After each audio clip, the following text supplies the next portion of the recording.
Chapter 301 Deceiving Max. Captain Thorne regarded Zhu Shurjio's speech at the port as a sign of his immaturity as a black soldier. Zhu Shurjio can reserve the right to make suggestions, but whether they need to be implemented needs Captain Thorne's confirmation. Zhu Shurjio did not expect that he would be lectured, but at the same time, he also confirmed that even though Captain Thorne treated him as an ordinary team member on the surface, he was actually different from other black soldiers. If it were other black soldiers, how could they have the opportunity to make suggestions and have them adopted? His status as an elite black soldier still played a certain role. However, the source of danger may not necessarily be the military. Thorne turned and said, "It may also be the Zerg." "No. Wait." Suddenly Thorne stopped talking and then made a gesture to everyone. To be honest, the other black soldiers were very confused. They didn't know what happened.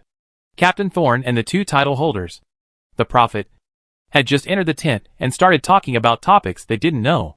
The gesture Thorne made to them meant that they should search the tent. Although they didn't know what happened, the black soldiers started to search the tent inch by inch. The result was the same as before. They found 3 or 2 eavesdropping devices. Jingji's expression suddenly froze. The eavesdropping devices were already placed, and the suspicion of the military increased immediately. She subconsciously looked at Zhu Shurjio, and saw that Zhu Shurjio looked calm, as if he had expected that there would be eavesdropping devices here. Not only her, but even the black soldiers couldn't help but look at Zhu Shurjio. They also roughly understood the conversation between Captain Jingji and Zhu Shurjio just now. Zhu Shurjio believed that there was something wrong with the military, and the eavesdropping devices found now seemed to prove this point. "It seems that I guessed right. There is indeed something wrong with the military." Zhu Shurjio signaled the other black soldiers to hand the eavesdropping device to Captain Thorne. Captain Thorne crushed the eavesdropping device. "If that's the case, then it's very clear. Zhu Shurjio hurriedly said to Captain Thorne. "Report. I have an immature suggestion." "Say." "My suggestion is that Captain Thorne stay in the barracks, and I will investigate this matter thoroughly, in order to prevent Captain Thorne from following him." Zhu Shurjio directly blocked Captain Thorne's mouth with the following sentence. "My sixth sense tells me that the danger does not only come from the military. I suggest that the captain send someone to stay, and I can go alone." In the last week, Captain Thorne and Zhu Shurjio jointly interrogated Max, and Max directly sold out all the information in tears. After learning about the insect girl, the two separated. Zhu Shurjio went to the military meeting room for a meeting, while Captain Thorne stayed in the barracks. But Zhu Shurjio didn't plan to do that this week, because he wanted to use his intelligence advantage to prevent Captain Thorne from knowing the information about the insect girl, so that the organization would not know that the military was carrying out the Insect Man plan. At the same time, as long as he went to kill the insect girl quietly in advance while Captain Thorne was staying in the barracks, he could directly cut off the problem from the root. Captain Thorne thought about Zhu Shurjio's suggestion for a while. Zhu Shurjio knew that she would agree. After all, it was she who proposed to split the troops into 2 groups before, and now his suggestion coincided with hers. Captain Thorne thought about it. Zhu Shurjio's accurate judgment gave him some points. He had anticipated the military's problems earlier than them, and found solid evidence in the tent.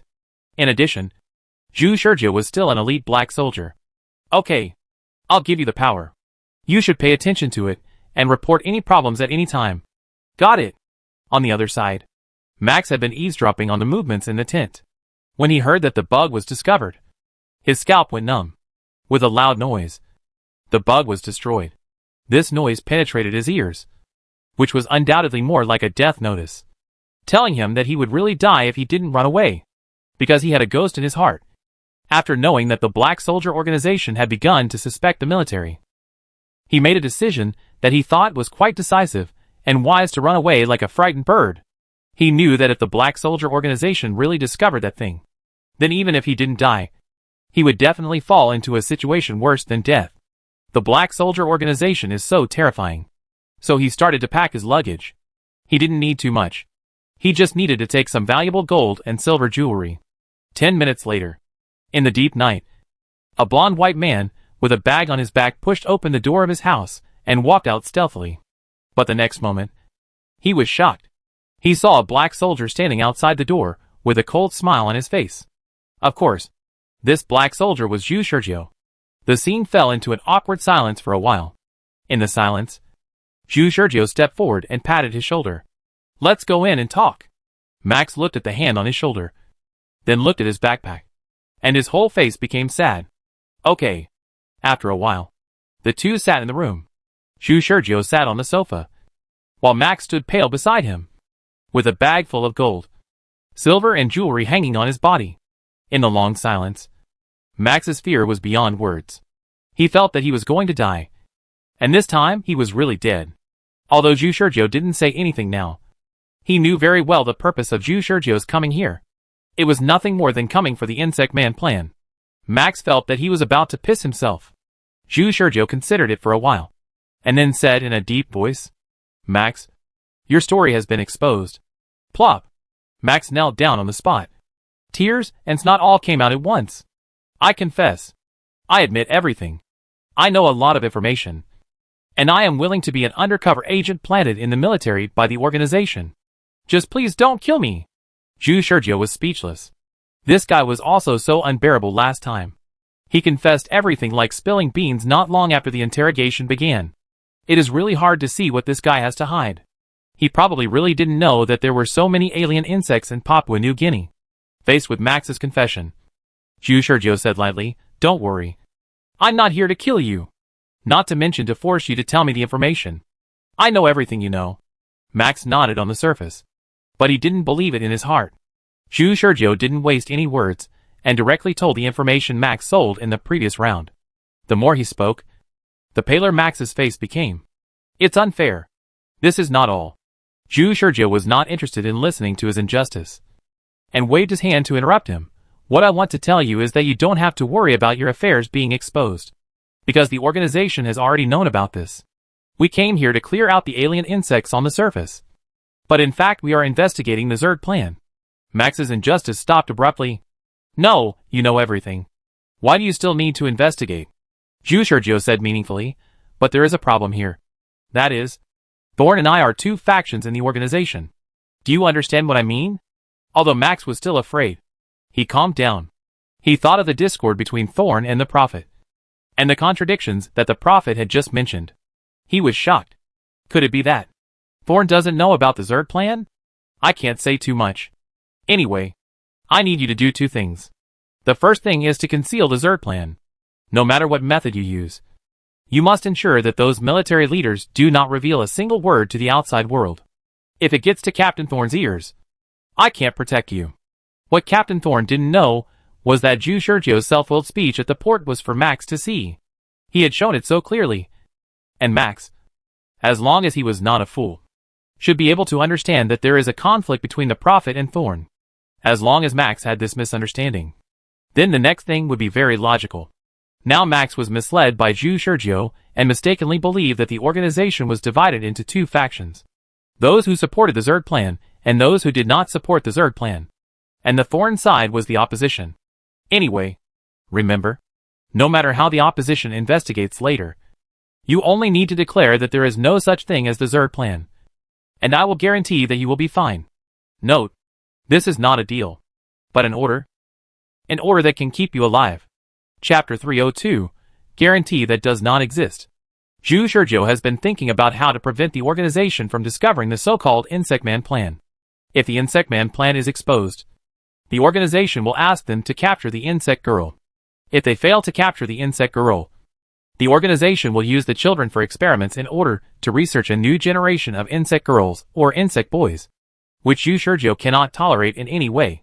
In the last week, he chose to release the Insect Girl back to Papua New Guinea to implement a delaying tactic, because the organization will not allow Papua New Guinea to be destroyed by alien insects.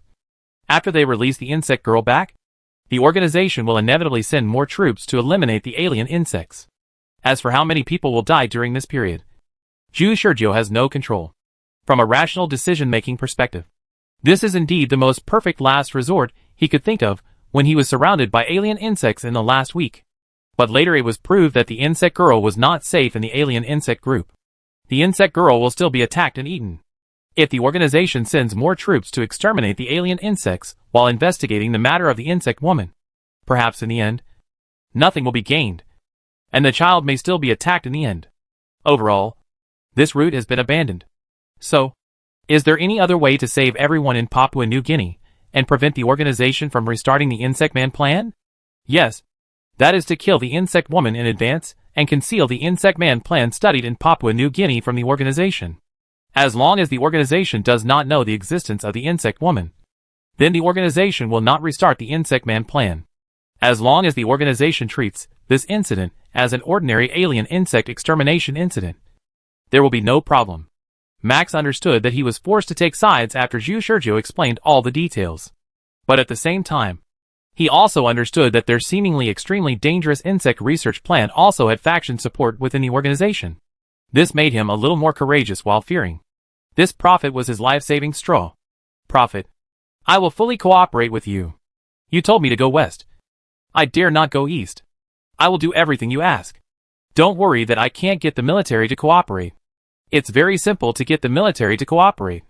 I have all kinds of handles on them in my hands, so I don't have to worry about not completing the task. Seeing Max's cooperation, Zhu Shurjo was also very satisfied and nodded. Very good. Then, I want your military to do one thing, Zhu Shurjo said. In the later meeting between the military and me, I lied about the number of Zerg. Max was a little slow to react, and said cautiously, the number of Zerg? Lord Prophet, what do you mean? The key to the success of the plan to conceal the Zerg people is that Thorn's sixth sense has already detected the danger, which is undoubtedly caused by the Zerg girl. She asked Zhu Shurjo to come and investigate what the military is doing. If Zhu Shurjo reports back that nothing happened, then only a fool would believe it. So, Zhu Shurjo must gain something from this investigation. The intelligence you reported to the organization about the number of Zerg in the Zerg nest is hundreds of Zerg. Now I ask you. No. To be more precise, I ask the military to confess to us that there are actually tens of thousands of Zerg in the Zerg nest. This is to cover up the problem with the problem. You should understand why you do this. Right? Max's brain is not bad. He nodded, and then thought he understood the cleverness of doing this, and laughed. Ha ha ha. I understand. There are not so many alien insects in Papua New Guinea, but we are asked to confess that there are tens of thousands of alien insects. Even if it is finally exposed, the organization will only think that we made a mistake. Even if there is a punishment, it will not be too severe. On the contrary, it can conceal the problem of insect people. Zhu Shurjo did not expect Max to find an excuse for himself. He didn't know what to say, so he could only nod and say, you are right. Now he finally confirmed that this guy definitely didn't know that there were so many alien insects in Papua New Guinea. I'll leave this to you. Can you handle it? After Zhu Shurjo explained everything, he looked at the time and prepared to leave. Before leaving, he glanced at Max. Max was startled, and immediately stood at attention and saluted Zhu Shurjo. I promised to complete the mission. After Zhu Shurjo left, Max immediately called the general and told the whole story half-truthfully. The general was almost scared after hearing it. So should we run away now or do what the prophet said? Or should we go all out? Damn. Pig brain. Max couldn't help cursing in his heart. Go all out. Do you have the strength to do it? But he is still a staff officer after all. General, you can't escape. And even if you can escape now, can you avoid the wanted order of the Black Soldier organization? The general said honestly. I can't get away with it. That's it. My suggestion is to do what the prophet said. We are now forced to stand on the side of the prophet. Although we are caught in factional struggles, we have an invisible force behind us. We have someone above us. I see. But, do we really have to deceive the organization that there are tens of thousands of alien insects as he said? There won't be any problem. Right? Max, as a staff officer, once again sighed in his heart at the general's short-sightedness and said, General, do we have tens of thousands of alien insects in Papua New Guinea? The general said. No. That's it. We don't have so many alien insects here. That's why the problem won't be too serious if the organization finds out. Our main purpose is to cover up the Zerg plan. I see. But I'm still worried. Max gritted his teeth. How the hell did you get to the top when you were so indecisive?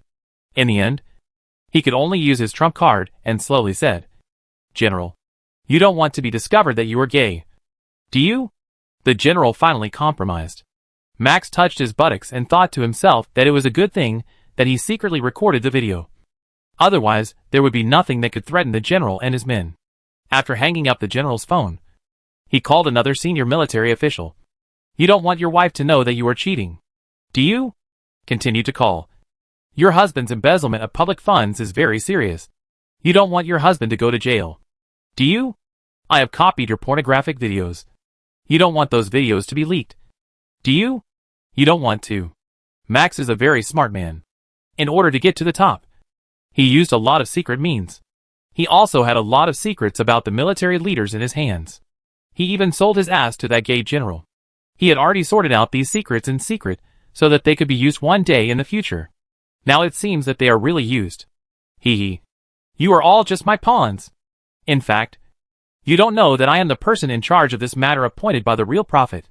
Zhu Shurjiu felt quite emotional after writing a blank check for the first time in a long time. What is the organization behind it? Sorry. These are all fake. He had no way to guarantee that Max would not betray him. So he pulled a tiger skin of the organization. But in fact, Max had no guarantee behind him. Chapter 303, Exposed. Let me kill you first. After Zhu Shurjiu came out of Max's house, he looked at the time. Well, it's almost time. Zhu Shurjiu deliberately made a time difference. In the last week, he and Jingji rushed to Max's residence for interrogation after destroying the bug. In order to find out what happened in detail, they still spent a lot of time. But this week, Zhu Shurjiu already knew the information and didn't interrogate at all. Even if he forced Max to cooperate, it didn't take long. In Jingji's rational logic, he might think that it would take some time for him to investigate the information. So Zhu Shurjiu could use this to create a gap and do what he really wanted to do, which was to kill the insect girl. He didn't forget his purpose. In order to protect the millions of people and children in Papua New Guinea at the same time, he asked the military to conceal the existence of the insect girl just to ensure that the information was not leaked. Another root problem lies in the insect girl herself. If the insect girl didn't die, the military would basically have no chance of concealing it. So he needs to find an opportunity to kill the insect girl. He used deceptive words to stabilize Captain Thorn. And Captain Thorn was frightened by him and stayed in the military camp temporarily. But how long can he delay? Zhu Shurjiu didn't know. Captain Thorn is the captain after all, and she has the authority to do anything without explaining to him. He can only ensure that there is no risk if he gets rid of the insect girl as soon as possible. His advantage is that he knows when and where the insect girl will appear. Soon, Zhu Shurjiu took advantage of the night to come to the forest where he met the insect girl before, and stood in the same place waiting for the insect girl to come.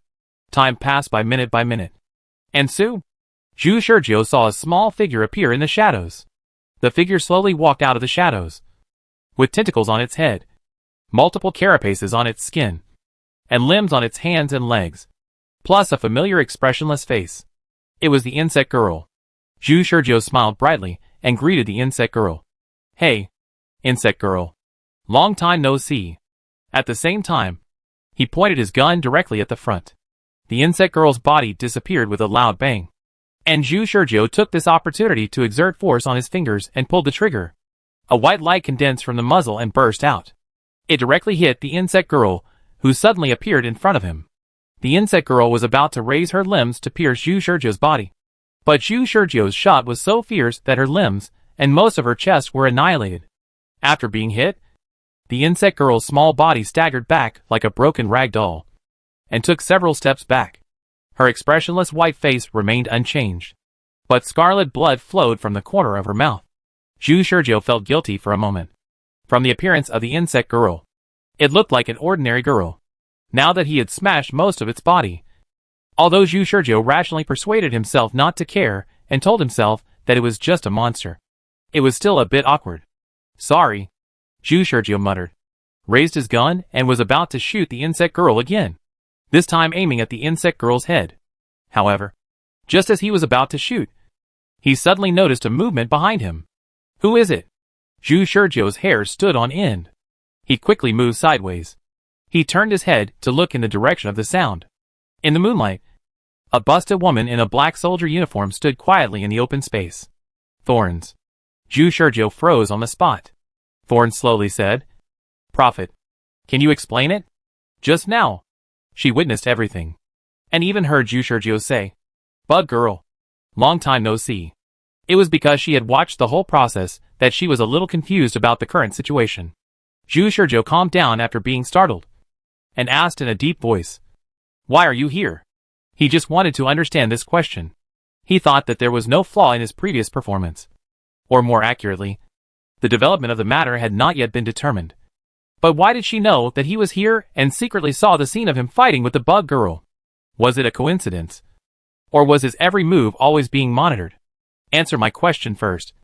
Can you explain the current situation? Thorns asked indifferently. Zhu Shizhou said. If I say this is the organization's arrangement, do you believe it?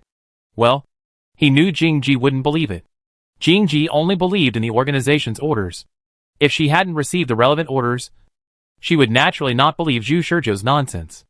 Insect man. This is an insect man. Right? Jingji asked. Zhu Shizhou laughed after a moment of silence.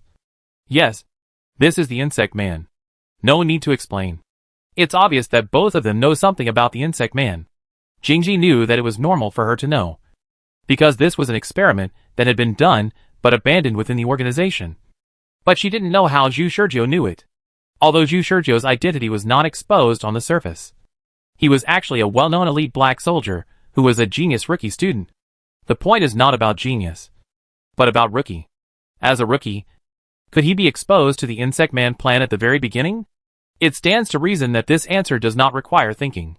But now Zhu Shizhou clearly showed that he knew about the Zerg. Thorns put his hand on the communicator and said lightly, although I don't know what happened, I will report this to the organization. Do you have anything else to say? Zhu Shizhou shook his head. You haven't answered my question yet. Why are you here? Thorns said. Your intention to act alone is too obvious, so I followed you. At the same time, in order to prevent the military camp from being attacked by alien insects, I placed the other team members in the military camp. If something really happens, they can handle it independently. I was followed? Zhu Shizhou scratched his head. Awesome. I didn't notice it at all. I got full marks in the breath concealment course of the reconnaissance department. Thorn said. Any qualified black soldier of the reconnaissance department can get full marks in that class.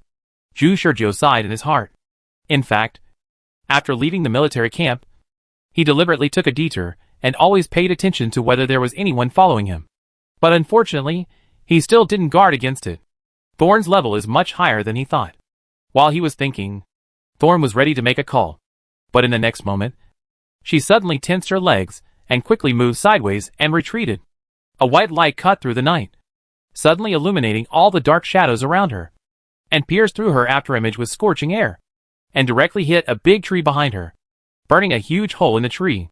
The figure of Jingji moving sideways stopped in an instant as her footsteps twisted, quiet as a virgin, moving like a rabbit. So beautiful. Zhu Shizhou couldn't help but admire. But he didn't put down the gun he was holding. That's right. It was him who fired the gun. Zhu Shizhou said. Captain Jingji, I don't want to kill you.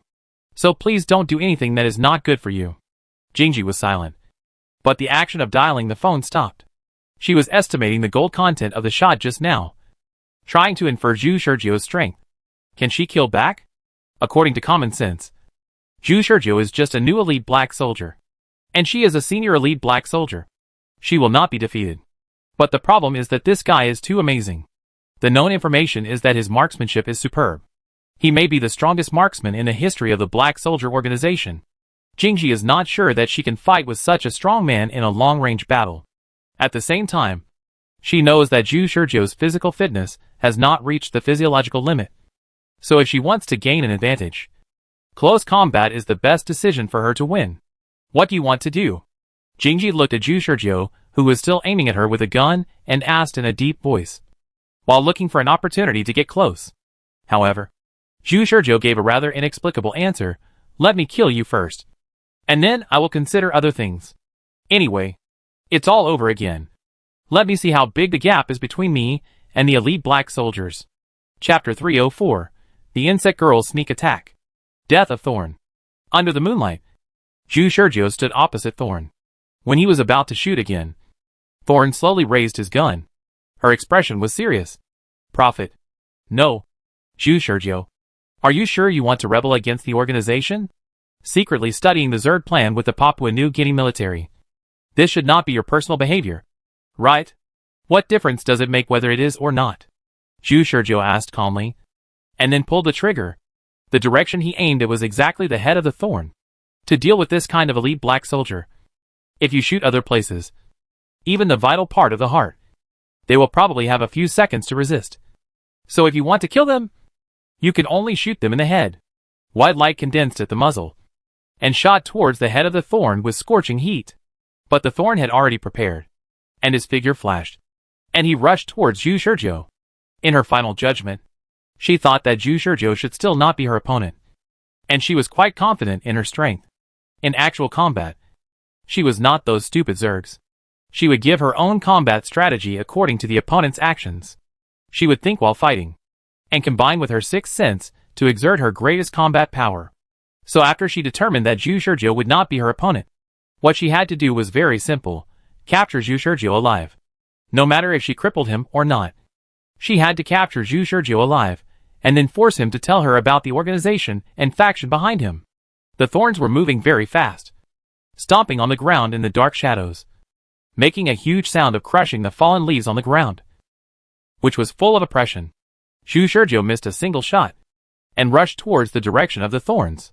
He knew that he could not beat the thorns with his speed, although his marksmanship looked strong. In fact, he only barely reached the level of ordinary black soldiers after repeated rollbacks, which was the level that normal students could graduate.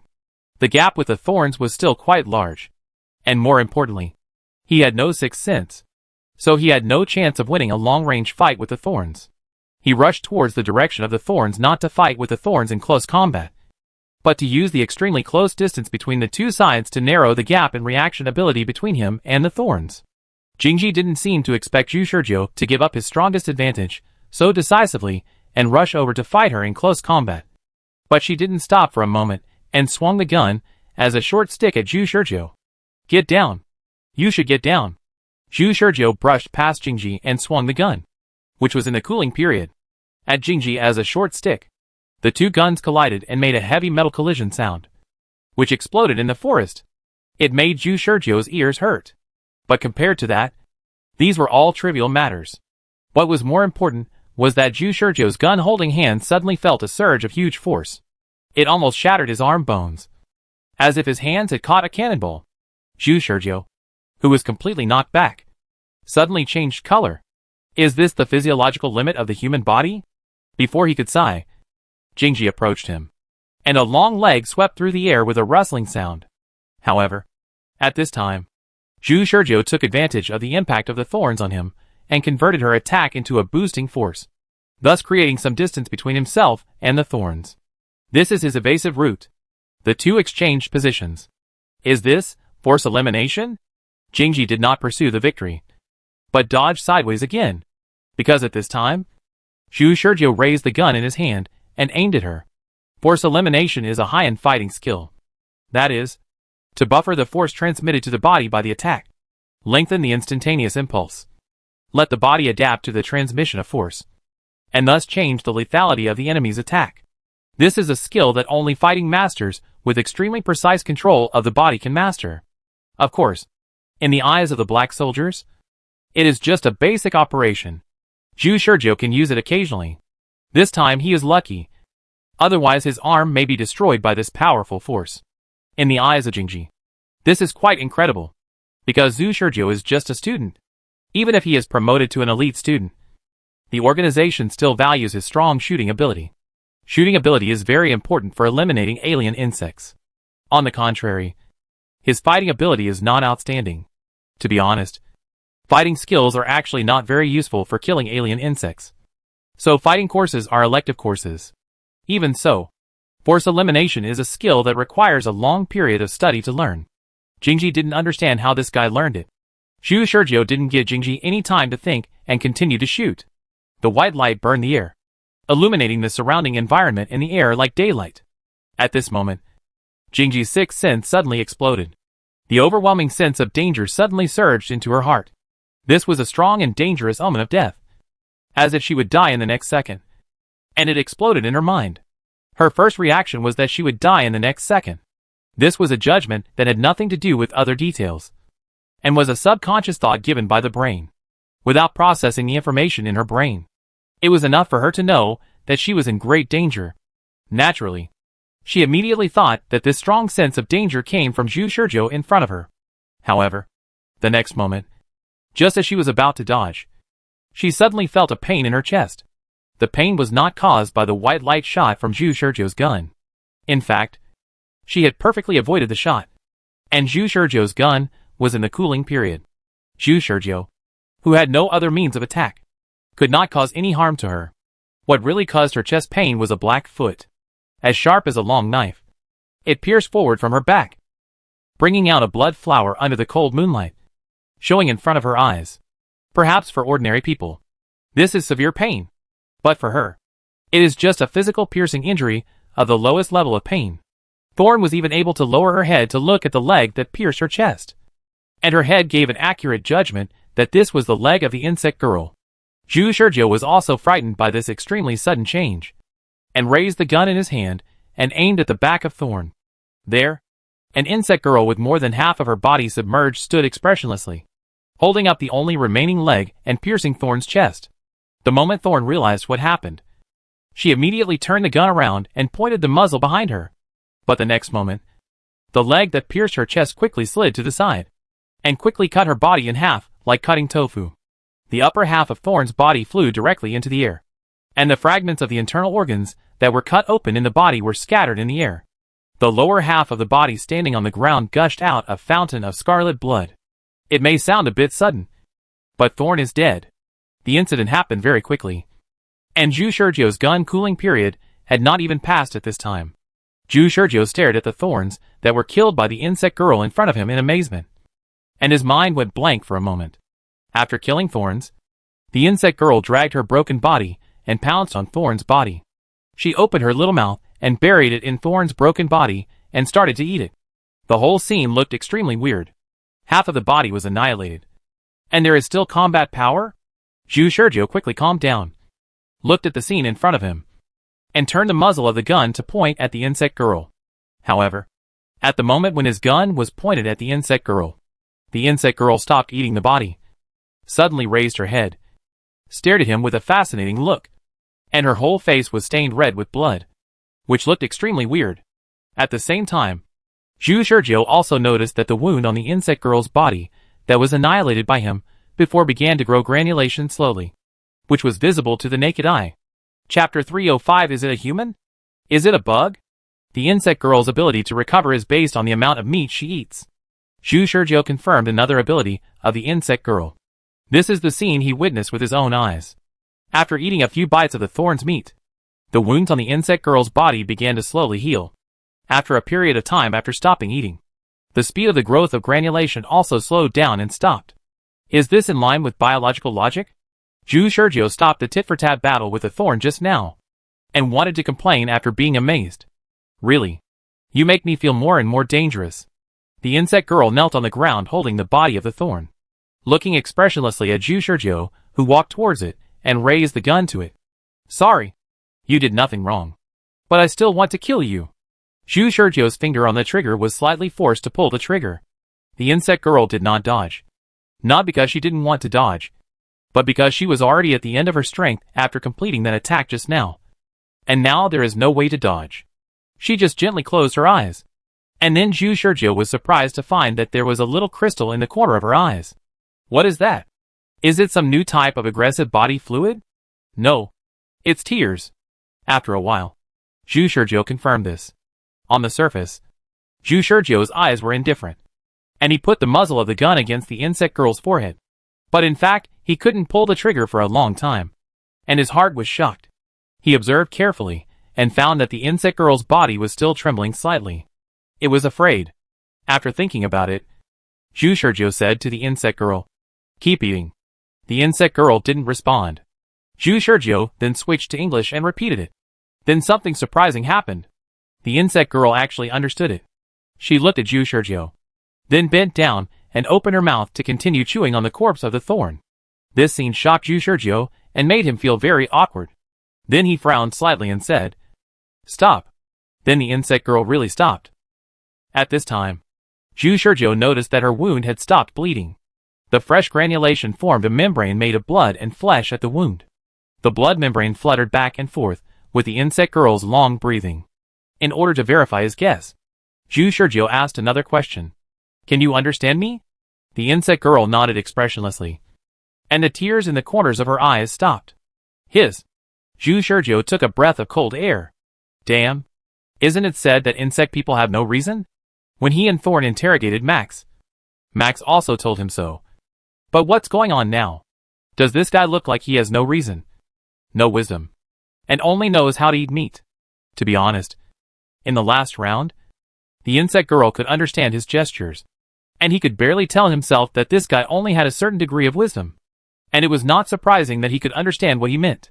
But now the insect girl can actually understand English, which gave Zhu Shurjiu a great shock. What does this mean? It means that this guy is very likely to still retain human memories. It is possible that its body structure has been transformed into an alien insect, but it has wisdom and thoughts inside, and can understand human language. What is the standard for judging whether a creature is human? If the body has become a monster, but the mind and body are human, then is this creature a human or a monster? The question that Zhu Shurjiu is more concerned about now is this insect girl a disgusting insect in her heart, or a girl of only 7 or 8 years old? If it is the former, he can do it without hesitation. And if it is the latter, well, he can do it, but he may suffer a certain degree of moral condemnation in his heart. Zhu Shurjiu stared at the insect girl for a long time, and slowly asked, Are you a human or an insect? The insect girl raised her legs. Zhu Shurjiu pushed the gun against her forehead forward. The insect girl scratched the ground with her legs, and the soil was turned over by her legs. This was not a meaningless behavior. She was writing. The words she wrote were crooked, but Zhu Shurjiu saw a word she wrote. Juan. It is human. In other words, it identifies itself as human. Zhu Shurjiu continued to ask, Do you have any memories of being an experimental subject? The insect girl nodded. The more the conversation went on, the more surprised Zhu Shurjiu was. Do you have emotions as a human now? Or, how has your emotional level changed compared to when you were an experimental subject? Can you describe it clearly? This sentence was a bit complicated for the insect girl. It seemed that her intelligence was not very high. Now when she heard Zhu Shurjiu say this, although she didn't understand, she still shook her little head up and down and nodded. Seeing the insect girl nodding, Zhu Shurjiu knew that she didn't understand what he said just now. But Zhu Shurjiu now wants to know more about the insect girl's current state. Is it because of its wisdom as an insect that it wants to use this disguise to escape death? Or is it because of its wisdom as a human that wants to persuade him to let it go? The difference between the two is very important. According to Thorn, the organization has been studying insect people, precisely to develop tools with human wisdom, and that can stand on the side of the human camp to fight against alien insects. Furthermore, the Black Soldier organization also wants to use this kind of insect people to develop insect people medicine and transform the Black Soldiers into insect people, so that the power of human beings to resist alien insects can be greatly enhanced. Zhu Shurjiu knew very well that if the organization could really develop this drug, the human body would not be so fragile in front of the alien insects. But this has always been a beautiful expectation that is difficult to achieve. What's your name? The insect girl wrote the crooked name Misha on the ground, which looked like a crawling insect. Misha. Is this your name? Zhu Shurjiu confirmed it with the insect girl. The insect girl nodded. The communication with the insect girl was very smooth. Zhu Shurjiu simply put down the gun and sat down next to the body of the thorn. Do you remember how you came here to become an experimental subject? The insect girl shook her head. Are you a native of Papua New Guinea? The insect girl shook her head. She was not a local and could understand English, but she could not write which country she was from. The insect girl had the attitude to communicate, but she did not have the ability to communicate. Zhu Shurjiu then asked the insect girl some more questions, and she could only answer a few of them. However, Zhu Shurjiu's mind gradually sketched out the image of a young child who was suddenly captured and experimented on. Of course, he would not trust the insect girl based on this little information. He was actually testing her now. He put down his gun without any defense. At such a close distance, if the insect girl wanted to kill him, she only needed to raise her legs and move forward to cut off his head. But the insect girl did not do so. She still communicated with Zhu Shurjiu expressionlessly, writing and gesturing, although there was no expression on her face. The amplitude of her body movements became larger and larger, showing her joy. Zhu Shurjiu was really a little uncertain now. This child might really have retained human thoughts. This round must be replayed. But to what extent should it be replayed? If I come again, do I really have to continue to attack the insect girl? Zhu Shurjiu looked at the insect girl, thought about it, and threw the gun in his hand to the side. He said to the insect girl who was gesturing with her legs, "I'll give you a chance now. Kill me." The insect girl stopped moving abruptly and stared at Zhu Shurjiu in confusion with her body stiff in front of him. Zhu Shurjiu opened his arms and opened his chest to him without any defense. Chapter 306, Restraining Hunger. What? You won't kill me? Zhu Shurjiu smiled calmly and opened his arms to face the insect girl. The insect girl seemed confused and puzzled by the current situation. She didn't understand why the two of them were communicating well before. But the next moment Zhu Shurjiu wanted to die, and even put on an appearance of giving up resistance in front of her. She now felt only hunger. Most of her body was damaged, and she was seriously lacking in energy. The hunger in her body forced her brain to be almost unable to think. Originally, the most fundamental reason for her to communicate with Zhu Shurjiu was that her life was threatened. The instinctive desire for survival became her primary need, overwhelmed the strong hunger. However, now, Zhu Shurjiu opened his arms, which meant that he had given up all defenses. She only needed to lift her legs slightly to cut off his head. The survival crisis was resolved, and what she had to face next was the hunger that almost made her lose her mind. She was just an ordinary girl. She was captured in Papua New Guinea and became an experimental subject when she should have been enjoying her childhood. She didn't know what had been done to her. But after waking up from an experiment, she found that her form had changed and she had become a half-human, half-insect monster. Her worldview had not yet been perfected, and she had been subjected to various experiments, which had distorted her thinking and heart. She gave up her way of thinking as a human being and acted according to her instincts. Eating people. This thing that used to be very scary to her. Now she doesn't care at all. Eat when you're hungry. Sleep when you're tired. And run away when you feel danger. She has been living this way since she escaped from the research institute in Papua New Guinea. It can be said that biological instinct has always determined her decision-making method. Until just now. The man who shot her and finally decided to talk to her pointed a gun at her head. He asked her a question. Are you a human or a bug? Her life was threatened, and she was forced to dig out relevant information from her memory, which was the language she had learned when she was a human. Huan. Human. But is she really a human? Now she has neither the emotions that a normal human should have, nor the body that a normal human should have. Her way of thinking has completely changed from the weak and fragile her before. She is no longer a human. However, if she does not answer that she is a human, she will die. This man will definitely use this dangerous weapon in his hand to blow her head off. So, the bug girl who did not think she was a human wrote down the familiar yet unfamiliar word Huan. Sure enough, the pheromones released by this man are no longer so dangerous. In other words, the killing intention has weakened. He wants her to admit that she is a human. But why? She is no longer a human. She thought so, and thought she was lying. The man continued to ask several questions, but she was still young and didn't understand them. But she understood one question. What's your name? A name? Her memories were touched. Misha. In her memory, her parents called her this name. She remembered that a man and a woman stood in front of her in her head, calling this name. Although she couldn't see the faces of the two people clearly, she still remembered Misha. This name. If this man hadn't asked her now, she might have forgotten her name one day in the future. Since she was captured in Papua New Guinea, the people around her have been speaking a language she couldn't understand, chattering about words she couldn't understand. Only this man spoke her familiar mother tongue and recalled her forgotten memories. She is Misha, 8 years old this year. During a family trip, she was separated from her family in the market, and then she was knocked unconscious and taken away. Many adults she didn't know forced her not to shout, and once she cried, she would not be given food, and she would be whipped. Finally, after several changes of hands, she came to a strange country. Jack, Ruth, and Michael also suffered the same fate as her. All her friends died, and died miserably in front of her. Only she, the youngest, who had been hiding timidly behind everyone, survived. Is she a human? Or a bug? Reason told her that she was no longer a human. But she could not forget the memories of her human days. As she communicated with this man, her memories gradually emerged, and the feelings of being a human finally gathered little by little and surged into her heart. So hungry. So hungry. So hungry. So hungry. So hungry. Now she wanted to eat very much. Holding a large piece of meat in her hands. And there was an unsuspecting prey in front of her, with its arms open to her. If it was her before she had a conversation with this man, she might have attacked him without hesitation. Right?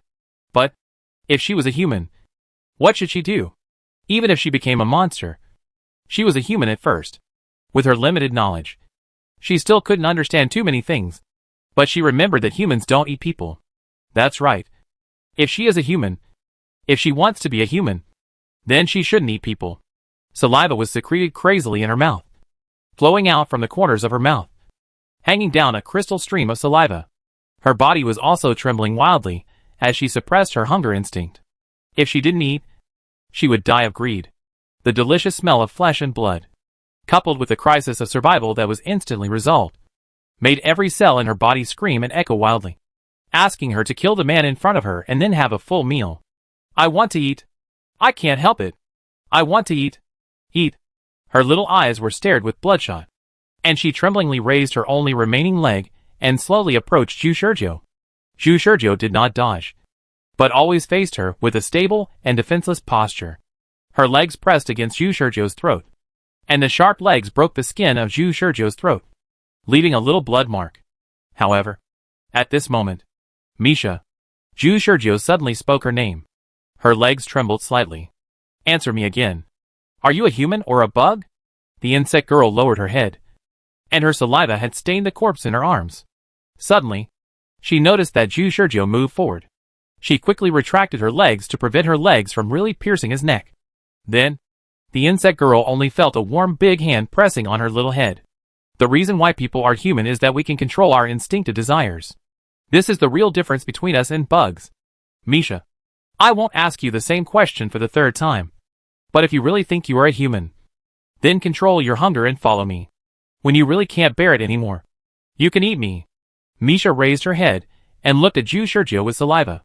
She knew that this man was not afraid of death. So what he said must be true. Zhu Shizhou grabbed her limbs, pulled her up, and asked, So, do you remember the way back to the Institute? Can you take me there? Chapter 307, The Underground Space of the Research Institute. Hell map. The insect girl is human. At least she still retains a certain degree of human cognition. Of course, this is not enough for the insect girl to survive. After all, even if the insect girl has human cognition, it cannot stop her cannibalistic nature. What really made Zhu Shizhou decide to let the insect girl go is her self-control over flesh and blood. She was so hungry that her body trembled and her saliva became a waterfall. But she still did not choose to kill him and get a chance to feast. Zhu Shizhou didn't know what degree of hunger she was enduring. But her willingness to cooperate made Zhu Shizhou decide to observe for a while. If the insect girl can't bear it anymore, it won't be too late to kill her. Now he wants to go to the Military Research Institute to find out how many people are suffering the same fate now. I'm afraid that even now, the military probably hasn't stopped the experiment. Misha stood up, looked at the body of Thorn lying on the ground reluctantly, wiped the saliva from the corner of her mouth, and began to lead the way in front without looking back.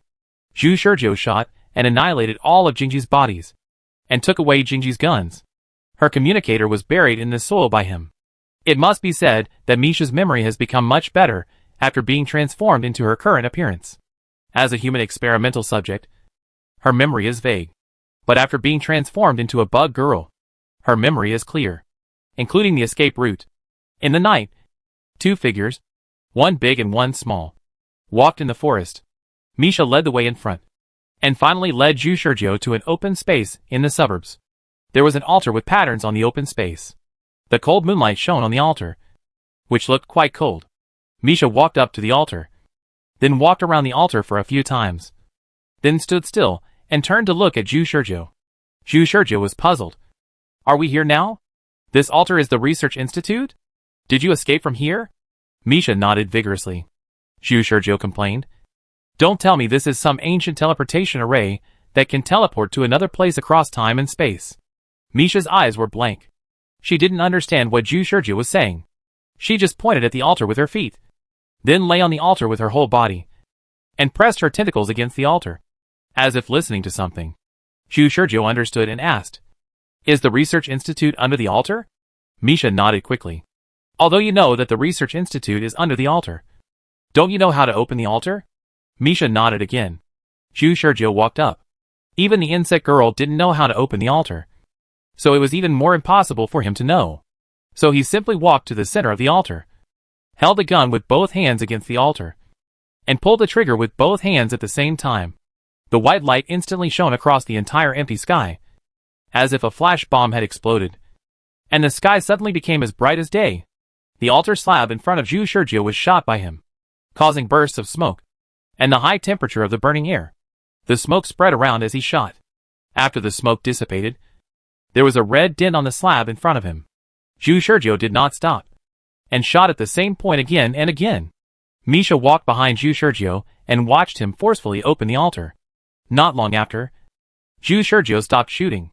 A hole appeared on the altar slab. Looking down from above, you can see a dark space. With Zhu Shurjiu's night vision, you can see that this space is about 20 meters high.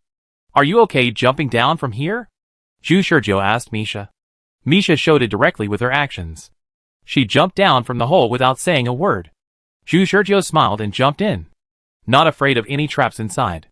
After landing, Zhu Shurjiu looked around and found that this was just the entrance to an underground square, and the altar above was the ceiling of this square. There were also stairs leading up at the edge of the left side of the square. It seemed that the stairs leading up to the real entrance to the square. He did not use the orthodox method, but directly blasted open the ceiling. Now anyone can come in through the hole in the ceiling.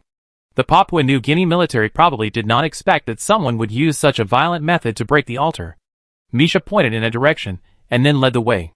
The two came to the edge of the square, and saw an elevator installed plainly at the edge of the square. Misha did not need to move now. Zhu Shurjiu directly pressed the down button. The number displayed on the elevator rose from 20 to 1. Zhu Shurjiu walked in, but Misha stopped outside. What's wrong? Zhu Shurjiu asked. Misha stood there and trembled. Is this fear? Zhu Shurjiu took a long time to react, because the insect girl had no expression on her face. He was deceived by her face. In fact, Misha was a child who was so scared that she cried when facing death. Now she returned to this nightmare place. Of course she would feel scared. This has nothing to do with being strong or not. It is purely because this place has caused her psychological trauma. You should know that after Misha was successfully transformed, the first thing she did was not to kill all the researchers in the institute, but to escape from this place, which shows how much psychological damage this place caused her. Zhu Shurjiu said to Misha. It's okay. Believe me. Misha stood there and trembled for a while, then calmed down a little and stepped into the elevator. Misha directly pressed the button for the 20th floor, and the elevator went down all the way to the deepest part. After the elevator door opened, the two came to a platform. Zhu Shurjiu and Misha walked onto the platform and looked down at this floor. Zhu Shurjiu was stunned by the scene in front of him. What kind of hell drawing is this? There were thousands of cages with traces of dried dark red blood placed below, neatly arranged in this underground space. And each cage contained a humanoid creature wearing ragged clothes. The creatures were humanoid, but it was unclear whether they were humans. Zhu Shurjiu did not look closely, and he was shocked by the number at the first time. The whole floor looked like a huge arsenal, but the weapons placed inside were humanoid weapons. Not just one or two, but a number that could hardly be seen at a glance. This underground space was too big. Roar! Roar! Roar! Roar! Aaa! Food! Food! Food! Food! Woo! Woo! Woo! Perhaps because of the sound of the elevator opening, the entire underground space was filled with howling sounds. It was as if thousands of troops were roaring, shaking the entire underground space. Some of the howling was meaningless, while others were shouting frantically for food. It sounded like the mental state of all the creatures imprisoned in the cages was not normal. Are these all experimental subjects? Zhu Shurjiu's voice trembled slightly. Misha had a blank expression on her face, but her body did not stop shaking. She nodded. Zhu Shurjiu and Misha walked down the platform stairs and began to shuttle between the cages. It was only at this time that he realized that there were only a few experimental subjects who had the strength to howl. And in fact many experimental subjects just lay in the cages motionless. But without exception, they all have traces of alien insects on their bodies.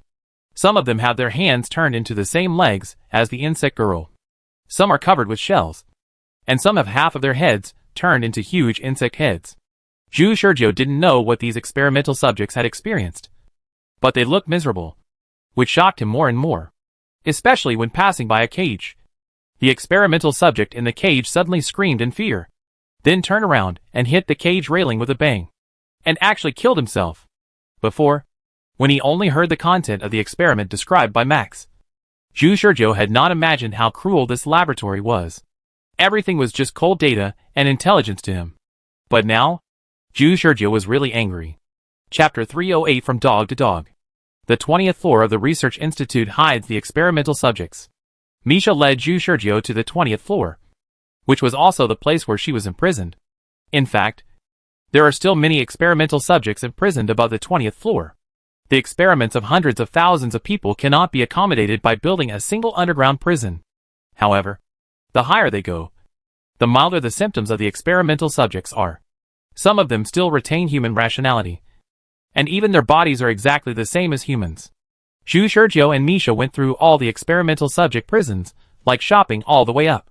No experimental subject asked Zhu Shurjiu for help because they all thought Zhu Shurjiu was the Papua New Guinea military. Zhu Shurjiu did not let them go easily because he was really not sure whether there were any hidden dangers in these experimental subjects. Even for the insect girl, he had to keep her by his side at all times. Not to mention these experimental subjects that he did not know at all. When they came to the 10th floor, the two came to a place similar to a laboratory. Various experimental equipment was placed in the laboratory, and various medicines were placed on the experimental tables. There were also some paper materials that he couldn't understand on the tables. Zhu Shurjiu had no good way to deal with these things, so he could only ignore them. Further up were some offices. The door plates of these offices were all written in pidgin language, which Zhu Shurjiu couldn't understand. After entering, some text materials he saw were also written in pidgin language, which Zhu Shurjiu still couldn't understand. At this time, he thought of Thorn, who was killed by Misha. Thorn could speak pidgin language. He could consider letting Thorn see it together in the next round. At worst, he could go back to the game after using her. However, there is an old saying that goes there is always a way out. Zhu Shurjiu had decided to give up. But on the second floor of the institute, he saw an office with an English doorplate. The words written on it were also very simple: Max's office. Zhu Shurjiu knew that Max could speak Chinese, but he did not know that Max could speak English. And not only that, his office doorplate was also in English. After walking in, he saw that the text materials inside were also written in English. Zhu Shurjiu just flipped through the drawer of his desk and found a very valuable piece of information. On the paper cover were written a few big words: General Outline of the Insect Man Research Plan. On the other side, after Max urgently contacted the military leaders, he finally gathered the military leaders in the same conference room, and everyone was silently waiting for the arrival of the prophet. During this waiting period, Max was the most tormented. Max, I didn't expect you to know so many of our secrets. If I had known that you sneaked in from the United States, I should have immediately contacted the Ministry of Foreign Affairs to send you back, the gay general said faintly. Max forced a smile on his face. Don't say that, dear general. I think if I hadn't offered it. Ahem. The general coughed violently twice. Max continued calmly. If I hadn't offered the outline of the Insect Man research plan, I think I would have been doomed. In short, this result is now your choice. However, isn't it a good thing that has happened now?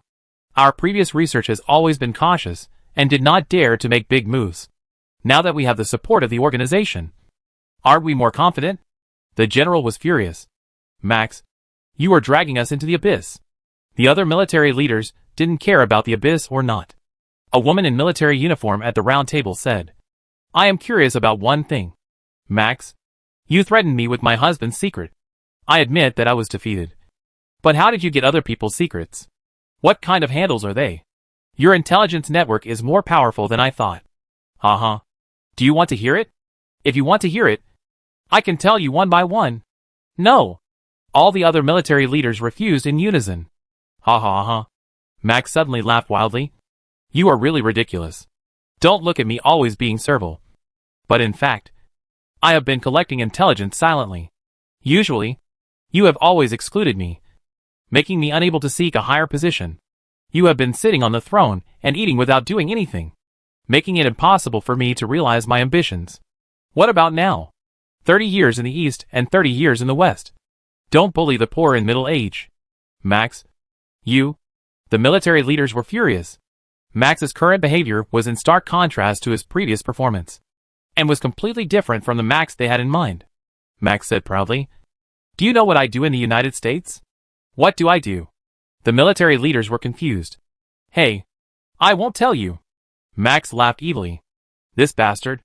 The military leaders all turned black. Of course, Max would not tell them that he was an intelligence dealer in the United States. And not just an ordinary intelligence dealer. He is one of the many intelligence dealers serving the US government. He was doing well in the US at first, but he accidentally came into contact with intelligence related to the Zerg. So he began to investigate the Zerg. As a result, he was discovered and hired by the US government during the investigation. Don't think this is a good job. As an intelligence dealer, the most valuable thing is always his own intelligence. As a result, the US set people to monitor his life 24 hours a day. Even how many times he went to the toilet every day was clearly known by the US government. Max certainly didn't want to be monitored by the US government for his whole life. So he began to try to investigate something more in-depth and try to control the US high-level officials. But he got into trouble. He found out about the US's ongoing Zerg research plan, and the US immediately sent people to hunt him down. Fortunately, he had already planted an undercover among the US high-level officials, so he was able to escape. Then, he began to flee from country to country, trying to avoid the military's pursuit. Finally, he fled to Papua New Guinea, a backward country with no place to live. He relied on selling out the official US insect research plan to force himself to bind with the local military, whitewash his identity, and became a glorious military advisor of the local military. Unfortunately, the tiger was bullied by the dog when he was in the plane. He won't go into details about the process in the middle. In short, he paid a lot. The process of getting to the top was both his way of rise and his history of humiliation. Now he has finally established a relationship with the Black Soldier organization that even the United States is afraid of. Can he not be arrogant for once? You think that I was my true self when I was your dog wagging my tail and begging for mercy. But in fact, the arrogant me now is my nature. My proud head has never been lowered. Max was very proud of this. Then, the door of the conference room was pushed open. Zhu Shurjiu walked in, followed by a short figure covered by tattered clothes. Max immediately nodded and bowed to him. "My Lord Prophet, I have done everything for you. Can you see if there is anything missing?" "My Lord Prophet, please come in." Military leaders. Some people looked at Max with contempt, saying that his proud head had never been lowered. But in the end, he turned from a dog of the military into a dog of the Black Soldier organization. They would never bow to the so-called prophet like Max. If you really want to talk to them, a mere elite black soldier is not qualified. Chapter 309 give you two choices. Lord Prophet, do you think this tea is hot? This is my collection of Xiaogua de Hong Pao. Absolutely authentic. Go away. Don't stop me from rubbing Lord Prophet's shoulders and legs. If Lord Prophet doesn't mind, I can talk to Lord Prophet all night long. Lord Prophet, how do you like the temperature in the conference room? Too hot or too cold? Do you want to adjust it for you? Lord Prophet. The military leaders all showed concern for Zhu Shurjiu, and each of them behaved more servile than Max before, like a humble old dog. On the other hand, Max, the man who enthusiastically approached Zhu Shurjiu 10 minutes ago, now stood there with a pale face, full of uneasiness and fear in his eyes. The reason was that 10 minutes ago, Zhu Shurjiu had just entered the meeting room and slapped him in the face with a big slap. He had only said half of his flattering words when Zhu Shurjiu slapped him. Max was stunned by Zhu Shurjiu, who had just entered the meeting room. Max sat on the ground after being slapped, looking at Zhu Shurjiu in disbelief. Master, the prophet? Zhu Shurjiu threw a paper document directly at Max's head, and the document scattered in front of Max. Did you take the lead in the research of the Insect Man project? The moment he saw the document, Max's pupils shrank slightly. Master, the prophet, have you been to the Research Institute? The first time he saw this document, he immediately realized that Zhu Shurjiu must have been to the Research Institute. After all, he had kept this information in the Research Institute, and there was not even an electronic version of it. If he had not been to the research institute, he would never have been able to get this information. However, in order to prevent the Black Soldier organization from discovering it, they had clearly stopped the project 3 days ago. Why was it discovered? Moreover, if you don't know the method, you can't get into the mechanism of the altar at all. How did the Prophet get in? Could it be that there is an insider? No. Wait. Put all these aside first. What's more important now is why the Prophet's reaction is different from what he imagined. He thought the Prophet was in the same camp as him. But now why did the Prophet question him with an angry look on his face? Other military leaders were also shocked by Zhu Shurjio's momentum of slapping Max right at the beginning. For a while, no one in the conference room dared to speak, and they were all speechless. I have been to the research institute. Zhu Shurjio directly admitted this. Max swallowed his saliva and asked tentatively, "Have you seen our research results? Are you dissatisfied with our research results?" After thinking about it, Max could only think of this possibility, because Zhu Shurjio was clearly in the same camp as him. But now, he was dissatisfied. The only possibility he could think of was that the Insect Man plan was too rough, and the success rate was too low. The Prophet was dissatisfied that they had spent so much energy. But all they got were failures. Max thought of this, and immediately knelt down and hugged Zhu Shurjio's legs. "Prophet, I know that our current research plan is still too poor.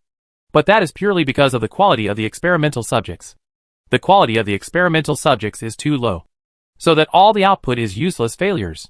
But I have thought about it. If there is support from the organization later, then we only need to look for high-quality experimental subjects on a large scale." Then, bang! Zhu Shurjio kicked Max out with one foot. "Max, you secretly took the lead in researching the Insect Man plan, which is an unforgivable crime. Shut up now.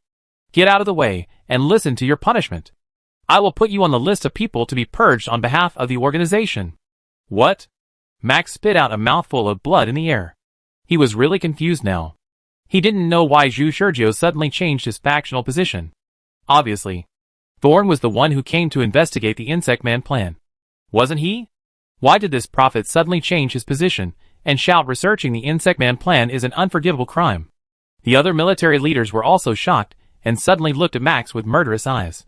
"You guy, didn't you say that the Prophet stood on our side and supported the Insect Man plan? Is this what you call supporting the Insect Man plan?" After Max was kicked out, Zhu Shurjio didn't look at him again, but calmly sat down in the front seat. "Now, all of you start to explain your crimes. I'm listening." All the military leaders held their breath, not even daring to breathe.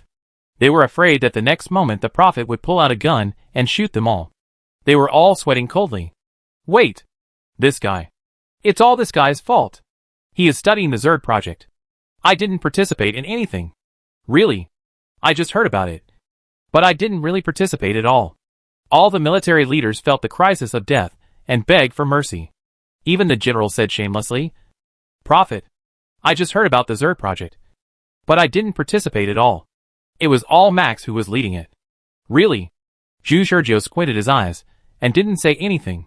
But Max wiped the blood from the corner of his mouth after getting up. "Bullshit! You are all bullshitting.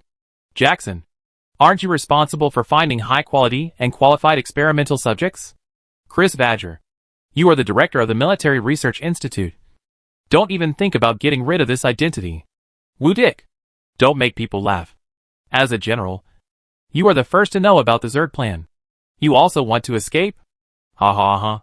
Who forced me to plan the Zerd plan? It's so funny. And Caroline, haven't you been responsible for concealing the Zerd plan from the Black Soldier organization? Why are you pretending not to know now?" And Max mercilessly pointed out all the military leaders who tried to distance themselves from the matter, making them pale with anger. After Max finished speaking, he sneered and stood aside without moving. He believed that the Prophet would discern what he said. The other military leaders had promised not to be dogs like Max. But now, they were more flattering than Max. And each of them served tea to Zhu Shurjio, gave massages to Zhu Shurjio. Time went back to the present. And Zhu Shurjio waved his hand. The military leaders all stopped their actions consciously. But what they didn't know was that his wave was not directed at them at all. The short figure who had been wearing tattered clothes beside Zhu Shurjio suddenly raised his hand slowly. No, it was not a hand at all, but a foot. The foot lifted the tattered clothes. revealing the tender face of a 7 or 8-year-old girl. Max was the first to react. He shouted immediately, "It's it! It's the monster that escaped!" "Monster?" Zhu Shurjiu touched the insect girl's head. "She has a name. Her name is Misha. A human being transformed into an insect man by you. Now I give you two choices. Either you confess your crimes to each other and become experimental subjects. Or," Zhu Shurjiu sneered at them, "you will be eaten by her. You know she is starving to death now." Chapter 310. Just like those experimental subjects. Max didn't know how things turned out like this. This was different from what was agreed. "So, who will go first?" Zhu Shurjiu sneered at everyone. Other military leaders were still hesitating. But Max was the first to react. He knelt down and shouted to Zhu Shurjiu, "Prophet, you only need me. I know everything they know. And I also know everything they don't know." Max's ability to adapt to the situation was extraordinary. Although he couldn't figure out the reason for Zhu Shurjiu's change, he still adjusted his position to save his life. He remembered clearly that Zhu Shurjiu had just said that he had been included in the purge list. The general quickly stood up and said, "Wait! Lord Prophet, don't listen to Max's nonsense. I have a lot of absolutely confidential information that I haven't told Max." Max sneered. "Sorry, General. I know exactly how many colors your underwear has. You have no secrets from me." The general gritted his teeth and glared at Max. "Really? Then do you know about compound 199? Max said lightly. "Do you mean the compound that temporarily turns the male's lower body into a worm? It can guarantee the man's masculinity in that aspect. It is the most effective phallic agent in the world. But at the same time, this is only one of the limited aspects. The military is studying how to restore a person to human form after a short period of worm transformation. This is the real research direction of compound 199. "What? I didn't tell you this at all. How did you know? Are you sure you want to know how I know?" Max sneered. The general's face suddenly became ugly, because he remembered that he had only told this secret to another male favorite. And that male favorite drowned only a week after being favored by him.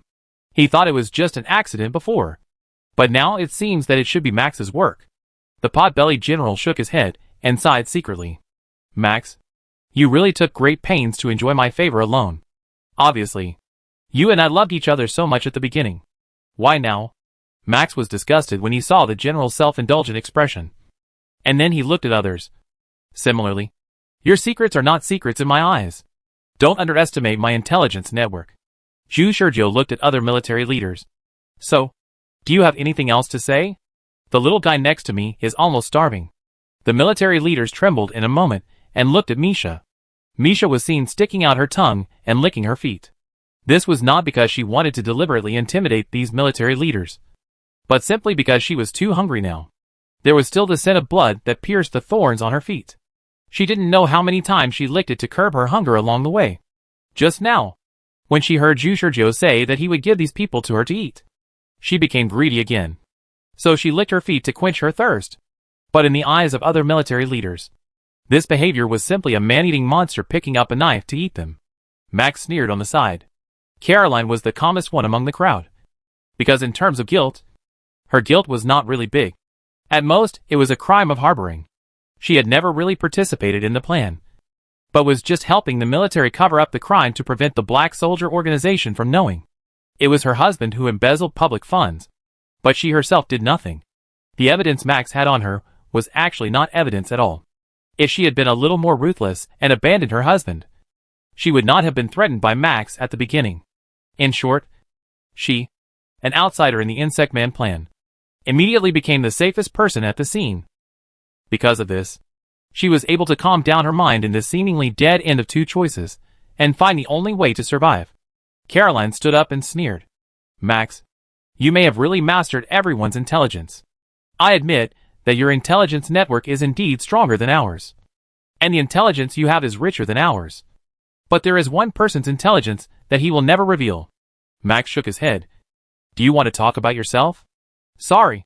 In addition to your husband's embezzlement of public funds, I also have information about you." Caroline immediately interrupted Max. "Wrong. I'm not talking about myself. I'm talking about you. Max, only your own information. You will never be able to reveal it completely to the Prophet." Hearing this, Max was shocked. Caroline looked at Zhu Shurjiu. who did not show any surprised expression, and continued, "Why do you think the Prophet wants us to confess our crimes to each other now? Of course, it is because we will disclose as much information as possible to each other based on the principle of mitigation of crime, and disclose everything that everyone wants to hide. Each of us may conceal or lie about our own information. Do you think the Prophet will believe your words completely? No matter how accurate your information about us is, you can't prove that you have no information to hide about yourself." Caroline turned to Zhu Sergio and said, "I swear, my only crime in the Bugman Project is to prevent the Bugman Project from being passed on to the Black Soldier Organization. Apart from that, I have never been involved in the Bugman Research Project. I don't even know what progress the Bugman Research Project has made." This is where she is most confident. This is an advantage over others. Even Max can't find more of her involvement in the Bugman Project. As for whether Max will throw dirty water on her, she also considered this possibility and concluded that no. Why? Because Max is a smart person. He will not be emotional. He will be very aware of his current situation. If he throws dirty water on her, then she will definitely turn around and point the spearhead at him. And then it is unknown what information will be said that is not conducive to him. So Max should immediately realize that what he should do now is to help everyone cover up or reduce the crime, so that everyone can cooperate tacitly. Now Caroline's behavior seems to be a threat, but in fact it is a reminder. She is reminding Max what he should really do. Realize it. Max? Caroline deliberately didn't look at Max, but bowed her head to Zhu Sergio with a loyal look. And Max behind her did not disappoint her expectations. He realized it. Yes, he understood Caroline's meaning accurately, knowing that Caroline was not stabbing him in the back, but reminding him not to be too extreme. It's best for everyone to cooperate with each other. Otherwise both sides will suffer. Max figured it out and was about to speak. But the next moment, the stupid teammate appeared. The general laughed crazily. "That's right, Caroline. You are right. Max, I was the first person to contact you. Even though you hid well in Papua New Guinea and paid attention to your personal privacy, I still have the most original and indelible evidence against you in my hand." Caroline was shocked. "Don't mess with me. Damn it." Max wanted to stop the general from revealing the information, but the general had a mouth on his face. As soon as the general opened his mouth, he directly told Max's biggest secret. "Max, don't think you can hide it. You are an American, and if my investigation is correct, you are still a wanted criminal wanted by the United States for treason. I have known that the US military is wanted for you for a long time. Why do you think you can stay in Papua New Guinea safely?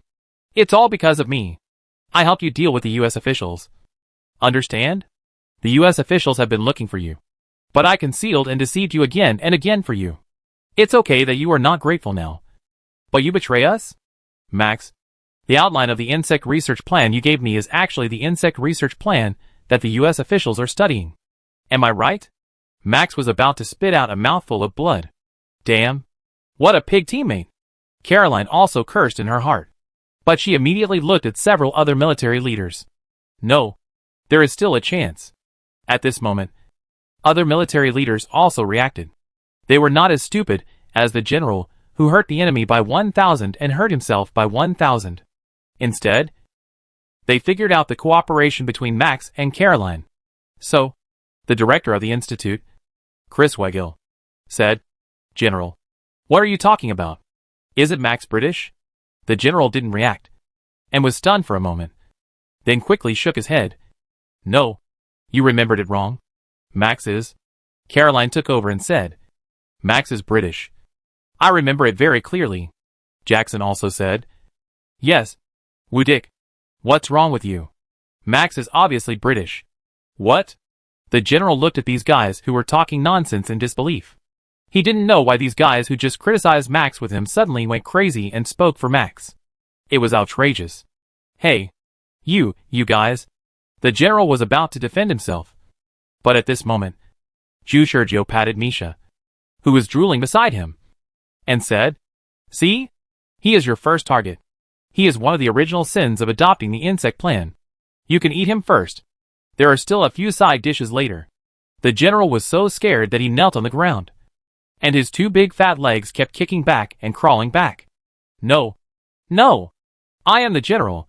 You can't kill me," Zhu Sergio said faintly. "It doesn't matter. I guarantee that this child will eat you up completely without leaving anything. In the eyes of others, you are just missing. Not dead, just like the experimental subjects you captured. Chapter 311. Flesh and Blood Regeneration. Eat it all. The insect girl's recovery ability is really amazing. When Misha ate the general's whole body into her stomach, what happened was simply contrary to the biology of the existing human scientific system. It was like time rewinding. Perhaps because the insect girl's biological genes have memory functions. The granulation began to grow, and the bones that were annihilated by Zhu Shurjio's shot before slowly recovered to their proper appearance. "Ah, let me go! Wah wah wah!" The general screamed and wailed, and even wet his pants. But he couldn't stop the insect girl from eating him up. And the granulation that grew outward from the insect girl restored her half-broken body at a speed visible to the naked eye, including the internal organs, most of the chest, and another leg that were annihilated by his previous shot. Seeing this magical scene with his own eyes, Zhu Shurjio began to wonder if he was hallucinating. It turns out that there is such a strong recovery ability, regeneration of flesh, blood, and bones? Zhu Shurjio had a blank expression on his face, but he actually took a deep breath in his heart. The general's wailing disappeared because he was completely in Misha's stomach. After eating the general, Misha stood up while touching her still shriveled belly. Her face, feet, and body were all covered with scarlet blood. She would be a ghost heroine in a horror movie. The other military leaders were all scared to death and could not stand at all. They all collapsed on the ground. They witnessed Misha's eating process for more than 20 minutes with their own eyes. Even those who were more fragile mentally vomited the overnight meal. I confess. I confess everything. Jackson, director of the Military Research Institute, screamed while retching. Caroline's legs seemed to have lost their bones and collapsed to the ground. The ground was full of feces and urine, mixed with vomit, which looked extremely disgusting. I too. No. All I did from beginning to end was to conceal the Insect Man plan. I really don't know anything else. Lord Prophet, if you don't believe me, you can ask Max. Everything I said is true. Zhu Shurjio was still sitting in the chair safely. After eating the general, Misha recovered and returned to Zhu Shurjio's side. To be honest, Zhu Shurjio didn't tell the truth to these military leaders, including Max. What's the matter with confession and strictness? In fact, whether they confessed or not, he would let Misha eat them. He didn't mean to let these guys go at all. Want to be an experimental subject? Wishful thinking. What if they secretly cooperated with each other to conceal the crimes they committed? Zhu Shurjio was really angry at the tragic scenes he saw in this week.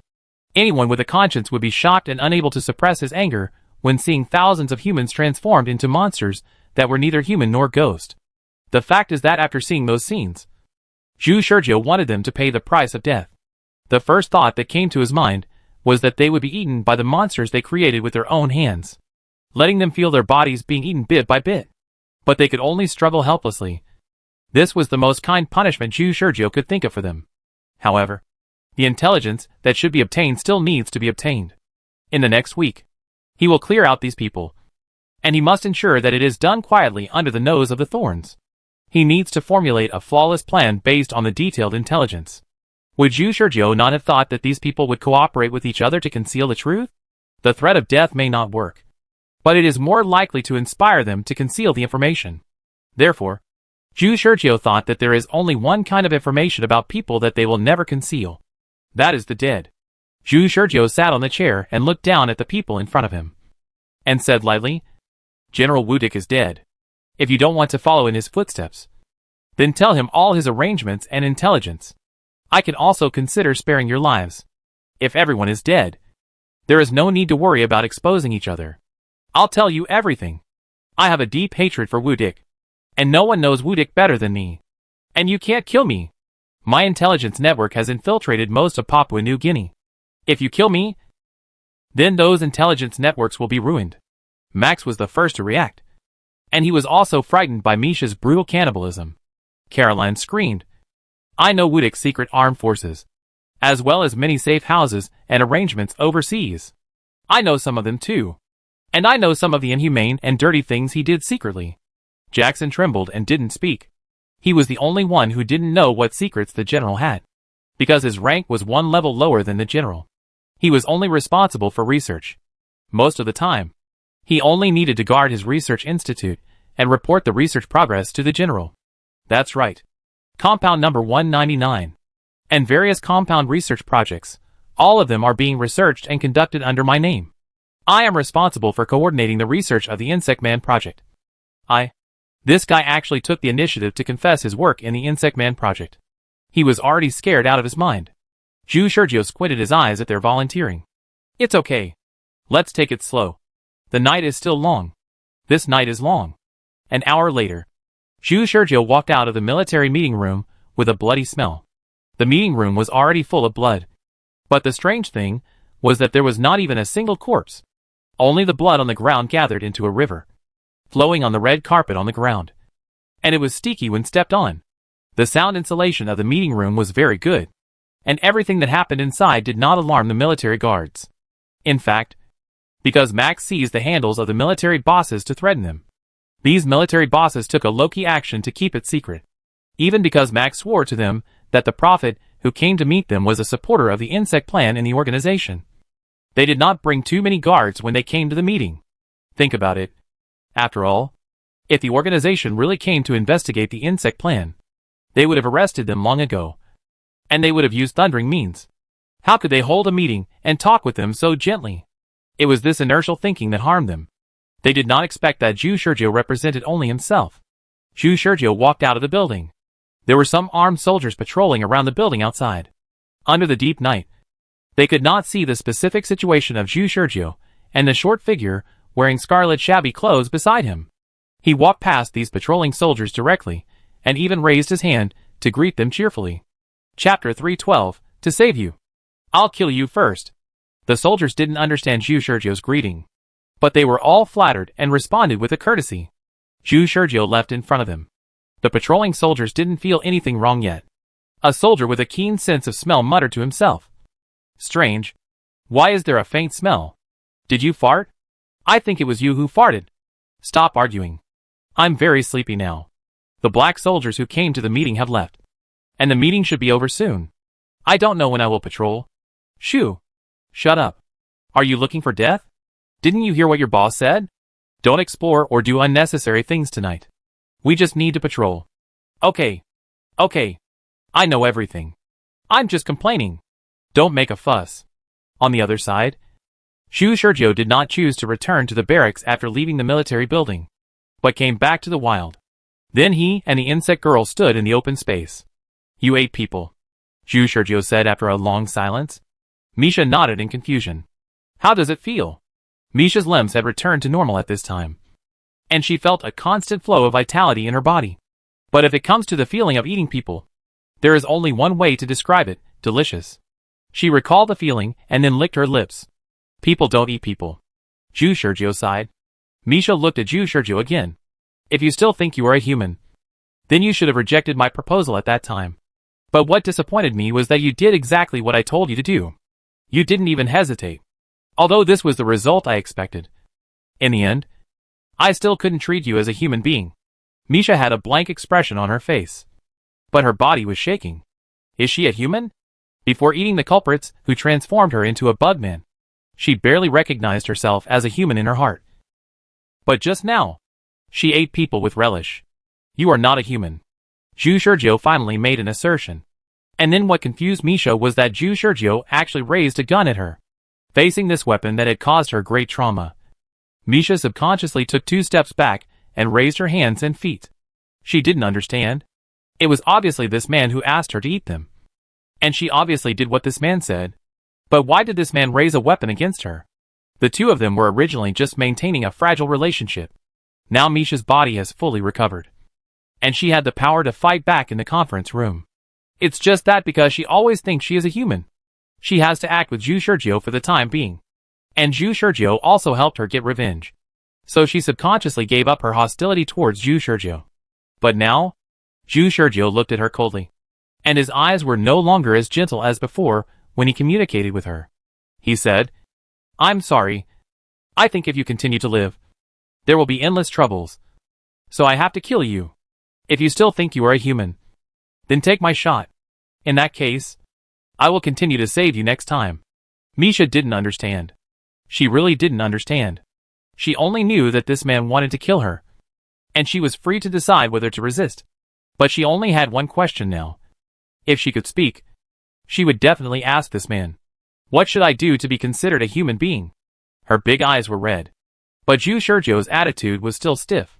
"In 3 seconds, I will shoot." Misha was stiff. 3. Misha didn't move. 2. Misha still didn't move. 1. Misha finally moved. But she didn't attack Zhu Shurjo. Instead, she put down her legs and closed her eyes. Just like before, crystal tears oozed from the corners of her eyes. In the confusion of whether she was a human or a bug, she chose to give up resistance. She was already living a confused life. The only goal of her survival before was revenge. Now that she had avenged her great revenge, she had lost her direction, and was even more confused by Zhu Shurjo's question. Should she resist? Would she be able to win after resisting? Or should she just give up? She didn't know whether she was a human or not. In the confusion, the insect girl didn't make any moves. But this time, what responded to her was Zhu Shurjo's plain apology, "I'm sorry." The insect girl opened her eyes and looked at the cold-eyed man. A sentence still echoed in her innocent mind, and she wanted to tell this man, "She is a human." Boom! A white light flashed and annihilated her head. The headless body of the insect girl fell down. Zhu Shurjo stood there in silence, his hand holding the gun trembling. Finally, he raised his head and forced himself to stabilize his mind. He finally confirmed 2 things. After the insect girl showed her powerful recovery ability, he first confirmed the danger of the insect girl.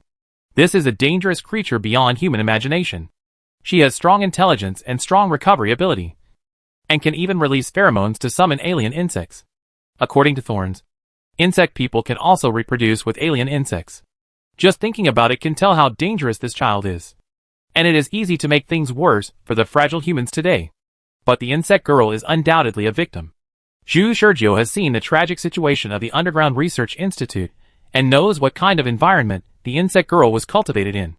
Her indifference to human life has not been distorted to a greater extent, which is considered her kind nature. It is reasonable to treat cannibalism as no big deal. Zhu Shurjo had to kill her for the sake of the overall situation. But is there really no way to have the best of both worlds? He thought about it for a long time, and finally thought of a way that would not kill her and ensure that she would not pose a threat to humans. That is to kill her once, as long as he can confirm that she is still under his control and her life can be controlled by him. Then he doesn't need to kill her, because he can kill the insect girl at any time. Because of this, he just used the insect girl's thinking about whether he is a human or an insect to successfully kill her. He didn't know what kind of thinking the insect girl went through during that last period of time. But at least after confirming the danger of the insect girl, he also confirmed the safety of the insect girl. As long as he could kill the insect girl, she would be safe. In this way, he could choose to let the insect girl live with confidence. If the insect girl had resisted just now, no matter how guilty Zhu Shurjo felt, he would not spare her life and would kill her in the next round. However, the result was good, but Zhu Shurjo felt very uncomfortable.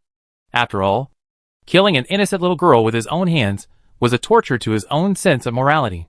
Not only that, in order to confirm that the insect girl would not be resurrected or was in a state of suspended animation, Zhu Shurjo also squatted down carefully to check the body of the insect girl. This was a very necessary inspection, because he could not confirm whether the physiological structure of the insect girl would allow her to survive after losing her head. Every inch of her body was checked by Zhu Shurjo.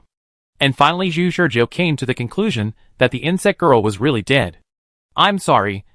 I'm really sorry." Alas, after burying the insect girl, Zhu Shurjo let out a long breath and raised the gun to his head. Chapter 313, On a Level X Mission? We're going to Bobbery, New Guinea tonight. Ah. 03's voice rang in his ears. Zhu Shurjo opened his eyes and sighed deeply. Misha didn't dodge until he fired the gun. What the insect girl was thinking, he, a human, couldn't understand. But on the other hand, his behavior should be quite inexplicable in the eyes of the insect girl. Right? Even he felt quite awkward. 03. Can I ask you a question? Zhu Shurjo asked 03, who woke up from the bed next to him. What's the question?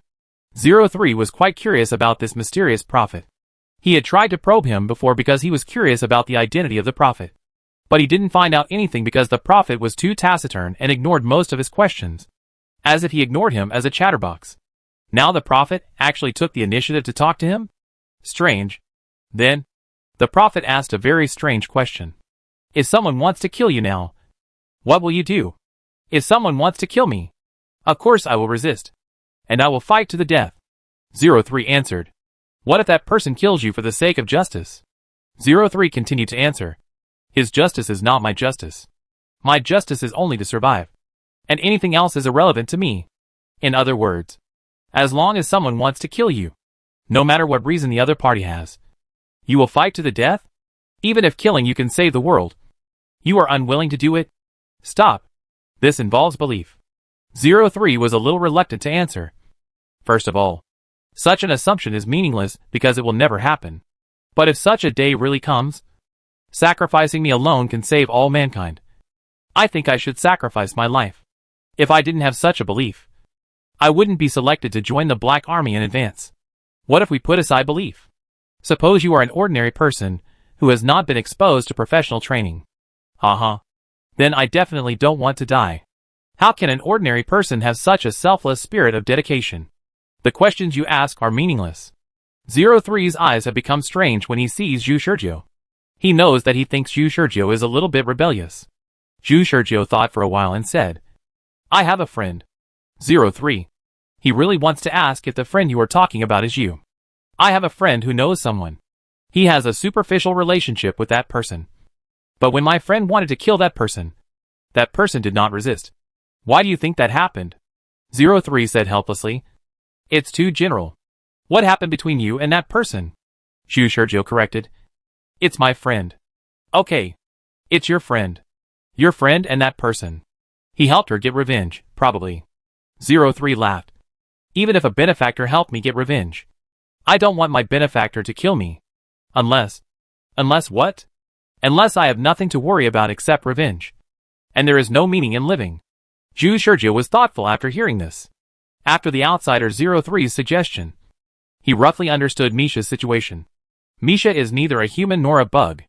If she returns to the human side, she will be captured for research. And if she goes to the alien insect side, she will be eaten. Both camps cannot accommodate her. And Misha's original body is just a girl who has not experienced much of the world. In confusion, Misha chose to accept death. And he killed her with his own hands. Thinking about it now, I am really not a human. 03 didn't know what Zhu Shurjiu had experienced. But he still complained accurately on the side. Isn't he your friend? Zhu Shurjiu. In the evening, everyone came to the port. Zhu Shurjiu chose to stay put. Facing the familiar Max, Zhu Shurjiu didn't even give him an extra look. Now he didn't intend to attract anyone's attention. Everyone took a car all the way to the military camp. And everything was no different from before. Until they entered the accommodation tent. Everyone was about to find a bed. But Zhu Shurjiu stopped Jingjiu. What's wrong? Jingjiu had a blank expression on his face. As if nothing had happened. In fact, this guy was ready to attack Zhu Shurjiu tonight. Did you feel it? Zhu Shurjiu asked directly. Jingjiu raised his eyebrows. Zhu Shurjiu said, I don't know what you felt. But I can be sure that this is not an ordinary crisis. It is a crisis that is enough to destroy us. Hearing this, Jingjiu became alert instantly. Are you serious? The danger she felt was not that serious. Could it be that Zhu Shurjiu's sixth sense was sharper than hers? The other black soldiers also looked over here. Anyway, I just want to tell you that it's not me. After saying that, Zhu Shurjiu walked towards the bed. Thorn? What the hell? Remind them that there is a danger of annihilation. And then prepare to go to bed as if nothing happened?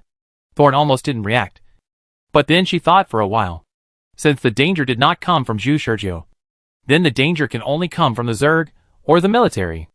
At the same time, she thought of the danger she felt as soon as she entered the port. Everyone. Just as Thorn was about to give orders to the other black soldiers, she suddenly saw Zhu Shurjiu back in front of her, holding a few things that were obviously bugs in his hands. Zhu Shurjiu silently made a mouth shape to Thorn. Thorn's pupils shrank slightly. When? She didn't see how Zhu Shurjiu found the bug. But the other black soldiers saw it clearly. Zhu Shurjiu just looked around. And then he walked straight to the beds as if he had a radar, and found all the bugs in a flash. He didn't waste any time, and his action was super high. Everyone, go to sleep. Zhu Shizhou said the second half of the sentence for Jingjiu. Jingjiu frowned. Suddenly, Zhu Shizhou spoke again. But this time, he was talking about ciphertext. After Jingjiu heard it, his brows frowned even deeper. The other black soldiers, who had not learned the ciphertext course, were confused. They only heard Zhu Shizhou talking some gibberish. And Jingjiu also started to talk to Zhu Shizhou. Oh my goodness. An encrypted call? Right. The two talked for a few sentences. And finally Jingji nodded. Zhu Shizhou walked back to the bed and put the bug back. Black soldiers? Jingji. Let's find a quiet place to talk about this mission. Then, Jingji ordered the other black soldiers to rest. Then she and Zhu Shizhou left the tent together, leaving only a group of confused black soldiers. The two walked out of the tent. Jingji looked at Zhu Shizhou. What you just said is true.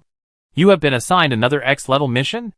Zhu Shizhou nodded and said seriously yes. I have a full set of intelligence on the organization's investigation.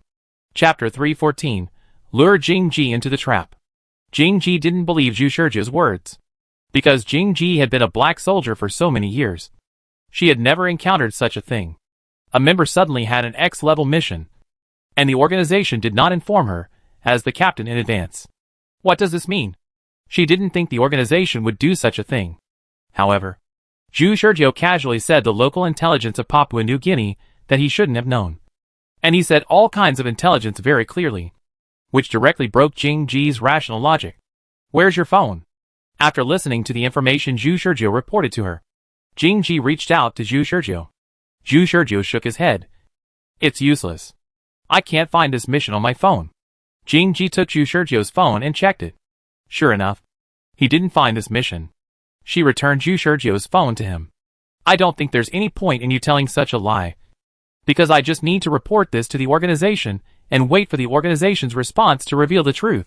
It will be clear whether you have received the X-level task given to you by the organization. Zhu Shizhou also nodded.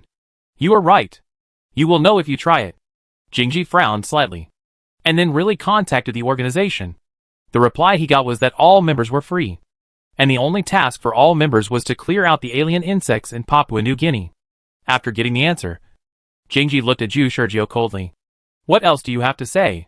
But what she didn't expect was that Zhu Shizhou actually looked blank. It shouldn't be like this.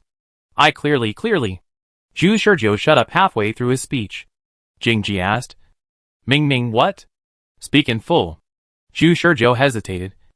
I was called by the command headquarters chief before I set off. And then the command headquarters chief entrusted me with an X-level mission. No. Since you don't know, it means that you shouldn't know about this mission. I was careless. Sorry. Just pretend you didn't hear what I said today. After saying that, Zhu Shizhou turned around and prepared to leave.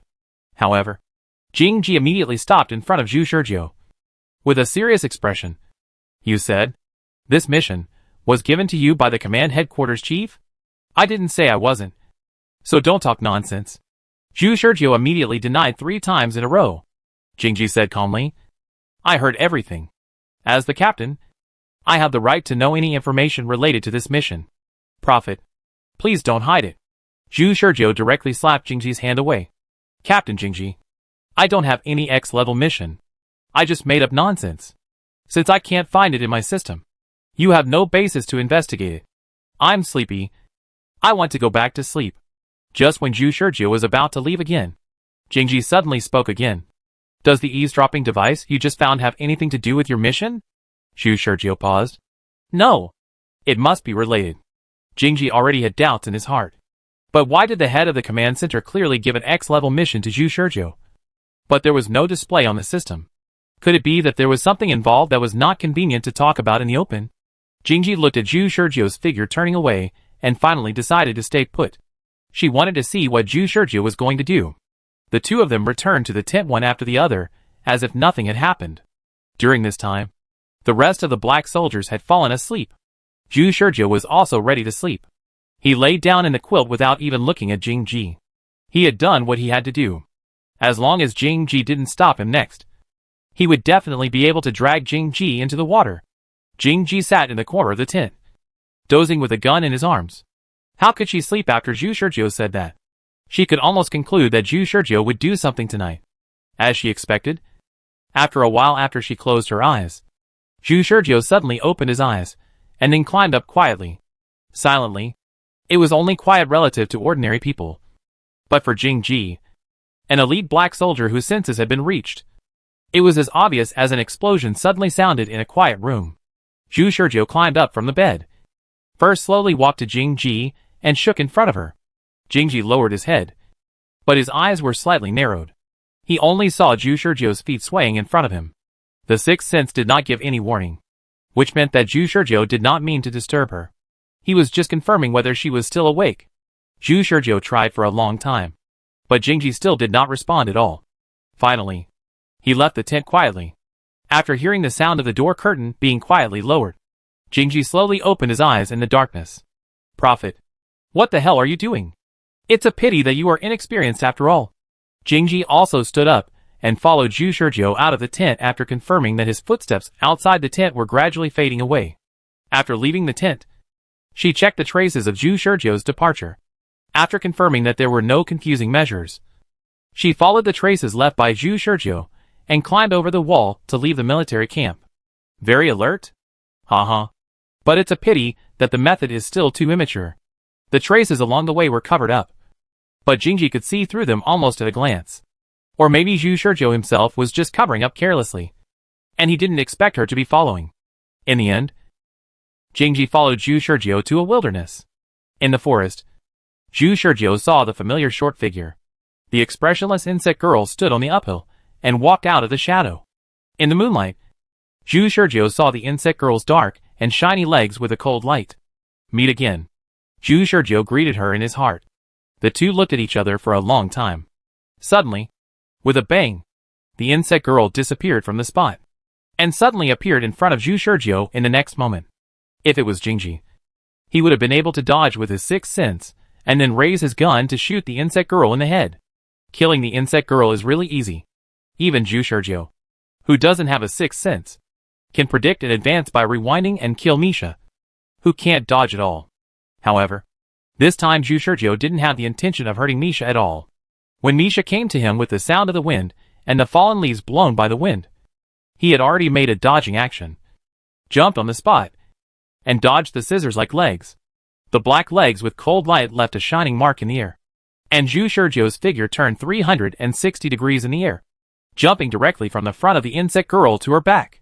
Then, just when the insect girl was about to fight back, Zhu Shizhou approached her ear from behind her and whispered her name.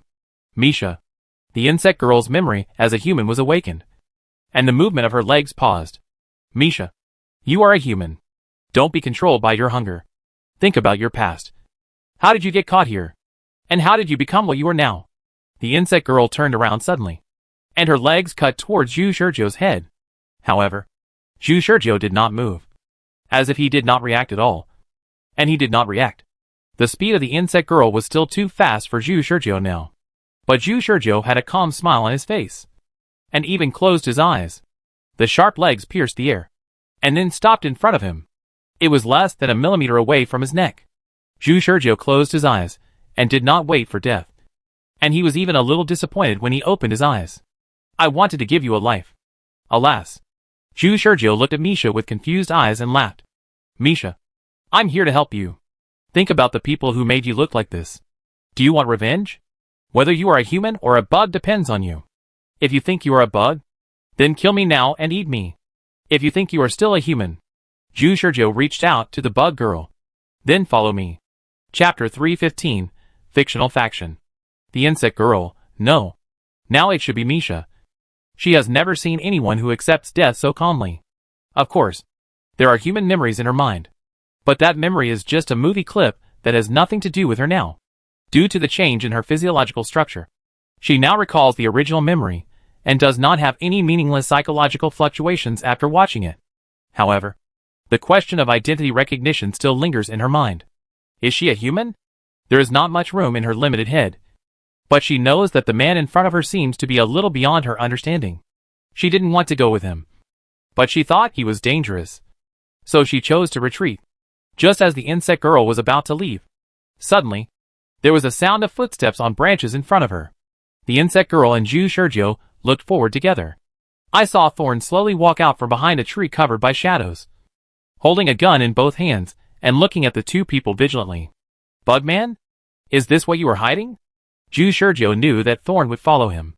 This was already proven in the last round. Not to mention that he deliberately leaked some specious information to Thorn in this round. However, at this time, Zhu Shurjiu pretended to have just discovered it. You followed me? Thorn said. You underestimate the elite black soldiers. Do you think I will let you act freely? Now explain. What's going on? Zhu Shurjiu sneered. What's going on? Haha. Didn't you see it? That's right.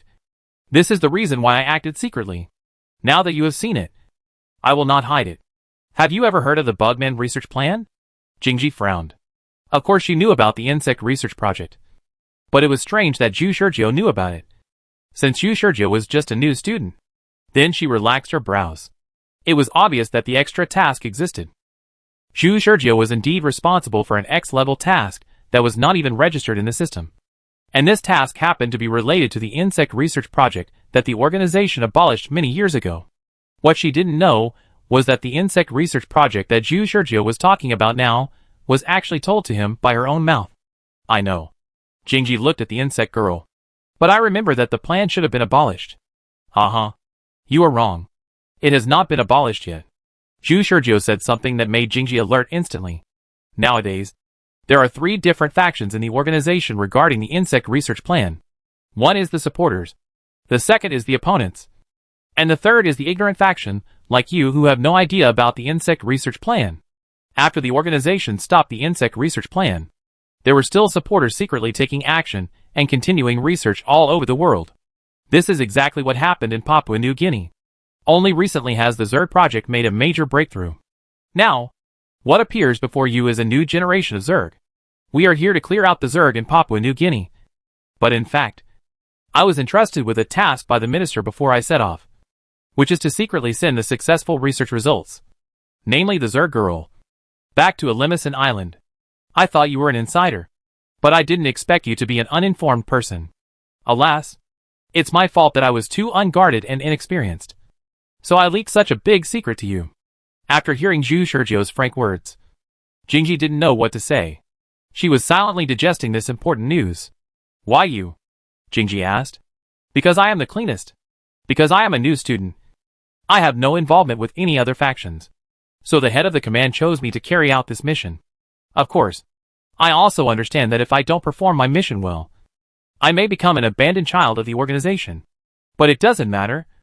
Captain Jingji, since you already know my mission, please make a choice now. Are you a supporter or an opponent? Or do you turn a blind eye and continue to be your ignorant party? For a while, the scene fell into silence. In fact, Zhu Shurjiu didn't know Jingji's choice and position. And now he just gave Jingji a choice. If possible, he still hopes to keep Jingji alive. Zhu Shurjiu's real purpose is to secretly hide Misha and transport her back to Alimison Island. However, this mission was too difficult. With Thorn as the captain, it was almost impossible for him to do it. So Zhu Shurjiu chose to let Thorn accidentally discover the insect girl, and then drag Thorn into the water. As long as Thorn agreed, he could transport Misha back to Alimison Island, and then secretly hide her for control. This is the only way to solve the hidden dangers of the insect people without killing the insect girl. But before Thorn discovered the insect girl, without exception, he reported to the organization. This is also something Zhu Shurjiu couldn't stand. As long as the organization found the successful experimental subject of the insect girl, it would inevitably continue the experiment, which was equivalent to Zhu Shurjiu personally starting the crime. Therefore, Zhu Shurjiu thought of using the intelligence advantage to forge a fictitious faction. What insect research plan supporters, opponents, and ignorant factions? These are all made up by him. And it is enough to look like that. The most important thing is to disguise it in place. Let Jingji really believe that there is such a thing. Only in this way will Jingji not report to the organization without thinking. In order to reflect the authenticity, Zhu Shurjiu continued to make up stories. Although my current identity is hidden on the surface, you actually know my true identity, right? Jingji felt a little tricky, and she was quickly deciding and weighing the pros and cons in her heart. She knew that Zhu Shizhou had already confronted her. If she did not choose to join their supporters, she would probably have to fight a life-and-death battle with Zhu Shizhou. She did feel the danger. And the source of danger came from Zhu Shizhou and the insect girl in front. She still didn't know how far the organization had studied the insect people. But she felt that it would be difficult for her to survive under the cooperation of the insect girl and Zhu Shizhou. One was the strongest and most potential genius gun god in history. And the other was the secret weapon of the organization that had been researched for many years. The insect man. Trouble. Thorns tensed up and saw the aggressive eyes of the insect girl. To be honest, the organization is studying a new plan, which is to combine my sperm cells with the insect girl to create the second generation of insect people. This is also the reason why the organization wants to extract my sperm in advance. This statement has basically revealed the truth. He is Zhu Shizhou. Although basically all the elite black soldiers know it. Do you know how potential this plan has? As long as all our black soldiers are transformed into insect people, then the alien insects will not be a problem at all. Saving the world is not a problem at all. So, join us. Become a supporter. And then cooperate with me to secretly transport the insect girl back to Omniscient Island. Chapter 316, Elite Black Soldiers Battle. Jingji really didn't expect that this simple task of bringing new members could actually cause such a mess. Even if Zhu Shizhou suddenly told her to choose a camp to join, she couldn't easily agree to it. As an elite black soldier who had undergone rigorous training, she would not easily give up her principles in any situation. And her loyalty to the organization was as firm as a rock. But what if the organization suddenly became two factions one day? What should we do then? What Zhu Shizhou described was beyond her expectations. But there was one thing that was not wrong. Jingji looked at Zhu Shizhou with sharp eyes. Prophet. No. Zhu Shizhou. No matter how high-sounding your words are, there is still one problem. That is, you, or the head of the command center who assigned you to deal with this matter, did not put the problem on the table to solve it. If you really have legitimate reasons and results that can be brought out for the organization to agree with, then why don't you solve it in the open? You choose to conduct research in secret. I don't know how big your faction is, and I don't know whether what you do is right or wrong. But in short, those who hide their heads and show their tails must have problems. Jingji half-crouched and made a gesture ready to go. If I say that I want to report this matter to the organization, what will you do? Zhu Shizhou understood Jingji's meaning. This woman was ready to fight him. I didn't want to go to this point. But now it seems that you can't compromise. He raised the gun in his hand, and his eyes became sharp. If you insist on reporting it to the organization, then I will have no choice but to kill you. Can you kill it? Zhu Shizhou shook the gun in his hand. Just try and you'll know.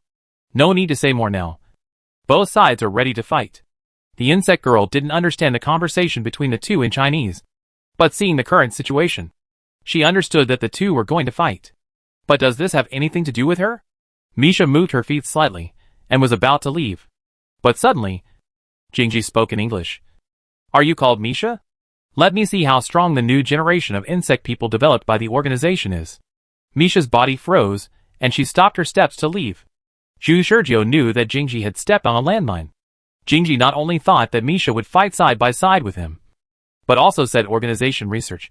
But in fact she didn't understand the situation at all. Misha had a goal to survive, which was revenge.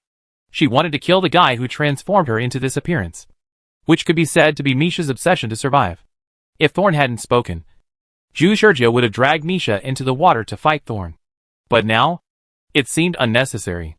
Misha had no intention of cooperating with Zhu Shizhou at all. With a bang, she disappeared in front of Zhu Shizhou's eyes, raising a cloud of dust. The next moment, she was in front of Thorn. Very fast. Thorn raised his gun at Misha while retreating, and snorted coldly. However, just as Thorn was about to pull the trigger, her body suddenly tensed up, and she jumped to the side and retreated violently. An obvious white light accurately passed through the gap between her and the insect girl. If she hadn't dodged just now, this white light would have been enough to annihilate her chest. Misha was also startled. The scorching heat passed in front of her, brushed her cheek, and hit a big tree in the distance, burning a big black hole in the tree. Misha took a small step back expressionlessly to show her fear. It's not that she had never seen a gun, but the gun she had seen could not hurt her at all. The day she escaped from the institute, the soldiers kept shooting at her with guns, but in the end, they only caused some bruises on her body. In the end, She ate some grass and slowly recovered her body. Now suddenly seeing such a high-powered gun, she immediately realized the danger. Zhu Shurjiu, do you think you are very talented and I dare not kill you? Really? Then come and kill me. Zhu Shurjiu fired a second shot while speaking. Thorn had no intention of retreating. While being alert to the attack of the insect girl, he rolled to the side and pulled the trigger in the direction of Zhu Shurjiu. As an elite black soldier, even if she was unstable, she could still shoot an accurate shot. Not to mention that her body could not keep balance. Even if she was blindfolded, she could accurately shoot the remembered point within a kilometer range just by memory. Therefore, this shot was not inaccurate. But unfortunately, she had to be on guard against the attack of the insect girl at the same time. When she pulled the trigger, the insect girl rushed up and cut towards her gun from top to bottom. This caused her shooting to deviate, and she had to change the angle from shooting at Zhu Shurjiu's head to shooting at his chest. Zhu Shurjiu did not stand still. After firing a shot, he started to run around her with the thorns as the center of the circle, and his feet kept changing angles, rushing left and right. He did not have a sixth sense, but he could move around at will, as long as the movement is irregular. The thorns cannot be predicted. With the help of the insect girl, it is not difficult to dodge the thorn shot. Sure enough, the shot missed and shot into the air. What was even more dangerous was that it just brushed Zhu Shurjiu's chest. It was so close. He almost killed me in that situation? Zhu Shurjiu was shocked. There was no pause in his hand movements. The 1-second cooling period had already passed. Zhu Shurjiu aimed at the thorns again. However, the next second, the thorn suddenly took a big step forward and sprinted towards Zhu Shurjiu. She had never thought of fighting Zhu Shurjiu in a long-range battle, because she knew that Zhu Shurjiu's shooting ability was so strong that if Zhu Shurjiu had 2 guns in his hands now, she might have died. Therefore, she had only one purpose, which was to get close to Zhu Shurjiu. She didn't know Zhu Shurjiu's other weaknesses, but there was one weakness that everyone knew, because he was so talented that he was able to enter the elite team in advance. Zhu Shurjiu had no time to exercise his body, and his body remained at the student stage. A body that failed to reach its physiological limit would definitely not be her opponent in close combat. As long as she could get close, Jingji was sure that she could take down Zhu Shurjiu. Of course, since Zhu Shurjiu was able to perform like that in the alien insect forest, he must have a strong prediction and nerve reaction speed. And Jingji even took this into consideration. But the gap in physical fitness could not be made up by this. Facing her close combat, Zhu Shurjiu would suffer heavy damage even if he was slightly touched. How could he fight? Jingji's sprint greatly shortened the distance between her and Zhu Shurjiu. But at the same time, the sixth sense of Death Omen exploded instantly. She stopped her sprinting momentum in an instant, and saw a black light falling from her eyes. And the powerful impact force cut the fallen leaves on the ground to both sides. Chapter 317, Thorn's Defeat. The first black light was only the first leg of the insect girl. The second leg of the insect girl cut from the side, and was about to cut her in half. But how sharp was Thorn's sixth sense? While she felt the sixth sense, she instantly determined the direction of the insect girl's attack. Before the other leg cut in half, she accurately predicted and quickly squatted down, barely dodging the attack. The black leg of the insect girl rubbed the upper edge of her black soldier's helmet, and the shock force was equivalent to hitting her head with a hammer. Thorn just groaned and kicked the 2 short legs of the insect girl in front of him. The insect girl was hit at the bend of her legs and staggered. Before she could stand firm, Thorn raised his leg and kicked the insect girl in the abdomen. The insect girl was hit by the kick and flew backwards, and fell heavily in front of Zhu Shurjiu. This is not over yet. After the kick, Thorn had raised his gun to the insect girl. It took only half a second to complete the whole process. So fast that if an ordinary person saw it, he might not be able to react to what happened. Zhu Shurjiu could only barely see clearly that Thorn had quickly completed the operation of knocking the insect girl away in the process of raising the gun. Die! Jingji pulled the trigger at the insect girl. However, at the moment she pulled the trigger, Zhu Shurjiu had already fired. But this shot was not aimed at Jingji's body or other vital parts, but at Jingji's gun. He figured out one thing in the brief confrontation. That is, it is best to get rid of Jingji's gun first, and then get rid of Jingji himself. This is the right choice. This seems to be nonsense, but in fact it is related to the sixth sense. Jingji has a sixth sense. The black soldier's sixth sense is most acute when his life is threatened. But think about it the other way around. When is the sixth sense the dullest? That is naturally when the enemy is not aiming to hurt her. That is what Zhu Shurjiu is doing now. He didn't shoot at Jingji's body at all, but aimed directly at Jingji's gun. Jingji didn't expect this. Although she saw Zhu Shurjiu raise his gun, her sixth sense didn't give her any warning. Her inertia of thinking directly told her that Zhu Shurjiu's shot couldn't hurt her. So her reaction was a beat slower. And before she pulled the trigger, she thought for a moment why Zhu Shurjiu, who had accurate shooting skills, missed with this shot? And at the moment when the white light shot out, she barely figured it out that Zhu Shurjiu's shot didn't miss. But Zhu Shurjiu was aiming at her gun. Extreme. Too extreme. Jingji let go directly after pulling the trigger. And it was because of Zhu Shurjiu's shooting that her shot was deflected at a tiny angle. Misha reacted at the same time and turned her head slightly. The next second, white light shot out from the muzzle of Thorn's gun and hit the ground less than 10 centimeters away from the insect girl's head. The loud bang resounded next to Misha's head, making her a little dazed. At the same time, Thorn had loosened the gun in her hand. The white light directly burned her gun from the outside to the inside into a red steel. If the burning continued, it might be able to turn it into blood. But Zhu Shurjiu only fired one shot and forced Thorn to give up the gun battle. Therefore, after the gun burned into red iron in midair, it fell to the ground with a bang. Seeing that the thorns were about to rush towards him again, Zhu Shurjiu once again began to spread around the thorns. But this time, he did not move again. Because the thorns lost their guns, they also lost the ability to cause damage to him from a distance. Zhu Shurjiu took advantage of the gun cooling period to shout, "You have no chance of winning. Surrender." Zhu Shurjiu was answered with a scolding who said that without a gun, there is no way to kill you remotely. Before Zhu Shurjiu could see what Jingji did, he saw a cold light whizzing in the darkness. This cold light crossed the distance of more than 20 meters between the two and went straight to Zhu Shurjiu's face. What? Zhu Shurjiu barely turned his head, but failed to dodge. The flying object hit his side face directly, and then hit the tree trunk behind him with a bang.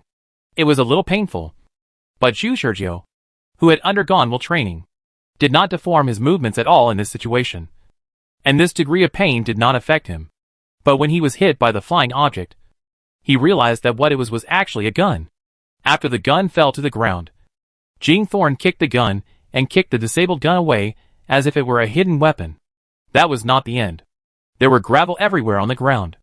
Jing Thorn actually inserted his toes into the gravel, and with a force, the gravel flew towards Zhu Shurjiu. She seemed to have become a human shotgun. After passing through her legs, the tiny gravel became bullets that were fatal if not blocked. But this power was still a little too weak compared to real bullets. Zhu Shurjiu blocked his neck and eyes with his hands, which were more vulnerable to the damage. The rest of the gravel either hit his protective uniform or hit his non-vital parts. He also had multiple scratches on his cheeks and hands. A slightly smaller stone is fine, but a larger one is as powerful as a real bullet. When it hit Zhu Shurjiu, he felt a slight pain even through the protective suit. Are you a martial arts master? Zhu Shurjiu was shocked by Jingji's operation, and even began to doubt whether Jingji had any internal force or something like that. A body that has reached its physiological limit is so strong. Everything can be a weapon. Jingji answered coldly while rushing up. Where is the insect girl? Help me. Insect girl. Zhu Shurjiu retreated violently, but he couldn't aim at Jingji. Every time he aimed, Jingji would dodge in a dance. Even for a moment, he couldn't aim at Jingji, so he chose to call his teammates immediately. But when he looked to the side, he was dumbfounded. The place where the insect girl was just now was empty. Didn't you notice? She ran away without thinking after being kicked out by me. I didn't stop her. Anyway, I will report this matter to the organization. And then the organization will arrest her or do other things to her. And you, either surrender now, or be beaten to death by me. At this moment, the thorns have already rushed in front of Zhu Shurjiu. Zhu Shurjiu roared.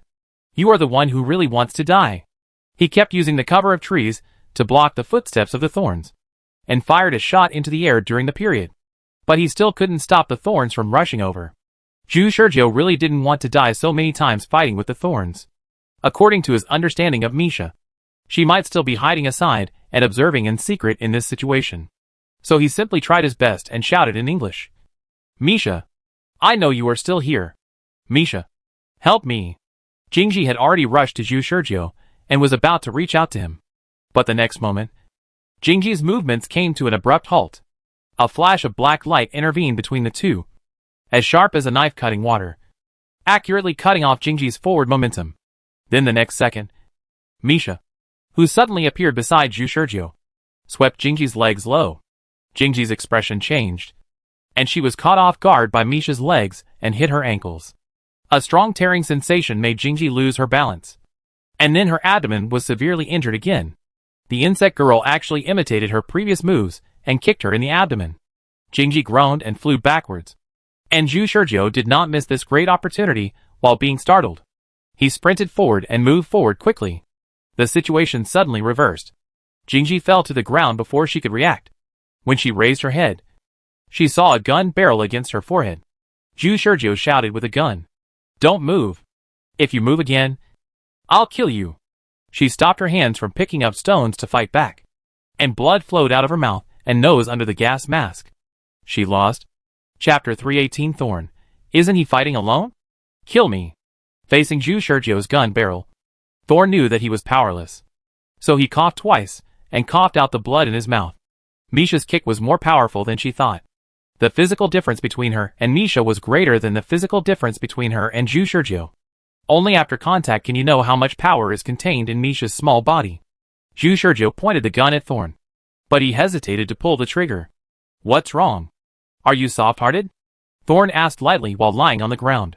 Zhu Shurjiu said lightly, "If I kill you, then I can't explain to the organization. But it will be easier to expose our insect research plan. So I won't kill you. Before that, I want you to go with me to see something." Thorn coughed twice and didn't say anything. Her last plan also failed. She had predicted the worst outcome and had already made plans. If she lost, it would be a good strategy to lure Zhu Shurjiu to kill her. In this way, the organization would inevitably conduct an investigation, and the results of the investigation might involve the so-called supporters. Unfortunately, Zhu Shurjiu was very rational and did not kill her immediately. Jingji simply asked directly, "What are you going to do? Let me die in the mouth of the alien insects and create an accident?" Zhu Shurjiu shook his head. After confiscating all the communication equipment on Jingji, he put away the gun. "No, I'm going to take you to a place. There is a chance to fight back." Jingji's body tensed up instantly, but she did not attack Zhu Shurjiu in the next second, because Zhu Shurjiu said to Misha beside him, "Let's go to the place where you escaped before. Go to the Research Institute." Research Institute? Thorns considered the two options of counterattack and staying put, and finally decided to wait and see. After all, there is a possibility of obtaining more valuable information. If he counterattacked now, he might die without knowing anything. But if he survived for a while, he might find an opportunity to pass on information to the organization. And there is another way. That is, pretend to surrender, and then turn against the organization when he really returns to the organization. But Thorns thinks Zhu Shurjiu should not be so stupid, and the hope is slim. In short, after hearing Zhu Shurjiu's invitation, the insect girl hesitated for a while and finally nodded. In her feelings, today's experience was very inexplicable. She suddenly had an ally. A human suddenly called her name and communicated with her in her native language. Not only that, the pheromones felt by the tentacles on her head also showed that this man was full of closeness to her. Kindness, gentleness, closeness, and compassion, these are what Misha felt from this man. All positive emotional feedback. And the woman who had just fought with her was full of vigilance, hostility, and indifference, as if she was treating her as a lifeless dead object. The difference between the two was obvious. After hesitating, Misha finally chose to go with Zhu Shurjiu. It was the familiar altar again, and the familiar way of clearing the way. After Zhu Shurjiu used a gun to open a hole in the altar, he forced Jingji to jump down. Jingji was not afraid at all and went down first. The next person to go in was the insect girl, and finally Zhu Shurjiu. Jingji did not resist throughout the whole process. In fact, she was also thinking about why Zhu Shurjiu would relax his control over her so confidently. But she couldn't come up with a reason after thinking for a long time. "Where is this?" Jingji asked. "Research Institute. More precisely, this is where the Papua New Guinea military studies the Insect Man plan." In the darkness, Jingji rubbed his chin and thought, and then came to a conclusion. The Papua New Guinea military's research on the Insect Man plan went wrong. And then the organization sent you here to investigate? Zhu Shizhou did not answer directly, but said, "You see it quite clearly." Jingji felt that this matter was not difficult to guess, because Zhu Shizhou found the eavesdropping device in the tent, never contacted the military, and even just used the method of forcibly destroying the altar to enter this underground space. All of which showed that Zhu Shizhou's relationship with the military was in a state of separation. Zhu Shizhou had already thought of an excuse, saying, "In fact, the organization sent me to secretly transport the insect girl back to the organization because the Papua New Guinea military was too arrogant. After they researched the insect girl, they decided to fight against the organization." Stupid. Jingji mocked without thinking. Yes, what a stupid idea. They didn't even have the ability to control the insect girl. So she escaped from this research institute. Zhu Shizhou sighed. So the first thing I did after arriving in Papua New Guinea was not to contact the military and ask them to hand over the insect girl, but to secretly find the insect girl without doing anything to alert the enemy. So, the whole thing is that the organization and Papua New Guinea jointly researched the insect girl, and then Papua New Guinea prepared to rebel. And at the same time, the insect girl escaped from their control. In order not to alarm Papua New Guinea, the organization openly asked me to take you to perform the mission. But in fact the organization sent you to capture the insect girl and bring it back to a Limousin island. That's right. Zhu Shizhou nodded. Jingji felt that he had finally sorted out the context of the whole thing.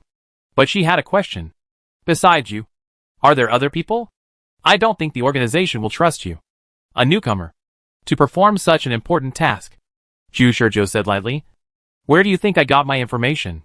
Instantly, Jingji felt a heavy pressure in his heart. Zhu Shizhou was not fighting alone. Even if she successfully killed Zhu Shizhou, it would be useless. In fact, there were hidden forces ambushed by the organization in Papua New Guinea. This was troublesome. Jingji was silent immediately. When Zhu Shizhou saw Jingji was silent, he knew that she had started to imagine according to his guidance. In fact, the thing that is most likely to deceive smart people is logic. As long as the logic and evidence are sufficient, smart people will naturally think according to logic. He was able to obtain information that he should not have known by replaying the file, and successfully deceived Jingji's logic. Zhu Shizhou did not say more, but continued to let Jingji imagine. Jingji is already a mature person who imagines, and she can deceive herself. Let's go.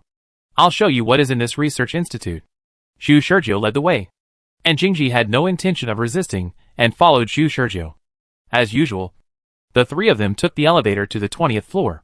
As soon as they walked out of the elevator, they saw a vast underground space. The entire underground space was filled with cages, and the cages contained countless experimental subjects, all of which were failed products of Insect Man transformation. Jingji was calm in his heart. After walking around with Zhu Shizhou, he asked, "So many failed products? What is the success rate?" "I can only say that the success rate is very low. There is only one successful case among hundreds of thousands of people." "What do you think?"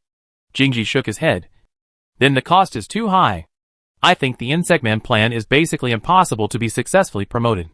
This is a tactful persuasion to Zhu Shizhou to give up. But Zhu Shizhou replied, "It doesn't matter.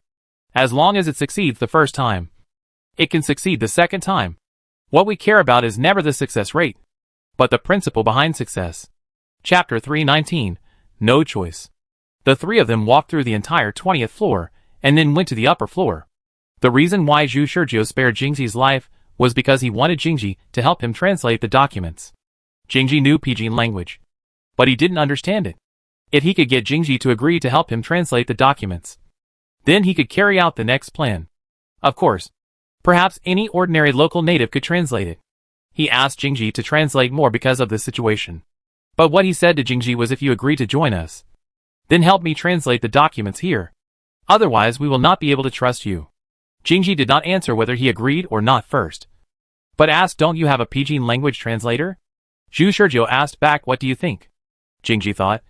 She didn't think the organization didn't have a Pidgin language translator, because the organization had given Zhu Shizhou so much information. It was obvious that there must be a regular Pidgin language translator in the team. But why do they want her to translate the documents now? Obviously, this is to test her, or more precisely, to let her submit her letter of surrender. If she agrees to join them, then she will help Zhu Shizhou translate the documents. Otherwise she will refuse or deliberately translate incorrectly. which means she will not join. This is a very obvious test. So Jingji figured it out immediately. After thinking for a long time, Jingji sighed and said, "Okay, I agree to join you. Where is the document? Join? Haha. What a joke. Her loyalty to the organization is obvious. So she is pretending to surrender now. But in fact, she has secretly prepared to obtain intelligence and wait for the opportunity to rebel. Translating documents is a good job." Zhu Shizhou asked her to translate the documents, which was actually delivering the information directly to her. Jingjiu secretly glanced at Zhu Shizhou and saw that Zhu Shizhou led the way in front of her without any pretense and brought her to a laboratory. In the laboratory, there were only some experimental equipment on the table, and there were only paper manuscripts. Zhu Shizhou just delivered the documents directly to her. "Translate it. I will watch you translate it," Zhu Shizhou said. Jingji didn't hesitate and picked up the documents. She glanced at them and said, "I need time." Zhu Shizhou took out his mobile phone to check the time. After estimating for a while, he said, "There are a lot of documents that need to be translated, and I will give you 12 hours at most. You need to pick out some important documents and ignore some unimportant ones." "What is important? What is unimportant?" "It is best to pick out the relevant documents that successfully research the insect girl. Whether it is research materials or experimental reports, it is best to sort them out. Don't be sneaky, because I will hand over the documents you selected and translated to the superiors. If the translation is wrong, you know the consequences." Zhu Shizhou's threats had almost no effect on Jingji. Jingji sneered at Zhu Shizhou and said, "Don't worry. I won't do anything stupid." Of course, she would not deliberately make translation errors. Not only that, she would also fully cooperate with Zhu Shizhou in translating the documents. As long as Zhu Shizhou put all the documents in front of her, she would definitely read all the documents in this limited time, and then report the information to the organization with this information in her head. This is her real purpose. A little impatience can ruin a big plan. She was pretending to surrender. Only if Zhu Shizhou understood how valuable her pledge was, would he really believe her.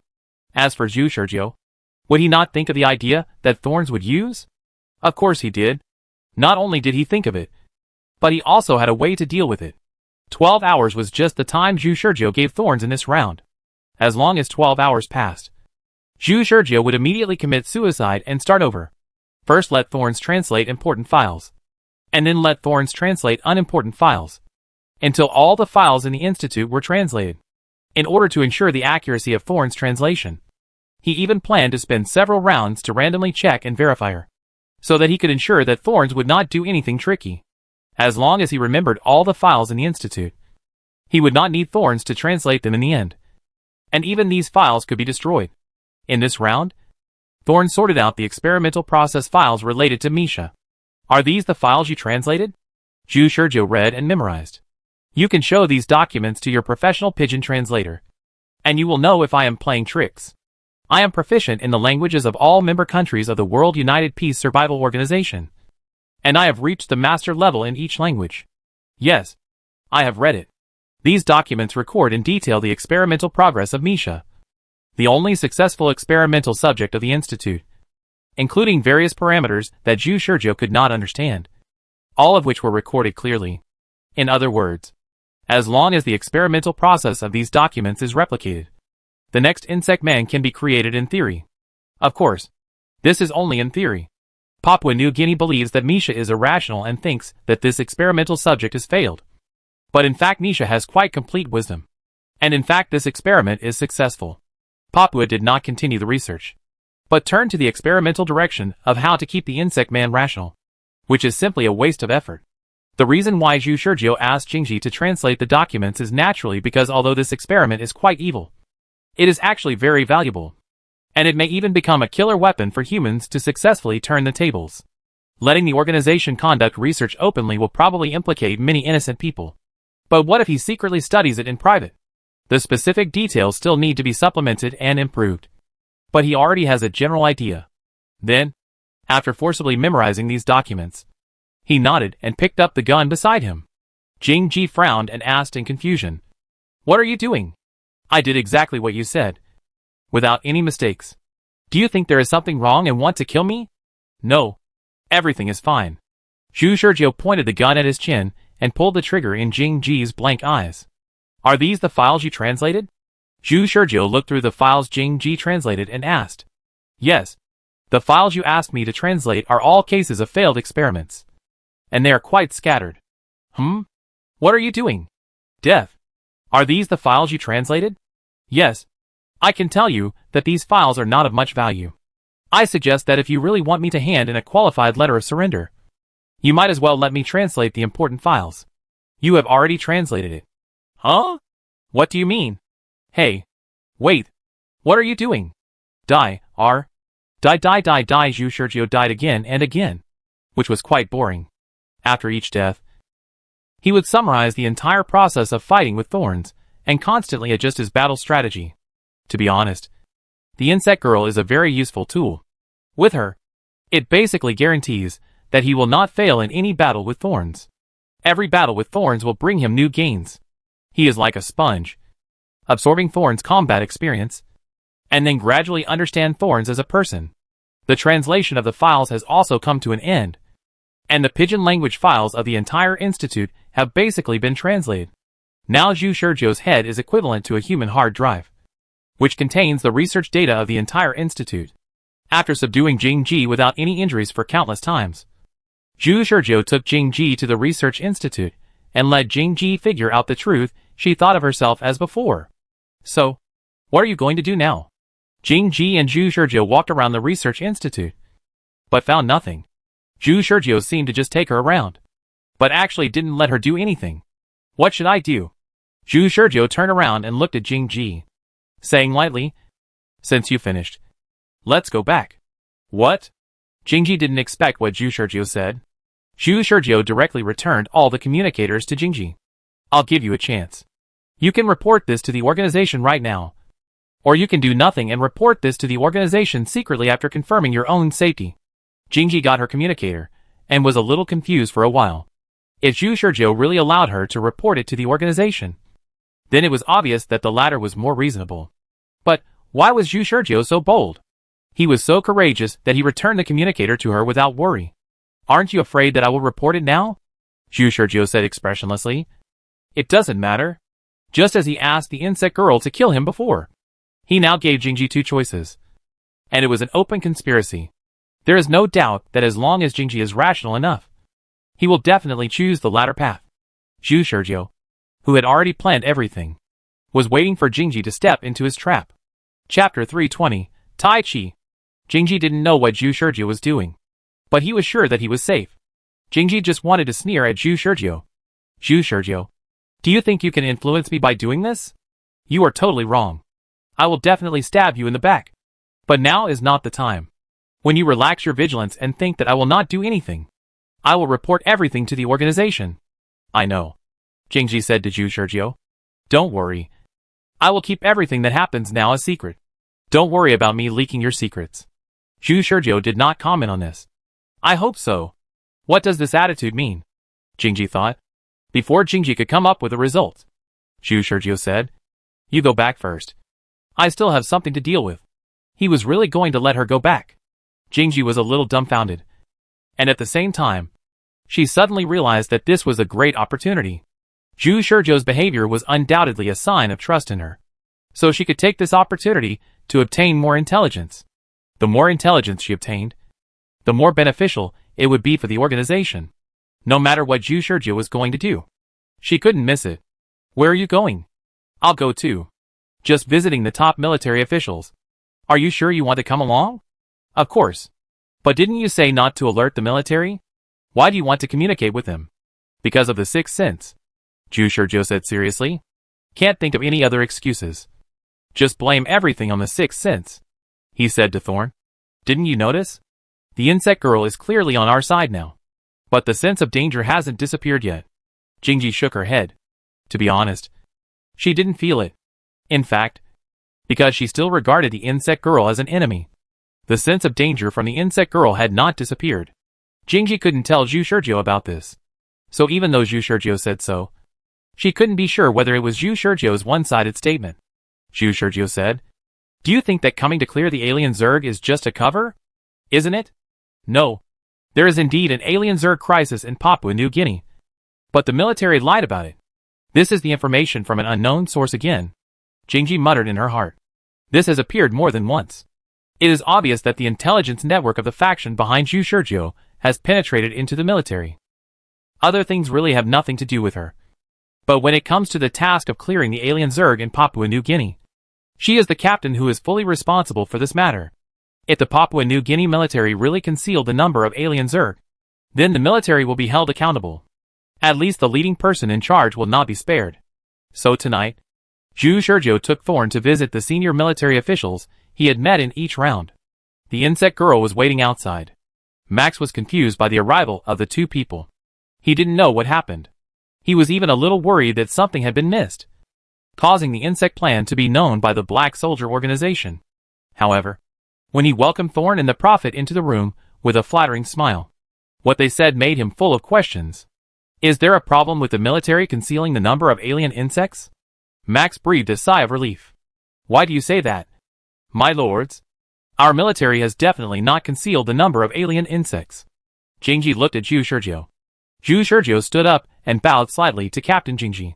Captain Jingji, according to our investigation, there are tens of thousands of alien insects in Papua New Guinea, which is definitely not something our 20-man team can deal with. Jingji was stunned. Why is Zhu Shurjiu so humble now? It looks like she is here to ask for responsibility. But in fact, all this information comes from Zhu Shurjiu. Now she might as well say that she was forced to come here to ask about this matter. Before she could think about Zhu Shurjiu's performance, she saw Max kneeling down in panic. Master Jingji, I don't know about this. No matter what. Max, whose moral integrity had been shattered to the ground in order to survive, knelt down to Jingji without hesitation. He did not think that the Black Soldier Organization's investigation ability was a joke. Since the Black Soldier Organization's investigation found that there were tens of thousands of Zerg in Papua New Guinea, there must be tens of thousands of Zerg here. And what was the estimated number of Zerg reported by Papua New Guinea? Hundreds. Of course, estimates are just estimates. Max previously thought that it was not a serious matter that they made a mistake in their estimate.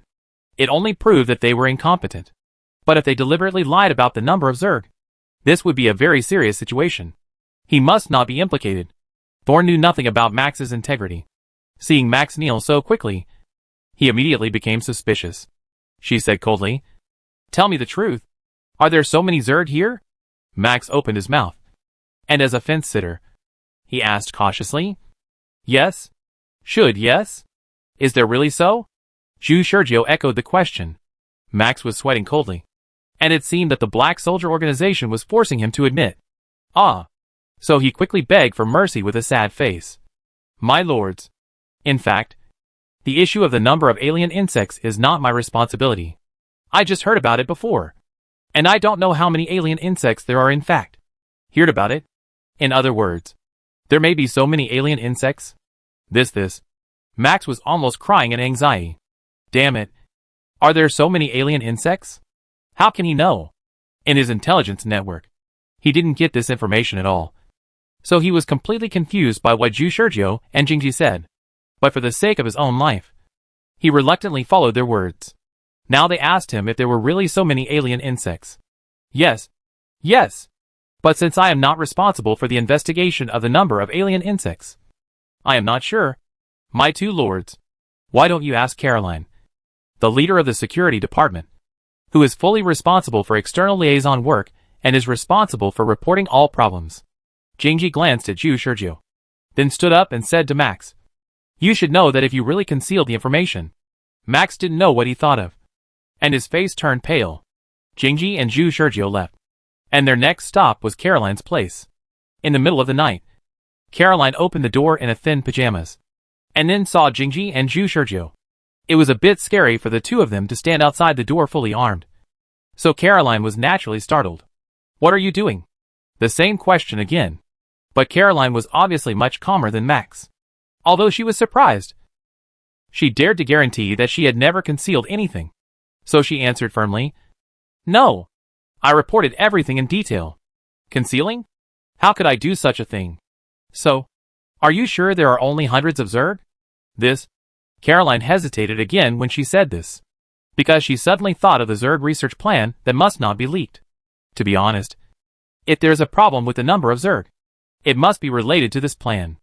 So she changed her words slightly. Actually, I am only responsible for reporting data.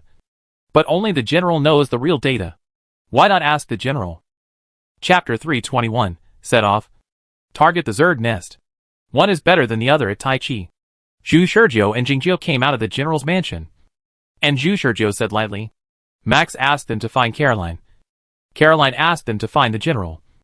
And then, they asked the general just now. And the general said he didn't know. And finally asked them to find Max. Only Zhu Shurjiu knew the truth. These people really didn't know there were so many Zerg in Papua New Guinea. Jingjio felt something was wrong.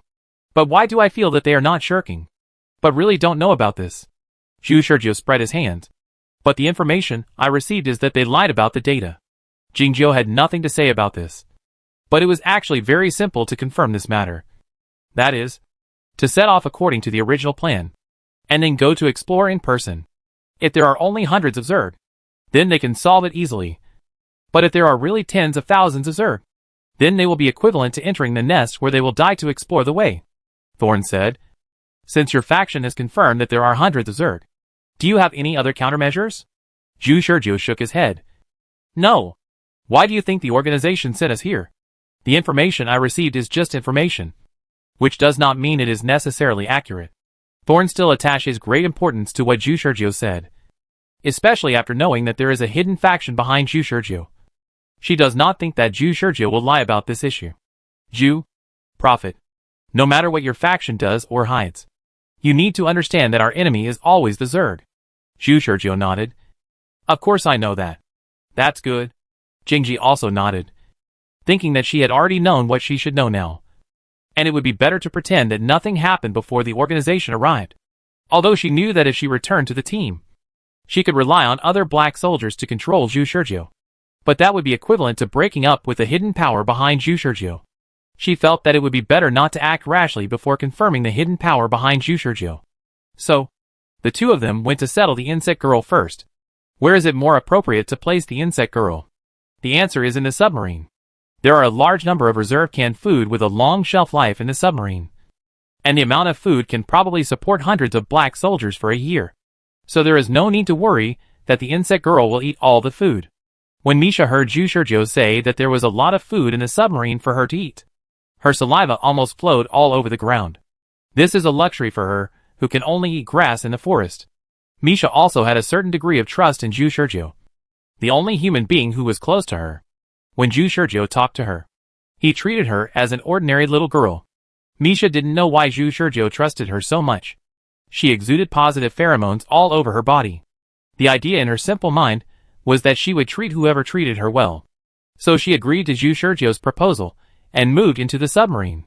Jingji didn't object either, and she agreed with it with both hands and feet, because Zhu Shurjiu's doing this was equivalent to putting the evidence on the submarine. She wished Zhu Shurjiu would do this.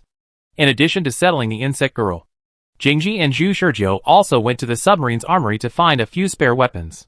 Jingji's weapon was destroyed in the battle with Zhu Shurjiu, and Zhu Shurjiu re-equipped the 3 guns because he wanted to face the alien insects in the strongest state. After the two of them settled these things, they rushed back to the barracks. They entered the tent, and some of the black soldiers had woken up, while others were still sleeping. As the captain, Jingji didn't need to explain anything at all, and went directly to the corner of the tent to rest. After Zhu Shurjiu returned to his bed and lay down, 03 came over and asked, "What did you and Captain Jingji do?" From his perspective, Captain Jingji and Zhu Shurjiu were a single man and a single woman who went out of the tent to do something and came back several hours later. The next day they were going to the Zerg nest. What did these two people do? Zhu Shurjiu said perfunctorily. Don't ask what you shouldn't ask. I'll go. Just tell me. Are you going to investigate a secret mission? Is this something that needs to be concealed? Don't I have enough authority to know the inside story? Also, what's the matter with your guns? 3 guns per person? I think your identity seems to be revealed. Don't make noise. I'm going to sleep. What? You? 03 was really curious. Zhu Shurjiu thought for a while and said lightly, I can only tell you that some things are not as simple as you think. If you want to know, you might as well ask Captain Thorn. 03 wondered. Will Captain Thorn tell me? I don't know. I can only say that Captain Thorne is fully responsible for what I do. 03 Nothing to say. After a long time, he wanted to ask a few more questions, but found that Zhu Shurjiu had already fallen asleep. He did not disturb Zhu Shurjiu, because they would go to the alien insect nest to kill insects in a few hours. If the combat power of the title holder decreased because of poor sleep, he could not bear this responsibility. But he looked in the direction of Captain Thorne from time to time, his eyes full of curiosity. The Prophet prepared 3 guns, which reminded him of the genius Zhu Shurjiu, who had been making a lot of noise in the Black Soldier training base in recent days. It was said that Zhu Shurjiu was a 3-gun flow. Then he thought of hearing that the organization wanted to extract Zhu Shurjiu's semen. Some associations that made him envious and jealous emerged in his mind. Captain Thorne found a place to rest in a tent and kept an eye on Zhu Shurjiu's situation. In fact, she was ready to take action. This was a great opportunity. She could use this opportunity to secretly contact the organization and report all the things about Zhu Shurjiu. However, when she was about to act, she saw Zhu Shurjiu whispering with one of the team members. 03. Neither of them knew what they said. Zhu Shurjiu fell asleep after talking for a few words. But 03 did not sleep and looked at her from time to time. This is surveillance? Jingji suddenly thought of something. Are all his team members really his own people?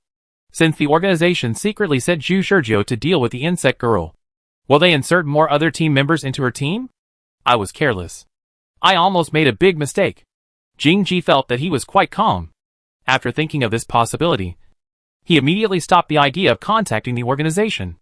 Thinking carefully about Zhu Shurjiu's abnormal indulgence, she became more and more certain. Zhu Shurjiu actually did not relax his supervision on her at all. The reason why he was so indulgent towards her was because there were other hidden supporters of the insect research plan in her team. Now Zhu Shurjiu seemed to be asleep. But in fact, he was waiting for her to show her true colors. It was a close call. Jingji let out a long breath. She almost fell into Zhu Shurjiu's trap. As the saying goes, if you have a guilty conscience, you will find everyone suspicious. Jingji is like this now. She is full of vigilance and feels that her team is not safe. Although she has not seen the full picture of the supporting faction, she always feels that the hidden power of this faction is quite terrible, and many people have been infiltrated invisibly. That night, Jingji slept very uneasily. That night, Zhu Shurjiu slept very soundly. Temporarily solving Misha's problem made him feel refreshed physically and mentally.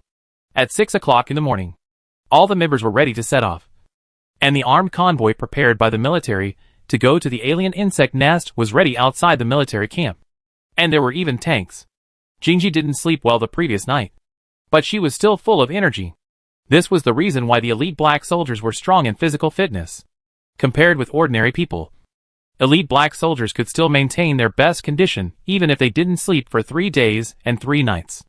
A group of black soldiers stood outside the barracks. Jingji looked at everyone. How many of them were traitors? Let's put this doubt aside for now. What everyone had to do now was to explore the way to the alien insect nest. So she didn't say anything extra, and only gave a concise order to the black soldiers who were waiting for battle. Let's go! Chapter 322, Zerg Nest. Cave Network. The Zerg Nest is a cave. To be precise, it is a hollowed-out mountain. The inside of a mountain is hollowed out by Zerg, and the Zerg live inside. If you don't go in to explore, it is difficult to detect how many Zerg there are inside the mountain from the outside. But is there any way to estimate the number of Zerg? There is a way, as long as it is determined that there is a Zerg nest in a certain place. The size of the internal space of a certain place can be detected through a special vibration wave detector. For example, the internal space of the mountain in Papua New Guinea. The military can detect the specific space size inside the mountain from the outside through the vibration wave detector. Then the military will send people in with remote video equipment to and estimate the density of Zerg life through direct observation, so as to estimate how many Zerg there are in the entire mountain space. Originally, the Papua New Guinea military estimated that there were at most hundreds of alien Zerg in the entire hollow mountain, and they thought that this was an overestimated data, and that even if there were alien Zerg, there shouldn't be that many. As a result, Thorne brought people to tell them last night that the organization's investigation said there were tens of thousands of alien Zerg here, and they didn't know what was going on. To be honest, they didn't take it seriously. The Black Soldier organization didn't come here many times throughout the year, and then suddenly appeared and told them that there were tens of thousands of alien Zerg here. Do they believe it or not? They can only half believe it. And the doubt is mostly because in their detection, according to the size of adult alien Zerg, the number of them filling the entire mountain space is less than 10,000. Not to mention that in their detection, the hollowness of the mountain is enough to prove that the alien Zerg has enough space for activities. At the foot of the mountain outside the Zerg nest, there was also a simple tent. Max invited Jing Ji and Zhu Shurjiu into the tent. There was a vibration detection instrument in the tent, and it was running at this time. My lords, please look. The actual results above show that most of the mountain is hollow. Max and the researchers around him showed Jing Ji and Zhu Shurjiu the detection results. A virtual mountain deconstruction model was displayed on the screen, and there were all kinds of dazzling data next to it. The researcher frowned and said, "My lords, I heard that you told us last night that there are a lot of Zerg inside the mountain. Is there any basis for this? Is there any detection data?" "No detection data," Jing Ji replied lightly. "No detection data? Sir, I suggest that if there is no solid evidence, it is better not to speak nonsense. We should still rely on the data. You two lords may not know that because of your simple words. Our expert group recalculated the test results overnight, and the results are still the same. It can be seen that the researcher has a lot of resentment in his heart. After all, no one likes to do meaningless work. They trust the test data very much. No matter how much exploration, thousands of alien insects cannot be detected." The black soldiers just said it casually, as if joking. Max changed color when he heard the words, and was about to scold the researcher. But Thorn stopped Max and looked at the researcher. "What is your degree level?" The researcher replied, "PhD. I studied in the United States." Thorn said calmly, "Before I joined the Black Soldier organization, I was an academician of the Academy of Engineering. But after I became a Black Soldier, I basically didn't use the knowledge I learned throughout my life. Do you know why?" The researcher was stunned. He didn't expect that he was showing off his skills in front of an expert. The researcher didn't answer. Thorn said, "Because I know that dogmatism can't kill the Zerg at all. Theory is always just theory. The Zerg is a creature that breaks humans' existing cognition the most. If you are used to using data to study Zerg, you will also be deceived by the data." The researcher didn't say anything after listening. Thorn glanced at the results displayed on the screen and turned around to say to others, "First, I have basically confirmed that there are tens of thousands of Zerg in Papua New Guinea. Second, there may be only hundreds of Zerg here, but there may be Zerg nests that have not been discovered in other places. Everything is possible, and we are going here to find out the reason for the difference." The researcher could not understand the black soldier, but think about it. Anyway, it is better to be cautious. The black soldier insisted that there were tens of thousands of Zerg in the Zerg nest, which was just more cautious. It is better than thinking that there are only dozens of Zerg in the Zerg nest, and then dying carelessly. Jingji finally ordered the military. Still the same. Evacuate the crowd. Sound the air raid alarm for the people. And let the people hide in the underground shelter. We are going to act. After the air raid alarm sounded, everyone left the tent. Zhu Shurjiu asked on the side, "Is this the way to disperse the crowd? You don't know? Oh, by the way, this is your first mission," Thorn said. "The most troublesome part of our mission is not killing the Zerg, but hiding the existence of the Zerg from humans living in normal society. So when we perform the mission, we always have to find ways to disperse the crowd. Generally speaking, the Zerg live in backward countries like Papua New Guinea. So the means we use are also very simple. That is, to claim that there is an air strike, and then let people hide in underground shelters. In this way, no matter how we fight on the ground, it will not alarm ordinary people." Zhu Shurjiu asked, "What if it is in the city?" Thorns were concise and to the point. "Generally, there are few battles in the city, but there are some. The local government will cooperate with us to forcibly disperse the crowd, and they will make up their own reasons. But if there are witnesses, then sign a confidentiality agreement with them." Zhu Shurjiu was very surprised by this. Is the confidentiality agreement useful? Isn't it just killing? Thorns glanced at Zhu Shurjiu, and didn't expect Zhu Shurjiu to be more brutal than she imagined. She didn't expect Zhu Shurjiu to guess based on the consistent style of the Black Soldier organization. Some are useful, some are not. Some people will let slip online or in real life even if they have signed a confidentiality agreement. But we have internet trolls. So we are basically not afraid of this. Zhu Shurjiu thought of the various news that were manipulated and rushed to the headlines online. In this internet age, there are too many true and false things. Jingji thought Zhu Shurjiu didn't believe it, and said, "Have you ever heard of the Zerg invasion in 1999? What? Is that true?" Zhu Shurjiu thought. "Didn't the Zerg only appear in the United States in 2010? Jingji shook his head. "No. 1999 is fake.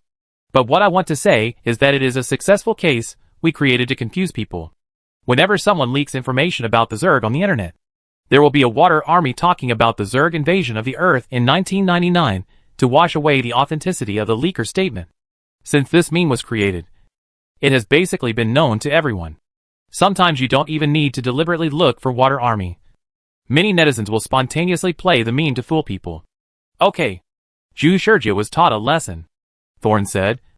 "At the same time, we dispersed the crowd for the purpose of using some large-scale weapons. If we are sure that there are a large number of Zerg, we can even carry out annihilation bombing on the Zerg nest if necessary.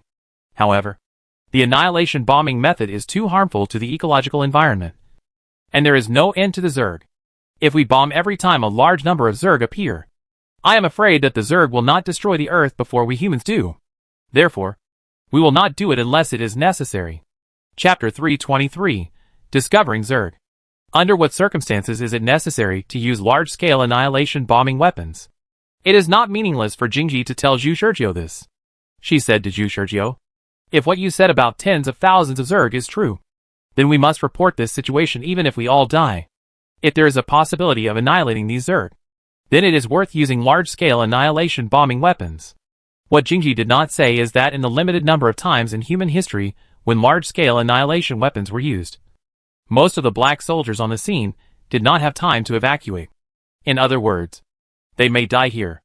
If this mission was just a simple task of bringing new people, Jingji would definitely make it clear to Zhu Shurjiu. But since it was determined that Zhu Shurjiu might be a hidden dangerous faction, then she had to consider hiding a hand.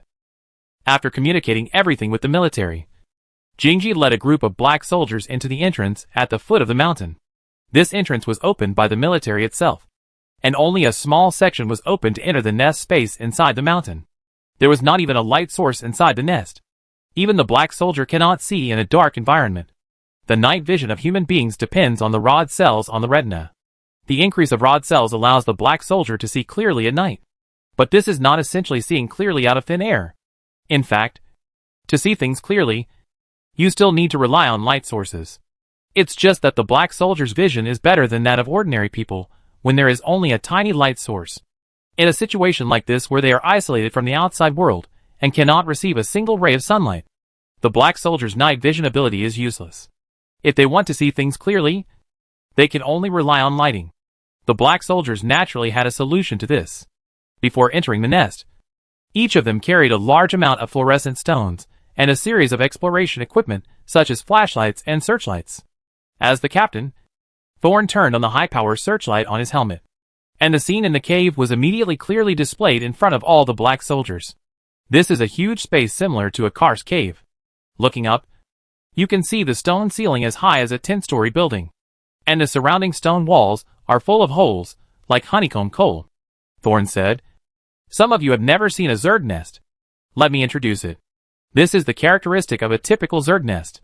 Zerg like to dig holes underground or in the mountains and build their nests into a maze network. This is just the first cave now. After passing through the holes on the stone wall, you can reach the next cave. Some caves are interconnected, and some caves are dead ends. If you encounter a dead-end cave, it's okay. You can return the same way. But if you encounter interconnected caves, you will get lost in this cave network if you are not careful." 03 is an old student who has not graduated yet. He has not performed 2 dangerous tasks. Now listening to Thorn's words, he is also a little scared. What should we do now? If there are only hundreds of Zerg, then 4 to 5 people in a group is more appropriate. But if there are really tens of thousands of Zerg, then it is better for us to act together. Speaking of this, Thorn looked at Zhu Shurjiu. Zhu Shurjiu nodded. There are indeed that many Zerg. Jingji looked at Zhu Shurjiu deeply. I hope you don't lie to me. 03 he didn't know why. He had long wondered why the number of alien insects suddenly increased to tens of thousands. And since it was confirmed that there were so many alien insects, why did they let them die? Now it finally became clear. It turned out that this information was from the Prophet? Where did the Prophet get the information? This time, the operation changed from killing alien insects to exploring the alien insect nest, and from separate actions to collective actions. To be honest, Zhu Shizhou breathed a sigh of relief. In this way, he could protect the entire team to the greatest extent. As long as there is a rollback, everything will be fine. There are dozens of holes on the stone wall. Thorns have marked all the holes with numbers to facilitate memory of which holes have been explored and which holes have not been explored. As for how to form a complete map, you only need to remember it in your mind. The brain of the black soldier is a human computer. Their sense of space and memory ability when moving are enough for the black soldier to form a map of the entire nest in his mind. Simply put, it is brain modeling. This is usually the work of the reconnaissance department. A strong scout can model a map of 1 kilometer with an error of no more than 1 meter. It is the same now. Everyone climbed up the stone wall with bare hands and entered the first cave passage one by one. 03 and Zhu Shizhou were still at the end of the team. 03 followed Zhu Shizhou closely and said, "You must protect me. Boss, I know you are Zhu Shizhou. If you protect me, I will give you all my points after I return to the training base." Zhu Shizhou looked at the 3 guns on his body and shook his head. "You are wrong. I am not Zhu Shizhou." 03 obviously did not believe it. "You are not Zhu Shizhou, and you still hold 3 guns? As far as I know, only Zhu Shizhou, that monster, can play the 3-gun style. I just heard that someone has been playing the 3-gun flow recently, so I practiced it casually. I suggest you don't put your hopes on me." 03 was at a loss for words. Really? Is the 3-gun flow so easy to practice? Zhu Shizhou replied, "Brother, I still want you to protect me, but I don't have much practical experience." 03 heard the sincere tone in Zhu Shizhou's mouth and said helplessly, "I'll try my best." "Brother, tell me honestly, you are an elite black soldier. Although you were promoted from a student, you at least have some unique skills, right?" Zhu Shizhou said, "Do you know why I am called a prophet?" "Why?" "Because my sixth sense is very sharp. Just based on my sharp sixth sense, I am enough to become an elite black soldier." "Oh my god! Is it true?" 03 was a little shocked. If this is true, it proves that this guy's sixth sense is not an ordinary pervert. "Really?" Zhu Shizhou said seriously. "So, if I predict the danger earlier than any of you, please believe me," 03 said quickly. "Okay. I believe. Everyone be on alert." Suddenly, Thorn shouted. In an instant, no matter what the black soldiers were doing, they all took a defensive posture at this moment. 03 whispered, "Prophet, do you feel anything?" Zhu Shizhou said solemnly, "Shut up first and listen to Captain Thorn's command." Everyone looked forward, and there was a brand new cave in front of them. Like the cave they had seen before, it was a space of about the same size, and there were many holes and passages on the stone wall. And they were coming out of one of the holes and passages at this moment. What was different from before was that there were dozens of alien insects on the ground in the cave. Some of them were crawling slowly, while others were motionless as if they were sleeping. Zhu Shizhou was a little dazed when he saw this scene. The scene in the shooting training class overlapped with the current scene. It was the same platform, the same high ground, and the same dozens of alien insects waiting for him to shoot. The only difference between the two was that the alien insects now were not captive or weakened. And there was no guardrail in front of him. But there were 20 formal black soldiers around him. Needless to say, everyone tried their best to eliminate their own breath to avoid alarming the alien insects. Then Jingji waved his hand. All the members aimed their guns at the pile of alien insects below. Chapter 324. 3-gun insect killing. What is this sense of existence? All creatures in nature are constantly emitting various pheromones. And pheromones represent the sense of existence of creatures. In other words, sense of existence is another synonym for biological pheromones. Creatures with strong pheromones must also have a strong sense of existence and are easily targeted by alien insects. Alien insects search for food by accurately hunting by tracking the pheromones of creatures. Those with strong pheromones are the ultimate delicacy in the eyes of alien insects. Whether the pheromone is strong or not depends on the pheromones of the creature. The stronger the life level of the creature, the more intense the pheromones it will emit. and the easier it is for alien insects to be attracted. However, is there any way to reduce one's own sense of existence and make it difficult for alien insects to target oneself? Of course there is. Most creatures in nature actually have a technique to reduce their own sense of existence. In the cruel survival of the fittest in nature, when a lion hunts an antelope, it will deliberately reduce its own pheromones, quietly approach the antelope, and then hunt it down. This is common in nature. And what about humans? In ancient times, humans also had this skill. People who mastered this skill naturally evolved into a professional assassin in ancient society. In ancient times, assassins could restrain their own pheromones and minimize their presence. In this way, a powerful assassin could stand in front of a person openly and be regarded as a lifeless statue. Living people and non-living people feel different. Generally speaking, people can feel whether the person in front of them is a real person or a statue. But when an upright assassin stands in front of a person, they can't tell the difference at all. This skill relies on the strong control of human beings over themselves.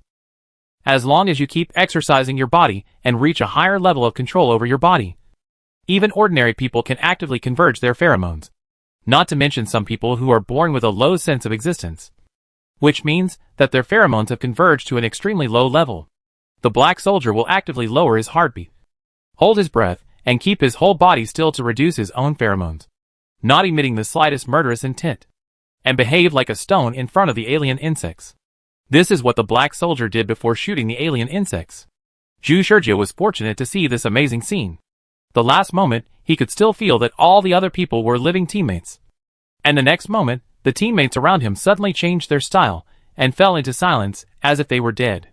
Suddenly, all of Zhu Shurjiu's senses gave him an illusion that all his teammates had disappeared.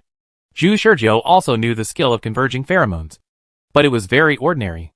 03 turned his head and looked at Zhu Shurjiu at this time. What are you doing? The amazing thing is that even if 03 turned his head and looked at him in front of Zhu Shurjiu still felt that 03 was a lifeless robot. Zhu Shurjiu shook his head helplessly at 03. There was no way. The level of various skills was too low. His pheromone converging method could only reduce his heartbeat to 30 beats per minute at most, which was also related to the fact that he had not reached his own physiological limit. At this time, many Zergs have begun to move, because even if all the black soldiers try to reduce their own pheromones, the pheromones of 20 people gathered together will inevitably accumulate and attract Zergs. Shoot! Jingji suddenly gave the order. All the black soldiers can shoot. For a moment, the whole cave was filled with white light. The whole cave seemed to be thrown into a giant flash bomb. The previous second, it was still a pitch-dark environment. And the next second, the cave was suddenly illuminated, and every corner was clearly displayed in front of everyone. 52. Zhu Shurjiu took 0.3 seconds to count the number of Zergs in the cave. 20 black soldiers plus Zhu Shurjiu. A total of 21 people. Killed 21 Zergs together. There are 31 left. And then, there is a 1-second cooling period. Scatter! At the same time as the shooting, Jingji shouted. Even if they want to reduce their own pheromones now, it is useless because the Zerg have been alarmed. The Zerg were startled and disappeared instantly. And Jingji wanted everyone to disperse and try their best to dodge the Zerg's attack during the 1-second cooling period. Jingji expected that Zhu Shurjiu should be the only team member who could fight back at this moment. And judging from his performance in the Zerg forest, he might be able to kill a few Zerg. However, when she looked at Zhu Shurjiu, her mind was blank and full of question marks. Zhu Shurjiu was attacked by 2 Zerg at the same time, piercing his chest and waist respectively, and was killed instantly by the Zerg without any resistance. And the strange thing was that his eyes were still quite calm when he was dying. Jingji really wanted to ask him, "Where is your 3-gun flow?" Death. Rewind and start over. 3-gun flow. 3-gun flow again. After all the black soldiers opened fire and alarmed the alien insects. The alien insects attacked the black soldiers together. At this moment, Zhu Shurjiu's gun in his left hand was already ready to go, and white light burst out from the muzzle like lightning, accurately killing an alien insect. And as he pulled the trigger, his waist and abdomen twisted, folding in the air into an anti-human physiological structure. An alien insect passed in front of him with a sound of breaking wind. And at the same time, the gun behind him was thrown out by his own body due to inertia and fell in front of him. Zhu Shurjiu threw the gun in his hand upwards, and at the same time stretched out his hand to hold the gun that was thrown from his back to his front, and pulled the trigger to the side without turning his head. There was no aiming process at all, and a Zerg that was about to attack 03's back was killed by Zhu Shurjiu in midair. In just 1 second, he killed 2 Zerg. And this was not Zhu Shurjiu's peak operation. After killing 2 Zerg, Zhu Shurjiu suddenly rushed to the side, kicked a black soldier's leg, and used the recoil to push his body to the side, hitting another black soldier hard. For a while, the attacks of the 2 Zerg fell into the air. Zhu Shurjiu killed 2 Zerg in 1 second, and saved 3 black soldiers. Thorns looked at Zhu Shurjiu's eyes, and his eyes suddenly lit up. Be careful. Zhu Shurjiu climbed up and shouted. Thanks, brother. 03 shouted to Zhu Shurjiu with gratitude. And the other 2 black soldiers also nodded to Zhu Shurjiu while dodging the attacks of the alien insects. However, what they didn't know was that Zhu Shurjiu's operation was completely redundant. Even if he didn't do this, they could avoid the attacks of the alien insects through their sixth sense. Zhu Shurjiu's operation was just a show. In the eyes of these black soldiers who were saved by him, they should have been saved suddenly just when the omen of death struck their hearts. Naturally, they would not think that Zhu Shurjiu was doing something unnecessary, but instead thanked him. And Zhu Shurjiu only used 5 lives to achieve this operation. Chapter 325. 1/3 of the output alone. For Zhu Shurjiu, killing alien insects is a very boring thing. The excitement of clearing the level with 1 life in the eyes of others is completely unfeeling for him. So what if he dies? There will be another one. Since he realized that his ability could not save the world without infinite replay, he no longer pursued the simplest solution, but turned to using a large number of deaths to accumulate an optimal solution. Of course, it is better to die less. And he is not afraid. After 5 deaths, Zhu Shurjiu replayed 20 times. 20 deaths adjusted this insect-killing operation to the optimal level that Zhu Shurjiu could adjust. Now Zhu Shurjiu has gained the right to speak with Thorns with his strength. Thorns did not give Zhu Shurjiu any orders, but Zhu Shurjiu spontaneously began to show his terrifying strength. He shot a Zerg with his right hand, and then raised his left hand and fired a shot at the top of his head. A Zerg flying in the air was annihilated by a shot, and it spun and hit the stone wall of the cave by inertia, making a loud bang. Then he turned around and stepped out, dodging the attack of a Zerg like taking an afternoon walk. The gun behind him was thrown to his waist by Zhu Shurjiu. He let go of the original gun with his right hand, and quickly reached out to hold the gun. Without looking back, he put the gun under his armpit and shot behind him, and another Zerg was killed. The gun that was released by his right hand was about to fall to the ground, but Zhu Shurjiu kicked the gun up, let the gun spin in the air, and then held it accurately. Boom! The white light of the guns in his left and right hands burst out from the left and right, accurately killing 2 black soldiers who attacked other Zergs, greatly reducing the pressure on the 2 black soldiers who were attacked by multiple Zergs at the same time. Just like in the Zerg forest before, Zhu Shurjiu didn't need to see the whole scene. He just needed to know when other teammates would be injured. That was enough. Once the Zerg would cause damage to the black soldiers, even if it was just a scratch, Zhu Shurjiu would provide timely support. In the eyes of other black soldiers, Zhu Shurjiu was like a god descending from heaven, always paying attention to the situation of all members while fighting the Zerg. He had an extraordinary vision and multitasking ability far beyond that of normal black soldiers. Sometimes he would even shoot and kill the Zerg without even looking at them. Every time he shot, a Zerg died. He was so strong.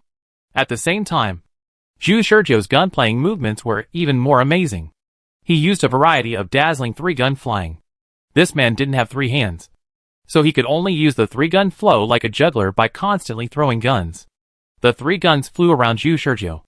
Every time Zhu Shurjiu caught the gun and pulled the trigger after the cooling period, a Zerg would definitely die. Big Brother is awesome. 03 shouted 666 while shooting and finally killed a Zerg. The other black soldiers were not idle either. Zhu Shurjiu killed 10 Zergs alone, and the 20 of them killed 21 together. That is to say, on average, each of the others killed only 1 Zerg. In fact, it can't be calculated that way. In fact, the weaker black soldiers in the team were always dodging and didn't even have a chance to counterattack, while Jingji killed 7 in this wave. This shows the difference in strength between elite black soldiers and ordinary black soldiers.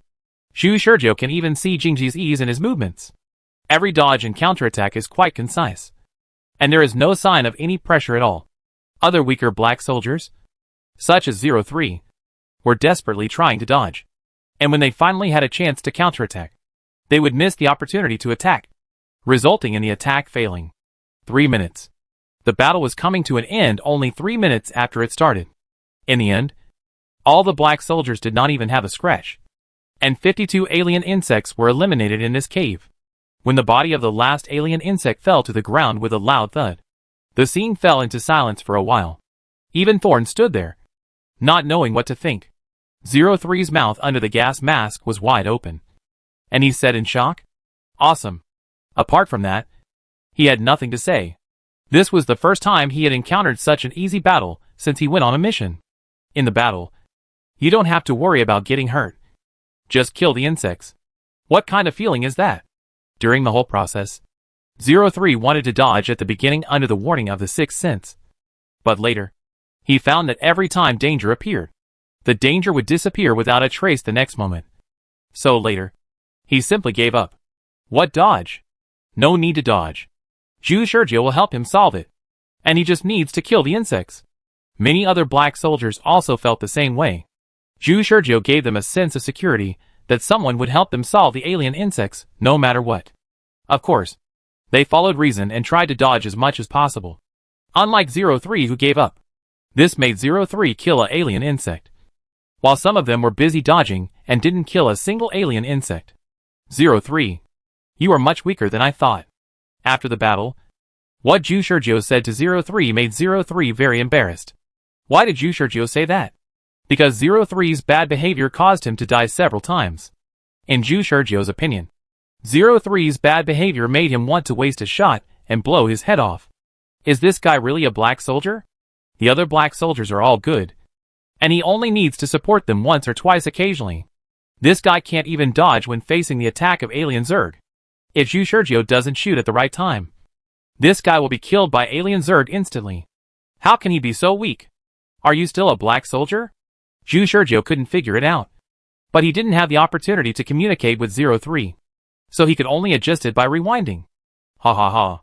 03 laughed awkwardly, and then he changed the subject and said, "Prophet, you still said you are not Zhu Shurjiu." Other black soldiers also looked at Zhu Shurjiu. As far as they know, the only person in the black soldier organization who uses the 3-gun flow is Zhu Shurjiu. Zhu Shurjiu hung up the 3 guns on his body expressionlessly. I've said I'm not one of them. Zhu Shurjiu has just joined the organization. How could he be recruited as an elite black soldier so quickly? The other black soldiers thought so too. Only Jingji finally came to his senses at this time, and was speechless. Others don't know. But doesn't she know? This guy is Zhu Shurjiu.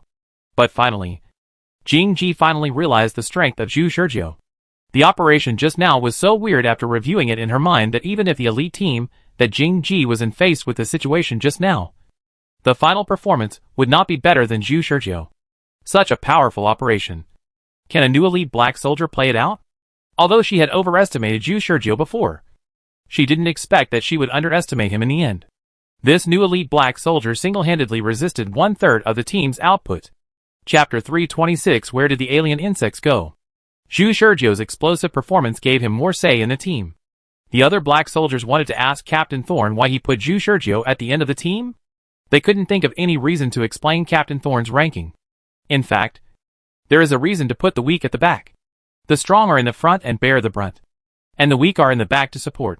This is the consistent style of the Thorn squad. It takes time for any weak to grow into a strong. Captain Thorn's ranking seems to be a ranking of the team members according to their strength. But it is actually an invisible protection for the weak. When the alien insects attack the team, the focus will definitely be on the strong in the front, which gives the weak in the back a certain breathing space. But as soon as Zhu Shurjiu showed his strength, Captain Thorn wanted to transfer him to the front. So Thorn said to Zhu Shurjiu, "Prophet, come to the front row." 03 on the side smiled bitterly. "Brother, it seems that you can't protect me." However, what he and other black soldiers didn't expect was that Zhu Shurjiu said to Captain Thorn, "Can I refuse?" Thorn raised his eyebrows. Zhu Shurjiu explained, "If I go to the front row, then I can't take care of so many team members. Just like just now. If I wasn't there, 03 would die." 03 touched his gun awkwardly. Thorn replied lightly.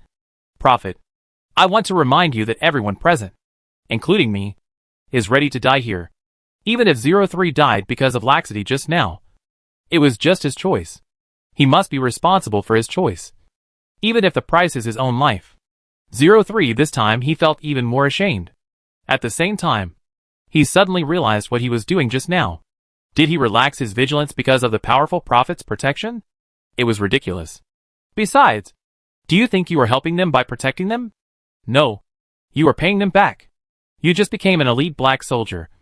You may not know, but what I want to tell you is that it is impossible for two mature elite black soldiers to exist in an ordinary team at the same time. Your presence in the team is not the norm of the team. Zhu Shurjiu looked at the team. Indeed, there was no other mature elite black soldier except Thorn. He himself was an immature elite black soldier. Every ordinary black soldier is promoted to an elite black soldier, which means they are qualified to lead the team independently. Then the first thing we do is to separate another elite black soldier in the same team and lead the team independently. You are here to hone your skills purely because of your lack of experience. This time I will lead you. But next time it will not be me. You help those weak teammates in the back row, which can easily make them form a habit.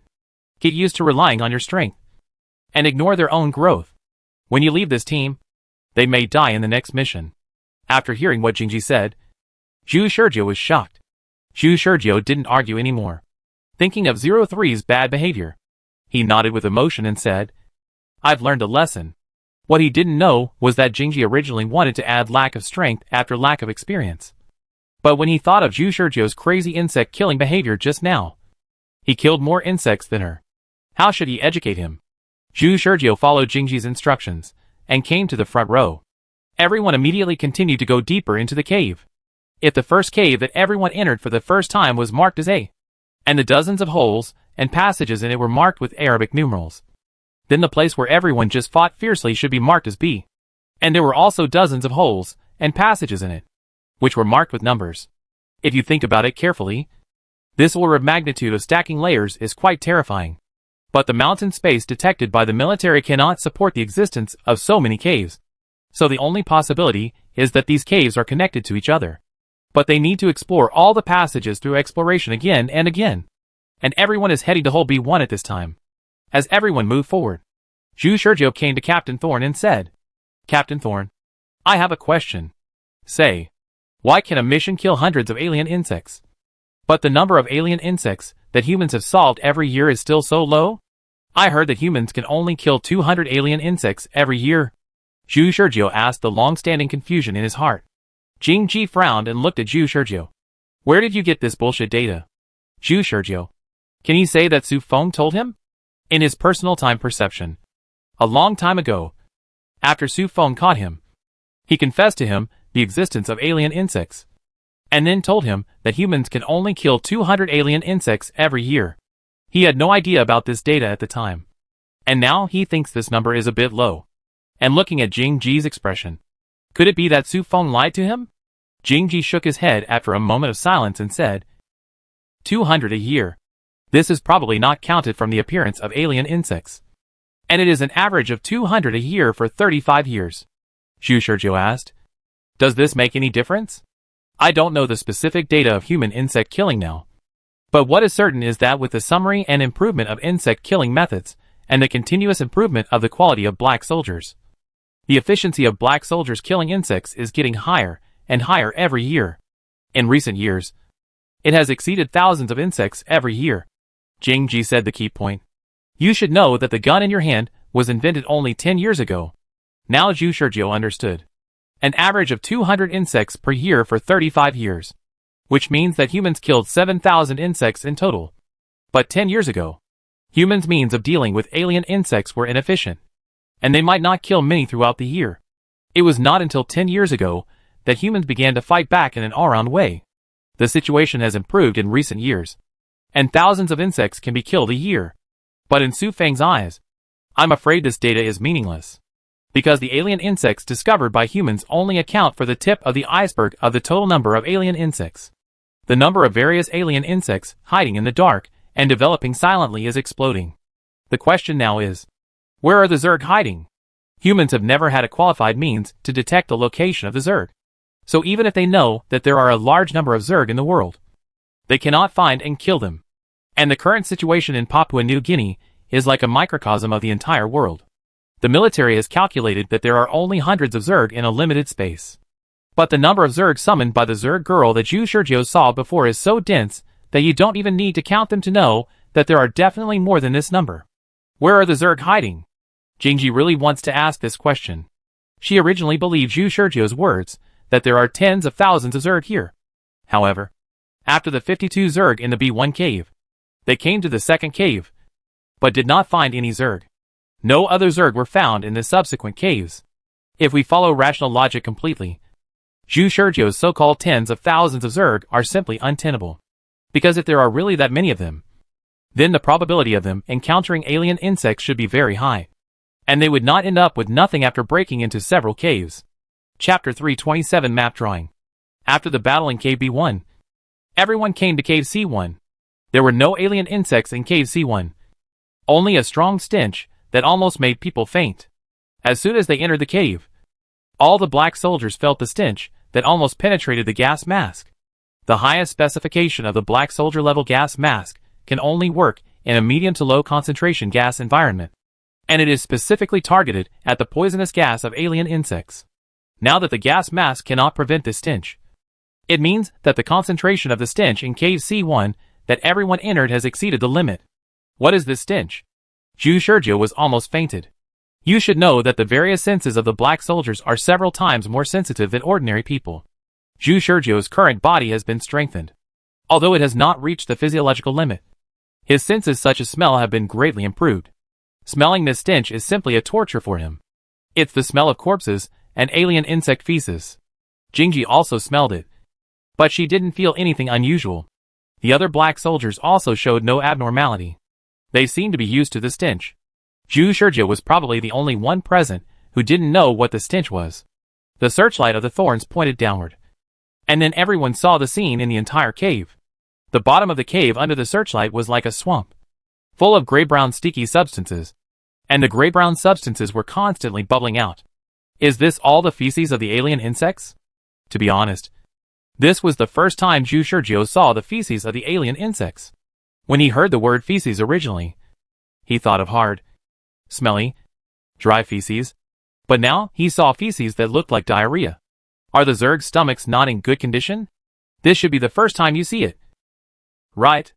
After the Zerg eat a person, the highly corrosive acid in their stomach will digest all the human tissues they eat into liquid. Their acid is so corrosive that its acidity exceeds the strongest acid that humans can currently produce. The strongest acid that humans can currently produce is fluoroantimonic acid, which is the product of the reaction of hydrofluoric acid and antimony pentafluoride. When mixed in a ratio of 1:1, it becomes an artificial superacid with an acidity of 2 by 10 to the 19th power times that of pure sulfuric acid. In addition, the acid will react with almost all known solvents, and even explode when in contact with water. Zhu Shurjiu's face changed when he heard this. The stomach acid in the body of the Zerg is stronger than the strongest acid that humans can produce? This super strong stomach acid is named insect acid, which is enough to digest a complete adult in a few seconds, and digest the whole person and bones into a viscous liquid and excrete it from the body. Don't think that this swamp is just smelly now, but in fact, once you fall into it, you are basically doomed. Even if you are fished out immediately, you can only fish out a pile of bones. Zhu Shurjiu was speechless. Don't use me as an example. Okay. In short, the swamp you see now actually represents the lives of humans who died in the mouths of the Zerg. After a long period of drying, this swamp will become the solid feces you imagine. After glancing down, Thorn said calmly, "These alien insects eat more people than I thought." Zhu Shurjiu was silent. In addition to silence, he could not do anything else. The crowd bypassed this terrible acidic swamp, climbed the stone wall carefully, and then came to the next cave. The next cave was empty, with nothing, full of vigilance in exchange for nothing. The rest of the caves were still the same, whether it was Captain Thorn or the other black soldiers. Their sixth sense could not sense the danger.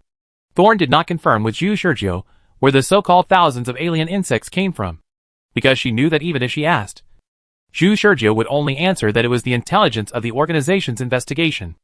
But even if she had vowed to the military before that there were thousands of alien insects in Papua New Guinea, she finally began to doubt the authenticity of this so-called intelligence. Silence all the way until entering the next few caves. No more alien insects were found. And the strange thing is that we didn't even see hundreds of zergs. The 52 zergs we saw in the first wave were the most. After walking half of the map, everyone rested in a cave. Thorn took out a map that he had prepared long ago. And then several black soldiers came up, including 03. "It's your turn to perform," Zhu Sergio said. He knew that 03, as the weaker one in the team, was responsible for the reconnaissance team. The work of drawing maps after exploration like now was generally done by the reconnaissance team.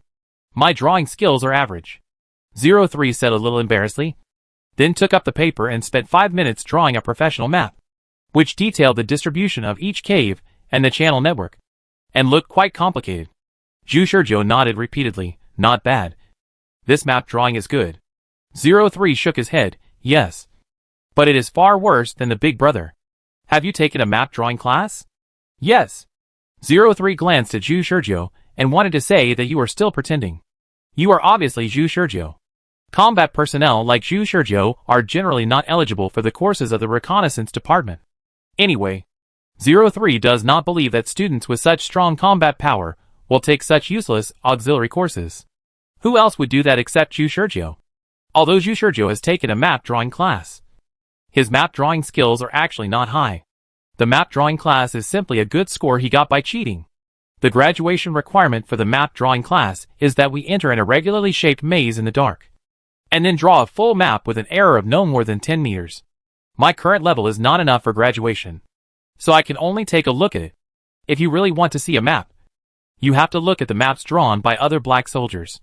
Sure enough, Zhu Sergio took a look at the maps drawn by other black soldiers, who started drawing at the same time as 03, but had not yet finished drawing. Not only is it more detailed than 03's, but there are also many annotations. And the channel network is also more detailed than 03's. If you compare the map drawn by 03 with theirs, you will find that many of 03's annotations are different from theirs. This is the benefit of setting up multiple scouts. The maps they draw can be compared with each other, and the most accurate map can be finally confirmed through mutual verification. The higher the level of the scout, the more specific details he can remember, and the more detailed the map he draws. 03 has not yet reached this level, and is still learning. Here, and here, your memory seems to be wrong. Well, I think so too. This route is different from what you drew. Am I wrong? I remember it was like this first, then like that, and finally like this.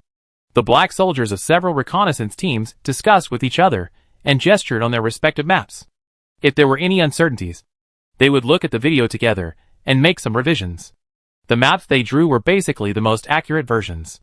More than 10 minutes later, a brand new map was produced, and Zhu Sergio went over and wrote it down silently. According to calculations, they had walked through half of the mountain space, but still did not find more alien insects. At this time, Thorns came over and looked at the map. Everyone has rested and continued to move forward. Chapter 328: The Ultimate Sin. It turns out that Zhu Sergio's amazing operation when he encountered the first wave of alien insects was not accidental. After walking half of the map, they continued to explore deeper into the caves, and then encountered more than 20, 10, and 30 alien insects in 3 caves. The first 2 waves were fine, and the first wave of convergent pheromones of all black soldiers harvested the alien insects.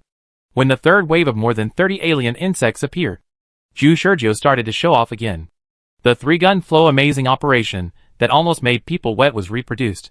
3 guns flew around him, and every shot could accurately kill the alien insects, without even a single empty shot. What is this concept? The more Thorns watched, the more he realized how powerful Zhu Sergio was. There had never been such a strong new black soldier in the organization. He could rank among the top first-class strongmen just by his gun skills. This also proved the strength of Zhu Sergio's sixth sense. His sixth sense allowed him to accurately grasp the movements of alien insects. You know, even Thorn, an elite black soldier, can only vaguely sense the location of alien insects through her sixth sense. She can kill more alien insects than other black soldiers because of her many years of experience in fighting alien insects. She can't imagine how accurate Zhu Sergio's sixth sense is now. She can't imagine that Zhu Shizhou is so strong now.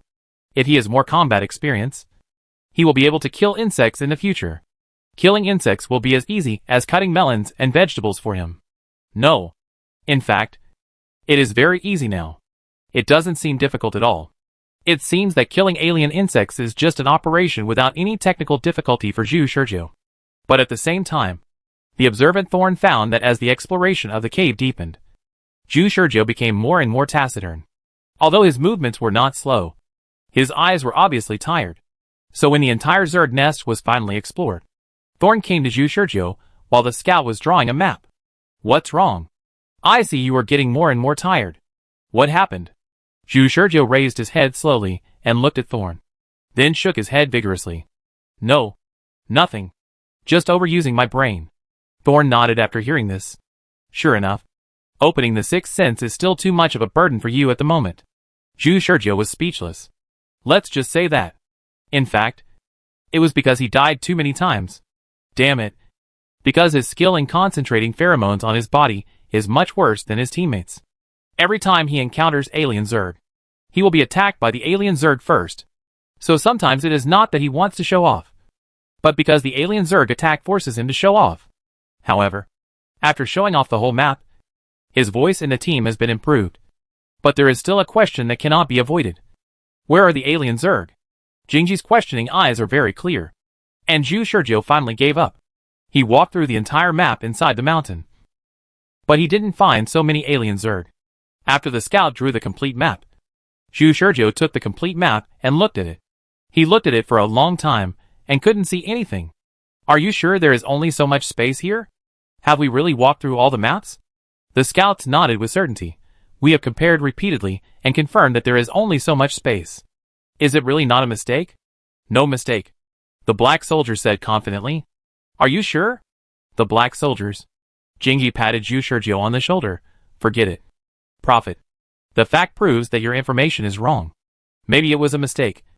Anyway, the Papua New Guinea military did not conceal the number of alien Zerg. Zhu Shizhou frowned and said nothing. Jingyi shook his head. Let's go. Zhu Shizhou said before that his information came from the military. And the military deliberately concealed the number of alien Zerg. Now it seems that it was probably a trick played by the so-called faction supporting the insect research plan. Or, Zhu Shizhou wanted to achieve something by deceiving her. It can't be that the military and the alien Zerg cooperated with each other. Right? The reason why she believed Zhu Shizhou before was because Zhu Shizhou's lie was meaningless. And she would know how many alien Zerg went in to explore the way. But she didn't expect that the information was still wrong in the end. After coming out of the alien Zerg nest, the military came out to greet her. Max and other high-ranking military officers greeted them with flattering smiles. My lords, have you found more Zerg? No. The answer of Thorn was within the expectations of the high-ranking military officers. They knew that if there were really tens of thousands of Zerg, would these black soldiers be able to get out after entering? Now everyone was unharmed. And they knew that there was no danger inside. Max and others smiled unchanged. No. No. No. He did not mention the stubborn fuss that Thorn had made before. He mentioned it and let it go, which was considered to give Thorn enough face. Thorn said to Max, in that case, let's go. We have already eliminated the alien worms in the alien worm nest. I suggest you send someone in to explore again. If there is any abnormality, you can report to the Black Soldier Organization at any time. Okay. Thank you very much.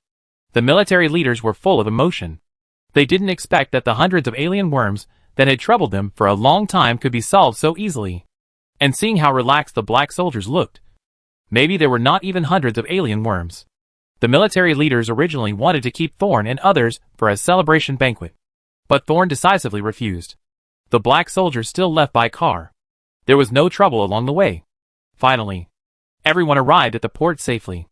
Are we leaving now? Under the gaze of the military leaders, the black soldiers boarded the submarine, docked at the port.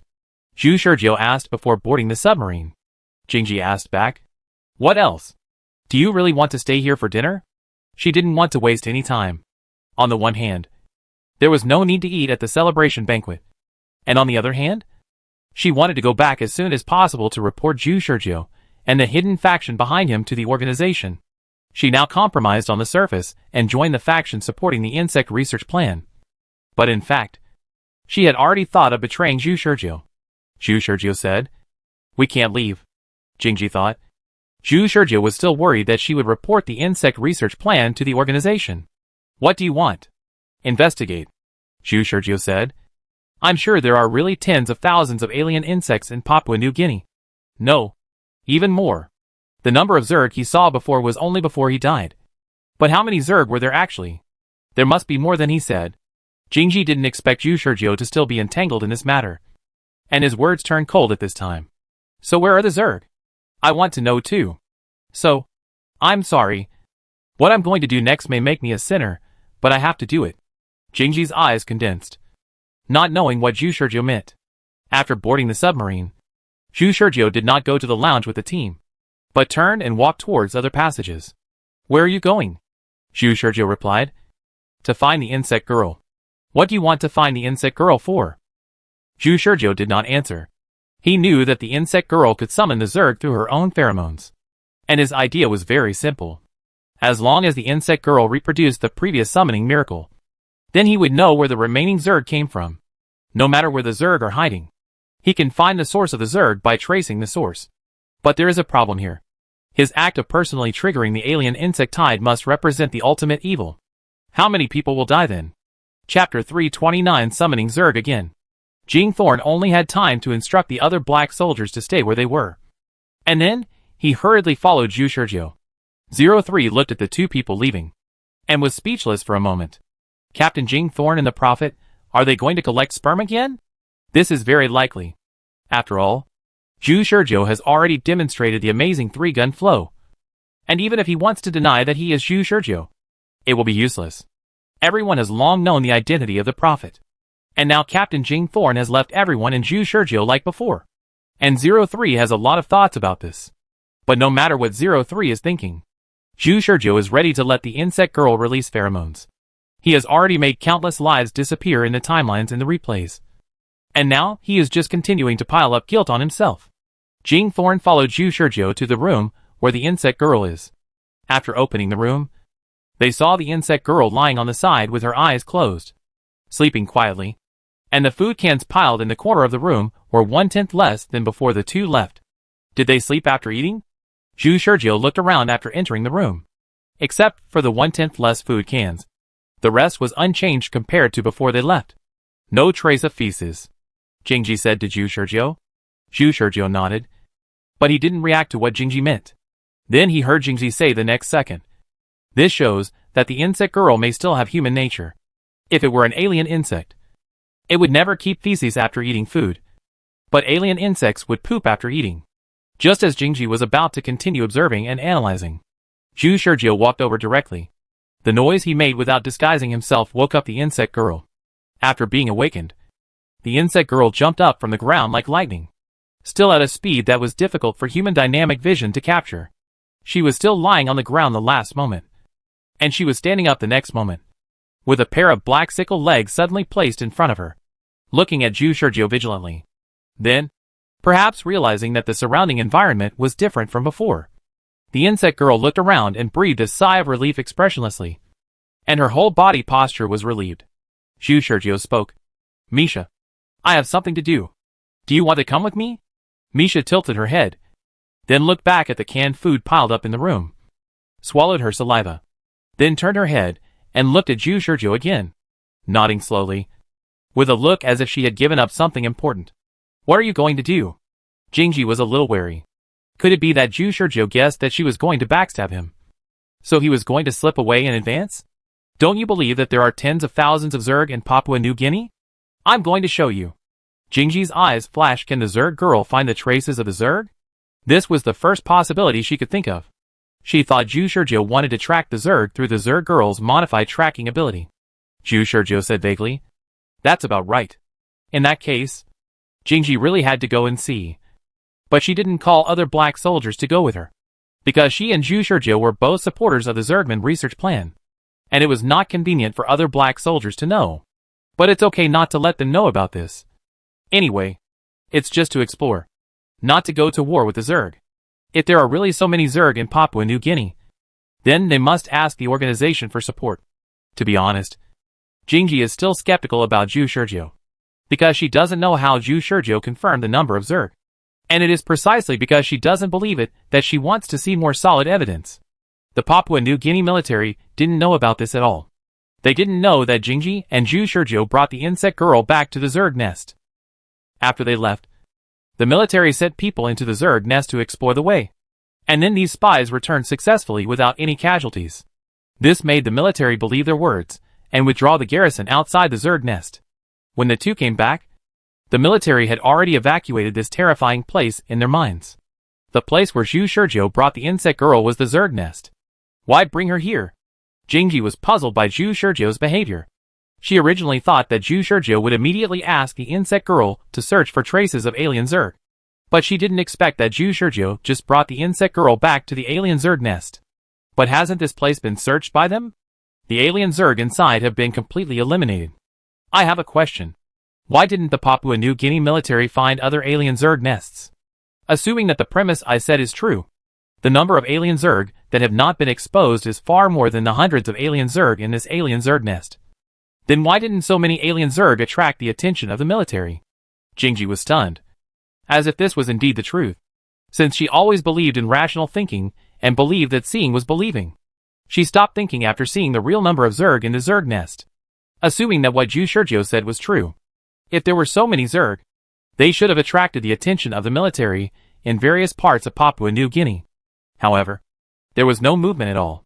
This means that the Zerg are sleeping. Only when the Zerg are sleeping will they not crave for food.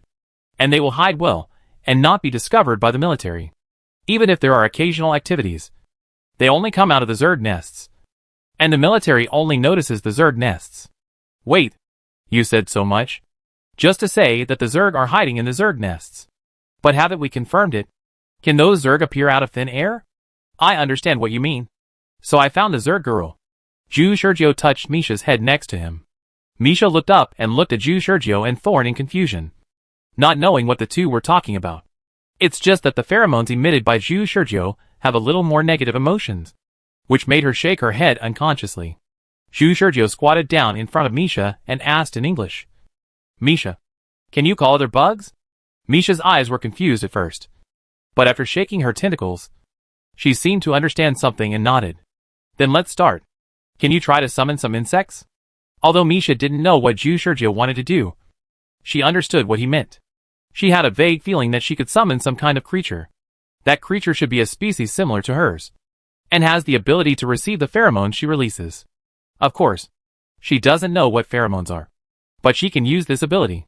Just like fish know how to breathe in water, the ability of the insect girl to release her own pheromones is an ability that she will naturally understand after the transformation is completed. Thorns were confused by what they heard. Prophet, what did you say just now? Do you mean that the insect girl can summon alien insects? Zhu Shurjiu nodded calmly. Yes. Will alien insects come out next? Yes. What will happen after the alien insects come out? We will die. Not only will we die, but we will die without leaving any residue. And we will be swallowed by a large number of alien insects with our bodies and bones. But before that, Misha will die before us. You? Just when Thorns was about to say something, Misha raised her legs and touched her tentacles. And then suddenly, an invisible powerful aura suddenly descended upon Thorn's heart. It was as if a ferocious beast was staring at her from behind. And the overwhelming breath of death swept up violently, covering her entire body. As an elite black soldier with excellent qualities, every cell in her body felt a deep chill.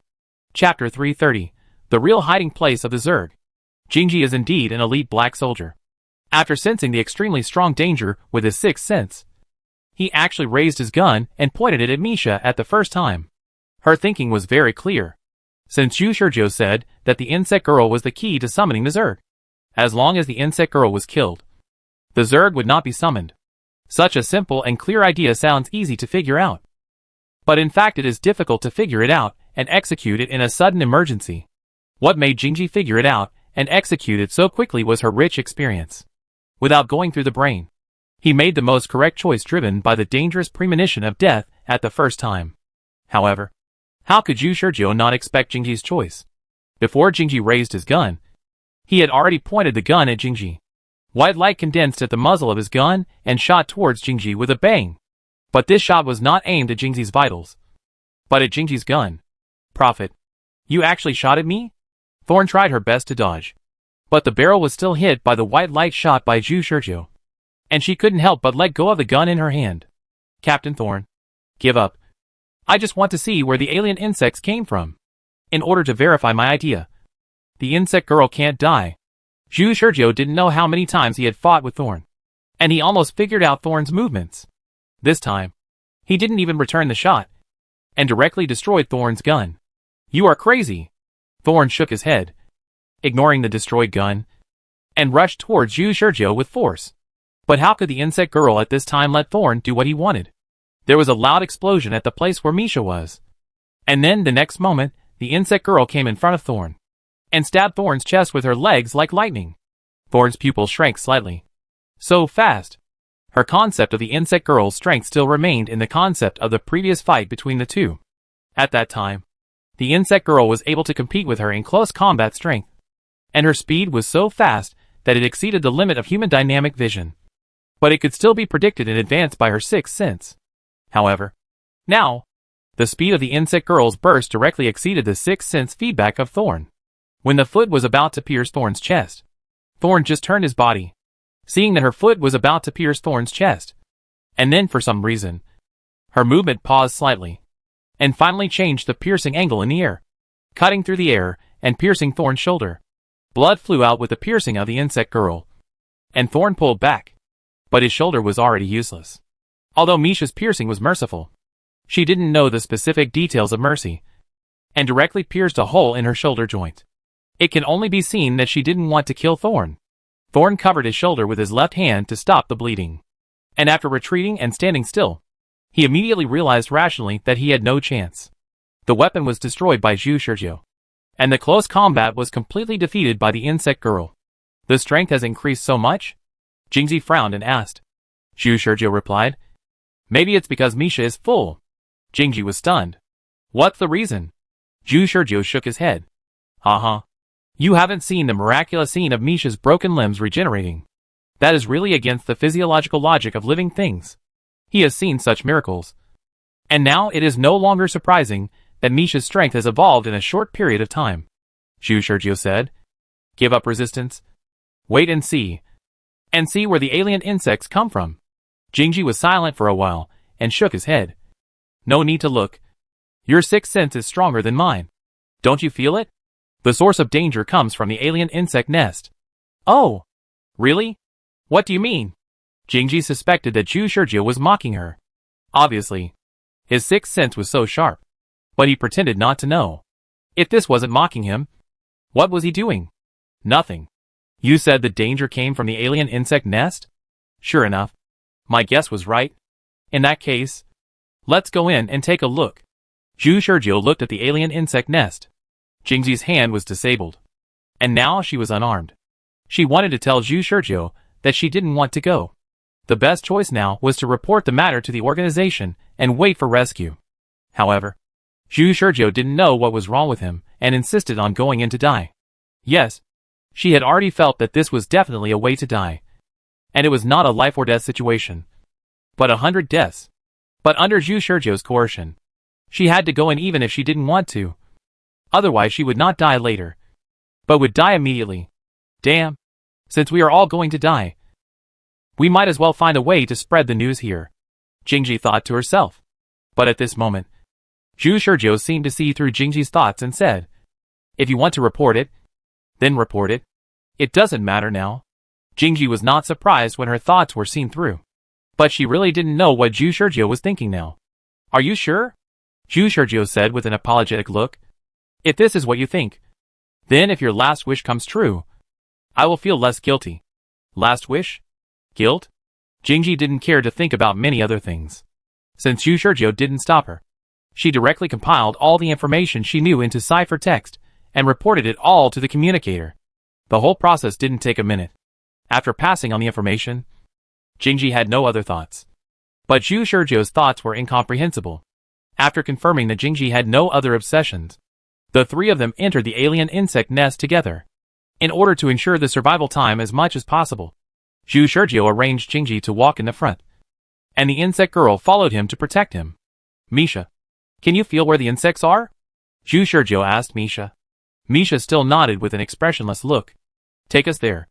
Misha hesitated, and her little eyes revealed a worry. From the pheromone she felt, the overwhelming number of alien insects made her hesitate, and her biological instinct told her that she should not move forward. However, Zhu Shurjiu said to Misha, Misha, believe me. Misha's sensibility overcame reason. After being taken into the submarine by Zhu Shurjiu and Jingji, and having enough to eat and drink, Misha developed a certain degree of trust in both of them. Even Jingji, the former enemy, she was unwilling to kill him. This was also the reason why Misha had mercy on Jingjiu before. From this perspective, Misha's mind was really pure.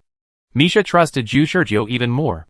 Perhaps she would not dodge even if this man pointed a gun at her head the next moment.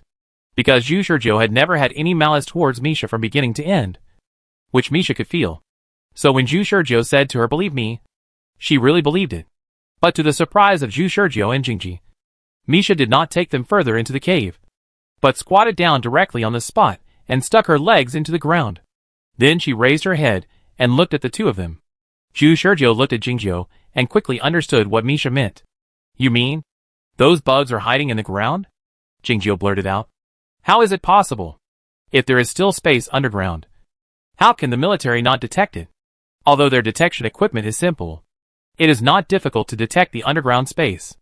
Zhu Shurjiu shook his head. No, it is still possible. He looked at the ground and suddenly felt a slight tremor from small to large. Zhu Shurjiu continued. The only possibility is, there is no space underground at all.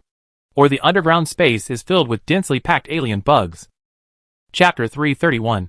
The alien insects come out, and the earth shakes. Zhu Shurjiu's guess is correct.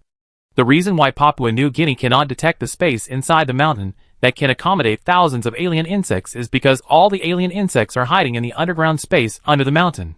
The ground is shaking slightly. Not only Zhu Shurjiu and Jingji can feel the vibration of the ground. In fact, if you look further, you can find that the whole of Papua New Guinea has experienced different degrees of vibration. Papua New Guinea is an island country, covering an area of 46.28 million square kilometers. What does it mean to make the entire land of Papua New Guinea shake? It is equivalent to an 8 magnitude earthquake, and the magnitude range is enough to cause a tsunami in the surrounding seas. At the same time, the citizens of Papua New Guinea felt this vibration. Max and other military leaders, who had just driven back to the barracks, felt this vibration as soon as they announced the lifting of the alert to the soldiers in the barracks. What happened? An earthquake? They didn't realize what was happening yet. They only felt the ground shaking more and more. Even the houses were shaking visibly. There were howlings of livestock everywhere. Birds in the forest flew up in large numbers. Then they heard human voices. These were the panicked shouts of the people after they felt the shaking. Then everyone found that it was dark. To be more precise, countless alien insects blocked the sunlight. The military leaders, who had the honor of seeing the alien insects, naturally knew what was flying in the sky. But the moment they saw it, everyone felt unbelievable. This is Zerg? How is it possible? Hasn't the Zerg been eliminated by the Black Soldier organization? And the number of Zerg is not right. How can there be so many? Max and the researchers were the most dumbfounded, because they saw thousands of Zerg. They were naturally afraid and thought of the information that the Black Soldier organization said came from nowhere. They are right. Max screamed after he realized it. The Black Soldier organization is right. There are really so many Zerg. CK. When he wanted to turn around and ask other military leaders, who concealed the information, he turned around and found that other military leaders were screaming in fear and fleeing. Fuck. Wait for me. Max also ran away. And the direction he ran to was exactly the direction the general ran to. The general turned around and found Max following him. He immediately shouted, Are you crazy? Don't you know that Zerg like to hunt in crowded places? We should run separately now. I'm not crazy. Wudik. You have a basement specifically for Zerg protection. Right? I know. Take me in. Don't get close to me. Wudik. Do you still love me? If you love me, take me in. After you take me in, I'll let you do whatever you want. The general hesitated after hearing this. In fact, he didn't want to take Max in because the water and food in the basement were limited. Although there was a lot of food reserves. If he ate alone, He could last for more than a year. If he took Max with him, the time he could last would be halved. That was his final protective measure. He had always imagined that he would go in alone to avoid the disaster. But Max's words moved him. He looked at Max's blonde and blue-eyed lovely appearance, and recalled the taste of his butt when he was with Max. "Dear, come with me. I will keep you safe. There are a lot of chemicals with pungent smells around my shelter, which are enough to cover the hunting of alien insects." Max saw the general's wretched appearance and felt sick. He thought that if the shelter did not need to use your pupils to verify, "I would definitely kill you with the first shot." This murderous intention was well hidden by him. He would wait until he entered the shelter, and then kill the general himself. He had been dormant for a long time for this, and was ready to wait for a suitable opportunity to attack. And a more cruel idea appeared in his heart. He didn't know how the general's meat tasted, and this fat should also be used as a reserve food. Right? The two fled towards the shelter together. The citizens of Papua New Guinea had no idea what the dark shadow that suddenly appeared in the sky and blocked the sunlight was. The military no longer had the time and energy to take care of the citizens. In this backward country, they were not strictly trained soldiers, and most of them were forcibly recruited. It was like a dream to ask them to command the masses to take refuge at this time. The military was also running away now. The ordinary people saw that the military was panicking, so they also panicked, and their escape made the scene even more chaotic. But if they paid close attention, they would find that these alien insects were just flying wildly in the sky, but did not attack them. They emerged from the ground, circled in the sky, and flew to the same place that was surprisingly consistent. That was the location of the original alien insect nest. It was as if something was attracting them. What was there? There were only 3 people who witnessed everything. 2.5 to be exact. One was Zhu Sergio. The other was Jingji. And Misha was half a person. They personally caused the earthquake and the Zerg riot. They saw with their own eyes that the ground in the Zerg nest cracked. And then the Zerg emerged from it.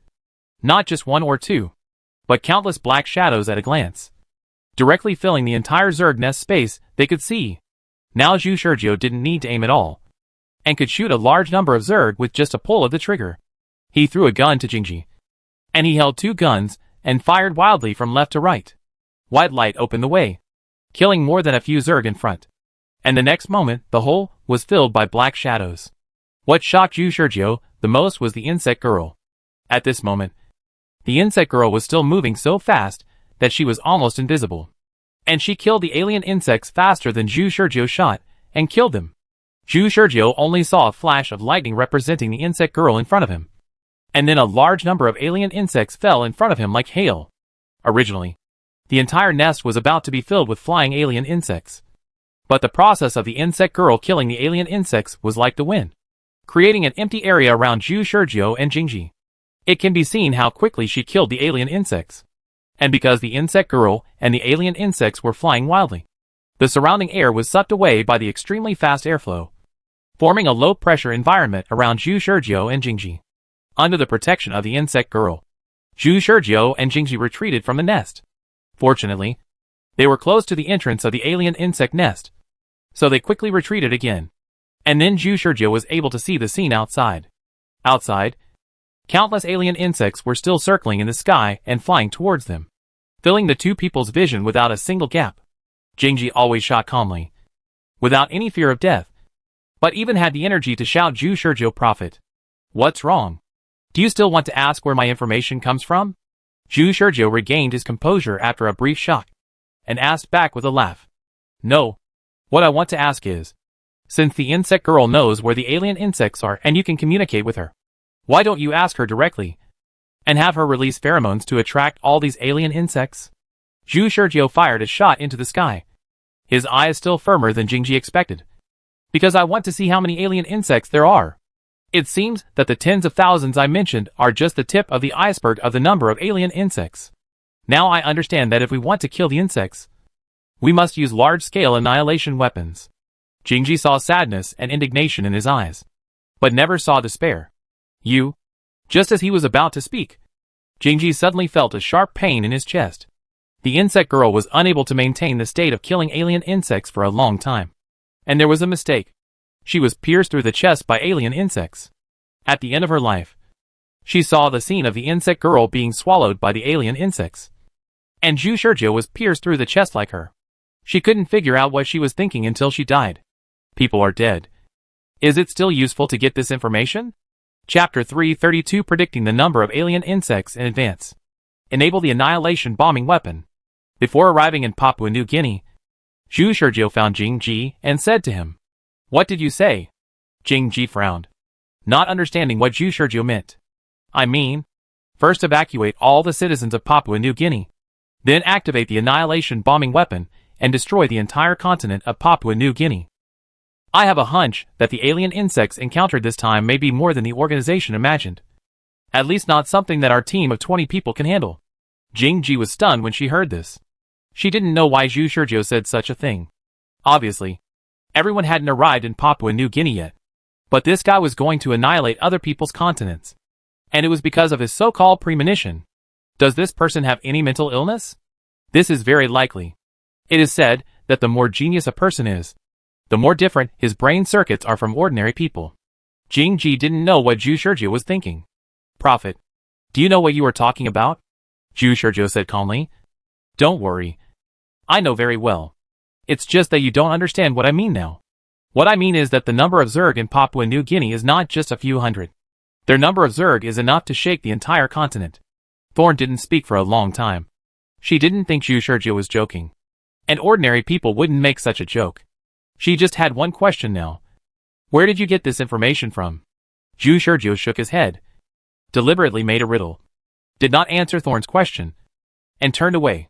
In the last round, he failed to find the hiding place of the Zerg before framing the military. But in this round, he had enough reason to pass the information to Thorn. Jingji was looking at Zhu Shurjiu's departing figure in deep thought. At night, Zhu Shurjiu, like in the previous round, still lured Jingji out.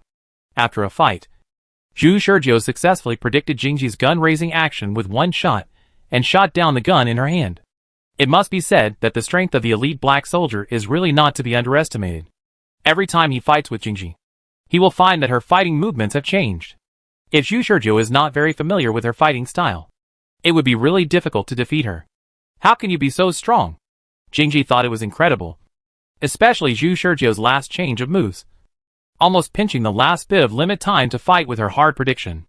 Zhu Shurjiu put the gun against Jingji's forehead and said lightly, "Sorry.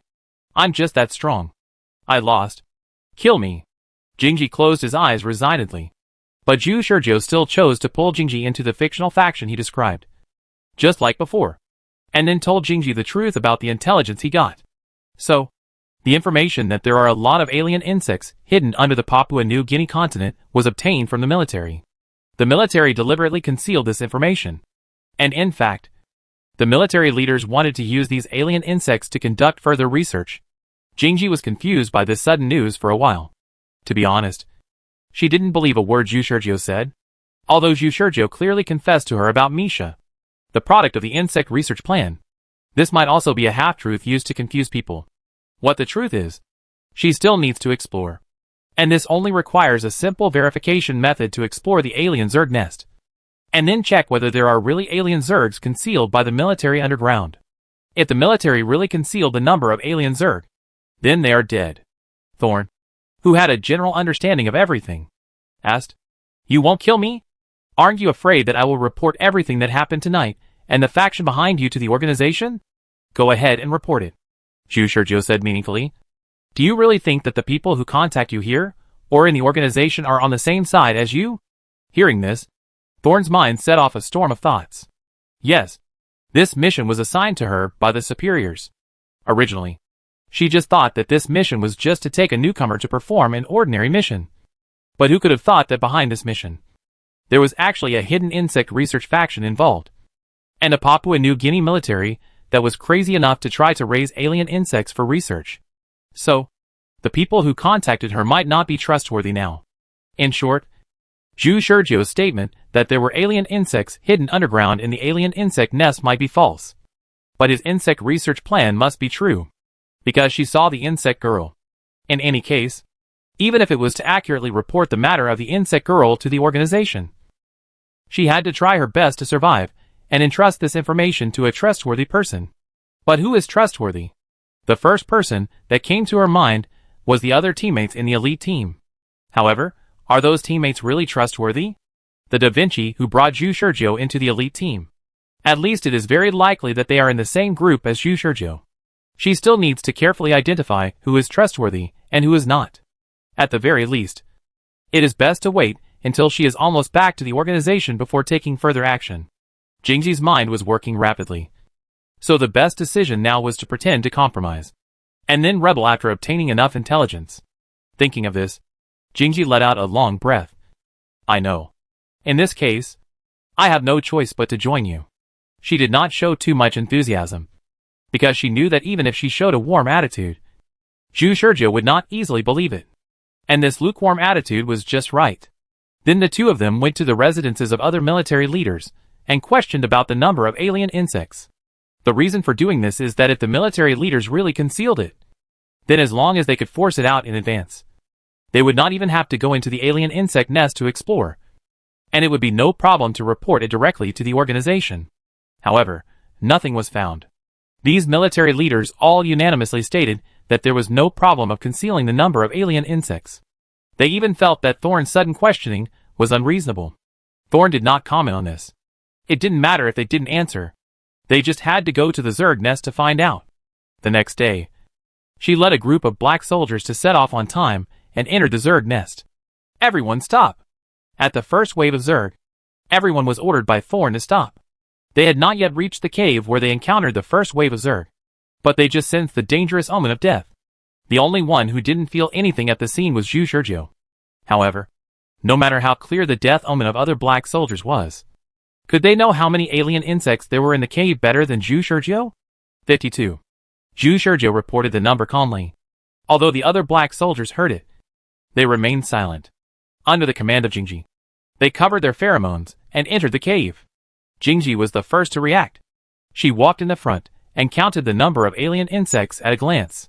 There were exactly 52. The other black soldiers couldn't help looking at Zhu Shurjiu. 03 even asked directly, "How did you do it? Could it be that you are really like your code name? And you can really predict the future?" Zhu Shurjiu said calmly. "Nothing else. Just the sixth sense." The black soldiers. 03 was even more speechless in his heart. Whose sixth sense can directly report the number of alien insects? That's not the sixth sense. It's a superpower. Chapter 333, he is the correct answer. 3 minutes after the battle began, 03 knelt down to Zhu Shurjiu. "Brother, you are my real brother. Protect me from now on. If you say 1, I dare not say 2. If you go east, I dare not go west. You are my real brother." The corpses of alien insects all over the ground and the unscathed black soldiers symbolize that they have won the battle against alien insects. Zhu Shurjiu's 3-gun performance is still so pleasing to the eye. One shot kills one alien insect, and occasionally he will help them avoid the attack of alien insects. 03 has no time to care about others, but only knows that Zhu Shurjiu has saved him more than once. "Don't make a fuss," Zhu Shurjiu said to 03 lightly, and then walked directly to the front row of the team. Jingji frowned and looked at Zhu Shurjiu. "Prophet, don't adjust the ranking in the team at will. Everything needs to be based on my orders." Zhu Shurjiu was stunned and returned to the end of the team. Then he heard Jingji say again, "Okay, now come to the front row of the team." "Zhu Shurjiu, you are kidding me here, right? But this is really not kidding me. All the actions of the black soldiers in the team must be based on the captain's orders. This is the most important principle for black soldiers. No matter how outrageous the captain's orders are, black soldiers cannot resist." In this week, Zhu Shurjiu went directly to the front row to save time. But Jingji caught the opportunity to scold him.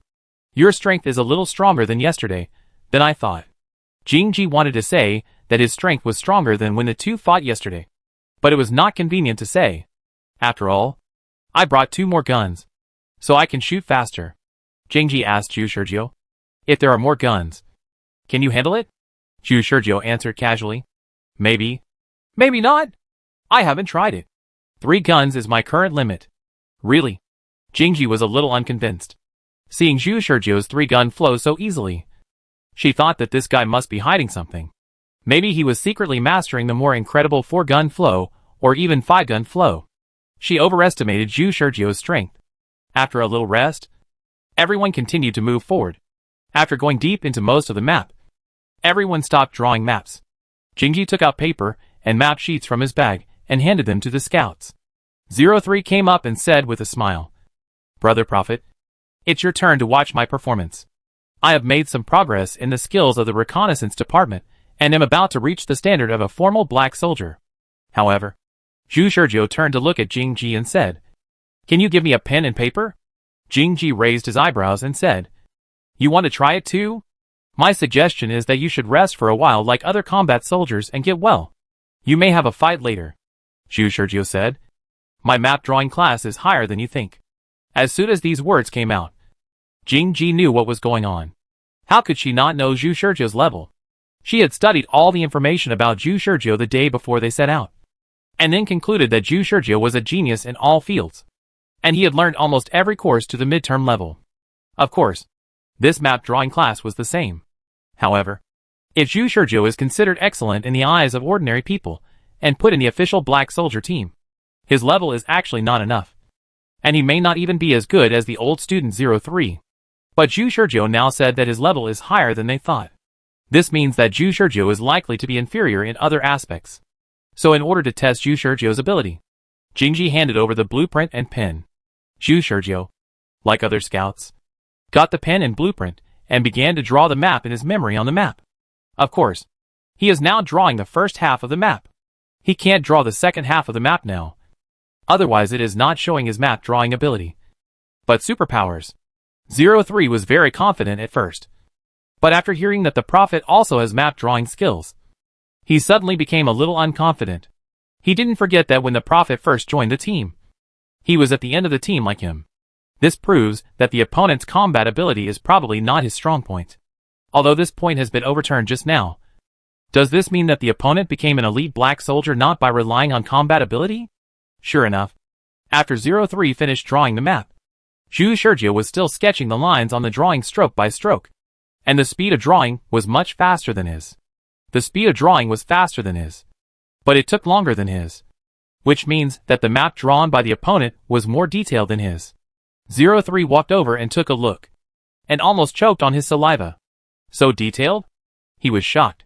What was displayed on the screen was a super detailed drawing that almost filled the entire screen. It was obvious that the drawing was intended to be exhaustive. Generally speaking, this level of detail only appears in the finished map, not before the revision. What was even more terrifying was that Zhu Shizhou seemed to have no thoughts at all, and there was no pause between each stroke. This guy doesn't even need to think? This man seemed to be sure that he would not make mistakes, and every stroke showed his confidence. Draw it? The other scouts finished drawing before Zhu Shizhou. After all, they were all maps drawn before the revision, and each had its own omissions. The level of detail was one level lower than Zhu Shizhou, so it naturally took less time. Now only Zhu Shizhou was left. Jingji did not run to see Zhu Shizhou's map drawing, but frowned and asked, "Prophet, how long do you have left to finish now?" Zhu Shizhou said without stopping his hands, "Give me 2 more minutes. Let me draw my memory into a map." Jingji actually has the power to stop Zhu Shizhou directly, but it's only 2 minutes. She can wait. 2 minutes later, Zhu Shizhou stopped writing. He had already finished drawing half of the map in his memory. When he looked at the map before, he had already deeply engraved the whole map in his mind. Now it's just a matter of reproducing the map in his mind. For him, it's only difficult to remember the lines, which is much easier than perfectly reproducing the whole map through spatial sense. "Okay, let's start comparing now," Jingji said to the scouts. In fact, the other scouts didn't believe that Zhu Shizhou could draw more detailed and accurate than them.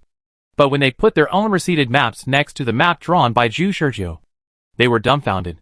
Super detailed. Whether it is accurate or not still needs to be compared. But this level of detail is already better than the maps they drew. Enough to show Zhu Shizhou's map drawing skills. "This place is different from the one I drew," a scout said, and then shook his head after careful observation. "Well, it seems that I was wrong. What about this place?" A black soldier pointed out a mark. "The Prophet is right," the other scout said. "Well, my memory of this place is a bit fuzzy. Who still remembers it?" The other scouts looked at Zhu Shizhou's map, and then said the Prophet is right. "And this place?" A group of scouts discussed enthusiastically, and 03 found that he couldn't get a word in at all. "What's going on, Brother Prophet? Your map drawing skills are simply better than ours. Zhu Shizhou thought. This is not bad. After all, these are all versions that have been carefully proofread by you, and may not be 100% accurate, but they are definitely 100% in line with the consensus you discussed. What is the map that represents the correct answer? This map is the correct answer.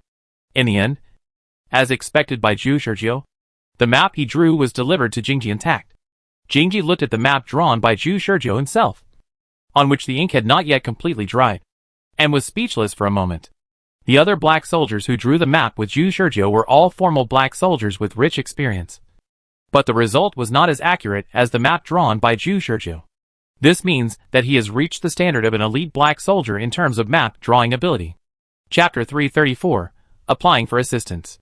It was embarrassing that the maps drawn by the other black soldiers were all in vain. The only role they played was to help Zhu Shizhou verify the accuracy of the map.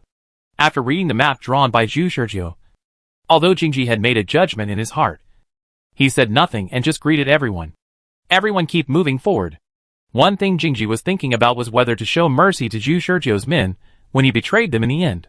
Yes, because Zhu Shizhou's current performance is so outstanding, Jingji is a little bit reluctant to let him go. Zhu Shizhou said that the task of the insect research plan was assigned to him by the head of the command. Although it was a sign of respect, she did not doubt the ruthlessness of the organization. Maybe Zhu Shizhou would be treated as cannon fodder after the matter was exposed. If that was the case, the loss of talent would be more serious.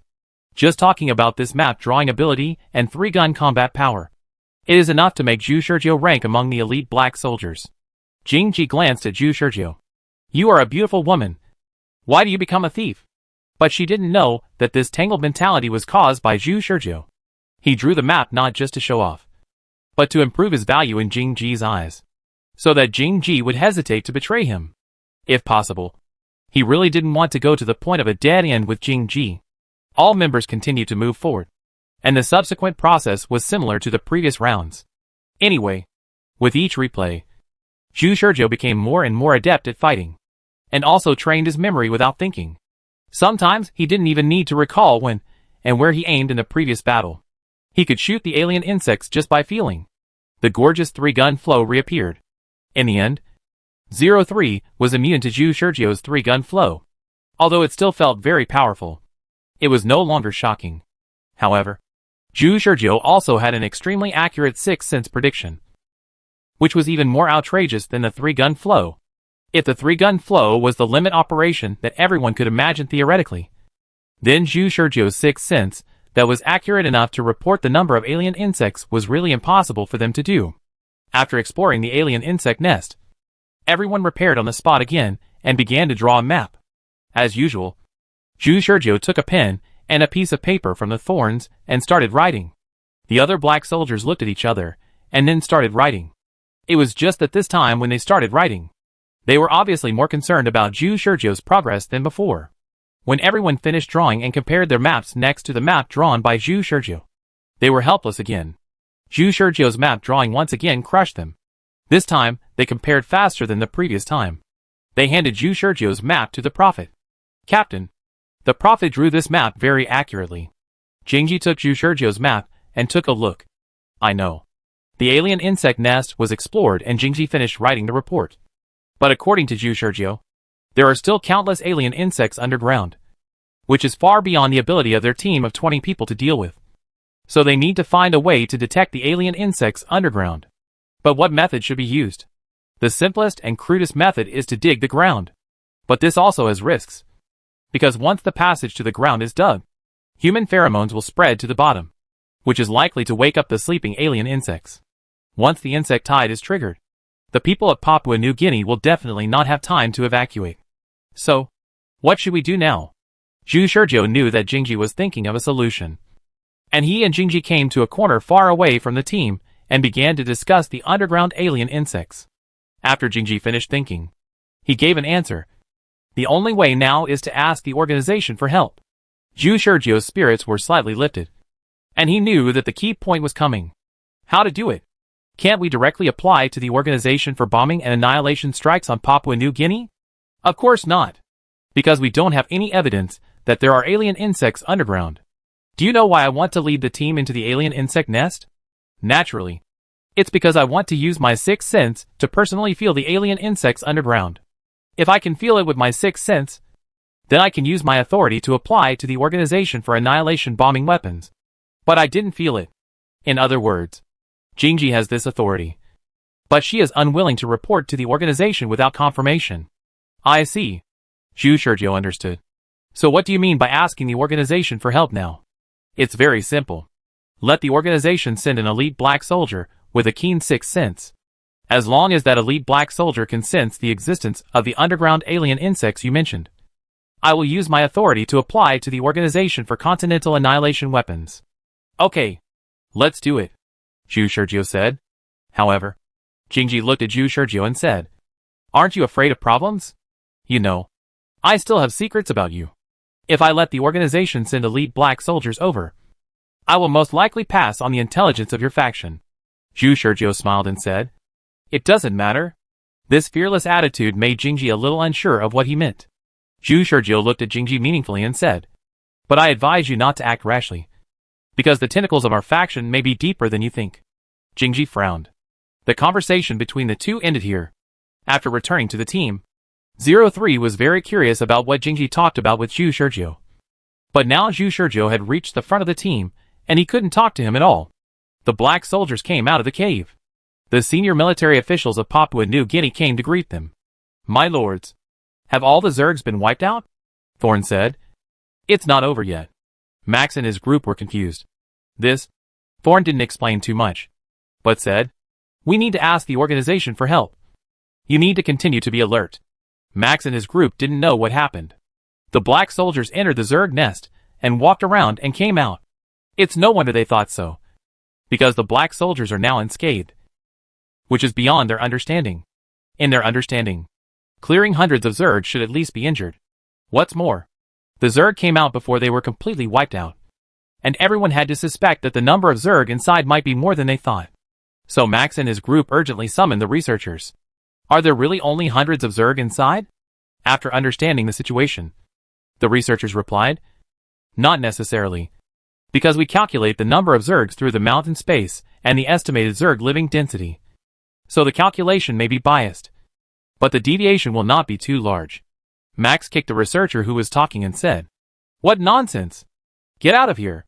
This clearly meant that there was an error in their calculations, which resulted in the Black Soldier organization not sending enough people to deal with the alien insects. Thorn didn't care and said to Max, Anyway, you stay here, and we need to wait for the organization to come. Don't act rashly during this period. This was a subtle warning, because from Thorn's perspective, Max and his team knew that there were alien insects underground, but concealed the report. So now, she naturally didn't want the military to do something irrational. Max and others didn't know what Thorn meant, and just thought it was a simple reminder, and nodded quickly to indicate that they would not act rashly. Chapter 335 Elite Black Soldier Solar Wind. There may be an excessive amount of alien insects underground in Papua New Guinea. This news is equivalent to a powerful bomb. After Jingji reported it to the organization, it attracted great attention from the organization. Originally, the situation in Papua New Guinea was determined by the organization to be barely qualified for A-level mission. But now it has come up with such a moth? As an elite black soldier, Jingji naturally would not speak casually. There must be some clues, but at the same time, it is impossible to confirm whether it is true. So she asked the organization for help. Her request is very simple. That is, to let the organization send an additional black soldier with a strong sixth sense, as long as it can be confirmed that there are excessive amounts of alien insects underground. Then the organization needs to consider whether to use the Continental Annihilation Weapon to directly annihilate nearly 500,000 square kilometers of Papua New Guinea. All these mission reports were carried out under the supervision of Zhu Shizhou, so that Zhu Shizhou could ensure that Jingji did not secretly leak out the information that should not be reported. How strong should the black soldiers with strong sixth sense be? Considering the sixth sense of Thorn itself, Thorn is not strong enough to sense the danger from underground. So the black soldiers who need to be sent need to have a stronger sixth sense than Thorn. As we all know, a person's sixth sense is linked to his physical fitness. The stronger a person's physical fitness is, the stronger the sixth sense can be. But this is not a 100% accurate general rule. Some black soldiers have mediocre sixth sense even if their physical fitness is strong. And there is also Zhu Shurjiu, a strange special case who developed the sixth sense in advance. In short, the simplest decision of the organization is to send an elite black soldier who is stronger than Thorn. That afternoon, the organization responded. Who is it? Zhu Shurjiu asked. Jingji replied, Solar Wind. An elite black soldier with a stronger sixth sense than me. Better marksmanship than me. Better physical fitness than me. And fighting skills comparable to mine. Solar Wind. Zhu Shurjiu muttered the code name of this elite black soldier. And then asked, what are his specialties? His speciality is the sixth sense. No. To be precise, all his senses are more acute than ordinary elite black soldiers. This doesn't sound like a big deal. But in fact it is already a very strong ability. Enough for him to grasp the insignificant chance of survival in life and death crises again and again. Is that so? Zhu Shurjiu nodded. But Thorn looked at Zhu Shurjiu deeply. Didn't anyone tip you off? Didn't you know the organization's movements? The faction you mentioned didn't reach as far as I thought. Zhu Shurjiu replied calmly. It's just that the time has not come yet. The time has not come yet? What does that mean? Thorn found that when she communicated with Zhu Shurjiu, she occasionally didn't understand what Zhu Shurjiu meant. But she didn't delve into it. Just looking forward to the arrival of the elite black soldier Solar Wind. Judging from Zhu Shurjiu's reaction, he probably didn't know Solar Wind. So Solar Wind had a certain degree of credibility. Thorn had already been thinking about how to quietly pass on the intelligence of the faction behind Zhu Shurjiu to Solar Wind. 2 hours later, Solar Wind arrived. Unlike the Thorn team that took 2 or 3 days to arrive in Papua New Guinea, Solar Wind arrived in Papua New Guinea by helicopter. Since the matter might be very urgent, the organization quickly recruited it. So it came naturally very quickly. Thorn and his group saw Sunwind at the airport in the wild. He was still dressed in black soldier uniform. But he wore a pair of sunglasses so that people could not see his eyes. And no part of his body was exposed to the air. Sunwind? Thorn stepped forward as the captain. The two checked the mission. And Thorn confirmed that this was Sunwind himself. Sunwind report. Captain Thorn, please briefly explain the situation so that I can further understand the facts. So Thorn directly told the story half-hiddenly. But from her mouth, they learned that the existence of alien insects underground was not information obtained from the military. But a new elite black soldier named Prophet felt the excessive amount of alien insects underground. So Thorn chose to report this information. Sunwind looked at Zhu Shurjiu, who was standing aside. Prophet? He could probably guess who the Prophet was. But it was precisely because he guessed that it felt a bit illogical. Sunwind said bluntly. You mean? You trust the sixth sense of a rookie elite black soldier more than your own sixth sense? The Prophet is not an ordinary rookie elite black soldier. I know. Who doesn't know? Zhu Shurjiu is the first black soldier in history who developed a sixth sense before his physical fitness reached the physiological limit. Could it be that it was for this reason that Thorn attached so much importance to Zhu Shurjiu's words? Sunwind shook his head. Anyway, take me to the Zerg nest first. Then everyone set off for the Zerg nest. On the way, Thorn showed Sunwind the battle video in the Zerg nest. Sunwind directly adjusted the video to 5 times the speed and watched the battle video on the way. There is a scene in it where Zhu Shurjiu predicts the number of Zergs before the battle. It also includes the amazing 3-gun map drawing ability. Sunwind originally thought that Thorn was a bit ridiculous. But after watching the video, he stopped looking down on the Prophet. Obviously, Zhu Shurjiu's excellent performance can be called an elite black soldier. You know, this kid is on a mission for the first time. Going on a mission without knowing anything. Sunwind has also been through that stage, and knows that Zhu Shurjiu's performance in the video can be called extremely excellent. And he doesn't look like a rookie elite black soldier at all. Okay. I admit that it was a correct decision for you to report to the organization. Sunwind doesn't think Zhu Shurjiu is joking. If Zhu Shurjiu really sensed the existence of excessive Zergs underground, Thorn's choice to report it is worthy of praise. Thorn said to Sunwind, we have eliminated all the Zerg in the Zerg nest. Please come with us to sense it. Sunwind nodded. If I can't sense anything, it doesn't mean that there are really no excessive Zerg underground. Maybe it's just because my sixth sense is not sharp enough. Thorn nodded. I know. In that case, I will continue to apply to the organization to send more black soldiers with stronger sixth sense. The crowd returned to the Zerg nest in a mighty manner. Sunwind walked in front fearlessly and entered the cave. And everyone followed him. Zhu Shurjiu looked at Sunwind, who was still wearing the sunglasses. and was a little surprised for a moment. Why do you always wear sunglasses?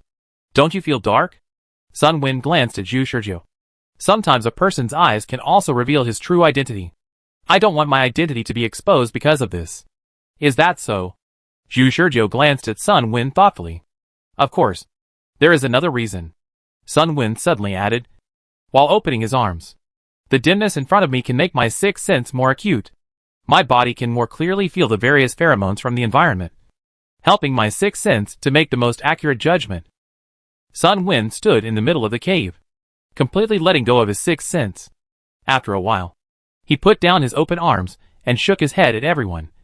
No feeling. Change the cave. Chapter 336. The Perception Results of Solar Wind. According to the Black Soldier Organization's research on the sixth sense, the sixth sense of a person is essentially an information exchange between the person and the environment. Pheromones in the surrounding environment are transmitted to a person's brain, and then the person's brain subconsciously analyzes and processes this information, thereby making an intuitive judgment of the surrounding environment. For example, when a normal person arrives in a deep environment, he will have an inexplicable fear of the darkness, because they are not sure whether there are creatures in the darkness that can threaten them. Even if there is nothing in the darkness, they will subconsciously feel that they are in an unsafe environment. This is the intuition of a normal person. But what if there is a tiger in the dark? The sound of the tiger walking, the sound of swallowing saliva due to hunger, the smell of the body, and other information are transmitted to people's various senses. And people will begin to actively think about what the creature in the darkness is, and whether it can threaten themselves. This is another judgment after active thinking. Everyone can think about the latter. But the sixth sense of the black soldier is an extension of the former. The black soldier's well-developed and sharp five senses allow them to feel the abnormality in the dark even when they are in the dark, and thus make intuitive judgments about the danger level of the surrounding environment. Humans do not have the ability to capture pheromones like the Zerg, but the sixth sense is already quite close to it. People with a keen sixth sense are essentially people whose brains have a stronger ability to process pheromones. However, after arriving at the Zerg nest, Sun Wen felt nothing. This was the case in the first cave, and it was still the same after changing several caves. No, I still don't feel anything. After visiting all the caves in the Zerg nest, Sun Wen stopped and said to Thorns and Zhu Shizhou. Thorns asked, "Are you sure? No feeling at all?" "Yes.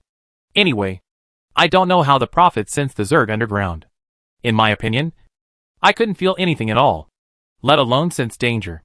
This place can be used as a tourist attraction. Papua New Guinea, a backward country, needs some selling points to promote this place and boost economic development." In the end, Sun Wen's cold joke did not cause any response from Zhu Shizhou and Thorns, and he didn't feel embarrassed. In fact, many tourist attractions around the world were created in this way. For example, natural stone caves. Underground caves found after the ground subsidence in the wild actually have many traces left after the Zerg lived. Less than an hour after Sun Wen arrived, he confirmed that the Zerg nest was safe and did not sense the existence of excessive Zerg underground. Zhu Shizhou himself did not have a sixth sense. He was actually very curious about the black soldiers with a keen sixth sense. So he asked, "The Zerg have the skill to actively restrain their own pheromones. It is said that they can hide their own breath without alarming any prey. Even if a beast with a keen sixth sense passes by them, they will think that they are dead because they have restrained their pheromones." "Could the Zerg underground be in this state?" Tang Feng replied. "If there really are an excess of Zerg, then these Zerg are not just likely to be in this state, but 100% in this state. But do you think we can't sense it this way?" "No. In fact, it is easier to sense it this way." "Why?" "Because of the number. Each Zerg has restrained its own pheromones, but as long as the creature is alive, it is impossible to completely cut off pheromones. Each Zerg will have a little pheromone that is difficult to conceal. The more there are, the stronger the pheromones gathered together will be." Sun Wen's empiricism directly confused Zhu Shizhou.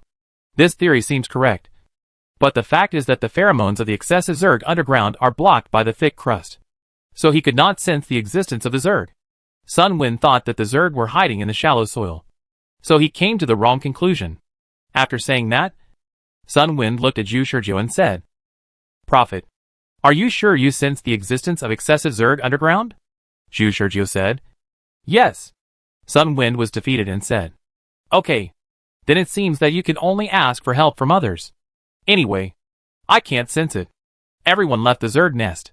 Sun Wind's arrival did not play any role. It seemed that he just came for a walk and was about to leave. Before Sunwind left, Thorn was still thinking about passing information to Sunwind. At the airport, the wind from the helicopter's propellers blew so hard that everyone couldn't open their eyes. She originally wanted Sunwind to stay for a few more days, but Sunwind thought it was a waste of time. Sunwind, who had confirmed the fact through his sixth sense, probably felt that there were no excessive alien insects underground. Maybe Zhu Shurjio's sixth sense was just wrong. Sunwind boarded the helicopter and turned to look at everyone. Then I will. Halfway through his words, Sunwind paused and glanced at Thorn, whose upper and lower lips were opening and closing slightly. In the blind spot where Zhu Shurjio couldn't see, Thorn made a secret signal to Sunwind. Sunwind looked the same on the surface, but he was actually alert. He chatted with the black soldiers for a while, and another thread in his mind was constantly analyzing the information that Thorn secretly passed to him. Thorn's method was not ciphertext, but Morse code plus lip reading. With the combination of the two, she efficiently explained to Sunwind her current situation and the problems behind the Prophet. Because the time was too short, Thorn didn't pass on much detailed information, and many places were just mentioned in passing. She hoped that Sunwind was on the side of the organization. If so, Sunwind would quietly bring this information back after returning to the organization. Sunwind talked nonsense with everyone for a while, until Thorn stopped talking. From beginning to end, he didn't show any abnormality, as if he didn't notice Thorn's hint at all. After leaving Papua New Guinea by helicopter, he began to mutter to himself when he flew over the Pacific Ocean. So that's how it is. It turns out to be like this. There is a hidden faction behind the Prophet. That hidden faction supports the insect research plan, and this faction has already cooperated with the local military to research an insect man. However, there is no mention of the excessive amount of alien insects underground. Is this just an excuse for Thorn to ask for help? Judging from Thorn's request for help, I'm afraid her current situation is not optimistic, and she is under surveillance. But she dared to send me a code so openly outdoors, which shows that the hidden faction surveillance of her is not high, so that she can pass on information to me so easily. But this information does not involve conclusive evidence. Does this mean that Thorn wants me to report this uncertain matter to the organization and let the organization decide? Sunwind is worthy of being an elite black soldier. He guessed Thorn's situation almost exactly at once, and also figured out the deep meaning behind Thorn's passing of information. On the other side, Thorn came to Zhu Shurjio as if nothing had happened. It seems that we can only continue to ask the organization for help. Zhu Shurjio looked at Jingji dimly and said, Yes, in this case, you can continue to leak our faction's information to the organization. Right? Chapter 337, Thorns almost got herself dead. Thorns thought she had done it perfectly. But in fact, how could Zhu Shurjio not have thought that Thorns would use this great opportunity to pass on the information? Sunwind's chat with everyone after boarding the plane itself represented a certain abnormality. Not to mention that Thorns deliberately turned her back to him, so that he could not see her facial movements.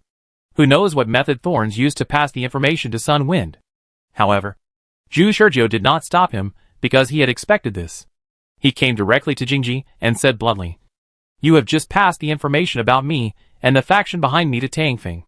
Right? Jingji shook his head immediately. No. Hee. Zhu Shurjio sneered, then looked up at the helicopter flying away in the sky, and said, But everything you do is in vain and useless. Jingji's pupils shrank slightly, and he asked in a deep voice, What does this mean? Does Tangfeng also belong to the faction supporting your insect research plan? No. He is not. Zhu Shurjio suddenly raised the gun in his hand, but not at Jingji, but at himself. The barrel of the gun was against his chin. He only needed to move his fingers, and the white laser would directly annihilate his head without leaving any residue. Jingji was dumbfounded. She could not understand the meaning of Zhu Shurjio's behavior for a while. The other black soldiers didn't know what happened. They only saw Captain Thorn and the Prophet talking in a low voice for a while. And then the Prophet suddenly pointed his gun at them. What happened? The black soldiers, especially 03, were confused and shocked. Zhu Shurjio said to the motionless Thorn, Even if he is not one of us, I only need to package him as one of us. As long as I can deceive you. Thorn raised his hand and tried to take the gun from Zhu Shurjio. However, How could Zhu Shurjiu, who had already prepared to commit suicide, let Thorn do what he wanted? In Thorn's puzzled eyes, he pulled the trigger with his fingers. After coming out of the Zerg nest, Thorn reported to the organization that there might be too many Zerg underground. Then she waited for the organization's response. The organization agreed to the plan proposed by Thorn and prepared to send a strongman with a keen sixth sense to perceive. Just as Thorn was about to speak, Zhu Shurjiu asked directly, "If I am not mistaken, the person sent by the organization is Solar Wind?" Thorn's pupils shrank slightly. Zhu Shurjiu's words instantly extinguished Thorn's idea of leaking information. Solar Wind? Thorn looked at the information on the phone about the elite black soldiers sent by the organization to support Papua New Guinea. The elite black soldiers shown on it were Solar Wind. Solar Wind and she were not in the same team. But many of the elite black soldiers knew each other's general information. And she had also heard about the sharpness of Solar Wind's sixth sense. However, the question now is, how did Zhu Shurjiu know? Thorn felt quite bad, because Zhu Shurjiu directly said the candidates sent by the organization under her gaze. And he had no contact with other people from beginning to end. And no one passed the information to him. So how did he know? Thorn took a few seconds to figure it out. The only explanation is actually very clear. The faction behind Zhu Shurjiu that supports the insect research plan can even manipulate the organization's decision-making and let the organization send specific candidates to support. Jingji didn't care about the tentacles that Zhu Shurjiu mentioned. But now, she finally has a clear concept. So it turns out to be like this. Solar Wind is probably also a supporter of the insect research plan. Jingji thought he understood the truth in just a few seconds. So he asked directly, "Is Solar Wind also one of yours?" Zhu Shurjiu did not comment on this. If outsiders heard it, they would probably be confused about the conversation between Jingji and Zhu Shurjiu. Only Jingji knew that she had just walked around the gates of hell. If Zhu Shurjiu hadn't spoken just now, maybe she would really find a time to pass on the information. In that case, she would be equivalent to directly exposing herself to this deeply hidden and powerful faction. No, the time is not right now. Jingji suppressed her thoughts of betrayal. Then, just like the last round, Sunwind arrived in Papua New Guinea. As soon as the helicopter landed, Zhu Shurjiu greeted him enthusiastically. "Sunwind, we've been waiting for you for a long time. Come quickly." As he spoke, Zhu Shurjiu hugged Sunwind's neck, showing an intimate look.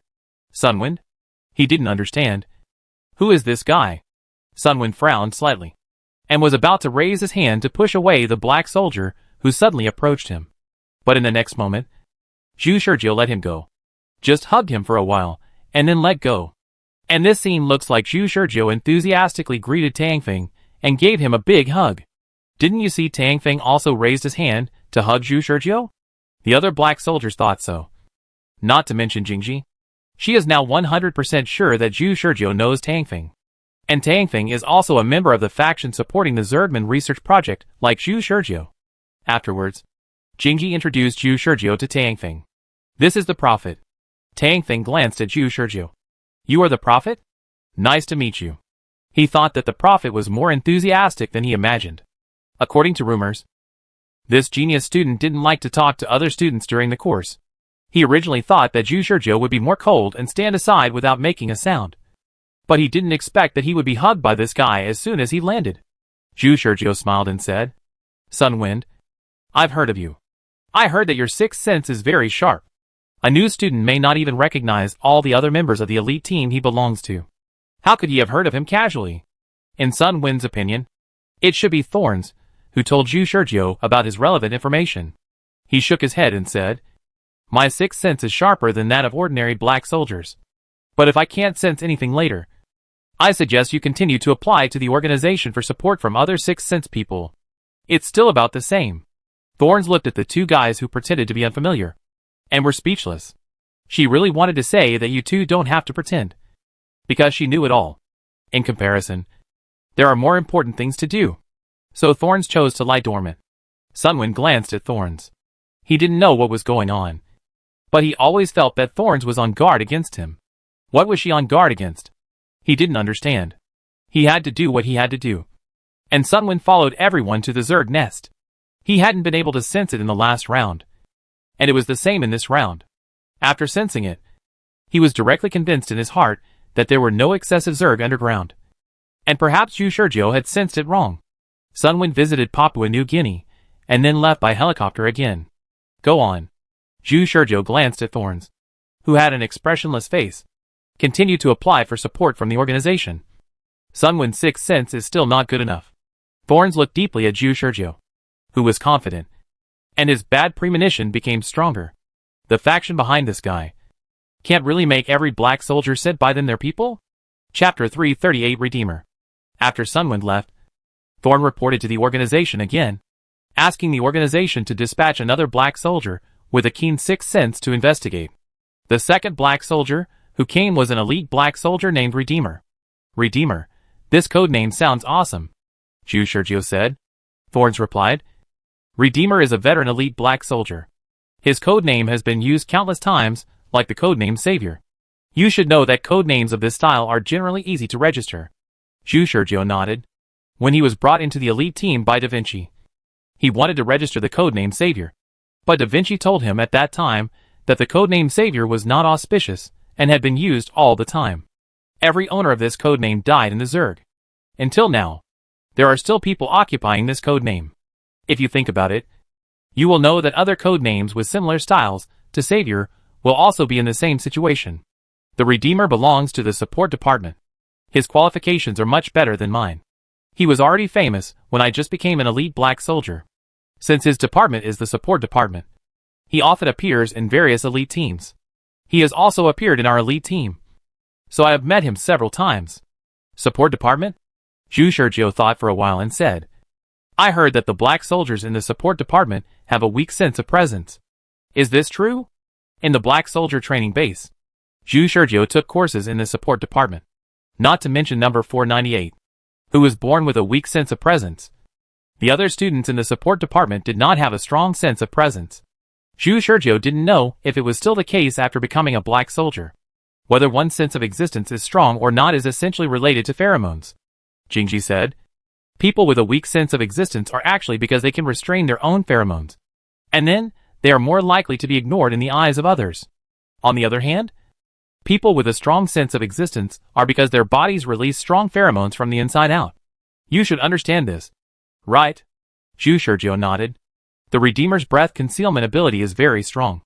That is, his own pheromone restraint ability has reached the master level of being able to control it freely. Among the current black soldiers of the support department, his skills in this regard are already relatively strong, and he is a master of pheromones. At the same time, the perception of the sixth sense is also related to pheromones. Zhu Shurjiu already understood what Jingji wanted to say. Thorn said, if Sunwind has a strong sixth sense because of his more sensitive sensory talents, then the Redeemer has a strong pheromone talent. Not only can he master the pheromones of his body freely, but he can also sense the pheromones of living things better than other black soldiers. If there are really too many alien insects underground, then he must be able to sense the pheromones that flow out. The information is obtained again. Although it is very superficial information, it just introduces the Redeemer. But it helps Zhu Shurjiu to return to the next time. Thorn never thought that the reason why Zhu Shurjiu was able to get the information was not because of how powerful the faction behind him was, but because she told him in person. Zhu Shurjiu and Sunwind know each other. The reason why Thorn was secretly on guard was that Zhu Shurjiu, as a newcomer who had just become an elite black soldier, or even a newcomer who had just joined the organization not long ago, should not have known Sunwind. But he still knew him against common sense. This fact was placed in front of Jingji, forcing her to believe that there was a hidden faction behind Zhu Shurjiu. Now Jingji still wanted to pass on the intelligence. This time, the person who came was the Redeemer, a veteran elite black soldier. Jingji recognized this kind of veteran elite black soldier, because the deeper their qualifications, the more firm their beliefs, and the more loyal they were to the organization. She didn't believe that the Redeemer was also lured by the hidden faction. When the sun was about to set, the Redeemer arrived. The Redeemer also came by helicopter. He didn't land at the airport in the suburbs at all, but landed directly at the cave entrance of the alien insect nest.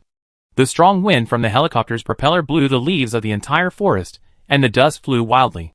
About 20 meters away from the forest, a tall figure fell from the sky, without even a little buffer, and smashed hard on the ground from a high place. Zhu Shurjiu saw such a simple and rough way of debut. The Redeemer stood up, dusted himself off, looked up and waved to the helicopter, which then flew high to the airport in the suburbs. Reporting from the Redeemer. Thorn. We meet again. Redeemer. Have you read the mission intelligence on the way? I have read it roughly, but I don't understand some things. The Redeemer came to Zhu Sergio and Thorn. Greeted Thorn first, then looked at Zhu Sergio. You are the prophet, right? Yes. Zhu Sergio nodded. The Redeemer stared at Zhu Sergio for a long time, then said, Has your breath concealment ability reached the standard of a formal black soldier? Or is it just at the level of a trainee? Obviously, he also knew Zhu Sergio's true identity. Zhu Sergio shook his head and said honestly, I haven't reached the level of a formal black soldier yet, and I'm working hard to learn. The Redeemer stared at Zhu Sergio for a while and said, This doesn't make sense. Zhu Sergio didn't understand what the Redeemer meant. I have seen many strong people. Their pheromones are so strong that they are almost bursting out. But I can't feel such strong pheromones from you. Instead you give people a very weak feeling. Zhu Sergio said, Maybe it's because my physical fitness is not strong. No. Although pheromones are linked to physical fitness to a certain extent, sometimes they have nothing to do with other things. The Redeemer shook his head. Pheromones of different people are different. Some people's pheromones are as warm as the morning sun. Some people's pheromones are as seductive as succubus. Some people's pheromones are as plain as water. And some people's pheromones are as vast as the ocean. The more outstanding a person is, the more special the feeling conveyed by his pheromones. For example, I have seen Commander Su. His pheromones are as deep as the abyss. But I can't feel the special pheromones on your body. The Redeemer walked in front of Zhu Sergio and stared at his eyes. Your pheromones are ordinary. I originally thought that your breath concealment ability was very strong. So you deliberately concealed your pheromone level. But you just said that your breath concealment level has not reached the standard of a formal black soldier. So I said you were very strange. Although Zhu Sergio did not look like anything on the surface, he was actually shocked in his heart. He didn't expect that the pheromones he had never paid attention to had such twists and turns. Pheromones actually have so many things to pay attention to. But this is only the subjective feeling of the Redeemer after all. Zhu Sergio said, My pheromones are very ordinary. So is it so strange? Strange. Very strange. The Redeemer touched his chin and thought. But Thorn beside him didn't have time to discuss the weirdness of Zhu Sergio's pheromones with the Redeemer. Her pheromone mastery level is not as high as the Redeemer's. So naturally she can't understand the feeling of the Redeemer's logic being destroyed. She said to the Redeemer, Redeemer, don't forget your mission. Here is a battle video. You take a look first. And after watching it, we will enter the alien Zerg nest together. The Redeemer received the video file sent by Thorn and nodded. Yes. Now is not the time to care about the prophet's pheromones. The mission is important. He opened the video file and adjusted the video to 7 times the speed. Chapter 339, Discussion. I've finished watching it. The Redeemer put away his phone and looked at Zhu Sergio. You're much stronger than I thought. In the video, Zhu Sergio's performance was a bug. Before seeing this video, he had never thought that someone could be so strong. The 3-gun flow was simply dazzling. Zhu Sergio did not reply. The Redeemer looked at the cave of the Zerg nest and said, Let's go. Let me feel it for myself. Is it in this nest that you feel the existence of excessive Zerg underground? To be honest, I still don't feel anything.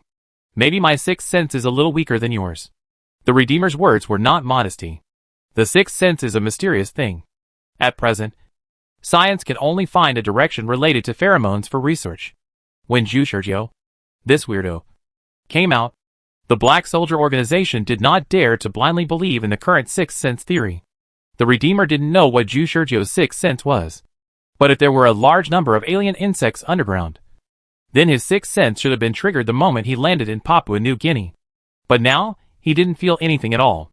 Either his sixth sense was too weak, or there were no so-called large numbers of alien insects underground, which possibility still needed to be explored. Everyone entered the alien insect nest again. The Papua New Guinea military was very strange. What were these people from the Black Soldier organization doing? Did they find treasures in the alien insect nest, or what? Why did they keep going in and out? Max and others had been waiting outside since morning, and had been waiting until now when the sun set. They even cooked and ate on the spot, and dared not leave a step under the order of the Black Soldier organization. Although the military leaders had complaints in their hearts, they still stayed outside. I don't know what happened, but it seems very serious. Max was worried because he thought of the previous time when Thorn came to question whether they had concealed the number of Zerg. Now the black soldiers sent people to support them again and again. Could it be related to this matter? Worry is worry. But there is no evidence to support his guess. Soon, the black soldiers came out of the Zerg nest again. Max only saw that the black soldiers who were sent over talked to everyone for a few words, and then stood in a team. Not like the previous name Solar Wind. Return. The general came to Max and said, Max, why don't you go and ask what's going on? We are about to wait here for a day. Have the Zerg in the Zerg nest not been cleared yet? Max cursed in his heart. You dog with a head full of shit. Why don't you go? Contacting the people of the Black Soldiers organization is a technical job, and he really doesn't want to deal with the Black Soldiers too much. But since the general had spoken, he had to go. In order to find out what happened, Max walked up with a flattering smile. My lords, how is it going? I see we have been waiting here for a day. Thorn glanced at Max.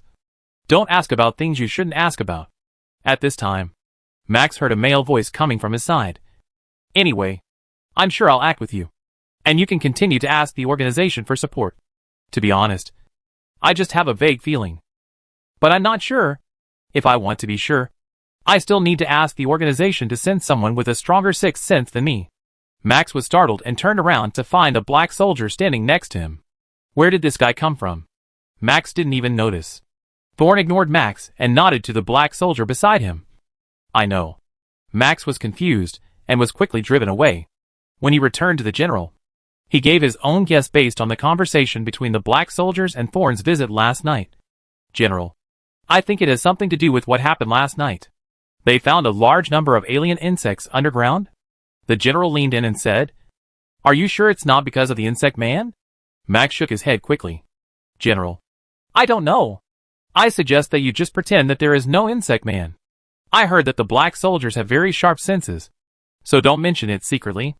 To be honest, the military is most worried about this possibility. They are worried that the Black Soldier organization came here because they discovered the Insect Man plan they are studying. If that is discovered, then none of their military leaders will be spared. The general's concerns are also Max's concerns.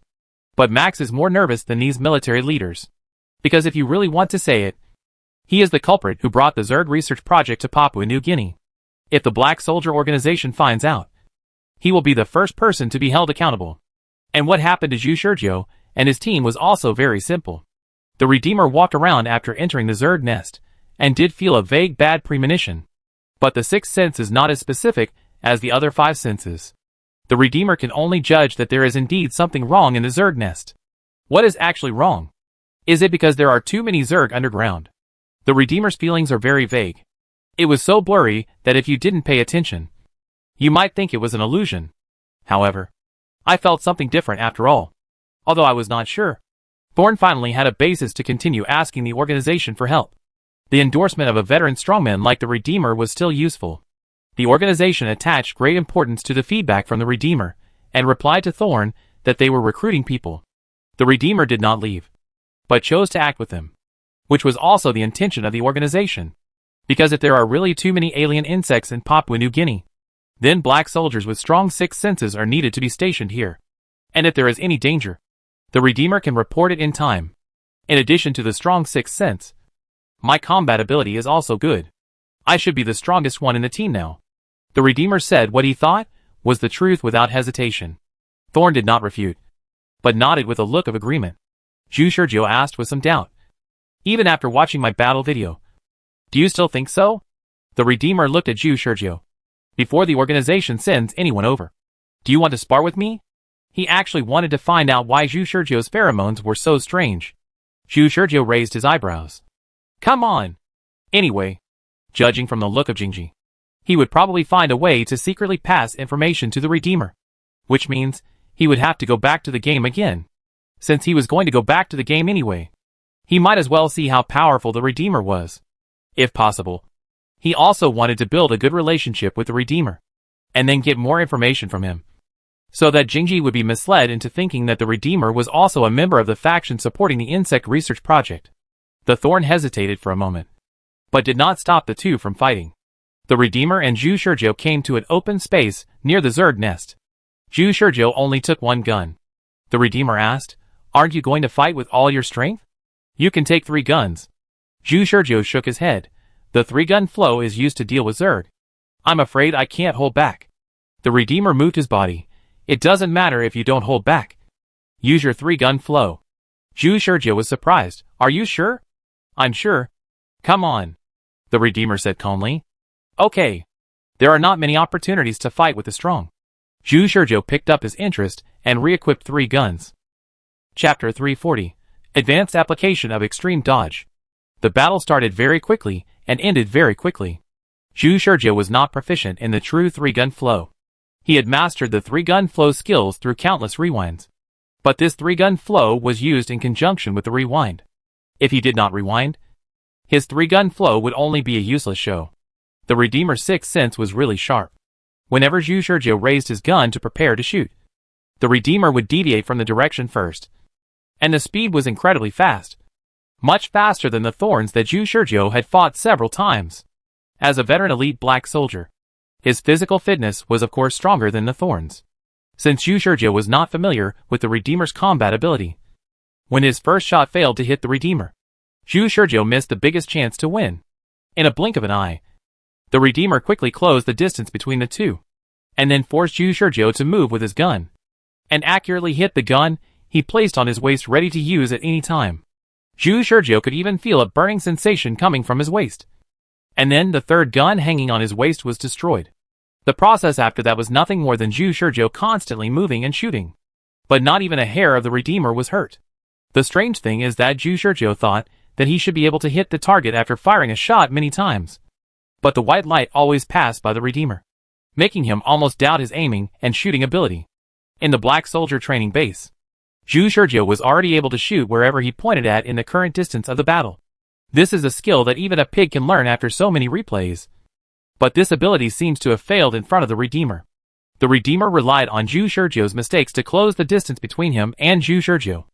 After the distance was closed, the battle was no longer suspenseful. The Redeemer boldly kicked Zhu Shurjiu's gun barrel and kicked the gun directly into the air. If Zhu Shurjiu had not let go of his hand in time, his tiger's mouth would have been torn apart the next moment. The 2nd gun was solved, and Zhu Shurjiu lost the threat. He only saw the figure in front of him shake, and his left hand holding the gun was grabbed by the wrist by the Redeemer's hand that stretched out at high speed. The acupoints on his body were tapped several times. Zhu Shurjiu couldn't catch up with the attack on the body of the formal black soldier, and he suddenly got a stitch in his side. You lose. The Redeemer didn't even use a gun, but tapped Zhu Shurjiu's throat with a finger, announcing the result of the battle lightly. Zhu Shurjiu was not frustrated, but surprised.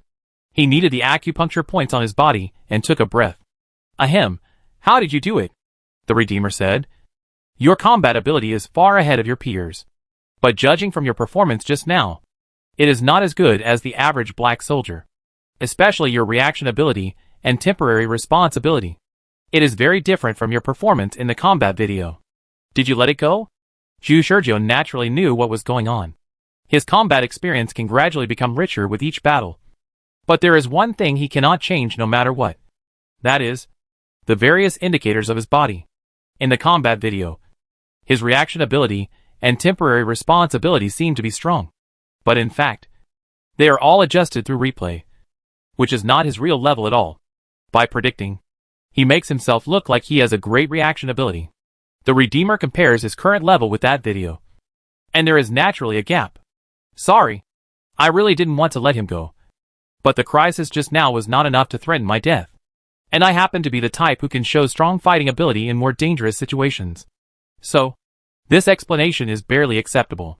In fact, many people are like this. The more desperate the situation, the stronger they are. Not to mention that Zhu Shurjiu still has concerns when fighting. If the 3-gun flow is not used properly, it will kill people by mistake. I understand. The Redeemer nodded. Zhu Shurjiu asked again. So, how did you do it? I'm sure I aimed at you during the fight, but every time I fired, I missed you, and I began to doubt my shooting skills.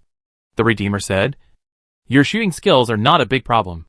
The skill I showed is actually very simple. It is actually an advanced operation of the dodge skill. You may not understand it if I put it this way.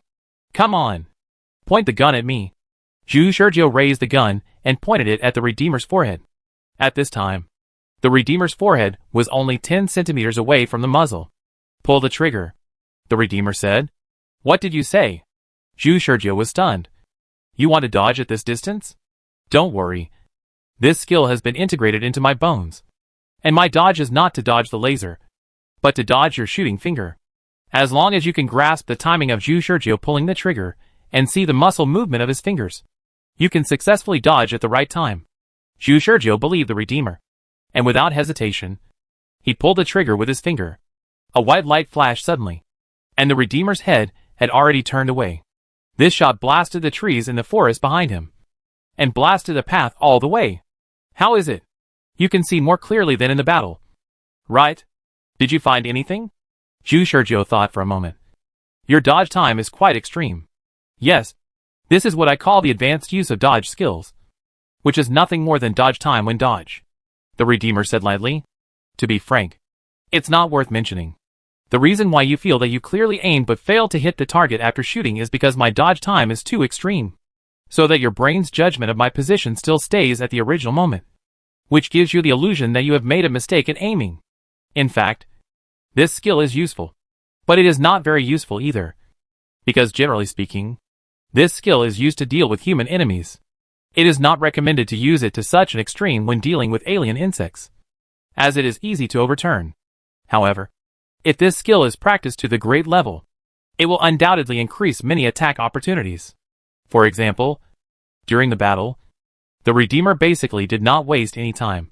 Perhaps a normal dodge would take half a second or even longer, but he only needed 0.2 seconds or less to complete it. And these 0.3 seconds are enough time for Zhu Shurjiu to do other operations. For others, it may be useless. When facing alien insects, they dare not play such extreme operations because the risk is really great. But Zhu Shurjiu has no such concerns. Zhu Shurjiu said with emotion, I originally thought that my dodge was already very good, but I didn't expect that there is such an extreme dodge technique in the world. Seeing that Zhu Shurjiu wanted to learn, the Redeemer said without much thought, You want to learn? If you want to learn, I can teach you. Zhu Shurjiu immediately said, Teacher, please teach me, the Redeemer said. You don't have to call me teacher. Just call me the Redeemer. We are on the same level. Zhu Shurjiu has a new teacher. Although this teacher is only responsible for teaching him the extreme dodge technique, he is still considered Zhu Shurjiu's teacher. Thorn watched the interaction between the two with his own eyes. After a period of thinking, he finally confirmed one thing. Zhu Shurjiu and the Redeemer should not have known each other before. In this way, she could try to contact the Redeemer boldly, but since the Redeemer would stay in Papua New Guinea temporarily like them, she didn't need to rush to pass the information to the Redeemer. She could find a suitable opportunity to avoid Zhu Shurjiu's surveillance. However, ideals are full, but reality is skinny. While waiting for the organization to make further decisions, everyone returned to the military camp. Along the way, including when arriving at the military camp, Zhu Shurjiu kept talking to the Redeemer, sometimes talking about combat skills, sometimes about matters that need to be paid attention to when going on a mission, sometimes about the current situation of other sewer organizations, talking about everything. Thorns wanted to get rid of Zhu Shurjiu many times, and she couldn't talk to the Redeemer alone, because Zhu Shurjiu ignored her. Now it seems like the Redeemer was sent to lead the new elite black soldiers, but she basically didn't teach Zhu Shurjiu anything. The Redeemer obviously knew that Jingji had the task of leading newcomers. After chatting with Zhu Shurjiu, she even came to Jingji and preached to him. I found that the prophet didn't know a lot of things. Did you teach him nothing? Yes. Jingji could only say this. Did she say that Zhu Shurjiu had just come to Papua New Guinea and had made a mess of the insect research plan? And then even talked about the excessive amount of alien insects underground? Looking back, she suddenly realized that she seemed to have been led by Zhu Shurjiu all along. This made her realize that something was wrong, as if she had been led by Zhu Shurjiu step by step to the current situation. Is it your first time leading a newcomer, and you have no experience? In fact, there are many things that can be taught, especially the prophet. You should know that he is not clear about many common sense issues during the mission. This has nothing to do with me. But you should realize the value of his existence, and don't waste a piece of uncut jade. The words of the Redeemer were still chattering in his ears. Thorn did not refute, but just listened expressionlessly. and then nodded expressionlessly. After teaching Thorn a lesson, the Redeemer returned to Zhu Shurjiu again. If you have questions you don't understand, you can ask Thorn. In fact, my teaching you now is beyond the rules. Your current direct teacher should be Thorn. Okay. Zhu Shurjiu nodded with a sense of satisfaction. He really learned a lot from studying with a stronger person who was older than Thorn's. At first, he wanted to know as much as possible about the Redeemer and asked questions to the Redeemer. But later, he was gradually attracted by what the Redeemer said. But just now, the Redeemer seemed to realize that Thorns had not taught him anything. So he went to give Thorns some advice and brought Thorns back to him, ready to hand him to Thorns. Zhu Shurjiu also realized that there should be nothing to be squeezed from the Redeemer. So he said to the two of them, "Sorry, I have to pee urgently. I'm going to the toilet first." Thorns immediately said, "Go ahead. Don't hold it in." She was thinking about how to create an opportunity to face the Redeemer alone. But she didn't expect Zhu Shurjiu to go to the toilet, which was great. So, Zhu Shurjiu walked out of the tent with a gun. Just as Jingji was about to speak, he saw the Redeemer saying, "Actually, I was a little urgent to pee, and I was just about to say I needed to go to the toilet." Before Jingji could react, the Redeemer followed Zhu Shurjiu out of the tent. After walking out of the tent, the Redeemer was stunned. He saw Zhu Shurjiu holding a gun in one hand and pointing it at his head under the cold moonlight. After hearing the noise, Zhu Shurjiu turned his head and looked at the Redeemer, smiling awkwardly. "I was seen. Sorry. Thank you for your teaching. I learned a lot. See you next time." Chapter 341, Update of the Rewind Point. Continental Annihilation Weapon. Redeemer. Welcome. Welcome. When the organization sent new support personnel, Thorn saw Zhu Shurjiu greet him with a warm look. People who didn't know him might think he was the captain of this team. Seeing this, Thorn's bad premonition came true. Zhu Shurjiu even knew the Redeemer? The Redeemer thought about who this black soldier was. Captain Thorn and a group of black soldiers were standing aside. Why did this black soldier suddenly come up to greet him? Which other black soldier in the Thorn team was so ignorant of the rules? And Thorn didn't stop him. This black soldier was probably the Prophet. Prophet? So, the Redeemer said Zhu Shurjiu's code name as soon as he opened his mouth. "Ha ha ha. It's me. It's me. Long time no see. How are the injuries you suffered in the Syrian battlefield? Are you feeling better?" The Redeemer looked at Zhu Shurjiu, who was very familiar with him, and was a little confused for a while. How did this guy know that he had been injured on the battlefield in Syria? He had been to Syria with the elite team before he became an elite black soldier. He encountered many alien insect attacks there. And then an alien insect pierced his waist and abdomen.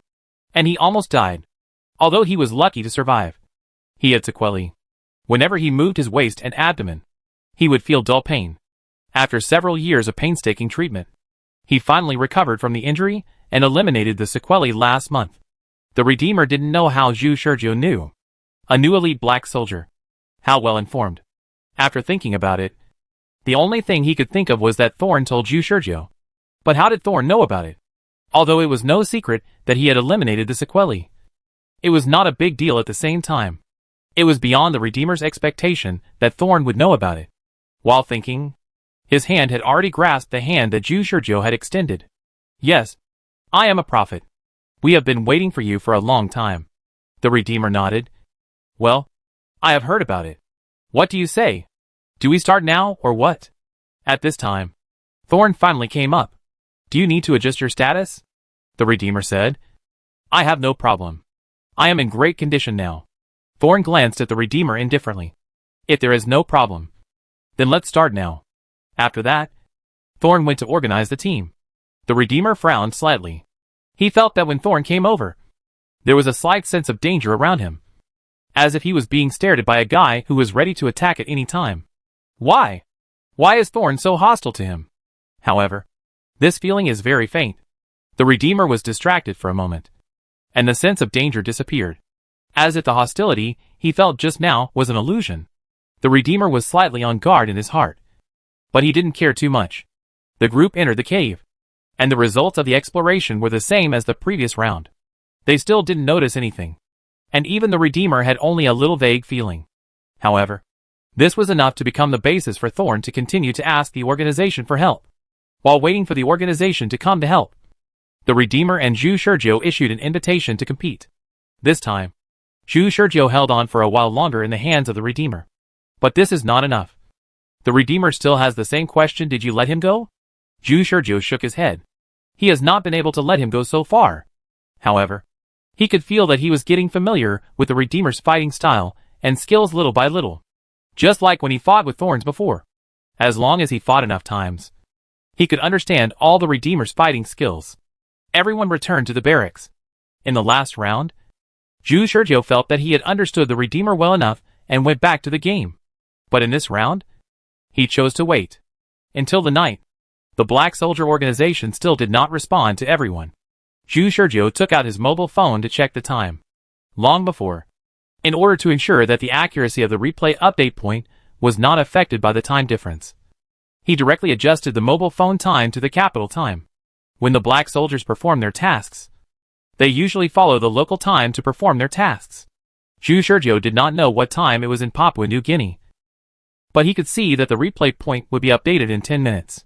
Although he had prepared himself mentally, he still felt a little disappointed when the moment came. Is it time to update the rollback point? Did he really make the right choice? Is it right to keep the insect girl?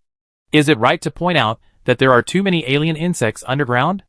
As the saying goes, once the bow is drawn, there is no turning back. Zhu Shurjiu can draw a bow and draw back the arrow. But this arrow cannot be turned back after it has been shot for a certain distance. Which is the case now. Zhu Shurjiu cannot always make decisions that can only achieve the optimal solution within one day. Any decision that affects the long term requires long-term planning. Now is the first step of the plan. If the first step is wrong, every step afterwards will require a lot of energy to make up for it. And it is possible that even if the energy is spent, there is no way to make up for the mistake. He didn't know what would happen in the future, but he could guess the general direction. He would bring the insect girl back to the organization. But he needed to be flexible in what means to let the insect girl successfully sneak into Illinois Island. And at the same time, he had to guard against the Thorns backstabbing him. More importantly, he had to restrain the insect girl's actions. Let her behave herself. And not be discovered. Every link might require him to go back and adjust. Zhu Shurjiu sat in the tent and thought alone for 7 minutes. In the last 3 minutes, 03, who was lying on the bed, turned his head and looked at him. Brother Prophet, are you going to sleep or not? Since he came out of the alien insect nest, 03 began to call Zhu Shurjiu brother. Zhu Shurjiu glanced at 03, and suddenly wanted to ask for other people's opinions. 03, let me ask you a question. What? If there is something you are not sure whether you are doing right or wrong, and you have the opportunity to change your mind at any time, will you do it? 03 was speechless. What philosophical questions are you thinking about in the middle of the night? However, after thinking for a while, 03 said, I don't know whether what I did is right or wrong. Just like I don't know whether it is right for me to become a black soldier. But since I have done it, I will not regret it anymore. Is there anything that can make me 100% satisfied? Isn't it better to do my best to the limit of what I can do? Zhu Shurjiu was thoughtful. And then 03 added, go to sleep quickly. Even Commander Su can't make a 100% correct choice. But so what? Don't you still have to do it? It seems to be the truth. Zhu Shurjiu laughed. All doubts disappeared at this moment. If you choose to do nothing at the beginning, don't regret it one day because you didn't do anything at the beginning. If you choose to do it, then don't regret it because you did it.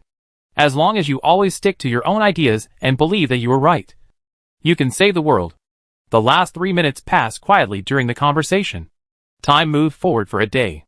Zhu Shurjiu got up the next day and was awakened by a command from Thorns. He didn't know what happened. Anyway, Thorns summoned all the members, including the Redeemer, who temporarily joined the team.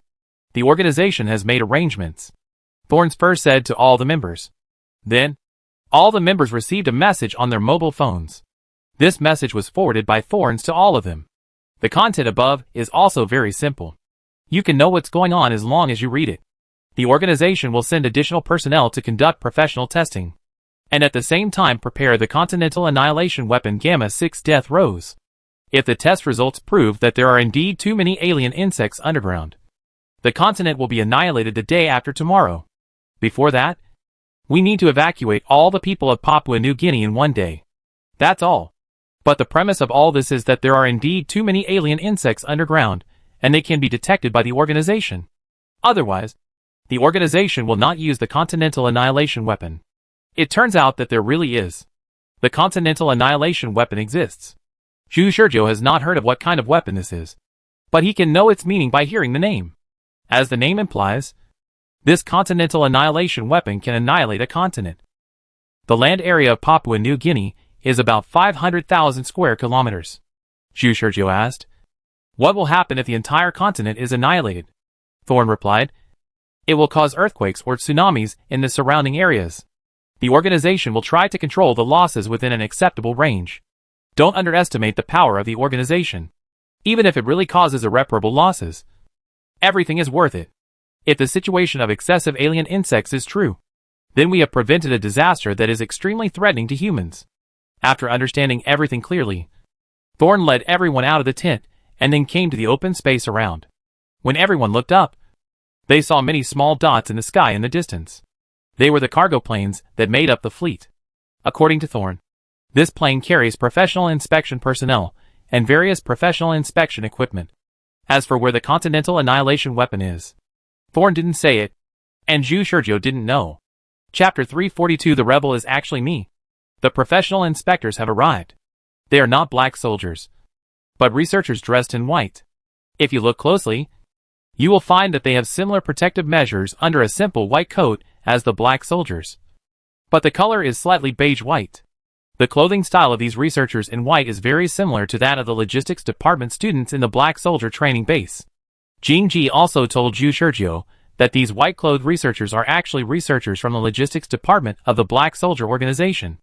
In fact, normally, each team should be equipped with at least 2 white-clothed soldiers. But since white-clothed soldiers are too scarce, they are currently only equipped in elite teams. Many times, they can directly save us a lot of trouble. For example, if they exist from the beginning, they can calculate the distribution of alien Zerg inside the mountain through scientific calculation methods. And we can know how many alien Zerg there are in the nest outside the mountain, and where they are distributed. Zhu Shizhou was a little surprised. In that case, wouldn't it be that we can attack wherever we point to? As long as they go around the world to detect. Can't they find alien Zerg nests one by one and then attack them? You think too naively, Jingji said. First, we have to find the traces of alien Zerg. And we can't determine the number and location of alien Zerg. And then we can let white-clothed soldiers go to the local area for detection. If white-clothed soldiers don't know anything, where can they detect? Run around the world. And most of the time, the reports of black soldiers are inaccurate. And white-clothed soldiers often return empty-handed. As Jingji was talking to Zhu Shizhou, he saw many people in white clothes coming down from the cargo plane. And then some staff in work clothes help to move things. These staff are ordinary citizens of Illinois Island. They are considered non-staff personnel. And they are somewhat different from ordinary peripheral members of society. Sometimes they can participate in some difficult tasks. And have the same right to know as ordinary black soldiers. And their beliefs and other aspects have been tested. Although they are not formally established. They are very trustworthy. Is that so? This is the first time Zhu Shizhou has come into contact with these people. And he asked again. Their physical fitness. You should know that you have experienced potion transformation. Some people's physical fitness is destined to be unable to accept potion transformation. Just like those candidates who are in the same period as you. Some candidates have very firm beliefs. But their physical fitness is not good. Do you know where they all went? Jingji suddenly talked about the candidates who took the entrance examination with Zhu Shizhou. When Zhu Shizhou thought of them, his heart was inevitably heavy. Because according to the examiner at that time, those candidates eventually became experimental subjects. At this time, Thorne suddenly told the truth. Those candidates with poor physical fitness will accept another way of transformation by the organization. In the end, their physical fitness can be much better than that of ordinary people. But it is still far inferior to the black soldiers, and will be killed instantly by the black soldiers. During this period, what they give back to the organization is to let the organization study their bodies, and conduct some non-dangerous, but necessary experiments. After going through those experiments, they will automatically become citizens of Illinois Island. Each of them will be equipped with a house. And they can also receive a certain amount of subsidies every month. If they need it, they can even apply to become volunteers of the organization. Just like the staff you see now. After the volunteer work is completed, the organization will give them a bonus. Fuck. The benefits are so good? Zhu Shurjiu was amazed. And only then did he know the whereabouts of those experimental subjects. But he also noticed that Jing Ji was talking about those candidates with firm beliefs. But what if the beliefs are not firm, and the physical potential is not enough? Zhu Shurjiu asked. And Jing Ji said, those people can receive elimination subsidies every month after the experiment. But the organization will not give them housing, but let them fend for themselves. In addition to the monthly elimination subsidies, they have nothing. Is the gap so big? Jing Ji said lightly. Innocent Island does not support useless people. Zhu Shurjiu was speechless. But after being speechless, the knot that had been hidden in his heart for a long time also dissipated. The memories and emotions of the Virgin Mary period finally affected him. And he always had a doubt in his heart that he dared not think deeply for a long time. Now that everything has been finally figured out, he finally put his mind at ease. While the two were talking, Bai Yi and the staff had already transported the objects off the cargo plane, and would contact the Redeemer. Captain Thorne and the other black soldiers were unable to participate in the discussion, because their sixth sense did not perceive the excessive amount of alien insects underground at all. So this matter had to be contacted by the Redeemer. You go too, Jingji said to Zhu Shurjiu. What am I going to do? Zhu Shurjiu was still a little unresponsive. Your sixth sense should be the strongest among all the people present. Right? You can clearly sense the excessive amount of alien insects underground. But the Redeemer can only sense a vague bit of information. No matter how you look at it, it is more appropriate for you to connect with the white-clothed man. Zhu Shurjiu wanted to complain. His sixth sense is the strongest in the audience? Isn't this nonsense? But he also knows that his image in the eyes of everyone is like this. So Zhu Shurjiu thought about it and said, come with me. After all, you are the captain of the team. Okay. The plan to send Zhu Shurjiu away failed again. Jingji originally wanted to secretly contact a white-clothed man or other staff members, and wanted them to keep the information and pass it back to the organization at any time. But Zhu Shurjiu kept a close eye on it. However, this made Jingji analyze one thing. These white-clothed men or staff members should not all be supporters of the insect research plan. Otherwise, Zhu Shurjiu would not be so vigilant and worried that she would pass on the information. Thorne seemed to be indifferent. But in fact, he was thinking deeply and trying to find a way out. While thinking, the two came to the Redeemer, who was discussing with the white-clothed people about the excessive amount of alien insects underground. The Redeemer saw Zhu Shurjiu coming, nodded to Zhu Shurjiu, and then said to the white-clothed people, this is the prophet. His sixth sense may be more acute than mine. His sixth sense is sure that there are excessive alien insects underground. There were a total of 10 white-clothed people talking to them. Now they all looked at Zhu Shurjiu in unison. And I don't know what their eyes were. Newcomer? The leader in white looked at Zhu Shurjiu suspiciously. The Redeemer said, he is a newcomer, but his sixth sense is at least better than mine. You can ask for his opinion without worry. The white-clothed people nodded. I understand. Then Prophet, please report on the excessive amount of alien insects underground. Our detection has begun. Next, we need you to cooperate and point out the strongest direction you can sense, so that we can conduct further detection. Zhu Shurjiu looked at the machine on the side. This machine was a vertically standing rectangular block with a length, width and height of more than 10 meters. It was connected with various connecting wires, which extended downward to several circular suction cups. And the circular suction cups were firmly fixed on the ground, like the suction cups of octopuses. There were various display screens on the surface of the machine, showing various incomprehensible data. There was also a group of white-clothed people around, who were constantly debugging the equipment. The equipment was already in operation. But where did Zhu Shurjiu have a sixth sense? The information he knew was not perceived, but seen with his own eyes. At this moment, he could only make up nonsense. To be honest, I felt something was wrong as soon as I arrived in Papua New Guinea. This place always gave me a sense of danger. If I had to say, there are two places worth noting. Perhaps the places with the highest concentration of alien insects. Zhu Shurjiu recalled the various experiences he had had before, and said to the people in white, the first place is naturally the alien insect nest. Everyone nodded.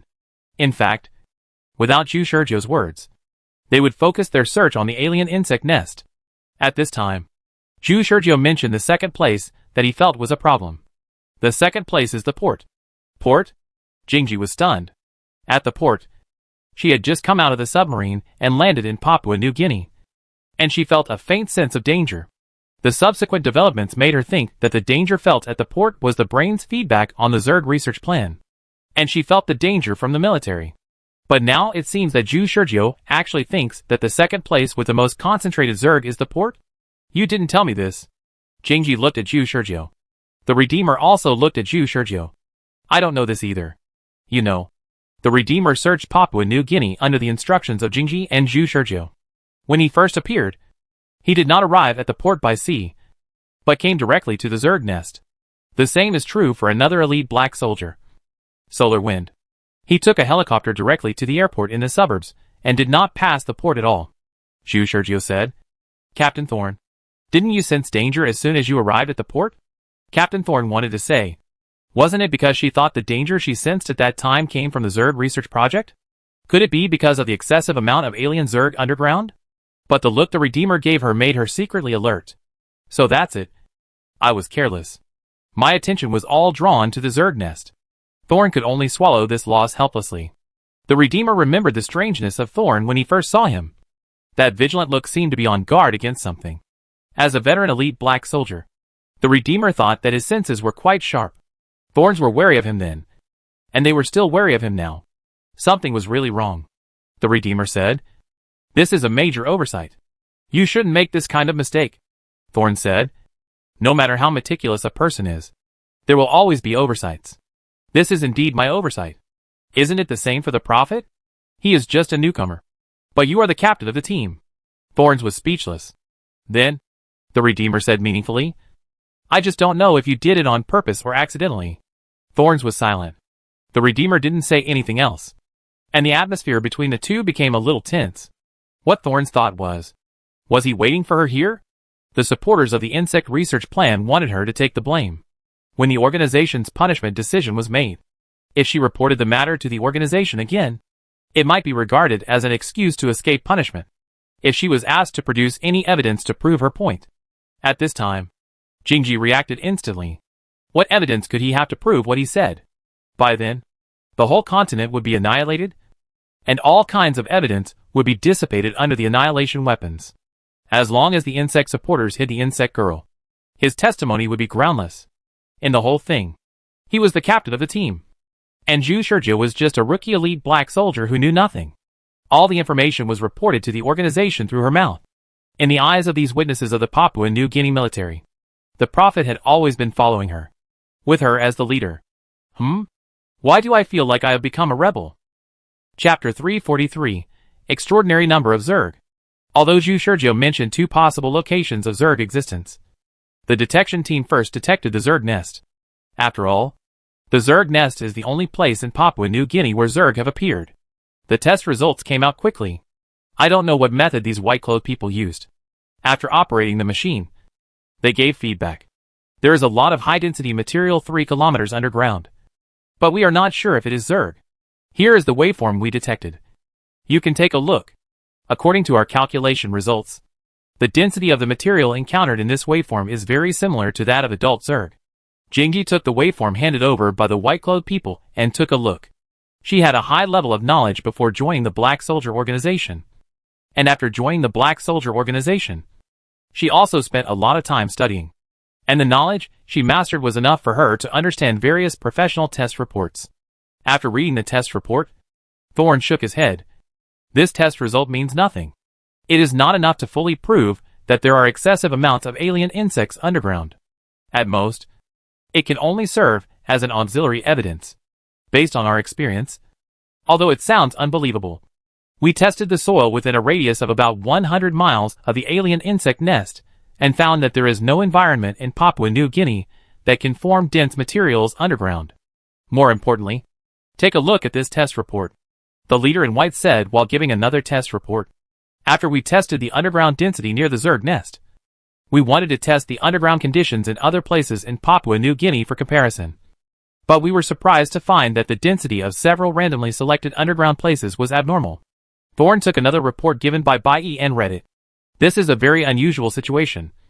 So we chose to conduct a large-scale test, covering most of Papua New Guinea, and found a more shocking fact. There are a lot of holes in the underground of the whole Papua New Guinea. The foundation under the island of Papua New Guinea has long been riddled with holes and rotten into honeycomb coal. According to the white-clothed people, the coverage area of these holes has reached 50% of the land area of Papua New Guinea.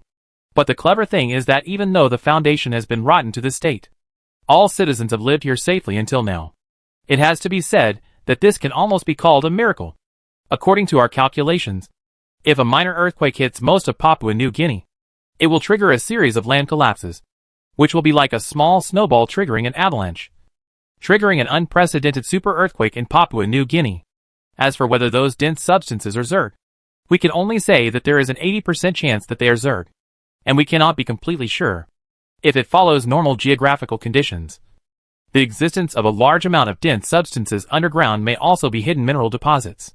However, normally, mineral deposits in different places will vary in density due to the surrounding geographical conditions and burial depth. But according to our test results, the density of these dense materials in Papua New Guinea is highly uniform, which at least proves that the dense materials in the ground are not mineral deposits at all. If it is not a mineral deposit, what else can it be? Combined with the habit of alien insects to dig holes when living underground, it is obvious that it can only be alien insects. Then the white-clothed man said again, "Of course, empty words are not enough. My suggestion is very simple. If you want to know what the dense materials underground are, then just conduct exploration." Before coming here, the white-clothed men had already prepared for the exploration, and even brought large-scale engineering machinery. I roughly understand. After listening to the test report of the white-clothed men, Jingji nodded. Although it sounds incredible that Papua New Guinea is on the verge of destruction at any time, Zhu Shurjo's intelligence seems to be becoming a reality bit by bit. Thorn took the report and thought for a while, then said, "Isn't there one place that hasn't been tested? The port in Papua New Guinea. Let's test there again. It is not an easy decision to annihilate a continent. After all, the subsequent impact will be huge, not to mention the social unrest. In fact, with Thorn's authority, he can directly apply to the organization to release the continent-annihilating weapon, because the organization's reply is that Thorn is fully responsible for this matter. And Thorn has a high authority.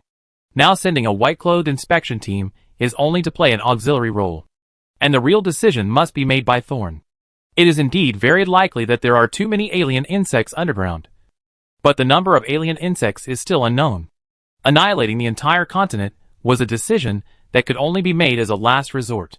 If she wanted to be foolproof, she had to find more convincing evidence. If what Zhu Shurjo said was correct, the sense of danger she felt at the port was indeed caused by the excessive presence of alien insects underground. Then she should also be able to feel the sense of danger when she led everyone to the port now. The insect girl had been settled, and the alien insects in the alien insect nest had been eliminated. There should be nothing that could threaten her. So once she felt the sense of danger, it must be caused by the alien insects. There was also an old elite strongman with a keen sixth sense in the team, the Redeemer. Although he might be a hidden traitor of the supporters of the Human Research Project, Thorn still believed in his most basic qualities as a black soldier, and would not conceal or lie about such an important matter, without any extra nonsense. Everyone immediately set off for the port, driving all the way. The Redeemer and other black soldiers were sitting in an armed freight vehicle with the back door wide open.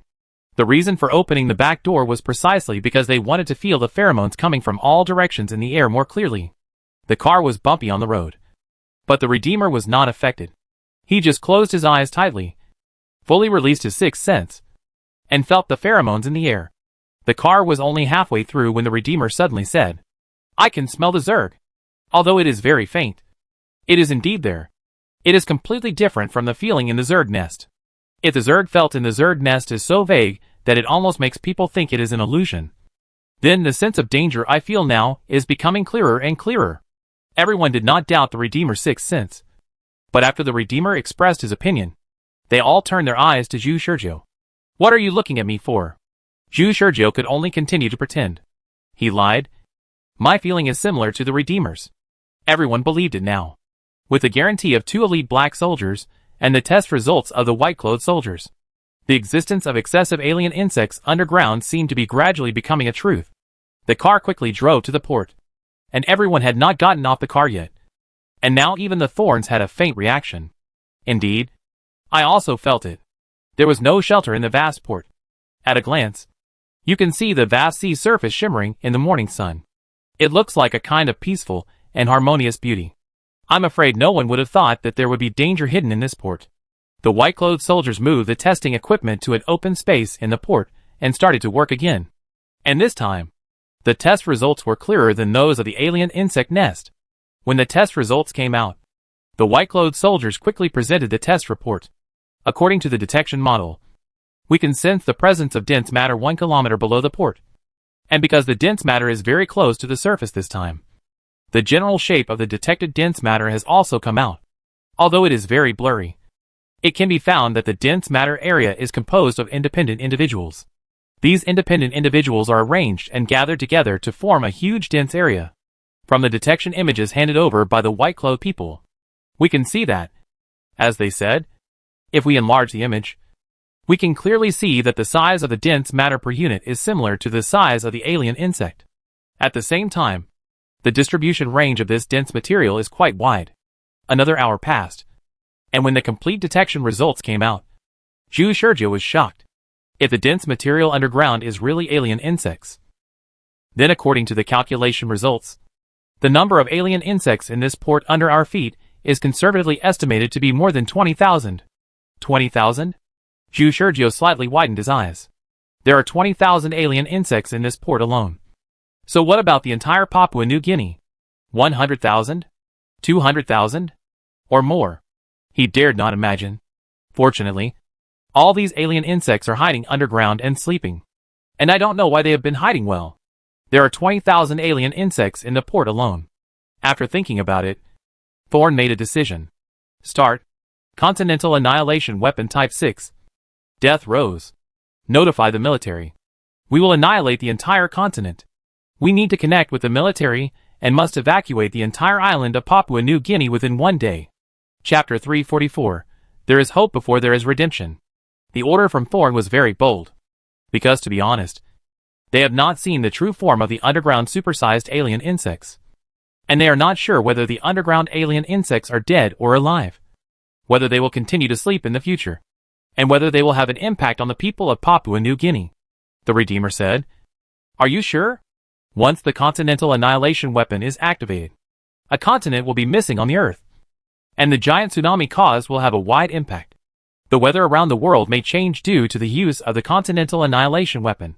Others may not have seen the true form of the Continental Annihilation Weapon Death Rose. But he has seen it.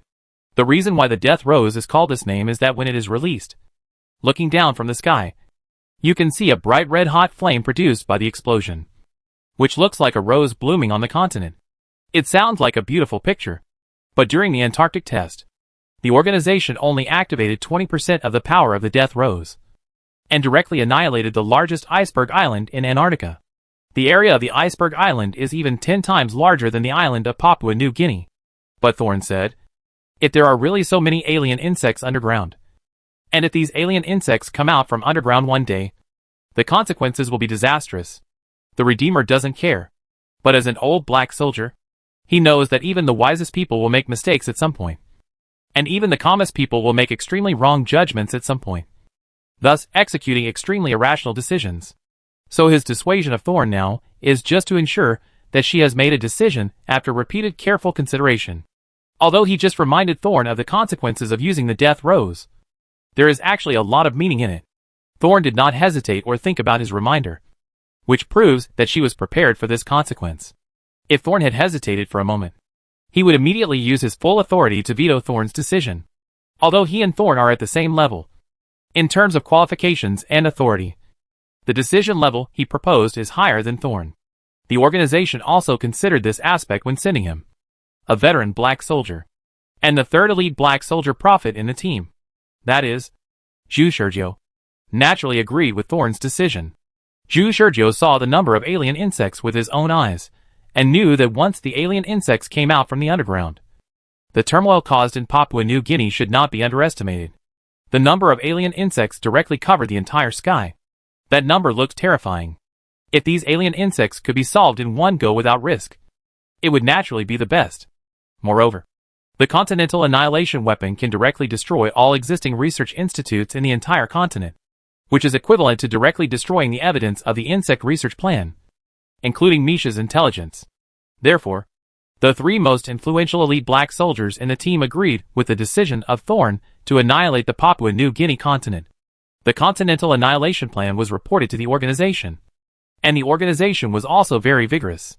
After reading the report, at noon, everyone's mobile phone appeared with the information that the organization changed the task level. This task was changed from the original A level to X level. The code name of the X level task operation is Death Rose, the same name as the Continental Annihilation Weapon. Zhu Shurjiu said while looking at the task. Everyone was now on the return bus. Thorne said calmly, "After all, this is the first time that the Death Rose has been used in actual combat." Zhu Shurjiu thought of the exploratory attack that the Black Soldier organization had originally planned to launch at 10 a.m. on November 7th. So he asked, "Is the Death Rose the strongest weapon the organization can use?" Thorne shook his head and said, "What are you talking about? Of course not. It is just one of the ground weapons. Our organization is also developing anti-aircraft weapons. It is said that if the energy released is aimed at the ground, it is enough to cause an artificial extinction of the current Earth. And this kind of weapon is collectively referred to as an extinction weapon." Zhu Shurjiu was shocked. "Is it necessary to develop such a weapon? Wouldn't ordinary people be destroyed by such a weapon?" The Redeemer said, "This weapon was developed for protection. If it would backfire on humans, then what is the point of such a weapon? In addition to the power of the extinction weapon, the more important point is to achieve the directional release of energy. I won't go into details about the rest, as it involves confidential matters. You may be able to access it in the future."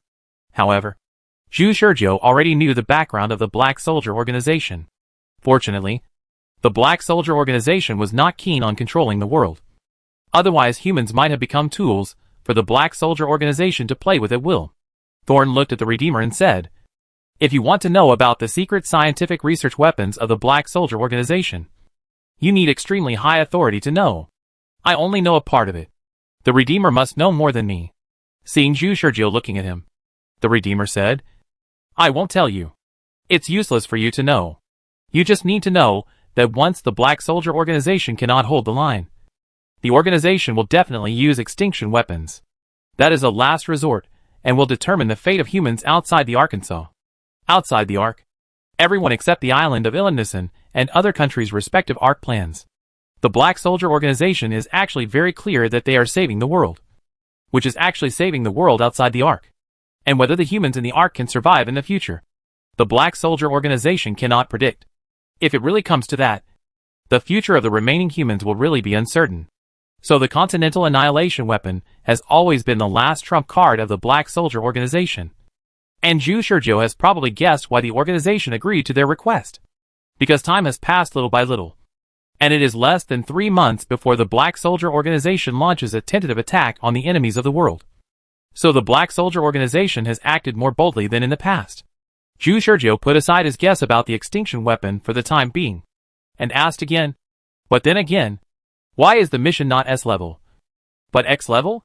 Papua New Guinea has been destroyed. Can this still be kept secret?" As an experienced elite black soldier, Thorne didn't know this either. So the Redeemer had to explain it. The Redeemer asked, "Think about it. If the people on Ilinisan Island knew that there were tens of thousands, or even hundreds of thousands of Zerg in Papua New Guinea, what would happen? The people are not fools. If there are so many Zerg in Papua New Guinea, what about other places? Will there be more Zerg? Is there really any hope for humanity? Are the achievements that humanity has made so far all useless and ineffective?" The Redeemer asked several questions in a row, and directly confused Zhu Shurjiu. Yes. If that is really the case, are all the efforts made by humans so far in vain? Behind the brilliant record, humans were suddenly told that the Black Soldiers had only killed a fraction of the Zerg for so many years, and humans would only despair because of this. As soon as this question fell into Zhu Shurjiu's mind, the Redeemer gave a self-help answer. "Our efforts will certainly not be in vain," he said.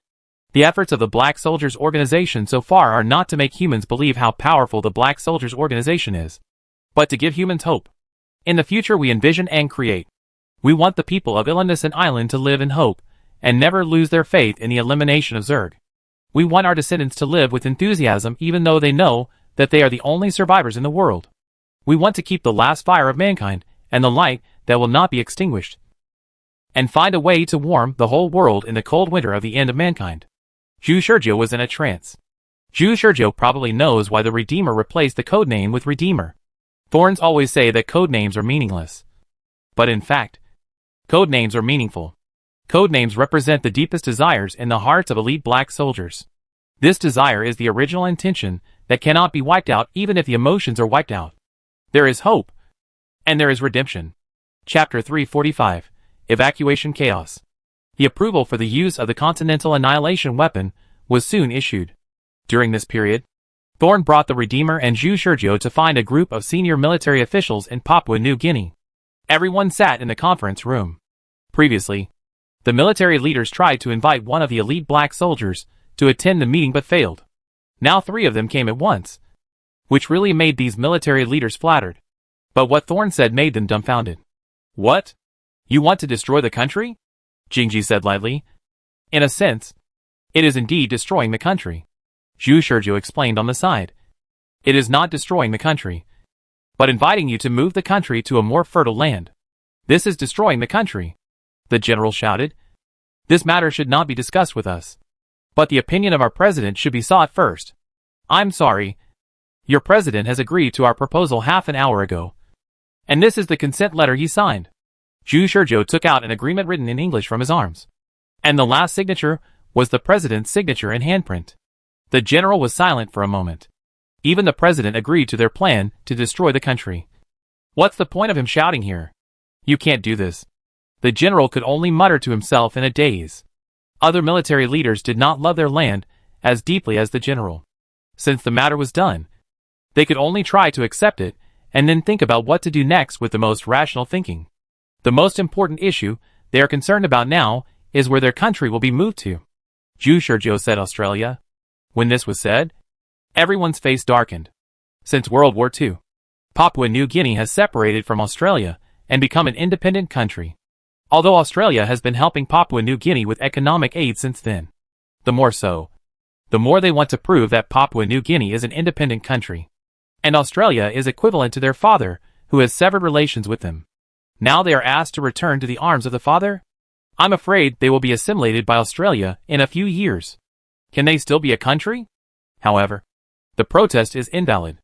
The decision made by the Black Soldier Organization will not be easily changed. Now the military has only one thing to do. That is to relocate the people on the island as quickly as possible.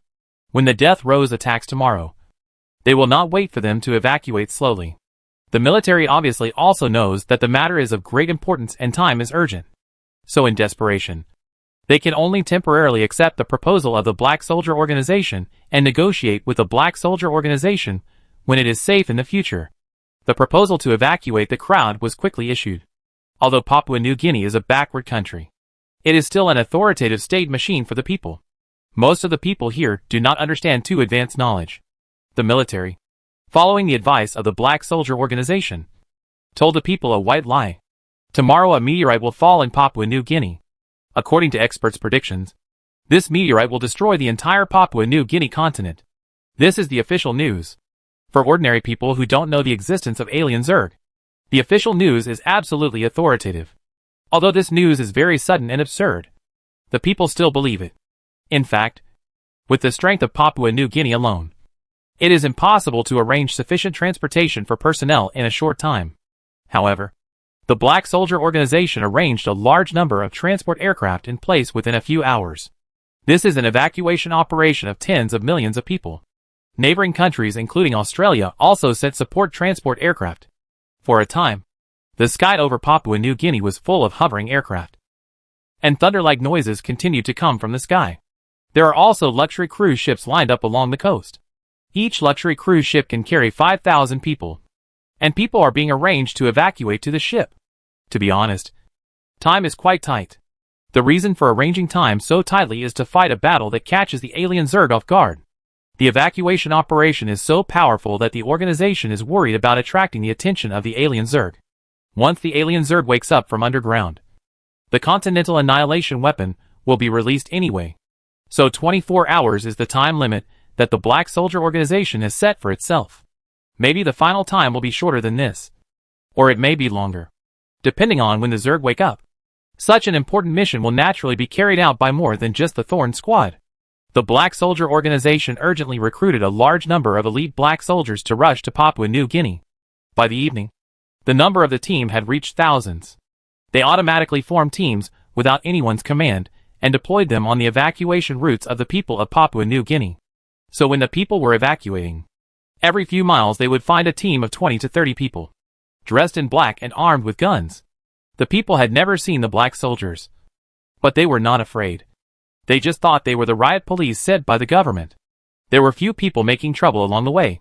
But after all, there are all kinds of birds in the forest, and not all people can obey orders in a law-abiding manner. When a disaster occurs, the most abundant thing is speculators. Ha ha ha. They didn't take all this money. Ha ha ha. We're rich. In an uninhabited residential area, a man wearing ragged clothes and skinny like a refugee was working with other people dressed like him, carrying large and small suitcases, and frantically looting money from every household. Because the news was so sudden and the evacuation was too urgent. Some people did not take cash with them when they evacuated, but only took away their most important and precious things, causing the residential area with the doors wide open to become a treasure area in the eyes of the greedy. They could easily loot a large amount of money from the residents. And at this time no police or soldiers came to stop them, which was really great. However, it was precisely because of the money that they were slowed down that they did not follow the main force when evacuating. When they looted a large amount of money from the residents, they walked out of the residential area and found that there was no transportation for them to use. They were all dumbfounded. How should we leave? The robbers who took advantage of the fire looked at each other, standing in the desolate and messy residential area in the wind. The most important thing for the evacuation operation is the early transportation. After the evacuation plan was decided, the Papua New Guinea military took the lead in arranging the trucks and cars they could arrange, forming a long queue on the rugged road leading to the port or airport or even thousands of evacuation points in the suburbs. The drivers of these trucks are all soldiers. After arriving at the residential area, they must first load the evacuated people in order and then drive away. If they finally confirm that there is no one in the residential area, they will report to the higher authorities and arrange more transport vehicles to other residential areas. As for these robbers who took advantage of the fire, when the last truck arrived here, they were still immersed in the joy of taking advantage of the fire, and frantically looted property in a residential area. The Papua New Guinea military did not check too much at all, and there was no time to check at this time. They left after a quick look, leaving behind this group of robbers. But is there a way to finally confirm whether the people have evacuated? Of course there is, and the Black Soldier Organization is also doing the aftermath and conducting inspections. At this time, Jing Ji and Zhu Shurjiu were sitting in a helicopter and looking down, using their extraordinary vision to check every residential area that had been reported as an empty area. Soon, they saw 3 or 4 people dragging large and small suitcases and jumping up and down to wave at them in the sky. Chapter 346. Trash is worth saving too. There are people, not to mention Jing Ji, who has trained his body to the limit of his physiology. Even Zhu Shurjiu has spotted several civilians on the ground wearing ragged clothes and dragging large and small suitcases waving at the helicopter. The Papua New Guinea military is really rough. There are still people in this area, but they actually reported the air zone. Go down and pick them up. Jing Ji's decision was simple and clear. Since there are only 4 refugees here, they can use helicopters to pick them up. But if there are still a large number of refugees who have not been evacuated, then Jing Ji and his team will notify the military to continue to send delivery trucks to pick them up. Seeing that the helicopter really came down in their direction, the robbers were delighted. However, the scarred man in the lead said to the brothers behind him, "The only ones who can still have a helicopter at this time are the authorities. We must not reveal that we looted the money from other people's houses. Do you understand?" The 3 brothers behind him nodded quickly. "I understand. I know." Before the boss gave a few instructions, the helicopter landed on the ground. The huge noise from the propeller made them unable to hear the shouts of Jingji and Zhu Shurjiu. They were frightened at the sight of 2 fully armed soldiers sitting on the helicopter. It was like a mouse meeting a cat. They were already guilty of being thieves and were not very courageous. They were frightened all of a sudden and did not dare to move forward for a while. Zhu Shurjiu thought these people were afraid of their weapons. So he put down his guns and waved to them, signaling them to come up. "Let's go! Just don't get caught." The boss took a deep breath and said to the brothers behind him. The brothers nodded and followed the boss, dragging the suitcase. But when they were about to board the helicopter, Thorne stopped them and said in the local pidgin language, "What's in the suitcase?" The robbers froze immediately. Inside, clothes, food, and some daily necessities," the leader said quickly. Naturally, Thorne would not believe the robbers so easily, and simply ordered open it. The robbers did not move. Zhu Shurjiu was puzzled. He didn't understand pidgin language, but he roughly understood the meaning. He asked, "Do we need to check it this time?" "It's better not to waste time." Jingji glanced at Zhu Shurjiu and said lightly, "Remember, no matter what time it is, never lose your vigilance. What if there is a bomb inside? What if these refugees are dead soldiers of other hostile organizations disguised as refugees? There are many things that we have to guard against. Moreover, this does not necessarily mean a waste of time. Because if it is confirmed that their suitcases are filled with useless things, then let them throw away the suitcases. And we may be able to carry a few more people on our helicopter later." Learned. Zhu Shurjiu was thoughtful. Many times, seemingly useless operations actually have in-depth thinking. Then, he also looked at the 4 refugees and motioned them to open their suitcases. The robbers were panicking now. What did the 2 soldiers mean? After a long chat, they asked them to open the suitcase. Did they know that their actions had been discovered? What would happen after opening the suitcase? After seeing the money, would the 2 soldiers want to keep it all and shoot them? The robbers' malnourished and sallow faces turned pale at this moment. "Open it." Jingji noticed their hesitation, so he pointed his gun at them. "You'd better not let me repeat it for the 3rd time." The robbers had no choice but to open the suitcases one after another. The moment the suitcases were opened, the banknotes flew out wildly with the airflow stirred by the helicopter propellers. For a moment, it was like a storm of banknotes, and the large amount of banknotes in the suitcases flew everywhere. Zhu Shurjiu was startled, but Jingji did not react, seeing the banknotes they had worked so hard to collect flying around. The robbers were all very distressed. They only opened the suitcase for a second and then quickly closed it. "Money?" Jingji asked. "Didn't you just say that it was filled with clothes, food, and some daily necessities? How come it's filled with money?" "Sir, don't show your wealth to others. This is a universal principle in the world, and this money can allow us to buy the clothes, food, and daily necessities I mentioned. So what I said is not wrong." The robber boss was still making a point, and the brothers behind him nodded repeatedly, looking like the boss is right. Jingji stopped arguing with these people. After confirming what was in the suitcase, she said, "Throw away the suitcase and get up." The robbers were all stunned. What does it mean? Seeing so much money, they didn't even want to share a share, but instead asked them to throw away the suitcase? "Sir, tomorrow, the entire island of Papua New Guinea will be destroyed by a meteorite, and the value of your local currency, the kina, will drop significantly. The things in your suitcase may not be worth as much as the suitcase. What's the point of taking it? It's better to wait for the authorities to provide relief to you refugees." After all this time, they wasted so much time to collect the money, but it was useless. These robbers with low knowledge levels were dumbfounded and had the urge to curse. However, after Thorne explained clearly, they knew they were safe. And the 2 soldiers did not realize that they were robbers who took advantage of the fire. The robbers got on the helicopter with peace of mind. Zhu Shurjiu made way for the robbers, and then heard Jingji say beside him, "These idiots got their money from other residents. They are robbers among the refugees." Zhu Shurjiu nodded. "I think so too," Jingji said. "Tell me about it." "They are wearing shabby clothes, and the clothes they wear are not as clean as the suitcases. Now you can still smell a bad smell.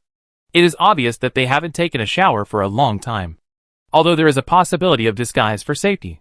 By observing their physical condition, we can see that they are pale and thin, and have been in a state of malnutrition for a long time, which is a huge gap with the amount of money they carry in their suitcases." Zhu Shurjiu's analysis was flawless. This was a very easy reason to figure out. In fact, he had doubts when he first saw them. After they opened their suitcases, the money that flew out made him directly confirm that these people were up to no good. Jingji nodded. Zhu Shurjiu had a question. Why not just let them throw away the suitcases? Wouldn't that be faster? In this way, there would be no need to check to confirm their identities. If their suitcases contain these things, then it's nothing. No matter how low-grade the garbage is, we have to save them. But if their suitcases contain bombs or something like that, then we can regard them as enemies. If they are enemies, then we can kill them directly. Some people need to be saved, and some people don't even need to be saved. In the eyes of the Black Soldier organization, they act in the right way, and the enemies standing in front of them are no different from alien insects. Chapter 347. Time is running out. Alien insects are infested. The helicopter was flying in the sky, constantly following the route and wandering in the uninhabited areas reported by various military forces to check whether there were any omissions. It is precisely because of this that Zhu Shurjiu saw the scenes that he could not see in the past 20 years of peaceful life. Human nature can be seen everywhere in troubled times. When the helicopter passed the evacuation route, Zhu Shurjiu often saw strong men surrounding the elderly, weak women and children, bullying the weak and robbing property. This kind of thing has been seen frequently, and Zhu Shurjiu saw it very clearly in the sky. But Zhu Shurjiu didn't care about all this, or he couldn't care even if he wanted to. According to Jingji, humans have their own rules. In troubled times, various mutual injuries to seek their own survival interests are also natural struggles among humans. As long as it is a natural struggle, the Black Soldier organization has no obligation to rectify such chaos. Once, when the helicopter passed by a place, Zhu Shurjiu looked down from the sky and saw a burly man surrounding a 7- or 8-year-old child and forcing her to hand over her food and water. The girl's parents were knocked down on the side. He almost couldn't help but wanted to take action. But Jingji didn't stop. Jingji's explanation was, this is the responsibility of the military. We need to do our own job and do our own duty. The elite black soldiers sent by the organization are only a few thousand people, and there must be some shortcomings in the evacuation route. While the personnel arranged by the Papua New Guinea military can take care of the refugees on the evacuation route, someone will naturally go over to deal with it in a while. The helicopter flew farther and farther, and when Zhu Shurjiu looked back, he really found the scene of ordinary military soldiers going over to maintain order. Anyway, these are all natural things. Internal fights between humans. If you think about handling everything yourself, it is easy to fall into a situation of losing sight of one thing while focusing on another. Picking up sesame seeds and losing watermelons, which is really not worth it. At this time, Jingji suddenly turned around. But if it was an alien insect that suddenly jumped out to kill the crowd? No matter what kind of task we have on hand, we must deal with this situation. We black soldiers are not judges, and we don't need to judge the internal fights between humans. I understand. This is the black soldier. Zhu Shurjiu has long been accustomed to it. It was also fortunate that the other robbers on the helicopter could not understand the Chinese communication between Zhu Shurjiu and Jingji. Otherwise they would definitely be scared to death. Until they got off the plane, they did not realize that their identities as robbers had been exposed. Zhu Shurjiu and Jingji continued to search the air for the various uninhabited areas reported by the military. There were many helicopters like them, and each helicopter carried 3 black soldiers, including a pilot from the logistics department or support department and 2 black soldiers. Jingji communicated with other black soldiers through the communicator, and then confirmed which areas had been searched and which areas had not been searched. At the beginning, they could check with ease, and occasionally they could stop the helicopter somewhere to check the body. But as time went on, the efficiency of the military's transfer of civilians improved a lot. The orderly order represented speed, and more air zones were reported, and they were a little overwhelmed. Even though Zhu Shurjiu's current physical fitness was far superior to that of ordinary people, he felt a little tired after flying in the sky for more than 10 hours continuously. However, as the number of empty zones increased, Zhu Shurjiu also felt very relieved, because this meant that the number of people evacuating was also increasing. It was just unknown whether all the people in Papua New Guinea could evacuate when the rose of death bloomed. It must be admitted that Zhu Shurjiu was very optimistic before hearing the data report. However, after 12 hours, all the black soldiers received the feedback on the evacuation of the people in Papua New Guinea sent to their mobile phones by the organization. Halfway through the estimated time, the people evacuated about 3 million people, with an average of 250,000 people evacuating Papua New Guinea every hour. This efficiency was already miraculously high. Under the deployment of the Black Soldier organization, no country could be more efficient than this. However, it was still not enough. because the entire population of Papua New Guinea is about 9 million. And the evacuation progress so far is only 1/3. If they evacuate according to the current situation, then after 24 hours, 1/3 of them will still remain on the island. 1/3 is 3 million people. How could this happen? Is it because of insufficient transport capacity? Zhu Shizhou asked. It should be a problem of route selection. Jing Ji also realized the seriousness of the situation. He immediately analyzed the existing reports and explained his ideas to Zhu Shizhou. At this time, the two were still on the helicopter. Jing Ji took out a previously urgently set evacuation route map from his bag. This map detailed the evacuation route for the people. This was also the best evacuation route determined by a group of experts from the Black Soldier Organization after discussion. In theory, it should be able to achieve efficient operation. However, the actual operation was not so satisfactory. When formulating this evacuation route, there was no time for field investigation due to the tight time. There are a large number of mountain roads in Papua New Guinea, and these roads are not recorded in the map of Papua New Guinea. Because of this, the experts did not take it into consideration, and the people did not all obey the command and choose a fixed evacuation route according to the military's order. A large number of people chose the country roads they were familiar with and evacuated spontaneously. In addition, the people are generally unwilling to choose the evacuation route by the sea, which leads to the situation that the sea route is idle and the air route is busy. Insufficient transportation capacity is one aspect, and more importantly, there are problems in the evacuation deployment. Here is the data. I will send it to you first, and you can read it slowly. Jingji briefly explained to Zhu Shizhou, and then transmitted a data file to him, which detailed the various problems that occurred during the evacuation process and various evacuation data. Zhu Shizhou read it carefully and memorized the various data in his mind.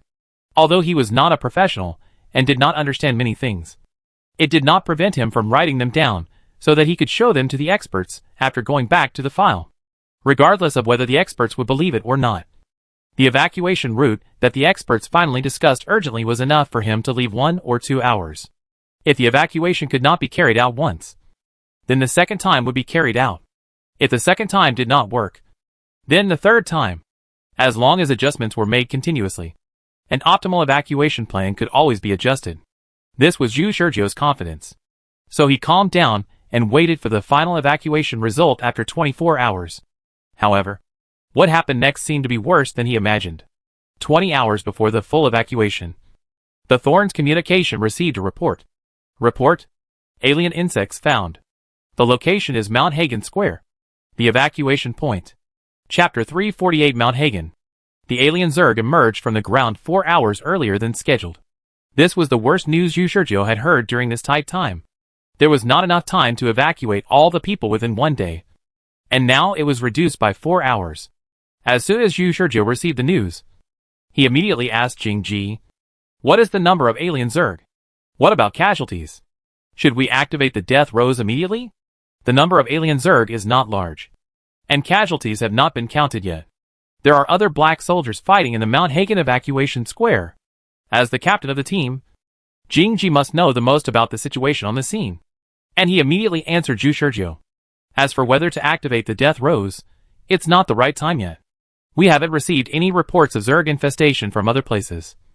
And even if there are Zerg infestations in other places, it doesn't necessarily mean that the death rows should be activated immediately. From the perspective of gains and losses, the death rows is only needed when the number of people evacuated is equal to the number of Zerg killed, or there is a risk of Zerg flowing out of Papua New Guinea in large numbers. We should be thankful that only a small number of Zerg have awakened and are infesting the Mount Hagen evacuation square. Not a large area, which means we still have time." Zhu Shizhou looked at the time and wrote down the current time. To be precise, the current time is not the time when the Zerg actually infests, because there must be a certain time interval between the Zerg infestation and the black soldiers reporting this situation. Every minute and every second is precious now. If Zhu Shizhou wants to extend the time as much as possible, he needs to understand the overall situation. Among the thousands of black soldiers in Papua New Guinea, including elite black soldiers, only Zhu Shizhou can truly control the overall situation. "Let's go to Mount Hagen to evacuate the square," Zhu Shizhou said to Jingji. Thorn raised his eyebrows. "Prophet, I need to remind you that even if we rush over now, the battle may have ended. And our mission is not to provide targeted support to Mount Hagen. The report just now was an order issued to the captains of all the teams in Papua New Guinea. If targeted support is needed, then we will receive a mission order. But we didn't. Which shows that there should be a nearby team to provide support. Zhu Shurjiu shook his head and said, "Don't worry about it. Just go. I have a hunch that the number of Zerg in Mount Hagen will continue to rise. And it will become a breakthrough point for the Zerg. Don't forget my sixth sense. It's this weird and difficult to judge sixth sense again. In the Zerg nest, Zhu Shurjiu accurately judged the number of Zerg in each cave, which was far beyond her cognitive scope of the sixth sense. But the facts prove that Zhu Shurjiu was right. It was precisely because of the previous events that his current judgment was credible. Otherwise Thorn would definitely think that Zhu Shurjiu was talking nonsense. Jingji did not ask any more questions, but said, "I have no way to notify the captains of other teams to provide support based on this." Zhu Shurjiu shook his head. "It doesn't matter. We are enough." Jingji of course did not know.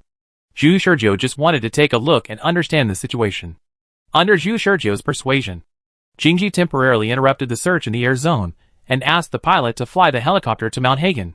When the two arrived at Mount Hagen, the battle between the Zerg and the black soldiers had ended. The scene was in a mess. The huge square was sunken, with broken stone slabs, broken bodies, rivers of scarlet blood, and charred burn marks. Everything indicated that a tragic battle had taken place here. Hundreds of black soldiers stood on the ruins, panting slightly. Some were injured and receiving treatment, and some were holding guns to guard against possible dangers around them. The arrival of Thorns and Zhu Shurjiu did not attract the attention of other black soldiers. After all, only Thorns and Zhu Shurjiu knew whether they had received a support mission. Others thought they had also received a support mission and were late. The two got off the helicopter and landed next to a black soldiers with an injured arm. The black soldiers covered their left arm with their right hand. It was not easy to see from a distance. But when they got closer, Zhu Shurjiu found that the guy's left arm was seriously injured. And even the bones could be seen. A lot of blood had flowed on the ground. But the black soldier's tenacious will made him insist on not fainting due to excessive blood loss. Haagen-Dazs. The black soldier briefly introduced himself to Zhu Shurjiu and Jingji, without saying any more nonsense, and went straight to the point. "Please, both of you, please transfer me to the nearest medical point." He saw that Zhu Shurjiu and Jingjiu came by helicopter. This black soldier has a code name. As soon as Haagen-Dazs said it, Jingjiu and Zhu Shurjiu knew that this black soldier was an elite black soldier. "I am Jingjiu, and this is the Prophet." Without Jingjiu's reminder, Zhu Shurjiu took the lead to help the black soldier up. And the black soldier did not act pretentiously, and was helped up honestly, in order to slow down the blood circulation. He even reminded Zhu Shurjiu that it would be best to carry him on his back.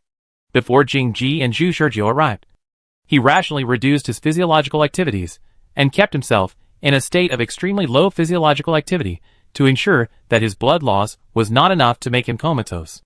At the same time, the correct and professional hemostasis measures also allowed him to successfully hold on until Zhu Shurjiu and Jingji arrived. Jingji and Zhu Shurjiu moved Haagen-Dazs to the helicopter, and then found several seriously injured black soldiers at the scene. They moved all of them up at the fastest speed. The most serious one had his waist and abdomen pierced through. He is now in a coma. It is unknown whether he can be cured in the future, and whether he will have any sequelae. As for the other minorly injured black soldiers in the square, Jingji and Zhu Shurjiu ignored them unanimously, because the logistics department's medical team would rush over to treat these people later. Haagen-Dazs said, "The nearest medical team from the logistics department will take half an hour to arrive here. If we really wait until then, I'm afraid many of us will die. Fortunately, you came. In fact, even if Zhu Shurjiu and Jingji didn't come, they would also seek help from other black soldiers who came to support by helicopter. But they were still not as timely as Zhu Shurjiu and Jingjiu. Can you tell us in detail what happened?" Zhu Shurjiu asked. In order to keep his consciousness clear, Haagen-Dazs was also happy to talk to Zhu Shurjiu. So he answered Zhu Shurjiu's questions.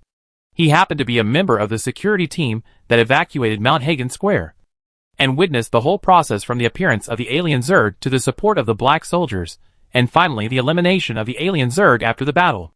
Before the battle began, he led a team of 20 people to guard the evacuation of the people in the square. And occasionally, he would go down to command the people to evacuate to ensure the high efficiency of the evacuation. What happened afterwards was also very simple to say. It was nothing more than that in an instant. He and many black soldiers in the team felt the danger from underground. Although he notified the whole place to be on guard as soon as he felt the danger and tried to evacuate ordinary people from the square. It was still a bit too late. The whole square collapsed. It was as if there was a hole in the ground of this square from the beginning. With a loud bang, the first alien Zerg flew out from the ground, and the bluestone slabs on the ground of the square shattered. And then a large number of alien Zerg flew out densely. The sudden collapse of the square directly caused all the people waiting to evacuate on the square to suffer. Ordinary human bodies are still too fragile to face this situation. Most of them have become injured lambs to be slaughtered. The alien insects are heading straight for them, and they are waiting for the alien insects to eat them like targets. At this time, Häagen-Dazs did not fight back immediately, but reported this information. After requesting support and confirming that the support troops were nearby, they began to fight back. Hearing this, Zhu Shurjiu couldn't help asking why. Hearing Zhu Shurjiu's question, Häagen-Dazs looked at Thorns, and Thorns explained, he is a newcomer. After the explanation, Thorns was thoughtful. It seems that Häagen-Dazs does not know Zhu Shurjiu. Otherwise, he would not be unaware of the true identity of the prophet. Chapter 349 Medical Point and Human Malice. Häagen-Dazs replied, there are two reasons. One is that there are too many Zerg.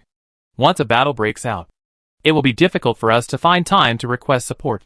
The second reason is that I judge that it is difficult for us to defeat the Zerg. If we fight the Zerg immediately, we will be wiped out. It is better to wait for other teams to come to support us, and then fight the Zerg together.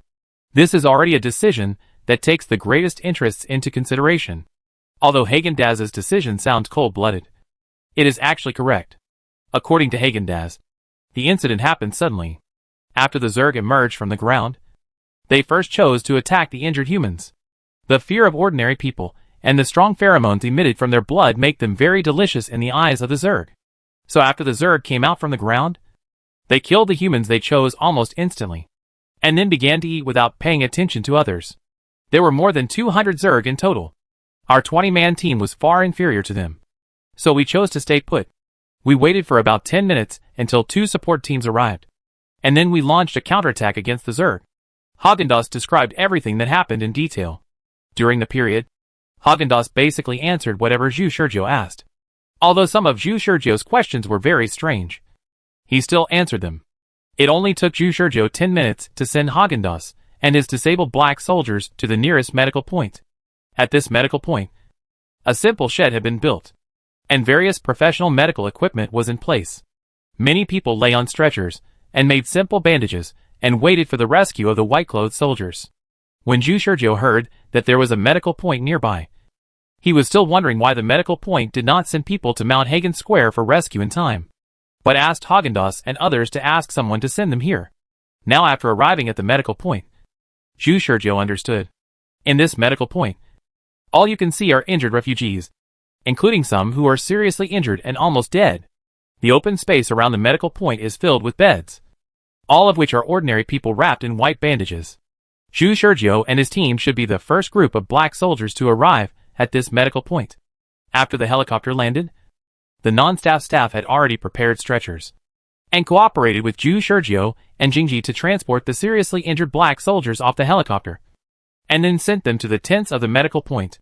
Zhu Shurjiu and Jingji were unaware of the treatment in the tent, but Jingji took Zhu Shurjiu to a man in white who was treating the wounds of ordinary people. The man in white also knew the purpose of the two. After bandaging a civilian with a chest injury, he asked, "Are you from Mount Hagen?" "Yes. I don't know if you have received the news. There are still many black soldiers waiting for treatment there. We have sent people over. Those are all minor injuries. They should be easy to deal with. Are we the first to come here? Have there been any other places where alien insects have appeared? I haven't heard about it yet." Okay. The above conversation was quite concise. After understanding the situation, Jingji took Zhu Shurjiu and turned around and left. Zhu Shurjiu didn't understand. While getting on the helicopter with Jingji, he asked, "What's going on?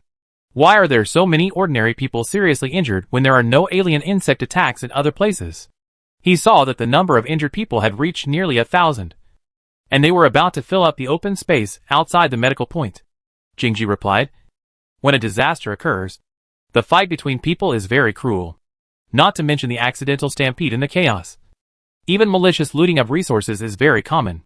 I wonder if you have noticed that those people lying outside just now are all old, weak women and children. Zhu Shurjiu thought of the scenes of bullying he saw on the helicopter along the way, and roughly understood how these seriously injured people came. And Thorne said, even if we have issued a notice telling them that we will provide them with free material support after they move to Australia, it will be useless. Because people are born with selfishness. Especially in life and death crisis. Any creature with feelings will tend to do things that can maximize their survival. Any evil thoughts are just evil thoughts. What really determines whether they put their evil thoughts into practice is their moral standards. Those with high moral standards will naturally know what to do and what not to do, while those with low moral standards will try every means to ensure their survival. In troubled times, people's hearts are revealed. That's the truth. At this time, the two boarded the helicopter. Thorne originally wanted to go to Mount Hagen, but Zhu Shurjiu stopped her and said, "Go back and check the air zone." Thorne was confused. "Didn't you say that there might be more alien insects in Mount Hagen? It seems that it was my illusion. After I actually arrived at Mount Hagen, my sixth sense was no longer triggered. Maybe the other Zergs under Mount Hagen have moved to other places?" Thorne. She now suspected that she was fooled by Zhu Shurjiu. But after thinking for a long time, she could not think of any reason for Zhu Shurjiu to fool her. So she could only assume that Zhu Shurjiu was telling the truth. The two got on the helicopter and continued to check the empty areas that had not been checked before.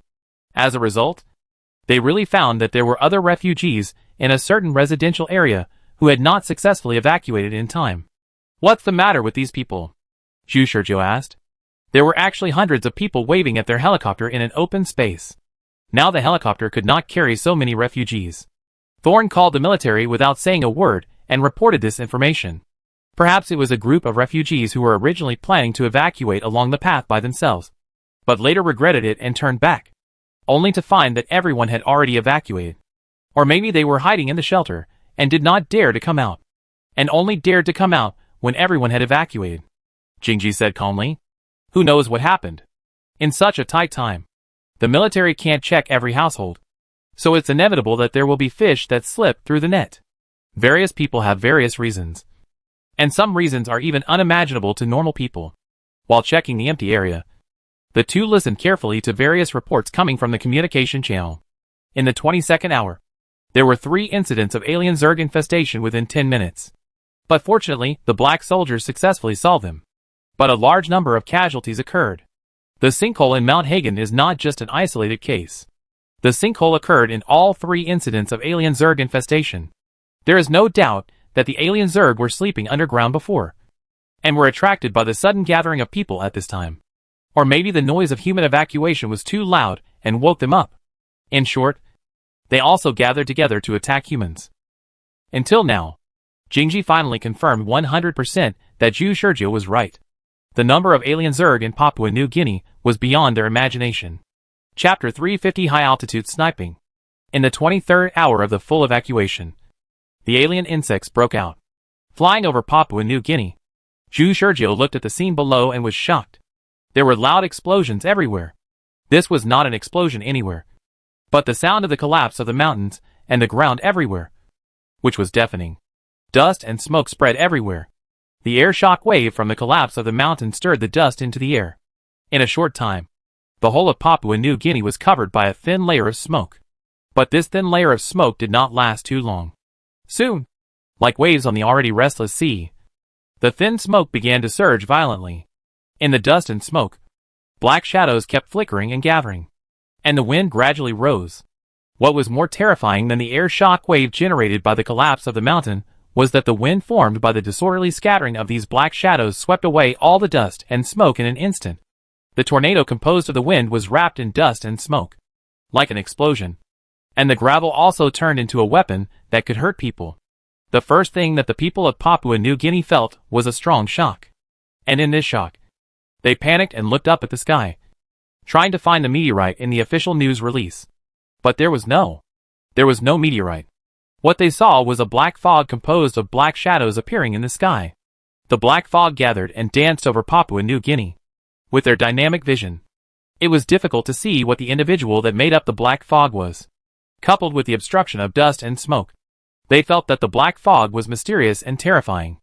In fact, what they didn't know was that this was caused by the gathering of alien insects and the gathering of pheromones. The pheromones applied to them by the alien insects were enough to make them produce the instinctive fear reaction of living things. In this fear, black fog surged down from the sky.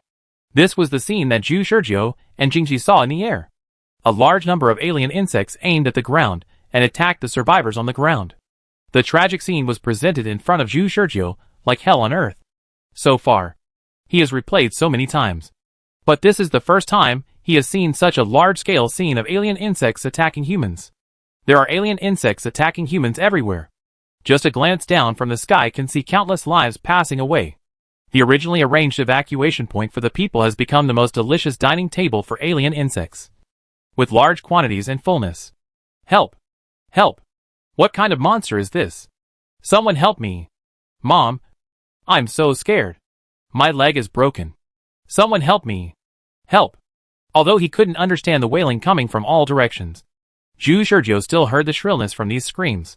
He saw at a glance that an alien insect pierced the chest of an old man who was already inconvenient to move, and then turned back and used its legs to instantly disintegrate the old man into several pieces, and then directly stayed on a certain leg and began to gnaw, swallowing a complete human body in an instant, leaving blood all over the ground. And this alien insect soared into the sky again and flew to the next target. This situation was everywhere. The screams were accompanied by the rumbling sound of the ground sinking, plus the strong noise made by the alien insects spreading their wings and flying, forming a powerful sound wave that swept in all directions. Captain Thorn.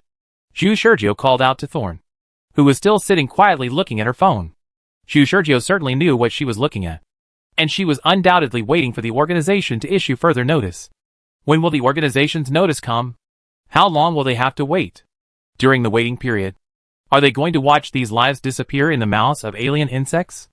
Thorn did not wait for the organization's order, which meant that the evacuation mission still had to continue.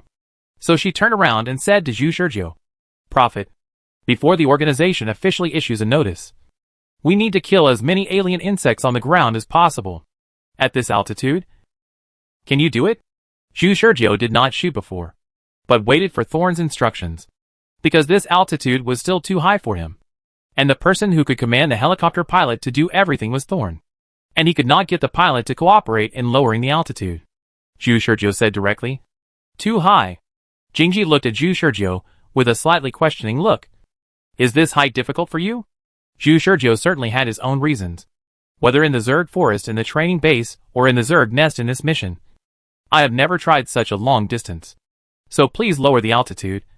I need to lower it to 300 meters. Jingji did not waste any more time, and communicated with the pilot to lower the helicopter's flight altitude to 300 meters. Let's start, Jingji said as he took out his gun.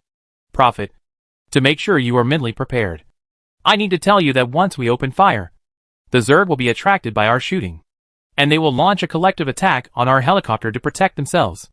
If we fail to kill the Zerg in time, our helicopter will crash. At this altitude, even if we don't die in the mouth of the Zerg, we will be killed by the helicopter crash. Zhu Shizhou took out his 3 guns and said calmly, I've been prepared for a long time. Sorry. Jingji tilted his head, not knowing what Zhu Shizhou meant by apologizing.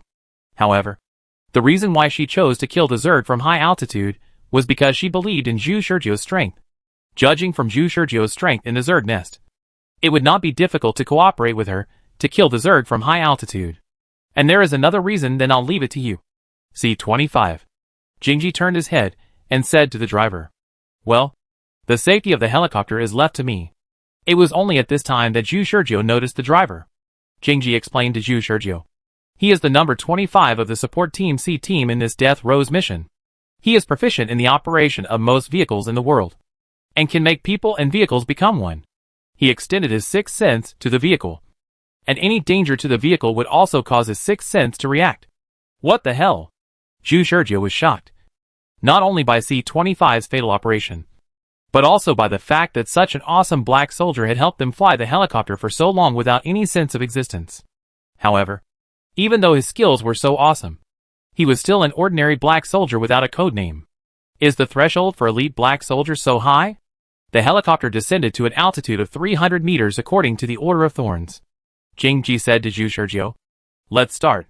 He slowed down his breathing instantly and fully released his sixth sense. If Zhu Shurjiu had a sixth sense now, he should be able to clearly feel the pheromones released by Jing Ji. At such a close distance, he should have the illusion that his whole body was being stared at by something. But he didn't have a sixth sense after all, and he was unaware of everything. He directly raised his gun and stood back to back with Jing Ji, facing the two hatches of the helicopter. "Let's start," Jing Ji ordered. As soon as the voice fell, Zhu Shurjiu and Jing Ji each found the target and fired a shot at the same time. "Dad, don't. Dad. Damn monster. Get out of here." In a pool of blood, a middle-aged man trembled and lay on the ground, and a deformed insect-shaped monster was attached to his body. Behind the insect-shaped monster, a girl about 10 years old was using her tender little hands to hold the coat tightly and beat the monster that was eating her father. The girl was terrified. Her face was pale, and she was trembling with fear. But she never gave up saving her father. She cried out at the top of her lungs while beating the alien insects. Her father was still breathing, not completely dead. The monster suddenly rushed down from the dark shadows, and then directly pierced her father's waist and abdomen, and the blood flowing from her father's body formed a large pool of blood on the ground. This horrific scene shocked her young heart. "Maria, run! Listen to your father. Run quickly!" While being eaten, the middle-aged man forced himself to make an earnest request to his daughter, hoping that his daughter could escape from this inexplicable disaster. But the obedient daughter did not follow her father's advice as usual, but continued to beat the alien insects with her coat. He wanted to tell his daughter that it was useless, but he had no strength now. Just saying that sentence had consumed all his strength. His consciousness was gradually blurring, and even the pain was gradually numb. His body, trembling with pain, was gradually unable to move. The temperature of life was about to be assimilated by the cold alien insects on his chest. "Dad, Dad." The daughter's voice was so far away that it seemed to be in heaven. Just then, a white light suddenly flashed in the sky. "God, are you here to pick me up?" The dazzling white light filled his sight and blurred his consciousness. Under the white light, everything disappeared. It was like a sword of punishment thrown by God, falling from the sky, annihilating everything it hit, including the alien insects that were gnawing at the human body, and also the man being gnawing at by the alien insects. Maria fell backwards to the ground, tears still hanging on her face, looking at the scene in front of her in disbelief. The monster was annihilated by the white light, and the last remains of her father were not left at all. Only the charred marks on the ground represented that everything that had just happened was real. When she looked up, she saw a helicopter hovering in the sky, coincidentally overlapping with the sun. On the helicopter, Zhu Shurjiu sighed lightly and turned to look at the next target. Chapter 351, There is no commander in this mission. Missed.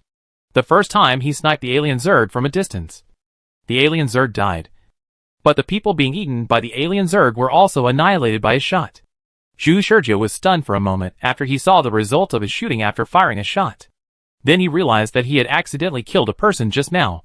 Although the man could not escape the fate of death under the attack of the alien Zerg, being killed by alien Zerg was different from being killed by him. The little girl who fell to the ground and was at a loss made Zhu Shurjiu's hand holding the gun tremble slightly. "Ah, damn it," Zhu Shurjiu muttered, and turned to aim at the next target. There were as many people attacked by alien Zerg on the ground as he wanted. Zhu Shurjiu could not shoot those alien Zerg flying in the air at such a fast speed that afterimages appeared. He could only aim and shoot when the alien Zerg were lying on the human body and eating the human body. Some of the attacked humans were dead, but some were still alive. Zhu Shurjiu focused on those who were still alive and watched themselves being eaten. This required a high level of shooting ability, because at an altitude of 300 meters, the helicopter could not hover 100% stably. Even the black soldiers, who were proficient in various vehicles, would occasionally shake, and any slight shaking would cause the angle to deviate, resulting in misalignment of the shooting. Take Zhu Shurjiu's first shot for example. He originally aimed at the left side of the alien insect's body.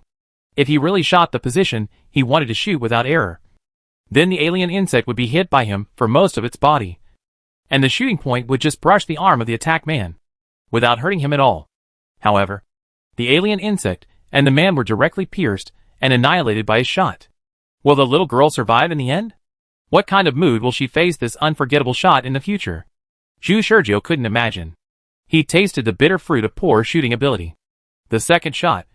Perhaps his mentality affected his performance, so that he was timid when shooting. And his second shot was aimed at an alien insect that was attacking a woman. The alien insect pierced the woman's thigh with its sharp legs, nailing the woman who was about to escape to the ground, and then ignored the woman's desperate struggle.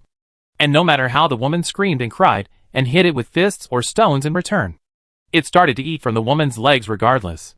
Zhu Shurjiu's shot was aimed at this alien insect. The second shot only hit 1/5 of the alien insect's body, but it did not hurt the woman attacked by the alien insect. White light shot out, and the alien insect was blown away by the shot. The hit part was annihilated by the white light, but it still had not lost its ability to move. After being shot by Zhu Shurjiu, it instantly turned into a residual image and disappeared in front of Zhu Shurjiu. Missed.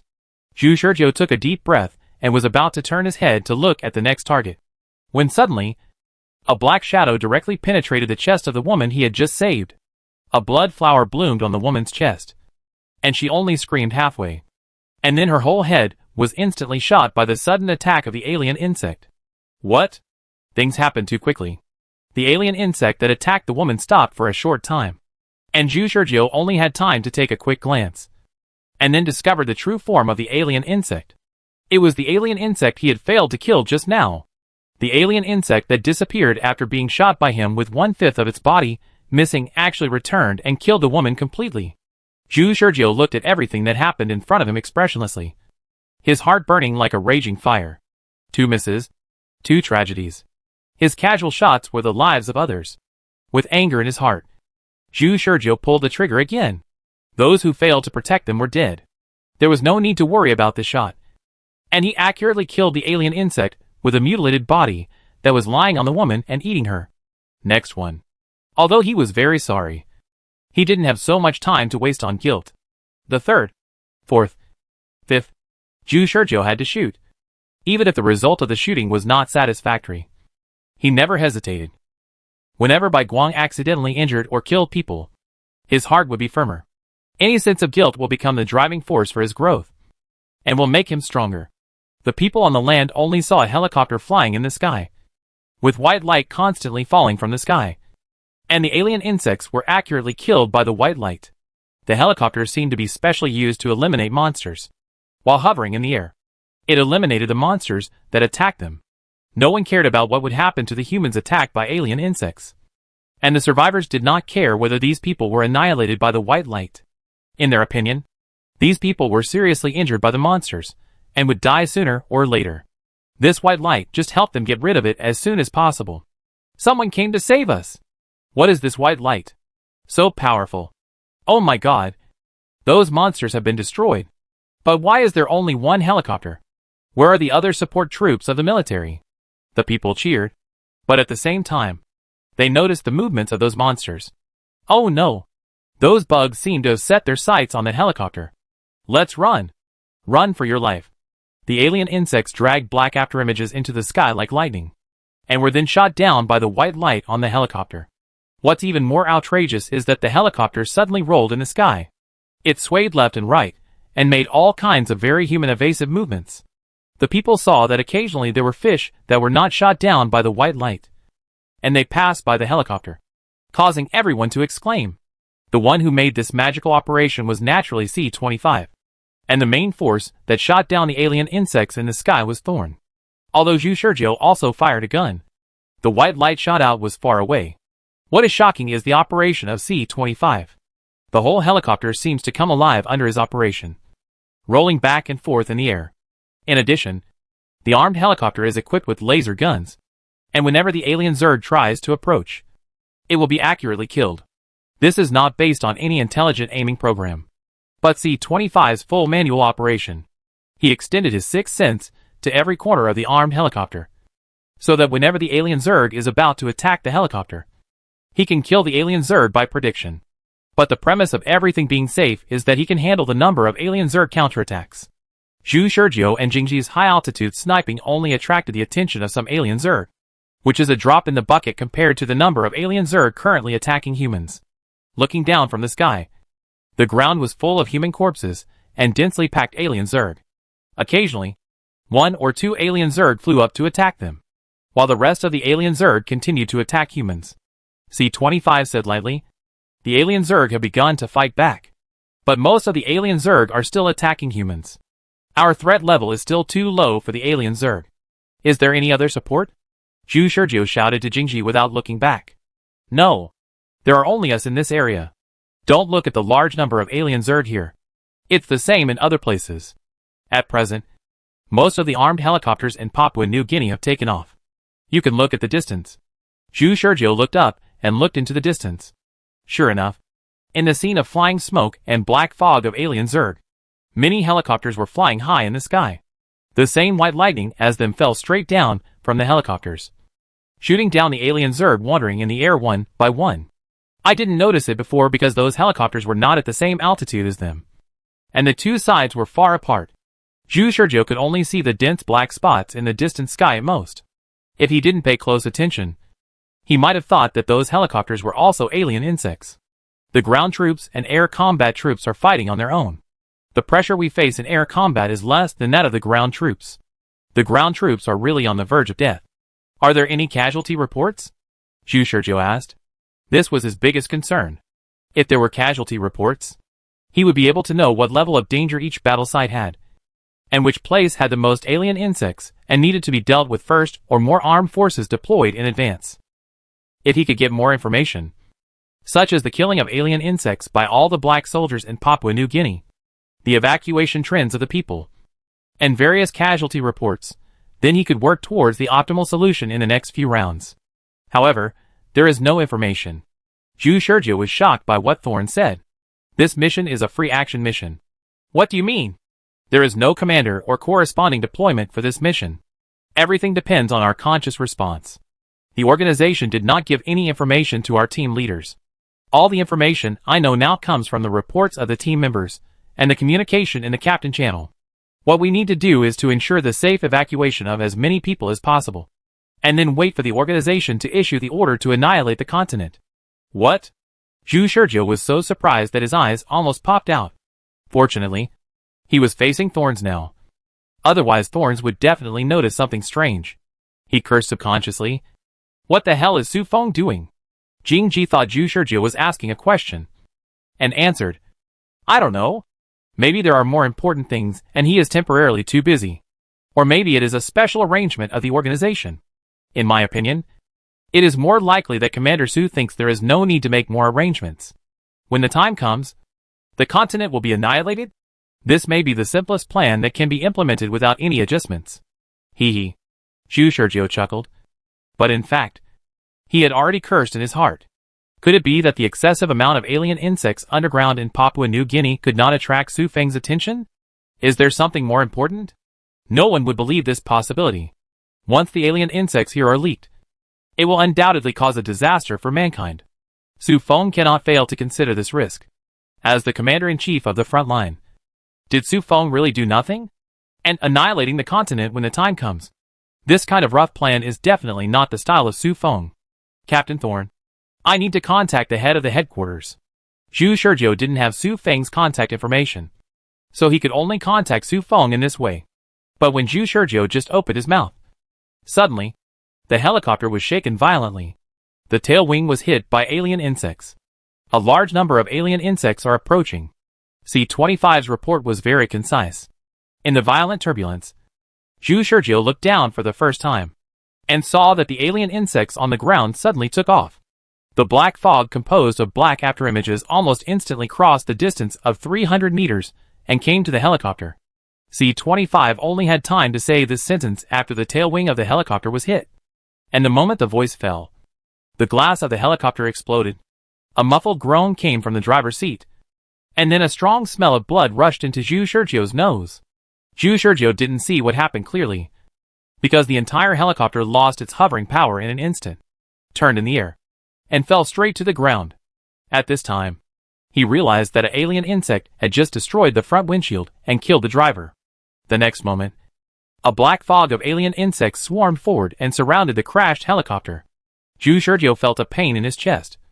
Then his limbs, and finally his neck and head. The tide of alien insects submerged Zhu Shurjiu completely. Chapter 352, He is from the Logistics Department? This is a hopeless battle. The organization has made arrangements. The organization will send additional personnel to conduct professional inspections. At the same time, the Continental Annihilation Weapon Gamma-6 Death Rose is ready. In the morning, Captain Thorne woke up all the members and explained the situation to them, including the organization's preparation to activate the Continental Annihilation Weapon. The Death Rose. Zhu Shurjiu, who had expected this, did not react much. He just nodded slightly, pretending to be listening. But in fact, his mind had already drifted to an unknown place. He was thinking about the evacuation route of the people of Papua New Guinea. The ending of the previous week had already told him that the people of Papua New Guinea would definitely evacuate. So now, he didn't have to think about whether the inspection team could really detect the existence of excessive alien insects underground, but only needed to think about how to evacuate more efficiently. Prophet, don't be distracted. Are you listening? Thorne, who was talking endlessly in front of the team members, suddenly stopped talking and looked at Zhu Shurjiu, who was distracted. Yes, I'm listening, Zhu Shurjiu responded, and then looked at Jingji. Captain Jingji, I have something very important to report. Jingji raised his eyebrows and said, Say, my sixth sense tells me that there are a lot of alien insects in the port. I suggest that we land at the port first, meet the inspection team there, and inspect on the spot. This can save a lot of wasted time. You sense that there are a lot of alien insects in the port? Jingji really wanted to say that this was nonsense. After all, the military camp was more than 20 kilometers away from the port. How could the sixth sense sense it? But when she saw Zhu Shurjiu's confident look, she couldn't say anything to refute it. Others didn't know, but Jingji knew that there was a faction supporting the Zerg research plan behind Zhu Shurjiu. In fact, the information that there were too many Zerg underground was given by that faction. Now Zhu Shurjiu said that there were also too many Zerg in the port. Could it be that this information was newly investigated by that faction? Zhu Shurjiu's firm eyes did not allow for any argument, as if he was stating a 100% confirmed fact. The Redeemer said on the side, If you want to save time, it is better to meet the inspection team near the Zerg nest. Jingji shook his head and interrupted the Redeemer's words. No. Go to the port. After all, she is the captain. The captain has spoken, even if she is more experienced than Jingji. The Redeemer can't deny Jingji's decision. The first rule of the Black Soldier is to obey orders. So, the Papua New Guinea military was called over by Thorns. When they heard that they were going to the port, they were very puzzled. But they still provided them with vehicles. Everyone immediately set off to the port. And just like in the previous round, on the way to the port, the eyes of the Redeemer changed, and he once again felt the pheromones of the alien insects. After hearing the report of the Redeemer, Thorns did not say anything, but looked at Zhu Shurjiu deeply. This guy. When did he receive this information without anyone noticing? All night yesterday. Thorns did not relax her surveillance on Zhu Shurjiu, since she wanted to be undercover in the faction supporting the insect research plan. She naturally wanted to find out the hidden power behind Zhu Shurjiu. But Zhu Shurjiu slept soundly yesterday, and she watched him for a whole night without finding any contact with anyone. So now Zhu Shurjiu suddenly gave the information that there are also alien insects in the port, which really made Jingji a little confused. She also thought that the way that faction transmits information seems to be more covert than she imagined. On the way, Zhu Shurjiu did another strange thing. He asked Captain Jingji for a stack of drawings and pens. What are you going to do? Captain Jingji asked. Zhu Shurjiu's answer was quite concise and to the point. Draw an evacuation route. Evacuation route? You seem to have prepared for the annihilation of the continent? I don't seem to remember saying that I will definitely annihilate the continent. Zhu Shurjiu shook his head. I just made preparations in advance. You won't refuse my plan to make more preparations, right? Jingji thought about it, and what Zhu Shurjiu said made sense.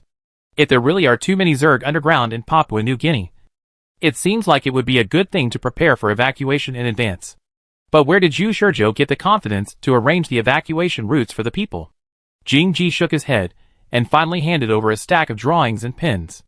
So Zhu Shurjiu took the drawings and pens and went to the corner of the carriage to start drawing the evacuation routes and writing the evacuation plan. The black soldiers didn't know what Zhu Shurjiu was doing. 03 also came to Zhu Shurjiu and said, Don't waste your energy. Are you going to arrange the evacuation route for the people based on the map of Papua New Guinea? This is unrealistic because we don't have the data. What is data? How many people are there in each residential area? What is the traffic condition of each road? How is the distribution of transportation vehicles organized? How to cooperate with the Papua New Guinea military? How many transportation vehicles will be arranged to transfer the people? No one can predict all this. Does Zhu Shurjo have to rely on imagination to invent the evacuation route? It can only be said that if Zhu Shurjo is analyzed and thought about by rational logic alone, it is easy to fall into rational collapse. Zhu Shurjo didn't say anything, and said 03 away casually, and then began to write furiously on the drawings. He remembered that there was a complete route map and plan for the evacuation of the people, which were all plans that were discussed by the expert group. The release of this plan requires at least 3 processes: analysis, verification, and approval by the military investigation and statistics expert group. As far as Zhu Shurjo knows, these 3 processes took 2 hours in the last round. If he could write this plan in advance before then, I don't know how much time he could save. I don't know how many people will be evacuated from Papua New Guinea. However, he couldn't write the plan too clearly, because as 03 said, he didn't have any data at hand, and he couldn't prove the authenticity of his data to the organization.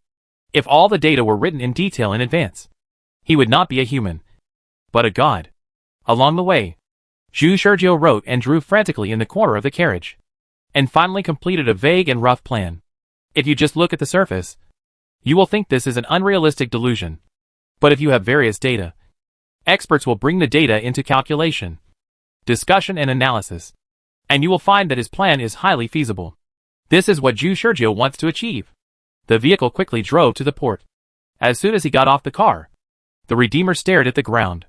I'm sure there are alien insects here. Even Thorns reacted. I feel it too. But the specific danger cannot be confirmed. We have to wait until the inspection team arrives. At this time, Zhu Shurjo's proposal made sense. He said, "So, aren't you going to tell the military in advance and let them prepare in advance?" The Thorns and the Redeemer looked at each other. For some reason, they always felt that Zhu Shurjo knew everything about the next development, and everything now seemed to be in his plan. The military received an order from the Black Soldier organization, requiring them to complete one thing. That is, to conduct population census in various regions in advance, and to gather as many people as possible to ensure that most people can receive the news from the military in time. That is, emergency mobilization before the disaster. The military didn't understand this order, but they finally did it. They were not brave enough to go against the Black Soldier organization, and the Thorns and the others successfully waited for the white-clothed inspection team at the port. Unlike the previous round, Zhu Shurjo did not show any curiosity about these white-clothed inspection teams, but watched them with a familiar look. And when the white-clothed people and a group of staff were installing the inspection equipment, Zhu Shurjo went up directly. "Hey, wait a minute. What are you doing? Don't move." A staff member looked up at Zhu Shurjo, who was approaching. He originally thought that he wanted to observe how the machine worked, but he didn't expect Zhu Shurjo to pick up a plug-in wire. The other white-clothed people who were busy also looked at Zhu Shurjo, wondering what he was doing. The staff member was about to step forward to stop him, but saw Zhu Shurjo plugging the plug-in wire into a socket. Jingji was also caught off guard by this situation, and was about to speak to stop the prophet. But the next moment, the white-clothed leader standing next to Jingji and the Redeemer said, "Does he also understand this detection machine?" Thorn and Redeemer looked at the leader in white. The leader in white said, "His socket position is correct. He is helping to assemble the machine." The white-clothed people who were installing the machine looked at Zhu Shurjo in doubt. And Zhu Shurjo said, "What are you standing there for? Keep going." The white-clothed people quickly came to their senses and started to assemble the machine again. In the process of installing the machine, something even more amazing happened. "Where is the plug of data U69? Has anyone seen it? Help me find it." A white-clothed person didn't find the plug he was looking for, so he shouted casually. But the moment he finished speaking, a hand came up and handed a plug accurately to him. "Thanks." Bai Yi checked and found the data U69 plug he was looking for. When he just looked up, he saw Zhu Shurjo's calm eyes. It's you?" It was Zhu Shurjo who helped him find the plug in time and accurately. "You're welcome." Zhu Shurjo handed the plug to Bai Yi accurately, searched on the ground, and then picked up another plug. At this time, another Bai was shouting, "Where is the connector for the B48 socket? Is it pressed down? Help find it." Zhu Shizhou walked up to him with a plug. "Is this what you want?" Bai took the connector and looked at it, and was stunned on the spot. This was the plug he was looking for. "Good guy. You know this machine better than us." Everyone looked at Zhu Shizhou at once, and they found the plugs they needed one after another in a timely manner. This not only required an in-depth understanding of the machine, but also a strong insight. Zhu Shizhou's operation was equivalent to giving them an additional smart assistant, who automatically saved them the trouble of looking for plugs. They only needed to shout, and they would see the plugs being delivered to them. And this is not the first or second time. The white-clothed people have never stopped assembling the machine. And Zhu Shizhou helped them find the plugs they were looking for from time to time, which greatly saved their time to assemble the machine. Originally, they estimated that it would take at least half an hour to assemble this machine. But with Zhu Shizhou's help, they shortened the assembly time to 10 minutes at the speed of light. After assembling the machine, they themselves did not dare to believe it. So fast. The white-clothed leader standing next to Thorn and Redeemer also cast a look at the two. This prophet, is he from the logistics department? Thorn Redeemer. Chapter 353, Drafting an Evacuation Plan? Zhu Shizhou helped these white-clothed men assemble the machine, because he didn't want to waste time, let alone an hour or so. He didn't even want to waste a minute or a second. Only he knew how urgent the time was for the later evacuation process. Every minute was worth cherishing. In terms of quantity, perhaps tens of thousands of people evacuated Papua New Guinea every minute, whether it was the evacuation at the seaside or in the sky. The 20 minutes he saved were enough to keep tens of thousands of people out of danger. After the machine was assembled, the test results came out quickly. As Zhu Shizhou knew, there were excessive numbers of individuals that were extremely suspicious of alien insects underground, forming a dense underground alien insect network. Jingji did not disappoint Zhu Shizhou and applied to his superiors for the use of continental annihilation weapons. At this time, the evacuation plan prepared by Zhu Shizhou also came in handy. In conjunction with the data obtained from the military's emergency statistical survey, Zhu Shizhou handed the evacuation plan to Jingji. "Please report these. Maybe it can be a reference for the expert group." Zhu Shizhou's words sounded so arrogant. But after reading the evacuation plan written by Zhu Shizhou, Jingji considered his plan from the overall situation, and then found that the plan he submitted actually looked quite realistic. This is quite ridiculous. After all, Zhu Shizhou wrote this plan before the military submitted the evacuation data. It seems that many places are ambiguous. But with the population and transportation data submitted by the military, it can be faintly closed. Jingji naturally would not think that this is just a coincidence. After reading it, she said to Zhu Shizhou, "Prophet, you are more versatile than I thought. Just now he assisted in assembling the machine, and now he submitted the report. Just looking at these two things, it is hard to see that this guy's super performance in the cave of the alien Zerg nest has anything to do with this. A pure combatant actually let the white-clothed leader mistakenly think that he is an elite of the logistics department." Zhu Shizhou accepted the compliment of Jingji calmly. "Thank you. But there is no need to say more about this kind of compliment. Please report it as soon as possible." Jingji presented the report under Zhu Shizhou's gaze, and inside the Black Soldier organization, which neither of them knew. After receiving the intelligence and decision-making transmitted by Jingji, an emergency meeting of the World Joint Remote Communication was held urgently. The content of the meeting was naturally related to the alien Zerg. There were many participants, including leaders of countries around the world and frontline commanders responsible for fighting against the alien Zerg. Su Feng's remote communication was listed. Behind the scenes, unknown to Jingji and Zhu Shizhou, any decision must be approved by various levels. And the incident in Papua New Guinea this time was too serious. How could it not be communicated to countries around the world? The number of alien insects in Papua New Guinea is enough to alarm the member states of the World United Peace Survival Organization. The content of the meeting was very simple, with two main points. The first point was whether to approve the use of the continental annihilation weapon Death Rose. The second point was how to evacuate the people after using the Death Rose, and how each country should arrange support forces. The meeting process was stuck on the first point at the beginning. Some countries questioned Death Rose. This is a ground-based annihilation weapon of the Black Soldier organization. Is it easy to use? Is it really enough to annihilate the entire Papua New Guinea? The Black Soldier organization's answer was there is no need to doubt the power of the weapon. Some countries raised questions such as, we have never heard of so many Zerg in a battle. Is this number of Zerg real? Is it just a cover-up? Without a complete calculation. Is the reported number of Zerg credible? The Black Soldier organization still answered, there is no need to doubt the number of Zerg. Is it really necessary to use continental annihilation weapons? The Zerg have been breeding and sleeping in Papua New Guinea for an unknown period of time. Can't we choose a slow evacuation plan? Large-scale evacuation may alarm the Zerg. But if it is a slow evacuation, will it be better? The Black Soldier organization still gave a similar answer, there is no need to doubt our decision-making plan. No matter what suggestions the leaders of various countries put forward. The Black Soldier organization's answer is only no need to doubt. The meaning behind this is also very clear. That is, no matter what we decide to do, you just need to accept it. The purpose of our meeting is not to seek your consent, but to inform you. This tough attitude shocked the leaders of various countries in the world. But they had to admit that if the Black Soldier organization was really determined to do something, they could not stop it.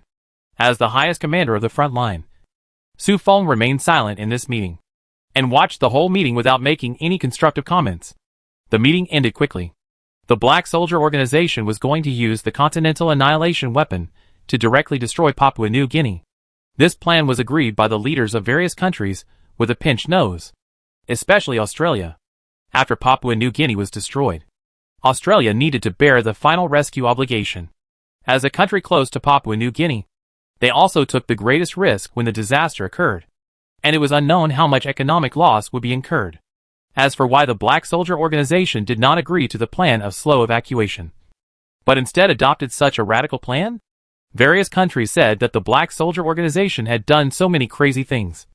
And what was missing? The Black Soldier organization was like a machine with a preset program, and began to run wildly. First, the logistics expert group on Illuminescent Island was urgently summoned to discuss the evacuation plan. The experts had already sat in a conference room and had a general understanding of what was going to happen in Papua New Guinea. Before entering the conference room, they all signed a confidentiality agreement, and they had to ensure that everything that happened here and everything they knew would not be leaked. Before coming to the conference room, they didn't know what had happened, and they all looked confused. However, when they saw Su Feng's remote communication image appear on the big screen in front of the conference room, they felt something was wrong. Everyone. Unfortunately, I have to tell you a piece of news that there are more alien insects in Papua New Guinea than you can imagine. And we will implement the Continental Annihilation Plan in Papua New Guinea tomorrow. What you need to discuss is how to arrange a large-scale evacuation of the people. As soon as these words came out, they directly shocked the minds of the experts present. What's going on? How come a whole continent is suddenly going to be annihilated? Su Feng's tone was so calm that they all accepted this fact unconsciously in a trance. The reason why Su Feng was asked to make the announcement was that as the highest commander on the front line, he had a high degree of control over all major decisions against the Zerg. Since this plan was brought out by Su Feng and told to them, it was undoubtedly considered by Su Feng. As for what kind of consideration Su Feng had gone through, they didn't need to know. Is there any data? We need data, some experts said. Su Feng answered expressionlessly. Early before the meeting, the Thorn Squad currently stationed in Papua New Guinea reported a set of data and drafted an evacuation plan. Experts can take a look at it. Chapter 354 Actually, I am Su Feng's man. The drafted evacuation plan? The experts seemed fine on the surface, but they actually sneered in their hearts. Is this teaching them how to do things? If anyone can come up with an evacuation plan, what's the point of having these experts? They were all ready to take a look and then criticize and spit on the plan. However, 10 minutes later, the dozen experts present looked at the data report presented and the evacuation plan, and they all fell silent. At first glance, the plan made them unable to find any omissions, matching the various data reports given. They brought the data into it for calculation, and found that this plan was mathematically feasible. You know, this involves tens of millions of people, and a huge amount of calculations for various transportation. Even these experts need to go through computer-assisted simulation calculations, and perhaps go through various adjustments before they can be finalized. After seeing this plan, the experts all started the calculation work in doubt. After the data here is substituted in, it seems that there is a problem. An expert raised a question, but this question was quickly rejected by another expert. No, You didn't take into account the influence of terrain factors. The terrain here is muddy, and the amount of traffic that can pass through in a certain period of time is variable. I predict that the traffic efficiency of this road will show a downward trend over time. I see. What about here? Here, the experts started a heated discussion, and after going through various complicated verification processes, the experts had to admit that this plan has reached the point where it can even be used directly. An expert asked Su Feng, "Commander Su, is our expert group a secondary discussion group? Is this plan the result of the discussion of another group of experts?" "Yes, I think this plan is almost perfect, and there is no problem in using it directly." After hearing this, Su Feng's expression did not change at all, and he said lightly, "You can take a look at the signature of the plan." Signature? The experts quickly turned to the last page of the reports they received. Signature Profit. Profit? Does our organization still have this expert group? It must be a newly established expert group. I haven't heard of it before. This plan has definitely been strictly calculated and discussed, and it feels quite rigorous. But what I can't understand is why the data is separated from the evacuation plan. The plan we got is not the complete version. Right? Commander Su, do you have a complete report with data? Please ask the Profit Expert Group to come out and show up. The experts talked a lot, seeing that this discussion was going to continue. Su Feng directly spoke up and pierced their preconceived imagination. No. Prophet is a code name for an elite black soldier. For a moment, the scene was dead silent. One expert suspected that he had heard it wrong and asked, "Did I hear it wrong?" "You didn't hear it wrong. What I want to tell you now is that the person who proposed this plan is an elite black soldier. The reason why I showed you this plan without strict calculation is that I want you to optimize and adjust his plan." The experts were all confused. They all wanted to say that they didn't expect Commander Su to joke. However, Su Feng's stern and cold face told them that this was a fact. Although they were confused, they had to admit that there were many talents in the Black Soldier organization, and they didn't know how many geniuses there were. Perhaps this Prophet is an absolute genius, with supercomputing power, super insight and overall view, and easily crushed all of their experts. What a joke. The experts began to re-examine the evacuation plan, and then they really found several unreasonable places. I wanted to say before, is there still room for optimization here? Yes. The plan here is indeed handled rather stiffly. It looks like the other parts are perfect, but this is very hasty. It gives people a feeling that there is not enough time to formulate a plan, and then it is hastily planned. It can be adjusted. And here, is there a small problem? I think we could open up a new traffic road here, and open it up at the same time as the people evacuate. With the efficiency of our engineering team, we should be able to make a shortcut in 10 hours. Yes, I think so too. The experts were all unconvinced and began to further optimize the plan. And this plan, which seemed perfect in their eyes, actually had many loopholes in their discussion. From beginning to end, Su Feng did not stop them, nor did he give any opinions on whether it needed to be adjusted or not, allowing the experts to brainstorm.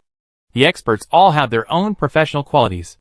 The experts trained by the Black Soldier organization will naturally not find faults at such a critical moment. The opinions they put forward are indeed worth modifying. What they don't know is that this plan was originally a satisfactory solution that they tried their best to give in a limited time. In a limited time, many places were handled only to be unsatisfactory. If they discuss the plan without knowing anything, they will probably come up with the same plan. But this time, the plan is in front of them, and there is still plenty of time, so they can make further changes. Zhu Shurjio's plan is equivalent to doubling the time for the expert group to discuss. Optimize. Optimize. Optimize. So, after spending the same amount of time as the previous round, the expert group racked their brains and made adjustments to a large number of problematic parts of the plan. But it was basically the same as the original plan. When the final plan came out, all the experts breathed a sigh of relief. Fortunately, there was no embarrassment. If this plan was really perfect and didn't even need to be modified or adjusted by them, then they would lose face, because that would mean that all of them were not as smart as an elite black soldier. After Su Feng got the plan, he just glanced at it, and then the expert discussion meeting ended, leaving a group of experts with lingering fears. Who is this Prophet? Soon, a more perfect plan than the one submitted by Zhu Shurjio was produced and appeared on the communication phones of all the captains of the black soldiers who were carrying out the Death Rose mission. It was presented directly in front of them, without any reservations. Since the expert group only performed a certain degree of modification on the plan, instead of designing, calculating and discussing from scratch, this plan was produced earlier than Zhu Shizhou knew. It saved an hour and a half. However, Zhu Shizhou was still unsure, because he didn't know whether the time of the full outbreak of the alien insects would change because they launched the evacuation operation in advance. Most importantly, Zhu Shizhou was still frightened by the aimless chaos in the previous round. When the black soldiers gathered towards Papua New Guinea from all directions and Thorns was about to start the action, Zhu Shizhou pulled Thorns aside. Zhu Shizhou said, "I want to contact the head of the command center." "Do you have the authority?" Thorns asked seriously. "I have the authority. But what are you going to do? Is it that the faction supporting your insect research plan has some new ideas?" Zhu Shizhou shook his head. "It has nothing to do with this. But haven't you noticed? The organization has not yet notified us who the commander of this mission is." Thorns looked at his phone and suddenly realized it. It seems to be true. A free mission without a commander? At this time, Zhu Shizhou suddenly said quietly, "Have you always wanted to know how our faction supporting the Zerd research project developed secretly? Who is behind us? Is the head of the headquarters really the end of our faction?" Jingji was attracted by Zhu Shizhou's words. "What do you want to say?" Then, Zhu Shizhou casually dropped a heavyweight bomb. "Actually, I am Su Feng's man." Chapter 355 Mutual Suspicion. If Zhu Shizhou wants to contact Su Feng, he must go through the transit station of the command headquarters. Usually, Zhu Shizhou has the contact information of the command headquarters on Illuminescent Island, and can contact her directly on the phone. But now he is on an outing mission, and the signal of Illuminescent Island is cut off from the world. Only Thorn, as the captain, can contact the command headquarters. Otherwise, Zhu Shizhou would not want to go to such great lengths to find the command headquarters. And what is the purpose of contacting the command headquarters? Zhu Shizhou did not mean to hide it. He said to Captain Thorn, "This mission requires a commander. Otherwise, it will inevitably turn into an extremely chaotic situation. I want to contact Su Feng. As long as I can contact him, I will persuade him to become the commander of this mission." Thorns feel that things are getting more and more outrageous, and are gradually out of his control. Commander Su. Impossible. Commander Su is the mastermind behind the faction supporting the Zerdman research project? Her rational mind was resisting and denying this possibility. She had never thought that the person who was least likely to rebel in the organization would actually rebel. No. Is this really rebel?